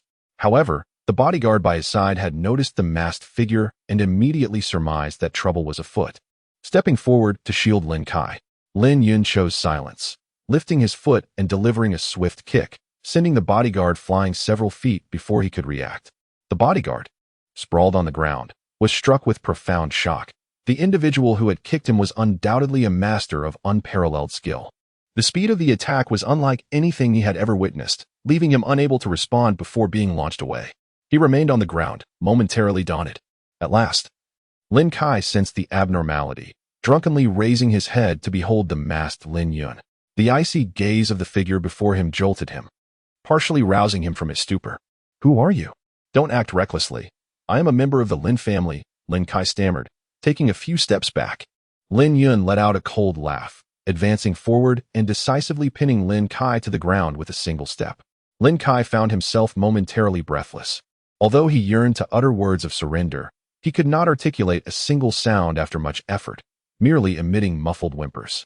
How audacious it was to even contemplate a scheme against Yu Shi, who was once his wife.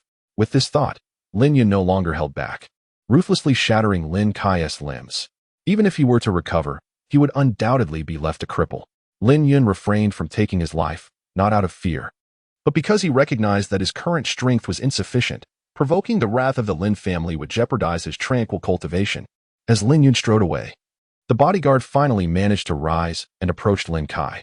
The sight of Lin Kai, so utterly incapacitated, filled him with dread, wishing to distance himself as far as possible. He realized that he was doomed. The person he was meant to protect lay broken, while he remained unscathed. Having dealt with Lin Kai, Lin Yun felt a significant sense of relief. He would show no mercy to anyone who dared to lay a hand on his woman, regardless of their identity. Divider, in a matter of moments, chaos erupted throughout Xinjiang. Police vehicles blared as they navigated the streets and alleys, conducting thorough inspections of every inn and hotel. Lin Yun, meanwhile, sat contemplatively on a stone beneath an overpass, pondering where to spend the night, when he suddenly heard someone call his name in a tone of surprise. Lin Yun looked up and was surprised to see Shinjun accompanied by an unfamiliar woman, both of whom were cozily passing by him at such a late hour. Wandering outside, Lin Yun felt a mere dislike towards Shinjun, but harbored no intention of confronting him, as he merely sought to pursue Han Yushi and had not committed any overtly disgraceful acts. However, recollecting the unsavory demeanor of Shinjun's companions from that day, Lin Yun couldn't help but suspect that Shinjun might harbor ulterior motives, prompting him to emit a cold snort. Upon hearing Lin Yun's derisive sound, Shinjun was instantly drenched in cold sweat, lamenting his misfortune. He never anticipated encountering this formidable figure at such an hour. Had he foreseen this, he would have certainly taken a different route. He was acutely aware of Lin Yun's formidable reputation. The last time he had accompanied Chen Yi, the latter's father had been summoned by the disciplinary committee, while Li Dongxian's father had been dismissed from his position. Lin Yun, who had merely instructed a junior officer, had managed to bring down a department head in an institution with such ease. Shinjun's fear of Lin Yun had seeped deep into his bones. Each time he encountered Han Yushi, he would deliberately steer clear, internally cursing Lin Yun for his pretentiousness. Despite possessing such prowess, he could not fathom why his wife toiled away at a modest company. Chapter 71. I will return to accompany you to sleep amidst the chaos erupting throughout Xinjiang. Lin Yun remained steadfast, diligently cultivating at the same location where he had assisted Han Yushi in crafting her necklace. Throughout the night, although he had not succumbed to slumber, his spirits remained remarkably high. Upon encountering Shen Jun the previous day, a mere disdainful snort was sufficient for him to ascertain that Shen Jun would no longer dare to disturb Han Yushi. With little care for the matter, he rose and devoted himself to his cultivation. Unbeknownst to him, Shen Jun had been drenched in cold sweat, only finding relief once Lin Yun had distanced himself significantly. Though his heart continued to race wildly. In recent days, Song Lei appeared haggard, and the atmosphere within the Song family was one of desolation. The loss of the five-colored feather had dealt a devastating blow to both Song Lei and the entire Song clan. The footage from the Xinjiang train station had been scrutinized numerous times, revealing only a fleeting glimpse of Lin Yun's silhouette, while the identity of the woman remained elusive. Presently, Lin Yun found himself devoid of funds, and with no money for breakfast, he resolved to walk to the Jincheng building, intending to call Su Jingru to request that she send over his clothes. Song Lei had replayed Lin Yun's figure in her mind countless times, even conjuring it in her dreams. This was not merely due to her fondness for him, but rather because Lin Yun had a tenuous connection to the theft of the five-colored feather. Perhaps locating him could yield clues about the woman who had stolen it. However, what rendered Song Lei incredulous was that she had indeed glimpsed Lin Yun's silhouette today. Rubbing her eyes, she wondered if she had misperceived, or if her overthinking in recent days had led to a mere optical illusion. Last night, the sirens of the police cars echoed throughout the streets of Xinjiang. Although Song Lei had not rested well, sleep eluded her, and the cacophony of the sirens only heightened her insomnia. As she observed Lin Yun preparing to depart in another direction, a sense of urgency washed over her. She sprinted a few steps, calling out his name. Amidst the throngs of people and vehicles on the bustling morning streets, Lin Yun heard the call, though he was unaware it was directed at him. His sole desire was to retrieve his belongings promptly. Despite his unhurried pace, he moved swiftly. With the streets crowded with commuters, Song Lei felt a pang of anxiety as she watched Lin Yun's figure recede into the distance, unable to reach him in time. "Darling, please don't leave me behind. You've even discarded your jacket. Are you truly going to walk away like this? If you must go, at least wear your jacket." In her desperation, she resorted to calling him darling. It must be said that the penchant for spectatorship is a commendable trait among the people of Huagua. Song Lei's plea, "Darling, please don't leave me behind," nearly drew the attention of everyone around her, their gazes shifting from her to Lin Yun, who was now at the forefront of the traffic. Upon hearing the shout, Lin Yun couldn't help but chuckle inwardly, recognizing yet another tale reminiscent of the infamous Chen Shimi. Nevertheless, he remained unfazed, continuing on his path with composure. How could one neglect their spouse so easily? As if it were of no concern? Indeed, one could observe him carrying a shabby bag, seemingly prepared to abandon home. The woman is truly beautiful. It is astonishing that at this moment, she still thinks of her husband, who is without a coat. What a commendable woman. Humph. What is the use of such a man? This woman, too, is quite something. If it were me, I would simply leave. Some individuals even went so far as to obstruct Lin Yun's path. Observing the person who stood in his way and the surrounding disdainful gazes directed at him, Lin Yun quickly realized he had been schemed against once more. However, upon noticing a few passionate youths ready to take action, he mused that despite the declining morals in Huagua, there still exist some warm-hearted individuals. Feigning displeasure, Lin Yun approached Song Lei. "You still remember that I am your husband? You refuse to let me touch you every night. What is the purpose of having such a wife? Not only do you deny me affection, but you also flirt with the young men at work. What am I doing at home?" Lin Yun exclaimed, his face a mask of grievance directed at Song Lei. Upon hearing his words, those around them began to nod in understanding, realizing the truth of the situation. No wonder this man felt compelled to leave home. What man could endure such treatment? I had predicted this. You all are quick to judge others without grasping the full picture. Did you not say something similar before?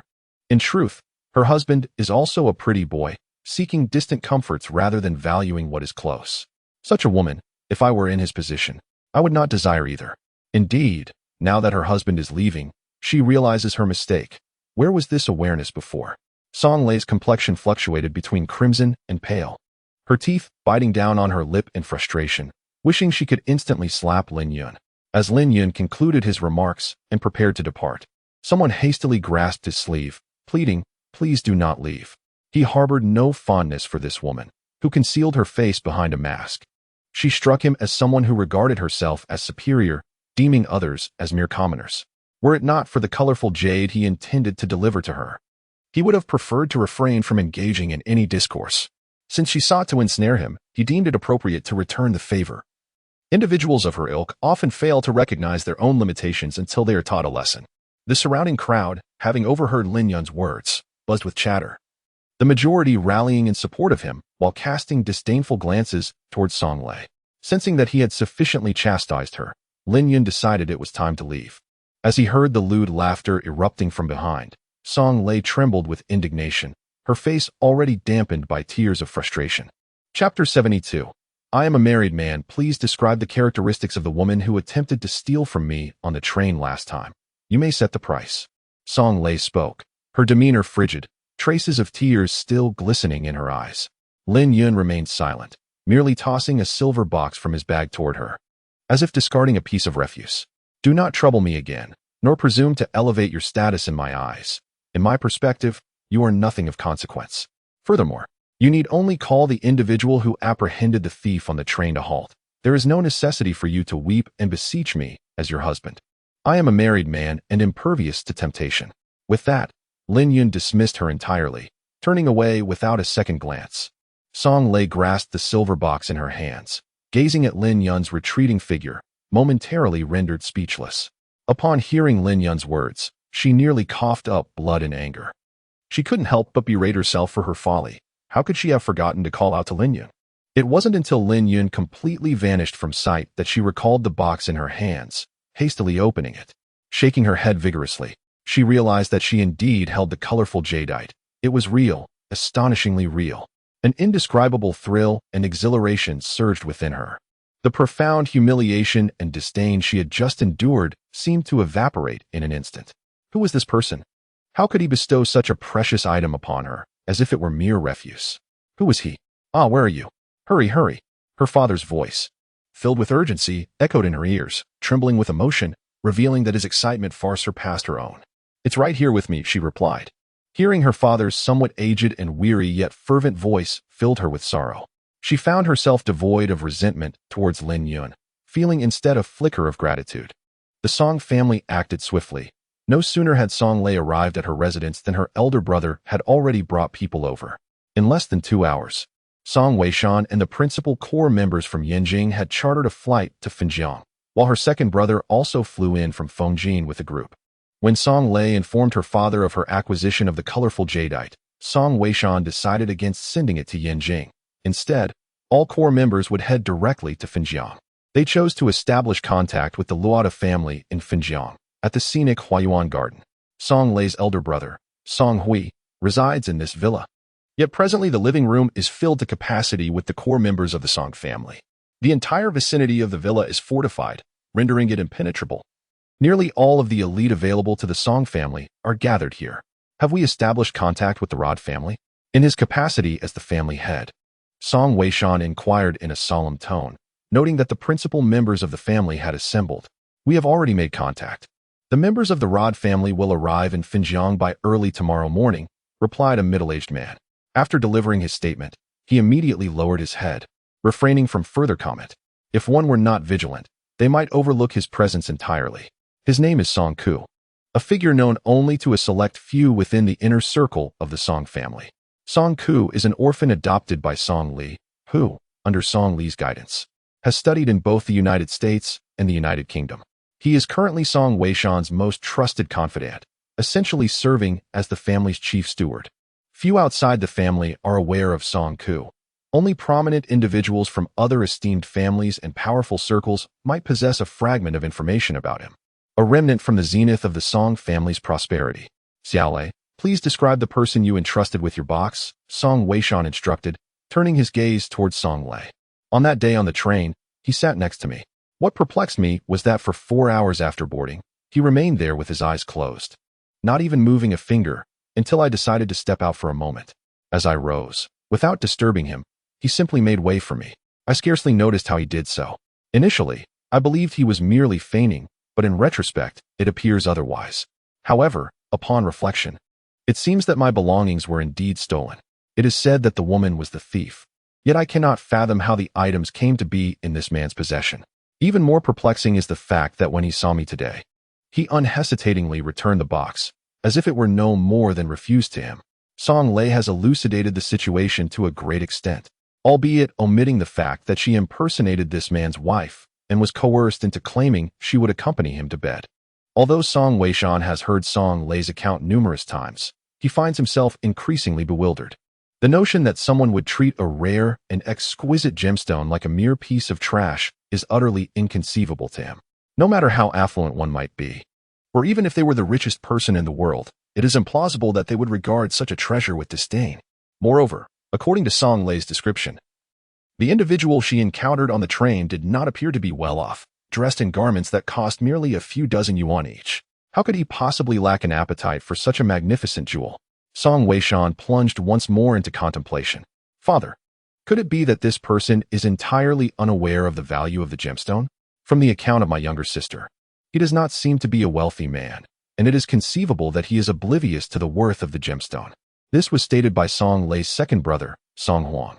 This is absolutely impossible. Even the most impoverished individual would recognize the splendor of such a gem. Furthermore, according to Xiao Lei's initial assertion, it was a woman who took the gemstone. How could it then appear in the possession of this man? This suggests that he is not an ordinary individual. Song Lei's fourth uncle, Song Weha, immediately opposed Song Huang's conjecture. Song Weishan nodded, believing that Weha's words held some merit. However, I hold a differing opinion. To everyone's surprise, it was Song Lei who spoke up. Upon hearing her dissent, nearly all eyes turned towards her. Chapter 73. The interviewer, I believe this individual genuinely regards the colorful fei as mere refuse, Song Lei asserted, recalling Lin Yun's demeanor when he tossed the colorful fei to her, as well as the look he had cast her way. A sudden sense of grievance welled up within her.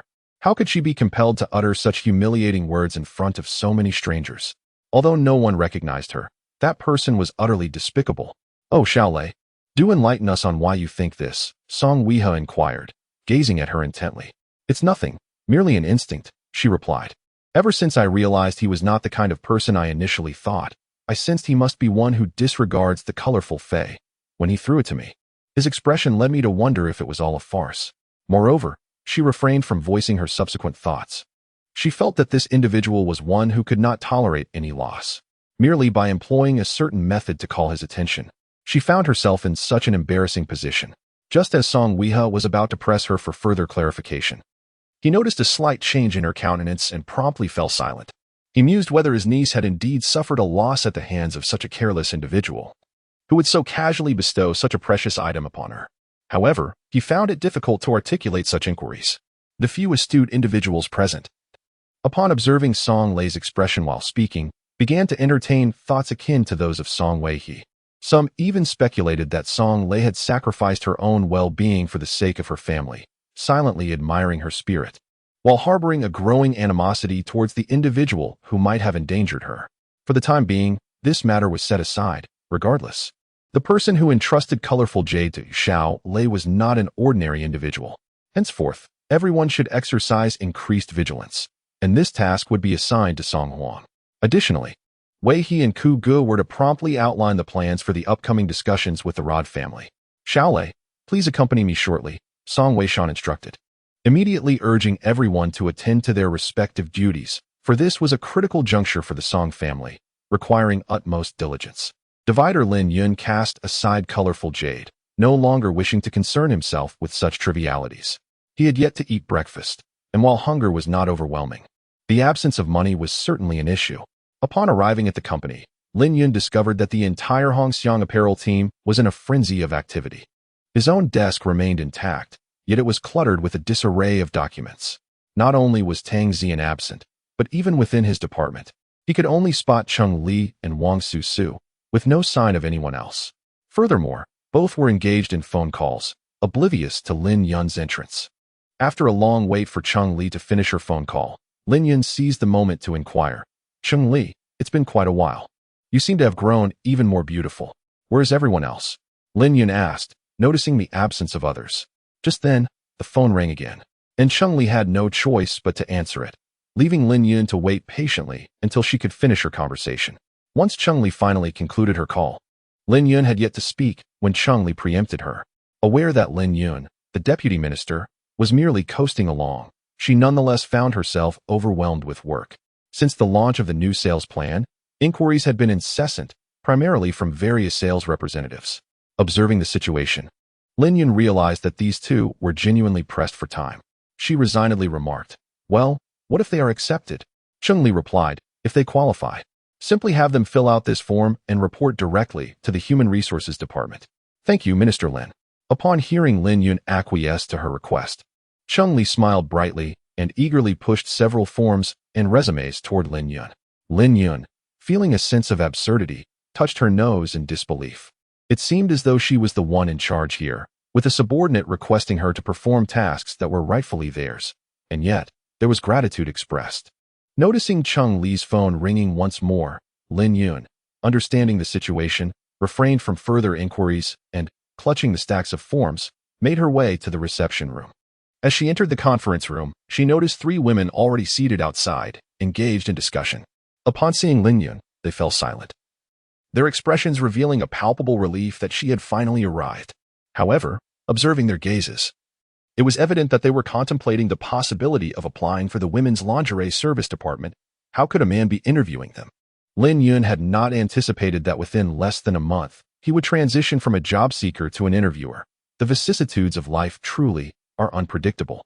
"Those whose names I call may enter," Lin Yun announced, as he entered the small office with a clipboard and resumes in hand. Zheng Yu, the first applicant, stepped in, a girl of approximately 20, with a simple fringe and flawless skin, her demeanor tinged with a hint of shyness and reserve. Upon taking a cursory glance at the young woman seated before him, Lin Yun immediately recognized her as a recent graduate. "Let me introduce myself," she began. "My name is Zheng Yu, a student majoring in marketing at Fujian Agricultural College, about to graduate this year. I am proficient in English and have a passion for singing." Zheng Yu felt her words strayed somewhat from the relevance of the position she was applying for, causing her cheeks to flush. She glanced at Lin Yun, relieved to see no evident signs of discontent in his expression, and let out a quiet sigh. Internally, Lin Yun found himself somewhat speechless, reflecting on how this experience starkly contrasted with his own first interview, where he had been more articulate. The girl's mention of her singing abilities seemed irrelevant to the job at hand, prompting him to shake his head. Observing Lin Yun's disapproving gesture, Zheng Yu's heart sank, realizing that she had likely not passed the interview. With graduation approaching, most of her classmates had secured employment through various connections, leaving only a few still seeking opportunities. Moreover, attending a third-rate university, coupled with the absence of connections within her family, renders the task of securing employment even more daunting. There are instances when she hesitates to mention her alma mater during interviews, for the mere utterance of Fujian Agricultural College often leads to immediate disqualification. "All right, you may leave. Please send in the next candidate," Lin Yun instructed after listening to Zheng Yu's remarks, refraining from further inquiries. Zheng Yu stood up, appearing somewhat dazed. "Please take this form and fill it out before reporting to the Human Resources Department," Lin Yun directed as Zheng Yu made her exit. In a moment of urgency, Lin Yun called out to her, "Aren't you going to complete the form? Did you just say that I have been offered the position?" Zheng Yu responded with a look of sheer astonishment, her joy palpable. Although the job was rather ordinary, it held immense significance for her. Witnessing Zheng Yu's exuberance resonated with Lin Yun, who recalled her own feelings during her initial job interviews. While her desperation was not as pronounced as Zheng Yu's, she too yearned for employment. Zheng Yu, a recent graduate, seemed ill-suited for a role in customer service, yet everyone experiences their first time. For Lin Yun, this was hardly a concern. "Indeed, you have been hired. Please complete the form and submit it to the Human Resources Department. I have already signed it. The department is the second office on your left after exiting the conference room," Lin Yun encouraged with a smile. As Zheng Yu took the form and exited, she found herself contemplating the reality of her employment, almost forgetting to call in the next candidate for the interview, Tian Xiaofu. After waiting for quite some time without anyone entering, Lin Yun decided to call out herself. The person who walked in was a girl in her 20s, possessing large, expressive eyes and a delicate appearance. Tian Xiaofu. This name rang a bell. Lin Yun immediately recalled meeting Tian Zhongfei on the train. His daughter also bore the name Tian Xiaofu, but she was a student at a medical university. What brought her here for a job interview in the fashion industry? "Please introduce yourself," Lin Yun prompted, observing Tian Xiaofu, and surmising that she was indeed the daughter of Tian Zhongfei. What a coincidence. I am from Fujiang Medical University, about to graduate, majoring in clinical studies. After that, much like Zheng Yu before her, Tian Xiaofu struggled to continue her introduction. As a medical student applying for a position in the fashion sector, she found it exceedingly difficult to promote herself. Her face flushed crimson as she sat there, feeling exceedingly awkward. Please share your reasons. Perhaps I might consider hiring you, Lin Yun said with a smile, hoping to ease Tian Xiaofu's evident tension. Although Tian Xiaofu had little hope for the job, she felt a sense of comfort and tranquility emanating from Lin Yun. This feeling was rather peculiar. She could even sense the tranquility. However, since she was not inclined to pursue the position, she felt there was no harm in expressing her intentions to this calm individual. Oh, if you had the opportunity to remain at a hospital in Fujiang, would you be willing? Lin Yun had already confirmed that Tian Xiaofu was indeed the daughter of Tian Zhongfei. He regarded Tian Zhongfei as a person worth befriending, which sparked within him the inclination to assist Tian Xiaofu. Naturally, if given the choice, he would prefer to remain in Fujiang rather than relocate to Fengjing. However, for students from outside the region like themselves, securing a position locally was exceedingly challenging. Without a moment's hesitation, Tian Xiaofu blurted out her thoughts. If you could choose, which hospital would you prefer? Lin Yun inquired, observing her response. Certainly, I would choose heir Hospital. Yet, with our undergraduate qualifications, getting into that institution is nearly impossible. Only 2 of our classmates have managed, and they had connections, Tian Xiaofu replied, showing no signs of contemplation, indicating that she had likely pondered this hospital many times before. Very well, I shall facilitate your entry into heir Hospital, Lin Yun said, smiling at Tian Xiaofu. What did you just say? Tian Xiaofu thought she had misheard him. Surely, he was joking. After all, it was their first meeting, and she was there for an interview, so such jesting seemed unlikely. I mean it, if you are willing. I can indeed help you get into heir Hospital, Lin Yun reiterated, finally realizing she had not misheard him. Tian Xiaofu's demeanor shifted from surprise to wariness as she scrutinized Lin Yun and asked, how could you possibly have that capability? And why would you want to help me? We are not acquainted, and if you have ulterior motives, I would prefer you to remain silent. Although Tian Xiaofu harbored a considerable fondness for Lin Yun, even sensing the tranquility that enveloped him, the sudden attentions from a stranger inevitably raised suspicions. Despite the allure of heir Hospital, a long-held dream of hers, she would never compromise her integrity for it, regardless of her growing affection for the man before her. He remained, after all, a stranger. Lin Yun, bemused, pondered whether he resembled a nefarious uncle in her eyes. You are overthinking it, he mused. My assistance stems solely from your amiable demeanor, nothing more. Thus, he crafted a note, suggesting that if she placed her trust in him, she should seek out Secretary Yi with it. If not, then so be it. Swiftly, he inscribed a few words on a blank sheet of paper, folded it meticulously, and handed it to Tian Xiaofu.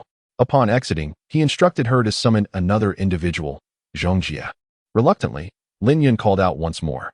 Zhong Jie was the eldest among the trio, appearing to be in her 30s. Though not conventionally beautiful, she exuded a certain allure. Having evidently spent many years in the workforce, she seated herself gracefully across from Lin Yun, her smile emerging even before she spoke.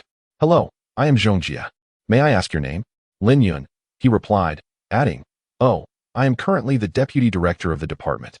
She was the first among the 3 to inquire about his name. However, Lin Yun's self-importance shone through as he presented his title, projecting an image of someone eager for recognition.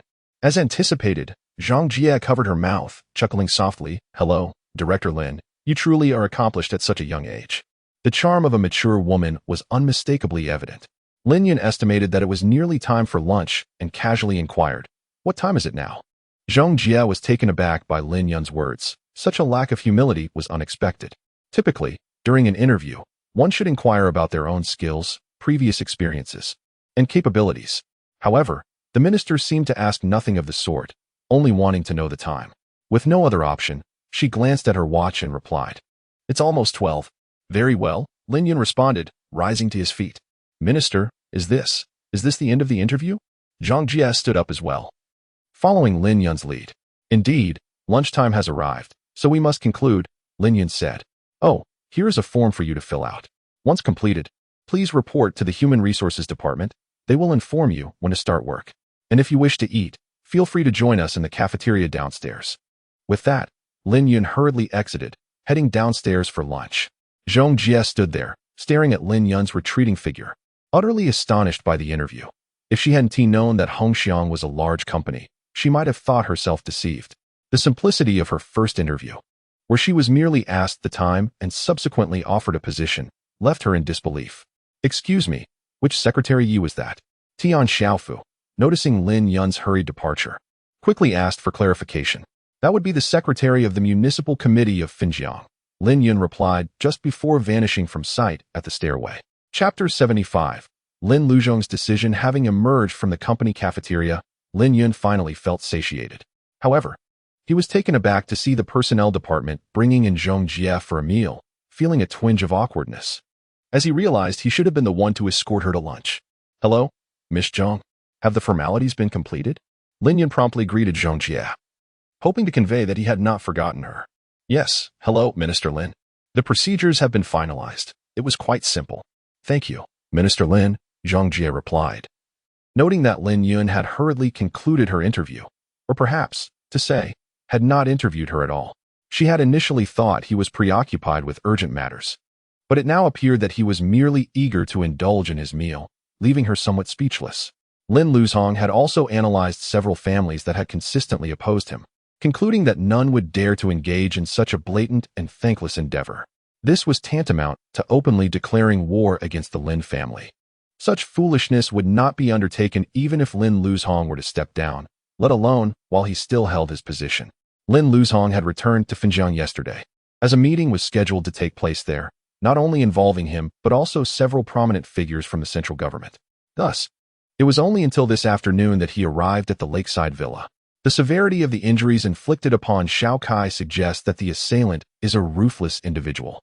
If this was not aimed directly at the Lin family, it would be prudent to investigate Xiao Kai's private affairs to ascertain whether he has offended anyone from the underworld. Once the source is identified, regardless of the power behind it, we shall eradicate it without hesitation.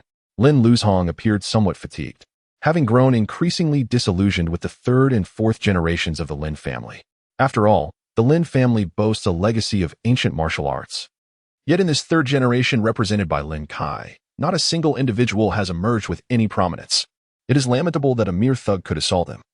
Had there been any semblance of ambition or perseverance, even mastering a mere 20 to 30% of the Lin family's martial traditions would have prevented such a disgrace. After expressing this, Lin Luzhong seemed to sense an inconsistency.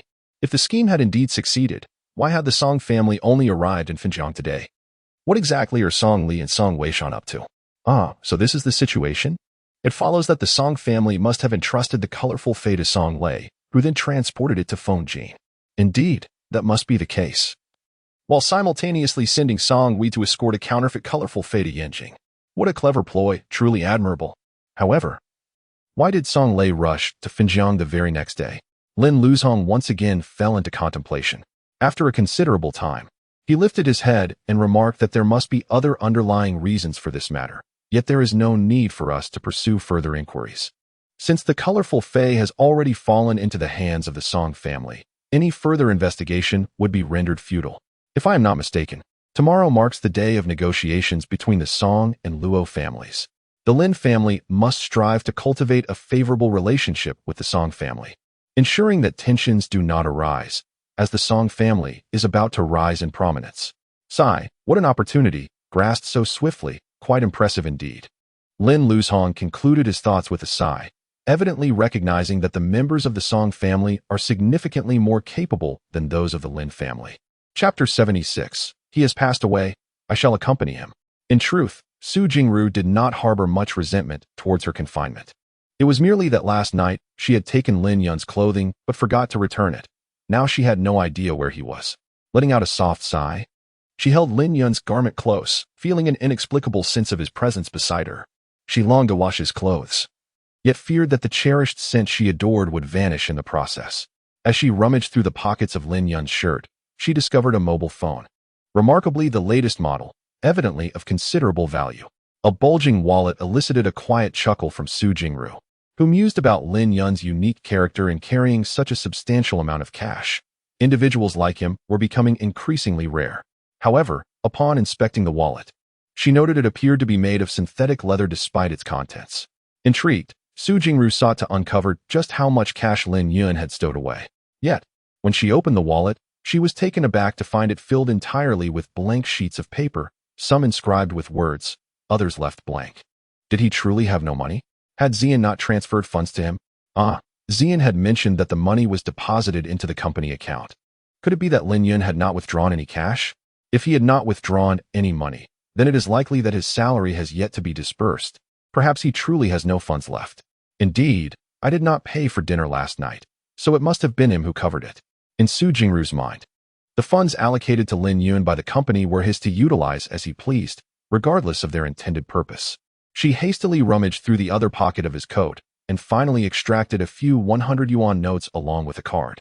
It appeared he still had some money on him, though likely not much. Was he carrying so many banknotes in his wallet merely for appearances? Lin Yun, of all people, should not be one to care about such superficiality. She was certain of it. Carefully setting aside Lin Yun's mobile phone, wallet, and card, she inspected the inside of his coat for any other items. To her surprise, she pulled out a beautifully crafted necklace. It seemed to be made of wood, yet it also bore a quality unlike any she had seen. The necklace emitted a subtle aura, exuding an air of serene elegance and splendor. It was remarkable that the necklace could possess such a luminescent quality. Yet when she looked closely, it was as if it eluded her gaze, only perceptible through feeling. Such a necklace truly exists? How was it fashioned? It was simply exquisite. In that moment, as Su Jingru held the necklace delicately in her hands, she realized she had fallen in love with it. She had encountered countless treasures of the world, yet none compared to the one she now cradled. The existence of such an exquisite piece was astonishing, and her hands trembled as she embraced the necklace. The subtle power of the nebula contained within the necklace enveloped Su Jingru in a wave of tranquility, causing her previously confined worries to vanish into thin air. Imagining the necklace resting against her neck, she envisioned the delicate radiance it would impart upon her skin, a sight of exquisite beauty. Su Jingru was acutely aware that this necklace did not belong to her, nor was it intended as a gift for her. Yet, she found herself unable to resist its allure. As she gently lifted the necklace, a longing to adorn herself with it surged within her. However, just as the necklace approached the nape of her neck, she suddenly froze. She distinctly sensed that this was a necklace once worn by another woman, one who held a profound affection for it. Even through the necklace, Su Jingru could feel the woman's devotion and attachment. Who could she be? If she cherished this necklace so dearly, why was it in Lin Yun's possession? Her instincts and premonitions had always proven accurate. She believed this instance would be no exception.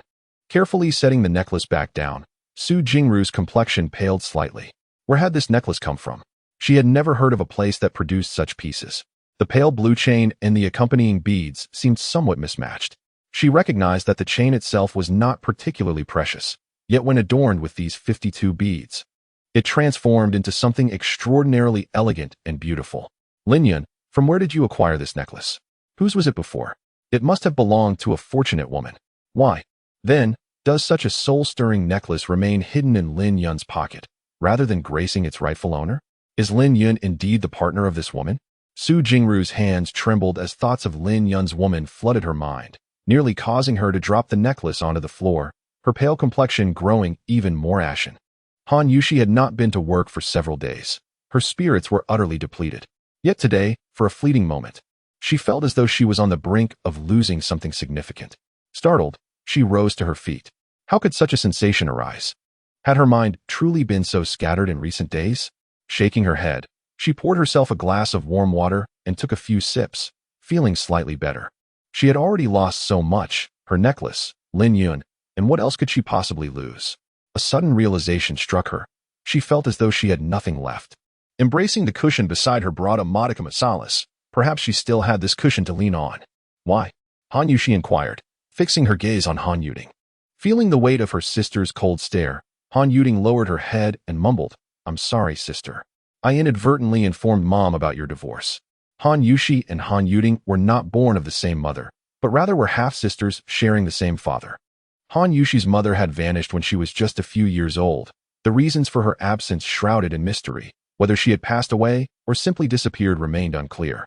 Han Yushi had inquired about her mother several times, but each time was met with reprimands from her father, who would simply state that her mother had died young. All that Han Yushi possessed was a yellowed photograph of her mother, a keepsake secretly given to her by her aunt. Yuding, do you feel happy about this? Yuding, I have not divorced, and I shall never divorce. Indeed, I possess a divorce agreement, yet I have refrained from signing it. And I shall never affix my signature to it in this lifetime. I still keep it, for it bears Lin Yun's handwritten name. Upon hearing her sister's words, she rushed to her room and shut the door, stifled sobs echoing through the silence. Han Yuting had long been regretting her inadvertent revelation of her sister's divorce situation. Now, she had caused her sister sorrow, yet what she never anticipated was that her sister would openly profess her love for Lin Yun today. Chapter 77. Li Xiaoqing's decision at the Finjiang Wangyue Mountain Villa. Li Xiaoya sat with his older brother, Li Xiaoqing. The emergence of multicolored fae at the Song family had come to their attention, and they learned that the Song family might be meeting the Luo family at the Meizhou International Hotel the following day.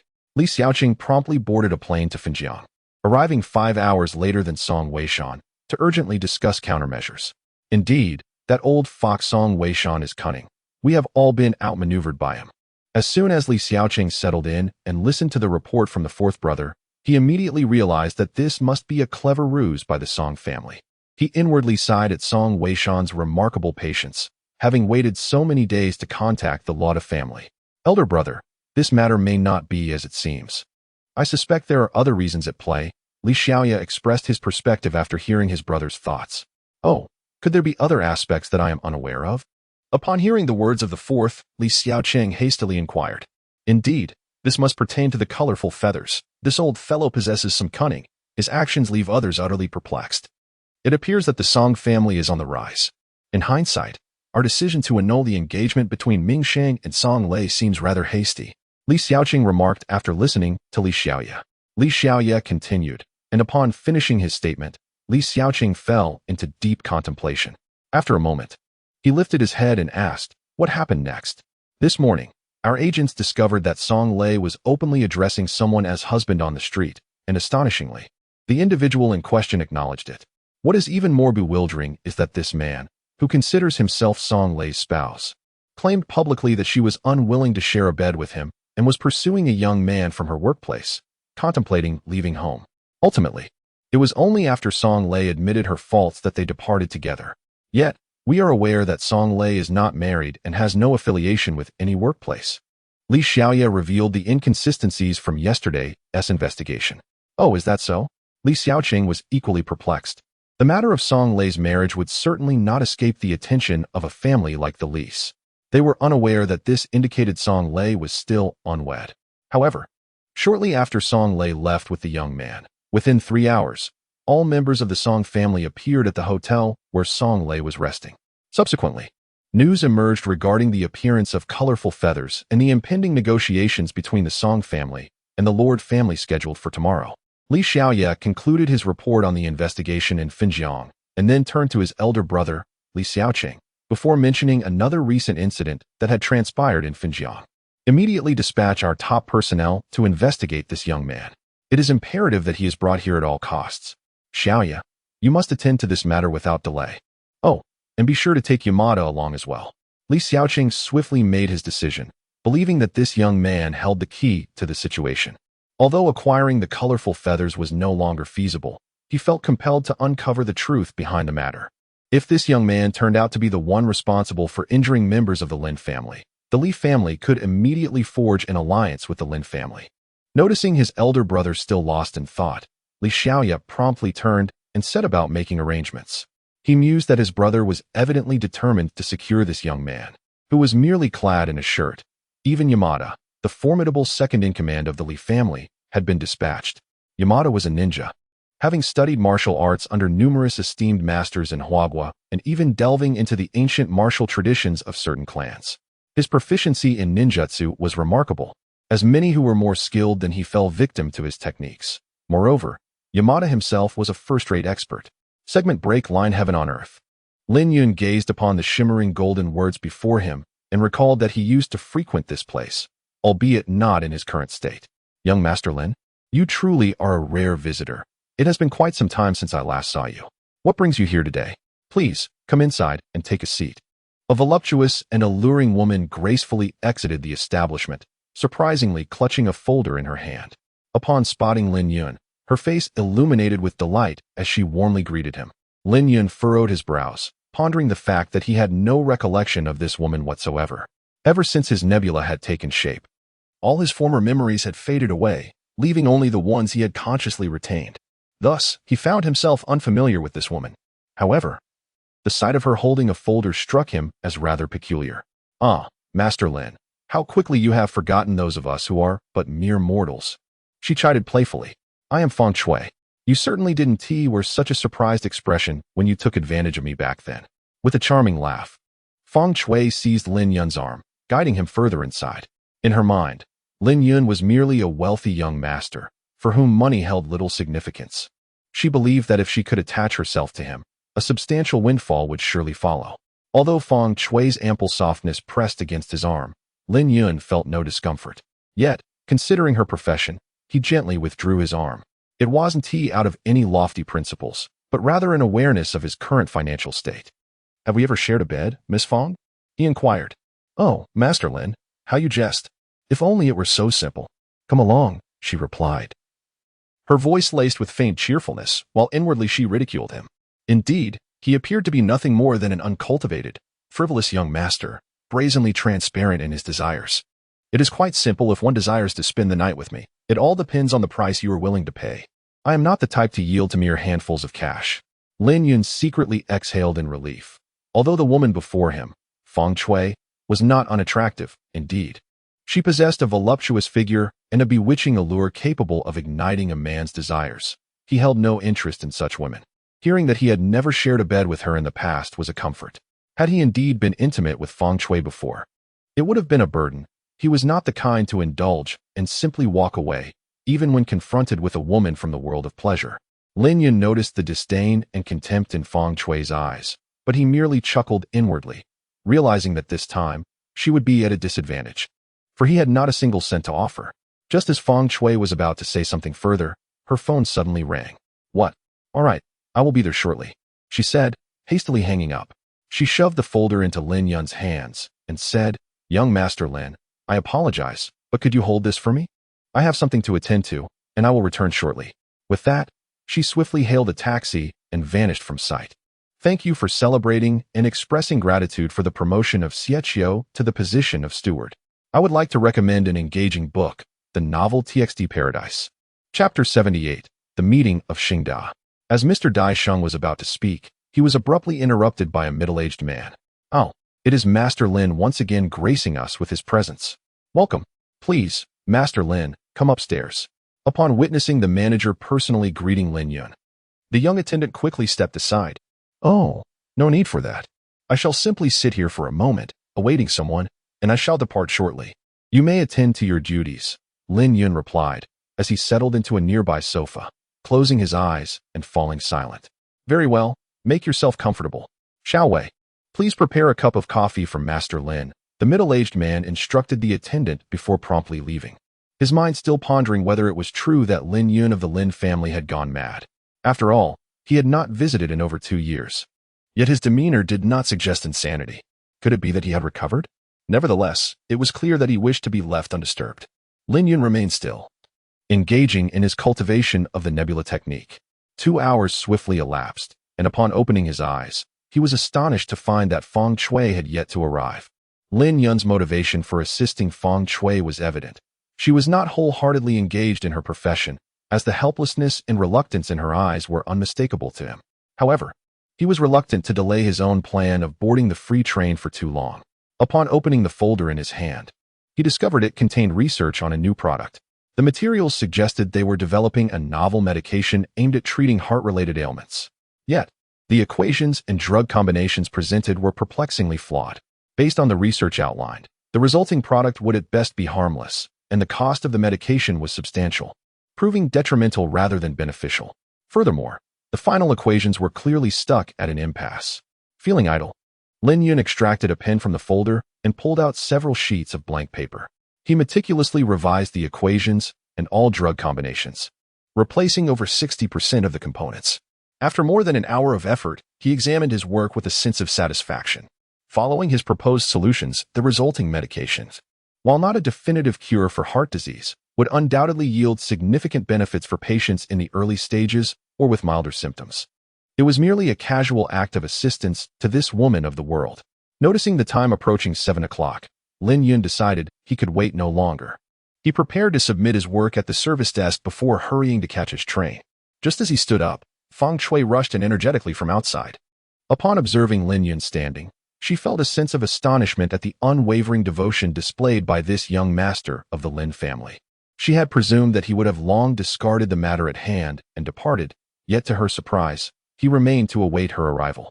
A flicker of remorse crossed her eyes as she approached, accepting the folder from Lin Yun's hands, and with a hint of embarrassment, she said, "I apologize, but I cannot accompany you today.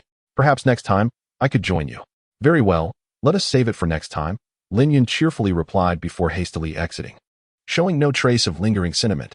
Watching Lin Yun's retreating figure, Feng Shui inexplicably felt a twinge of affection for this seemingly reckless scion. Resolving to be more lenient during their next encounter, she too turned and hurried away. Zhang Xian discovered that her final glimmer of hope had been extinguished due to the issues plaguing the marriage of Han Yushi and her spouse. The disappointment residing within her was ineffably profound. The most aggrieved individual was undoubtedly the chief engineer of the company, Nüwa. Although he was frustrated with Zhang Xian, he recognized that the circumstances were not solely her fault. Furthermore, she had made earnest efforts, yet the outcome was somewhat disheartening. Zhang Xian found her thoughts gravitating not towards Lin Yun's whereabouts, but rather to the heart-wrenching gaze of Han Yushi, filled with longing.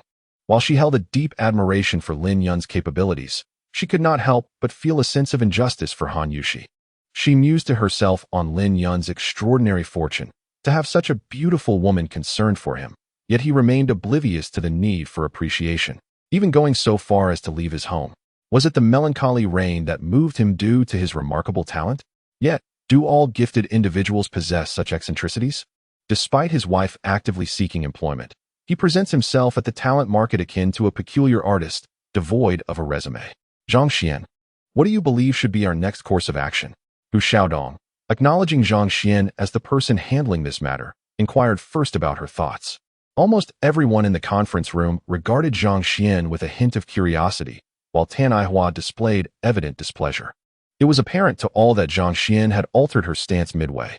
Very well, under these circumstances, Zhang Xian shall continue to maintain contact with Lin Yun's wife. Engineer Tan, do you think Lin Yun's circuit can be modified? Even if it cannot be rendered entirely silent. Reducing the noise by half would still deem our noise cancellation circuit a success. Hu Xiaodong then turned to Nüwa and said, I shall do my utmost, Sai. He is indeed a genius, a true genius, Nüwa remarked with a sigh. In that case, Engineer Tan, please lead the research and development team to rectify this circuit immediately. Zhang Xian will persist in tracing Lin Yun's whereabouts. Jin Shengbin from the procurement department will also inquire about Lin Yun while engaging with business dealings from other companies. Observing that no one was able to propose constructive suggestions, Hu Xiaodong boldly put forth his own plan. Mr. Hu, could this not hinder the progress of our existing product development? If we fail to develop this circuit, it may adversely affect our products, resulting in a regrettable outcome, cautioned Qinping, the manager of the sales department. The influence is undoubtedly present, albeit to a certain extent. However, Mr. Tan must also devote some of his energy to our flagship product. We cannot place all our eggs in one basket. It is imperative for our company to engage in the research of this circuit, as our market is currently experiencing a trend of contraction amid increasingly fierce competition. Without a definitive flagship product to launch, our company will face even greater challenges in the days to come, Chairman Wang Guobin remarked. Recently, Zhang Xian has been in a rather poor mood, and following today's meeting, her spirits have further declined. Chief Engineer Tan evidently believes that she has not dedicated herself to the investigation, even thinking that she remains indifferent to whether Lin Yun comes to Xingda or not. Yet, Zhang Xian is acutely aware that she has exerted herself to the utmost, feeling almost compelled to visit each company personally. Observing through the gaps in the screen, she could tell these individuals were not to be trifled with, exuding an unsettling chill that made her hesitate to stand and leave immediately. The CAF staff, upon noticing this group, felt a sense of unease as well. They promptly approached to inquire about their orders. One individual waved his hand dismissively, prompting the staff to retreat hastily. No sooner had the four taken their seats than one of their phones rang. We've tracked them down, one of them announced. Just emerged from Tianshangrenjian, without a coat, carrying a light blue shoulder bag. As the call ended, he stated, "Shall we act immediately or continue our surveillance? First, track him and see where he goes. Since he has entered our line of sight, he cannot escape, no matter how swiftly he attempts to flee." A few individuals hurriedly entered and then quickly exited. Observing their departure, Zhang Xian promptly rose to follow suit. She suddenly realized that they were speaking of Lin Yun, as Lin Yun had previously been seen carrying a light blue single-strap backpack, and his attire was rather peculiar. These individuals appeared to be somewhat notable. If they were indeed discussing Lin Yun, how could he possibly be associated with them? Although Lin Yun had a conflict with Han Yushi, it was evident that Han Yushi and her companions were ordinary citizens of this city, so how could they be pursued by such people? Furthermore, one among them spoke in a language she could not comprehend, suggesting they were not from Hua country. As Zhang Xian stepped out of the CAF, a black Audi approached, and four men swiftly entered the vehicle. Upon learning of a possible lead regarding Lin Yun, Zhang Xian felt a surge of excitement. Regardless of what these individuals sought from him, she could not let this opportunity slip away. She hastily entered her Mazda and followed closely behind. Indeed, the Audi soon passed Tianshangrenjian, and although she trailed at a distance, Zhang Xian caught sight of a figure ahead carrying a single-strap backpack. It was unmistakably Lin Yun.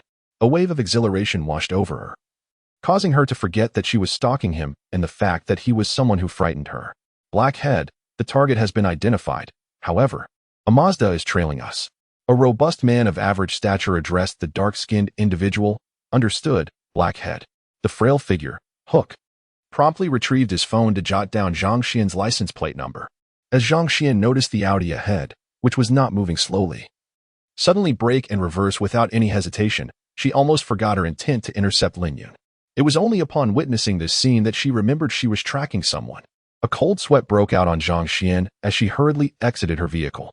The Mazda was left in a disheveled state after the collision, and when she looked up at the Audi that had struck her car, it had long since vanished, along with Lin Yun. It seemed they had turned onto another road. Zhang Xian, realizing the gravity of her situation, felt a surge of terror. Despite her desire to pursue Lin Yun further, fear held her back. Concern began to plague her thoughts for Lin Yun. If they treated her this way, it was evident they harbored ill intentions toward him as well. How could Lin Yun have offended such individuals? A sudden thought struck Zhang Xian. Had Lin Yun's talents been discovered, prompting these people to forcibly abduct him? This notion sent a shiver down her spine. No, Lin Yun was in danger. She needed to call Han Yushi. As she picked up her phone, poised to dial Han Yushi's number, she suddenly hesitated. What good would it do to call Han Yushi? It would only serve to unnecessarily worry her, and she might even get drawn into the turmoil herself. Could Han Yushi's abilities possibly rescue her husband, rather than instilling worry? Perhaps it was better for her to remain oblivious. Should she report to the police instead? However, Zhang Xian hesitated once more. Would reporting to the police be of any use? If these individuals truly feared law enforcement, they would not so brazenly collide with her vehicle. Zhang Xian suddenly found herself ensnared in a quandary. It took her a moment to realize that this was not the time to worry about others, but rather herself. These individuals were undoubtedly intent on tracking Lin Yun, leaving them no time to create trouble for her. Once they captured Lin Yun, she would surely be next. Lin Yun let out a cold smirk, abruptly quickening her pace and veering in another direction. After the Audi had shoved the Mazda aside, it noticed Lin Yun accelerating and chose not to linger with Zhang Xian, swiftly following Lin Yun instead. Observing that the Audi indeed trailed behind, Lin Yun increased her speed once more, directing herself towards the train station, the very spot where she had previously leapt from the train. Seeing that her pursuers had not entered the station, but rather continued to veer off course, the occupants of the vehicle felt a sense of clandestine delight. This way, they could avoid confrontation in crowded areas. The more she strayed, the better. The Audi followed Lin Yun at a leisurely pace as she ventured further off the beaten path. As darkness enveloped the sky, she eventually came to a halt not far from where she had last jumped from the train. This place was desolate, and with nightfall upon her, she thought, if they sought to trouble me, then so be it. Observing her pursuers arriving at such an isolated location and pausing as if awaiting her presence, the leader began to feel an unsettling premonition. Chapter 80. Carnage. Since they had arrived, they should proceed swiftly. I have a train to catch soon. Lin Yun turned around, casting a frosty gaze upon the Audi parked not far away. Indeed, he was no ordinary foe. Upon hearing the audacity with which the individual they were tracking addressed them, they realized he was a formidable character. However, with 5 individuals on their side, including the ninja Yamada, they felt no fear of the young man before them. The leader, known as Blackhead, issued a low growl as he approached, and from the Audi emerged 4 men clad in black, encircling Lin Yun. Lin Yun's gaze narrowed as he sensed the presence of skilled adversaries. Yet, his concern did not lie with the 4 who had surrounded him. Although they were competent, he did not regard them as a significant threat. He distinctly sensed 5 presences, yet only 4 had emerged. Despite not having formed a star, and thus unable to project his awareness outward, he still possessed a keen intuition. When the car arrived, it should have contained 5 individuals, but after the emergence of 4, he could no longer detect any nearby presence, only a vague sense of impending danger. Lin Yun allocated 20% of his focus to the 4 approaching men and the remaining 80% to the elusive 5th individual, whose whereabouts remained unknown. Blackhead halted within a mere yard of Lin Yun, with the 3 others aligning closely behind him, effectively forming a pincer formation. "I do not know who you are," Blackhead stated, "but if you are willing to accompany us, we shall not impose any harm upon you." Sensing Lin Yun's formidable nature, he uttered these hollow words while scrutinizing Lin Yun's demeanor. Unperturbed, Lin Yun remained silent and swiftly raised his foot, delivering a kick aimed directly at Blackhead with astonishing speed. Upon catching a glimpse of Lin Yun's disdainful gaze, the man known as Blackhead promptly sidestepped. Lin Yun, taken aback by Blackhead's sudden retreat, found himself reassessing the individual he had previously underestimated. He had initially believed that only the absent adversary warranted his attention. Yet this seemingly simpleton before him had unexpectedly yielded to his presence. As Lin Yun advanced, the other 3 men nearby wasted no time in launching an attack against him. Blackhead, astonished, realized that he had significantly misjudged Lin Yun's capabilities. The latter was far more formidable than he had anticipated. The earlier evasion had been purely instinctive, and he sensed that Lin Yun had yet to unleash his full potential.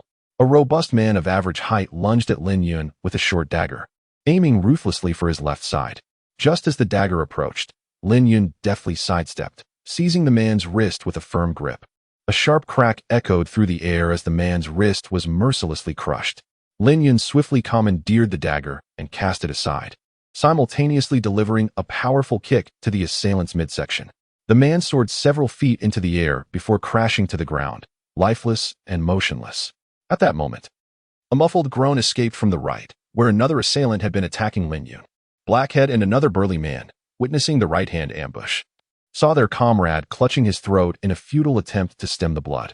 With 2 final gasps, he collapsed, a dagger protruding from his throat. Lin Yun, unwavering in his resolve, showed no mercy to those who sought to take his life.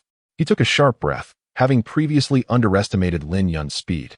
But now he realized that he had misjudged this individual even further. In the blink of an eye, the 3rd man and the hook had met their demise at the hands of this formidable foe. "Sipai, draw your weapon," he commanded. Before he could finish, Sipai had already plunged his hand into his coat pocket, seemingly intent on retrieving his gun. However, Lin Yun would not afford him such an opportunity, swiftly advancing with a decisive kick. Just as Sipai grasped his firearm, it was sent flying, striking Blackhead's hand with uncanny precision, as if it had a mind of its own. With a sickening crack, Blackhead's hand was shattered by the very gun that had been propelled by a kick. A chill of dread coursed through Blackhead. He understood that he had genuinely encountered a formidable adversary. Yet, having navigated the treacherous underworld for many years, he was not without his own prowess. After Lin Yun shattered Blackhead's wrist, he unleashed a series of kicks directly into Sipai's chest, delivering a blow of such force that the latter expelled several mouthfuls of blood and staggered back, ultimately meeting his end. While pondering the whereabouts of the 5th man, Lin Yun intended to subdue Blackhead before conducting a thorough search. Suddenly, a sense of impending danger surged from beneath his feet. Without a moment's hesitation, he leaped into the air, simultaneously darting sideways over 20 feet. A terrifying crimson surge erupted from the very spot where he had stood moments before. What in the world was this? It was utterly bizarre. Before Lin Yun could stabilize his stance, a resounding gunshot echoed, and almost in synchrony, he deftly sidestepped. Yet, the bullet still penetrated his left shoulder. Though the assailant, known as Blackhead, had fired with his other hand. An overwhelming sense of dread surged within him, as if his heart might leap from his throat. Who was this individual, capable of such extraordinary lateral movement? Lin Yun had no time for contemplation. He swiftly kicked a dagger from the ground, which had embedded itself in the throat of a fallen adversary, propelling it through the air once more. The dagger seemed to possess a will of its own, piercing directly through Blackhead's throat, still clutching the firearm. All of this transpired in a fleeting moment, as Lin Yun dispatched 4 foes while sustaining a gunshot wound himself. The 5th adversary had only made a fleeting appearance beneath his feet, leaving no further trace. Lin Yun recognized that this 5th individual posed the most formidable threat. Although he remained unseen, his potential danger loomed larger than that of those who had revealed themselves. The blood-red aura he had sensed earlier was unnerving, imbued with a palpable essence of death. This crimson hue flickered in the air, vanishing almost instantaneously.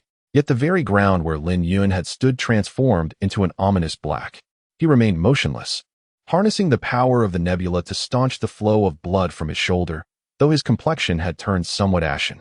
At this moment, Lin Yun could only rely on the nebula's power. He was still unable to evade the speed of the bullets. To achieve such evasion, he would need to cultivate his star soul, perhaps even reach the 1st star level.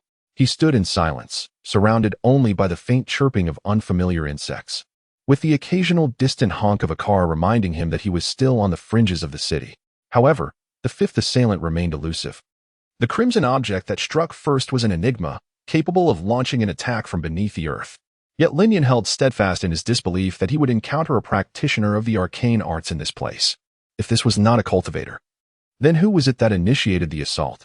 A sense of impending danger eluded him.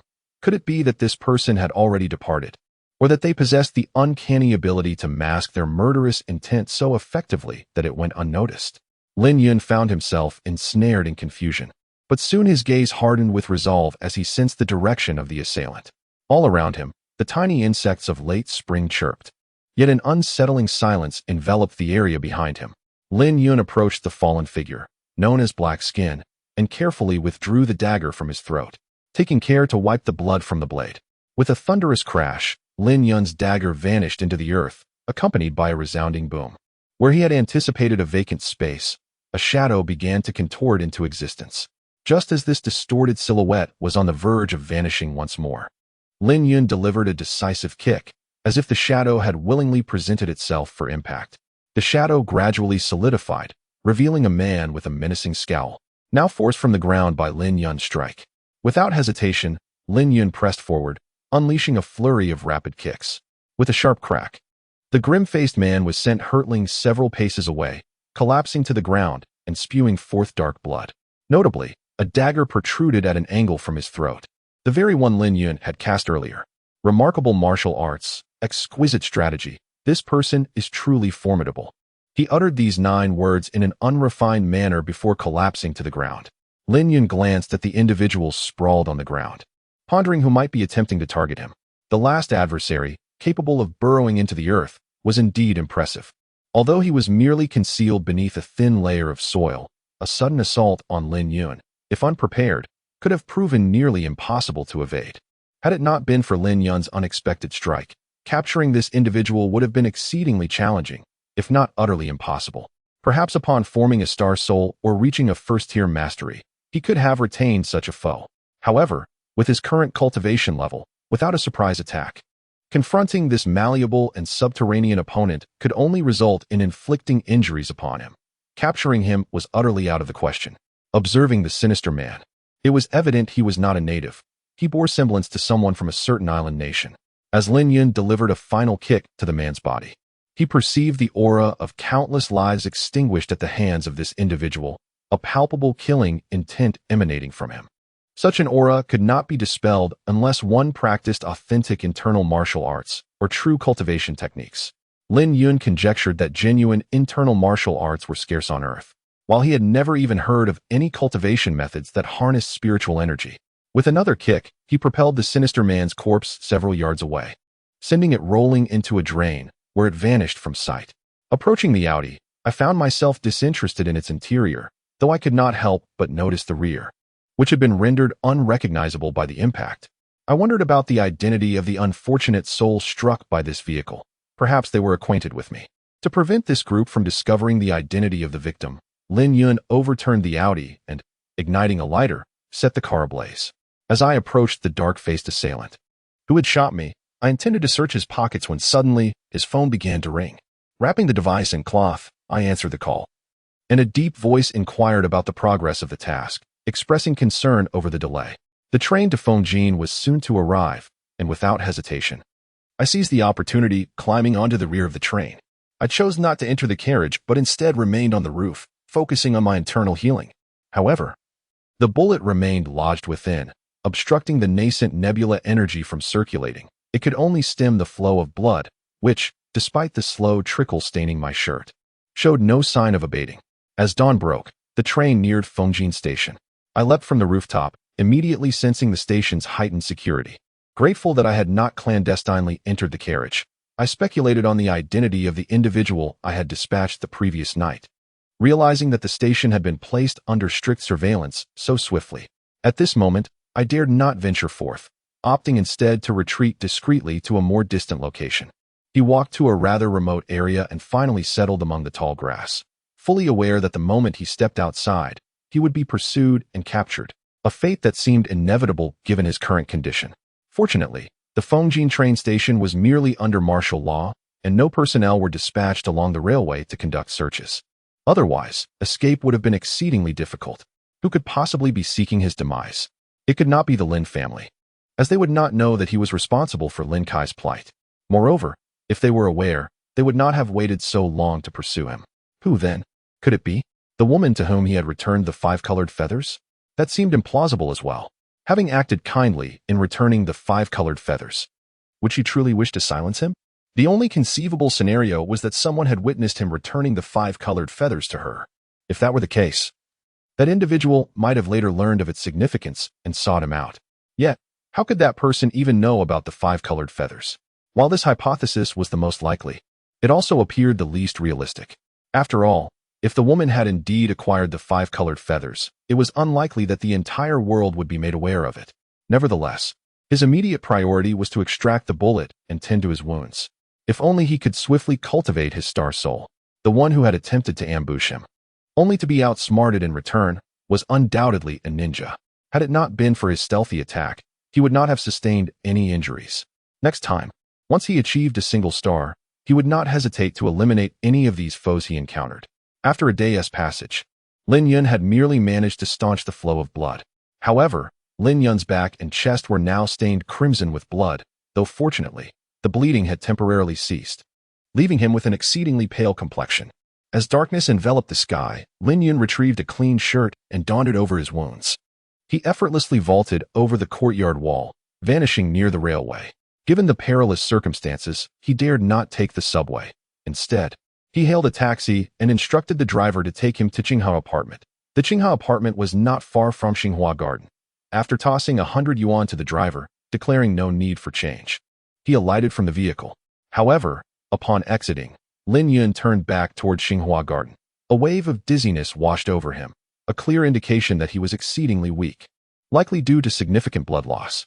He attempted to harness the power of the nebula, but found himself utterly incapable. Meanwhile, Ganyao had been quite occupied in recent days, overwhelmed with the influx of new stock and financial matters. She contemplated whether to discuss the possibility of hiring an additional couple of accountants with Lin Yun. Just then, she spotted a swaying figure in the distance and rubbed her eyes, scarcely believing it. Was that not Lin Yun? As this realization dawned upon her, she considered approaching him, when suddenly, Lin Yun collapsed by the roadside. Startled, she dashed towards him without a second thought and helped him to his feet. It was then that she noticed the blood soaking through his shirt, nearly prompting her to cry out in alarm. Her first instinct was to rush him to the hospital, but she quickly recalled Lin Yun's previous words. What had happened to him? Had he somehow offended someone to suffer such grievous injuries? As she observed blood seeping from his shirt anew, Ganyao hastily removed her trench coat to wrap around Lin Yun, providing him some semblance of protection. Then, she carried Lin Yun on her back and made her way to the apricot blossom courtyard. Fortunately, the courtyard was not far, and Ganyao, who was accustomed to hardship, found that Lin Yun was not particularly heavy, allowing her to persist in her endeavor. After a while, She finally regained her composure and approached Lin Yun, only to discover that he was nearly covered in blood, his complexion pale. Startled, Ganyao quickly prepared a cup of honey water and brought it to his lips. Although Lin Yun was in a state of unconsciousness, he drank the water eagerly when it touched his mouth.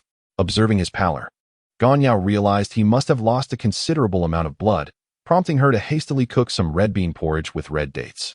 While the porridge simmered, she carefully removed Lin Yun's shirt, only to find that he had been shot, intensifying her panic. Ganyao cautiously wiped away the blood from Lin Yun's body with warm water, revealing his well-defined, fair skin, which caused her to blush. It was astonishing that a man could possess such smooth skin. As she cleaned away the blood, a subtle, fresh scent emanated from him, filling her with an overwhelming sense of tranquility. Her movements grew more gentle, and she found herself unable to resist touching his chest. However, she quickly admonished herself for such frivolous thoughts, covering Lin Yun with a blanket and rushing to wash his soiled clothes. The porridge was ready. Yet Lin Yun remained in a deep slumber. Ganyao felt a sense of urgency as she stared blankly at Lin Yun's face, unsure of how to proceed. Lin Yun had previously advised against going to the hospital, leaving her in a quandary. Moreover, he had sustained a gunshot wound, which indeed complicated matters. She pondered what kind of adversary he had offended to end up shot. Had the bullet been positioned just a tad lower, his life would have been in grave jeopardy. She recalled that he had traveled to Liaoning. How could he have been shot? Had he encountered a robbery? If that were the case, why would he refuse medical assistance? Lin Yun's complexion appeared somewhat pallid, and his brows were slightly furrowed. Was he lost in contemplation? Suddenly, she noticed the remarkable absence of blemishes on his face. Even the hair at his temples was strikingly smooth. Though not conventionally handsome, his features were sharply defined, reminiscent of a sculptor's chisel. A subtle masculine scent mingled with a refreshing aroma emanated from him, prompting Ganyao to marvel once more at the perfection of this man. A man whose allure was not in conventional beauty. Had she not observed him from such proximity today, she would have never fathomed that a man could possess such exquisite perfection. Thankfully, from a distance, he was not overly handsome. Had he been slightly more so, he would have bordered on the ethereal. Yet, her thoughts quickly returned to Lin Yun's unconscious state, reigniting her anxiety. Before succumbing to unconsciousness, Lin Yun had seemingly caught a glimpse of Ganyao. Overwhelmed by emotions, he had lost his grip on consciousness. He encountered Qingqing and Han Yushi, each holding their hands as they wandered through a hillside adorned with blooming camellias. Qingqing had departed. She did not believe in him. Yushi, please do not leave. Stay with me, and let us seek Qingqing together, Lin Yun implored, gripping Han Yushi's hand tightly, his eyes brimming with anticipation. You already have a wife. Why would you bring me along? You are deceiving me. I do not harbor feelings for you. I find no appeal in your erratic behavior. Nor do I appreciate the way you eat. The necklace you gifted me has already been discarded.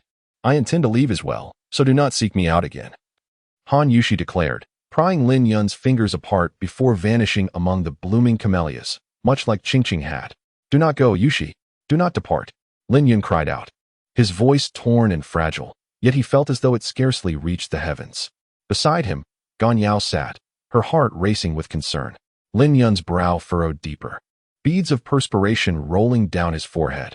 He seemed to murmur the names of the two women, Yushi, Qingqing. Ganyao pondered their significance in his life, wondering why he clung to their memories even in his unconscious state. Cautiously, Ganyao wiped the sweat from Lin Yun's forehead, only to find it instantly replaced by an intense heat. Alarmed, she pressed her hand to his forehead, discovering it scalding to the touch. A wave of panic surged within her. She had encountered numerous fevers, but never one that accompanied such profuse sweating, escalating to this extent so rapidly. This is untenable. He must be taken to the hospital, regardless of the circumstances. Lin Yun, I am sorry, but I must take you to the hospital. You must hold on. Ganyao's tears began to flow, an overwhelming sense of helplessness flooding her heart. Even if it meant risking his capture, she was resolute in her decision to get Lin Yun the medical attention he desperately needed, for remaining here would only lead to his demise. She retrieved her phone, preparing to dial for an ambulance. As Ganyao was preparing to make a phone call, she was surprised to find Lin Yun had awakened and called out to her, prompting her to hastily set down the phone. Lin Yun, you're awake. I must take you to the hospital. Your fever is quite severe, and remaining here poses a significant danger. Ganyao quickly supported Lin Yun, who was struggling to resist. No, I cannot go to the hospital. Please help me to my room. I can manage on my own. Upon finishing her words, Lin Yun closed her eyes, seemingly gathering strength for her next utterance. I live right next door. After saying this, Lin Yun once again shut her eyes. Ah, you are the little Lin living next door. Gan Yao was momentarily taken aback, realizing that the mysterious neighbor was none other than Manager Lin. Going to the hospital is a dead end for me. If you assist me to my room, I might survive. The key is in my bag. Lin Yun concluded, leaning weakly against Gan Yao's arm. She had envisioned many scenarios of encountering this cohabitant, but never imagined meeting him under such circumstances, nor having to carry him into his own room. In her heart, Lin Yun felt an immense gratitude towards Gan Yao. Had she not encountered her, she would have collapsed in that place, exposed to the gaze of others, sealing her fate. A person shot and lying by the roadside, pursued by someone intent on tracking her down. There would be no chance of evading detection. Thus, she felt indebted to Gan Yao for her life. All right, you must leave for a moment. I need to tend to my wounds. Gan Yao carefully laid Lin Yun on the bed, but Lin Yun insisted that she step outside. How can that be? You still have a fever. I cannot leave. I must assist you. You are tending to your wounds? Are you a martial arts expert as well? Gan Yao promptly rejected Lin Yun's absurd proposal. She felt it was already a significant oversight not to have taken him to the hospital, and leaving a person with such a severe fever alone made her even more uneasy. Indeed, I am a master of internal energy, and I am indifferent to shedding all my garments to treat my injuries. Remaining here is of no consequence. Lin Yun merely wished for Gan Yao to depart swiftly. Although speaking was taxing, he managed to utter his words intermittently. The audacious Gan Yao immediately exited Lin Yun's room, thinking to herself that this person was gravely ill yet still uttered lewd remarks. He deserved his fate. Could he truly heal himself through internal energy? Gan Yao's convictions began to waver once more, though she recalled hearing that certain ancient martial families possessed such abilities. Could Lin Yun be among them? Chapter 83. Healing. Upon seeing Gan Yao leave, Lin Yun was again beset by a wave of dizziness. Not daring to delay further, he quickly retrieved a small knife from his bag, a tool that had accompanied him for quite some time. He had brought it with him from Shanghai Villa, and it was the very knife he had used to assist Han Yushi in crafting a necklace previously. Removing the blanket that Gan Yao had draped over him, Lin Yun bit down on a pillowcase. Summoning all his strength, he sealed several acupoints surrounding the bullet in his shoulder and, without hesitation, plunged the knife into his flesh, twisting it once it was embedded within. Despite having sealed several acupoints, blood continued to spurt forth in torrents. The excruciating pain sent Lin Yun into bouts of dizziness, nearly causing him to lose consciousness. He understood that he absolutely could not faint at this moment, which was precisely why he hesitated to extract the bullet outside. Should he succumb to unconsciousness, it would likely spell his doom, as even if the wound were to heal autonomously upon fainting, there remained the peril of being discovered by others. In the instant blood gushed forth, Lin Yun deftly flicked the blade, and a bullet ejected from his shoulder, landing with a metallic clink upon the ground. Hastily, he activated his stellar energy to mend his wounds.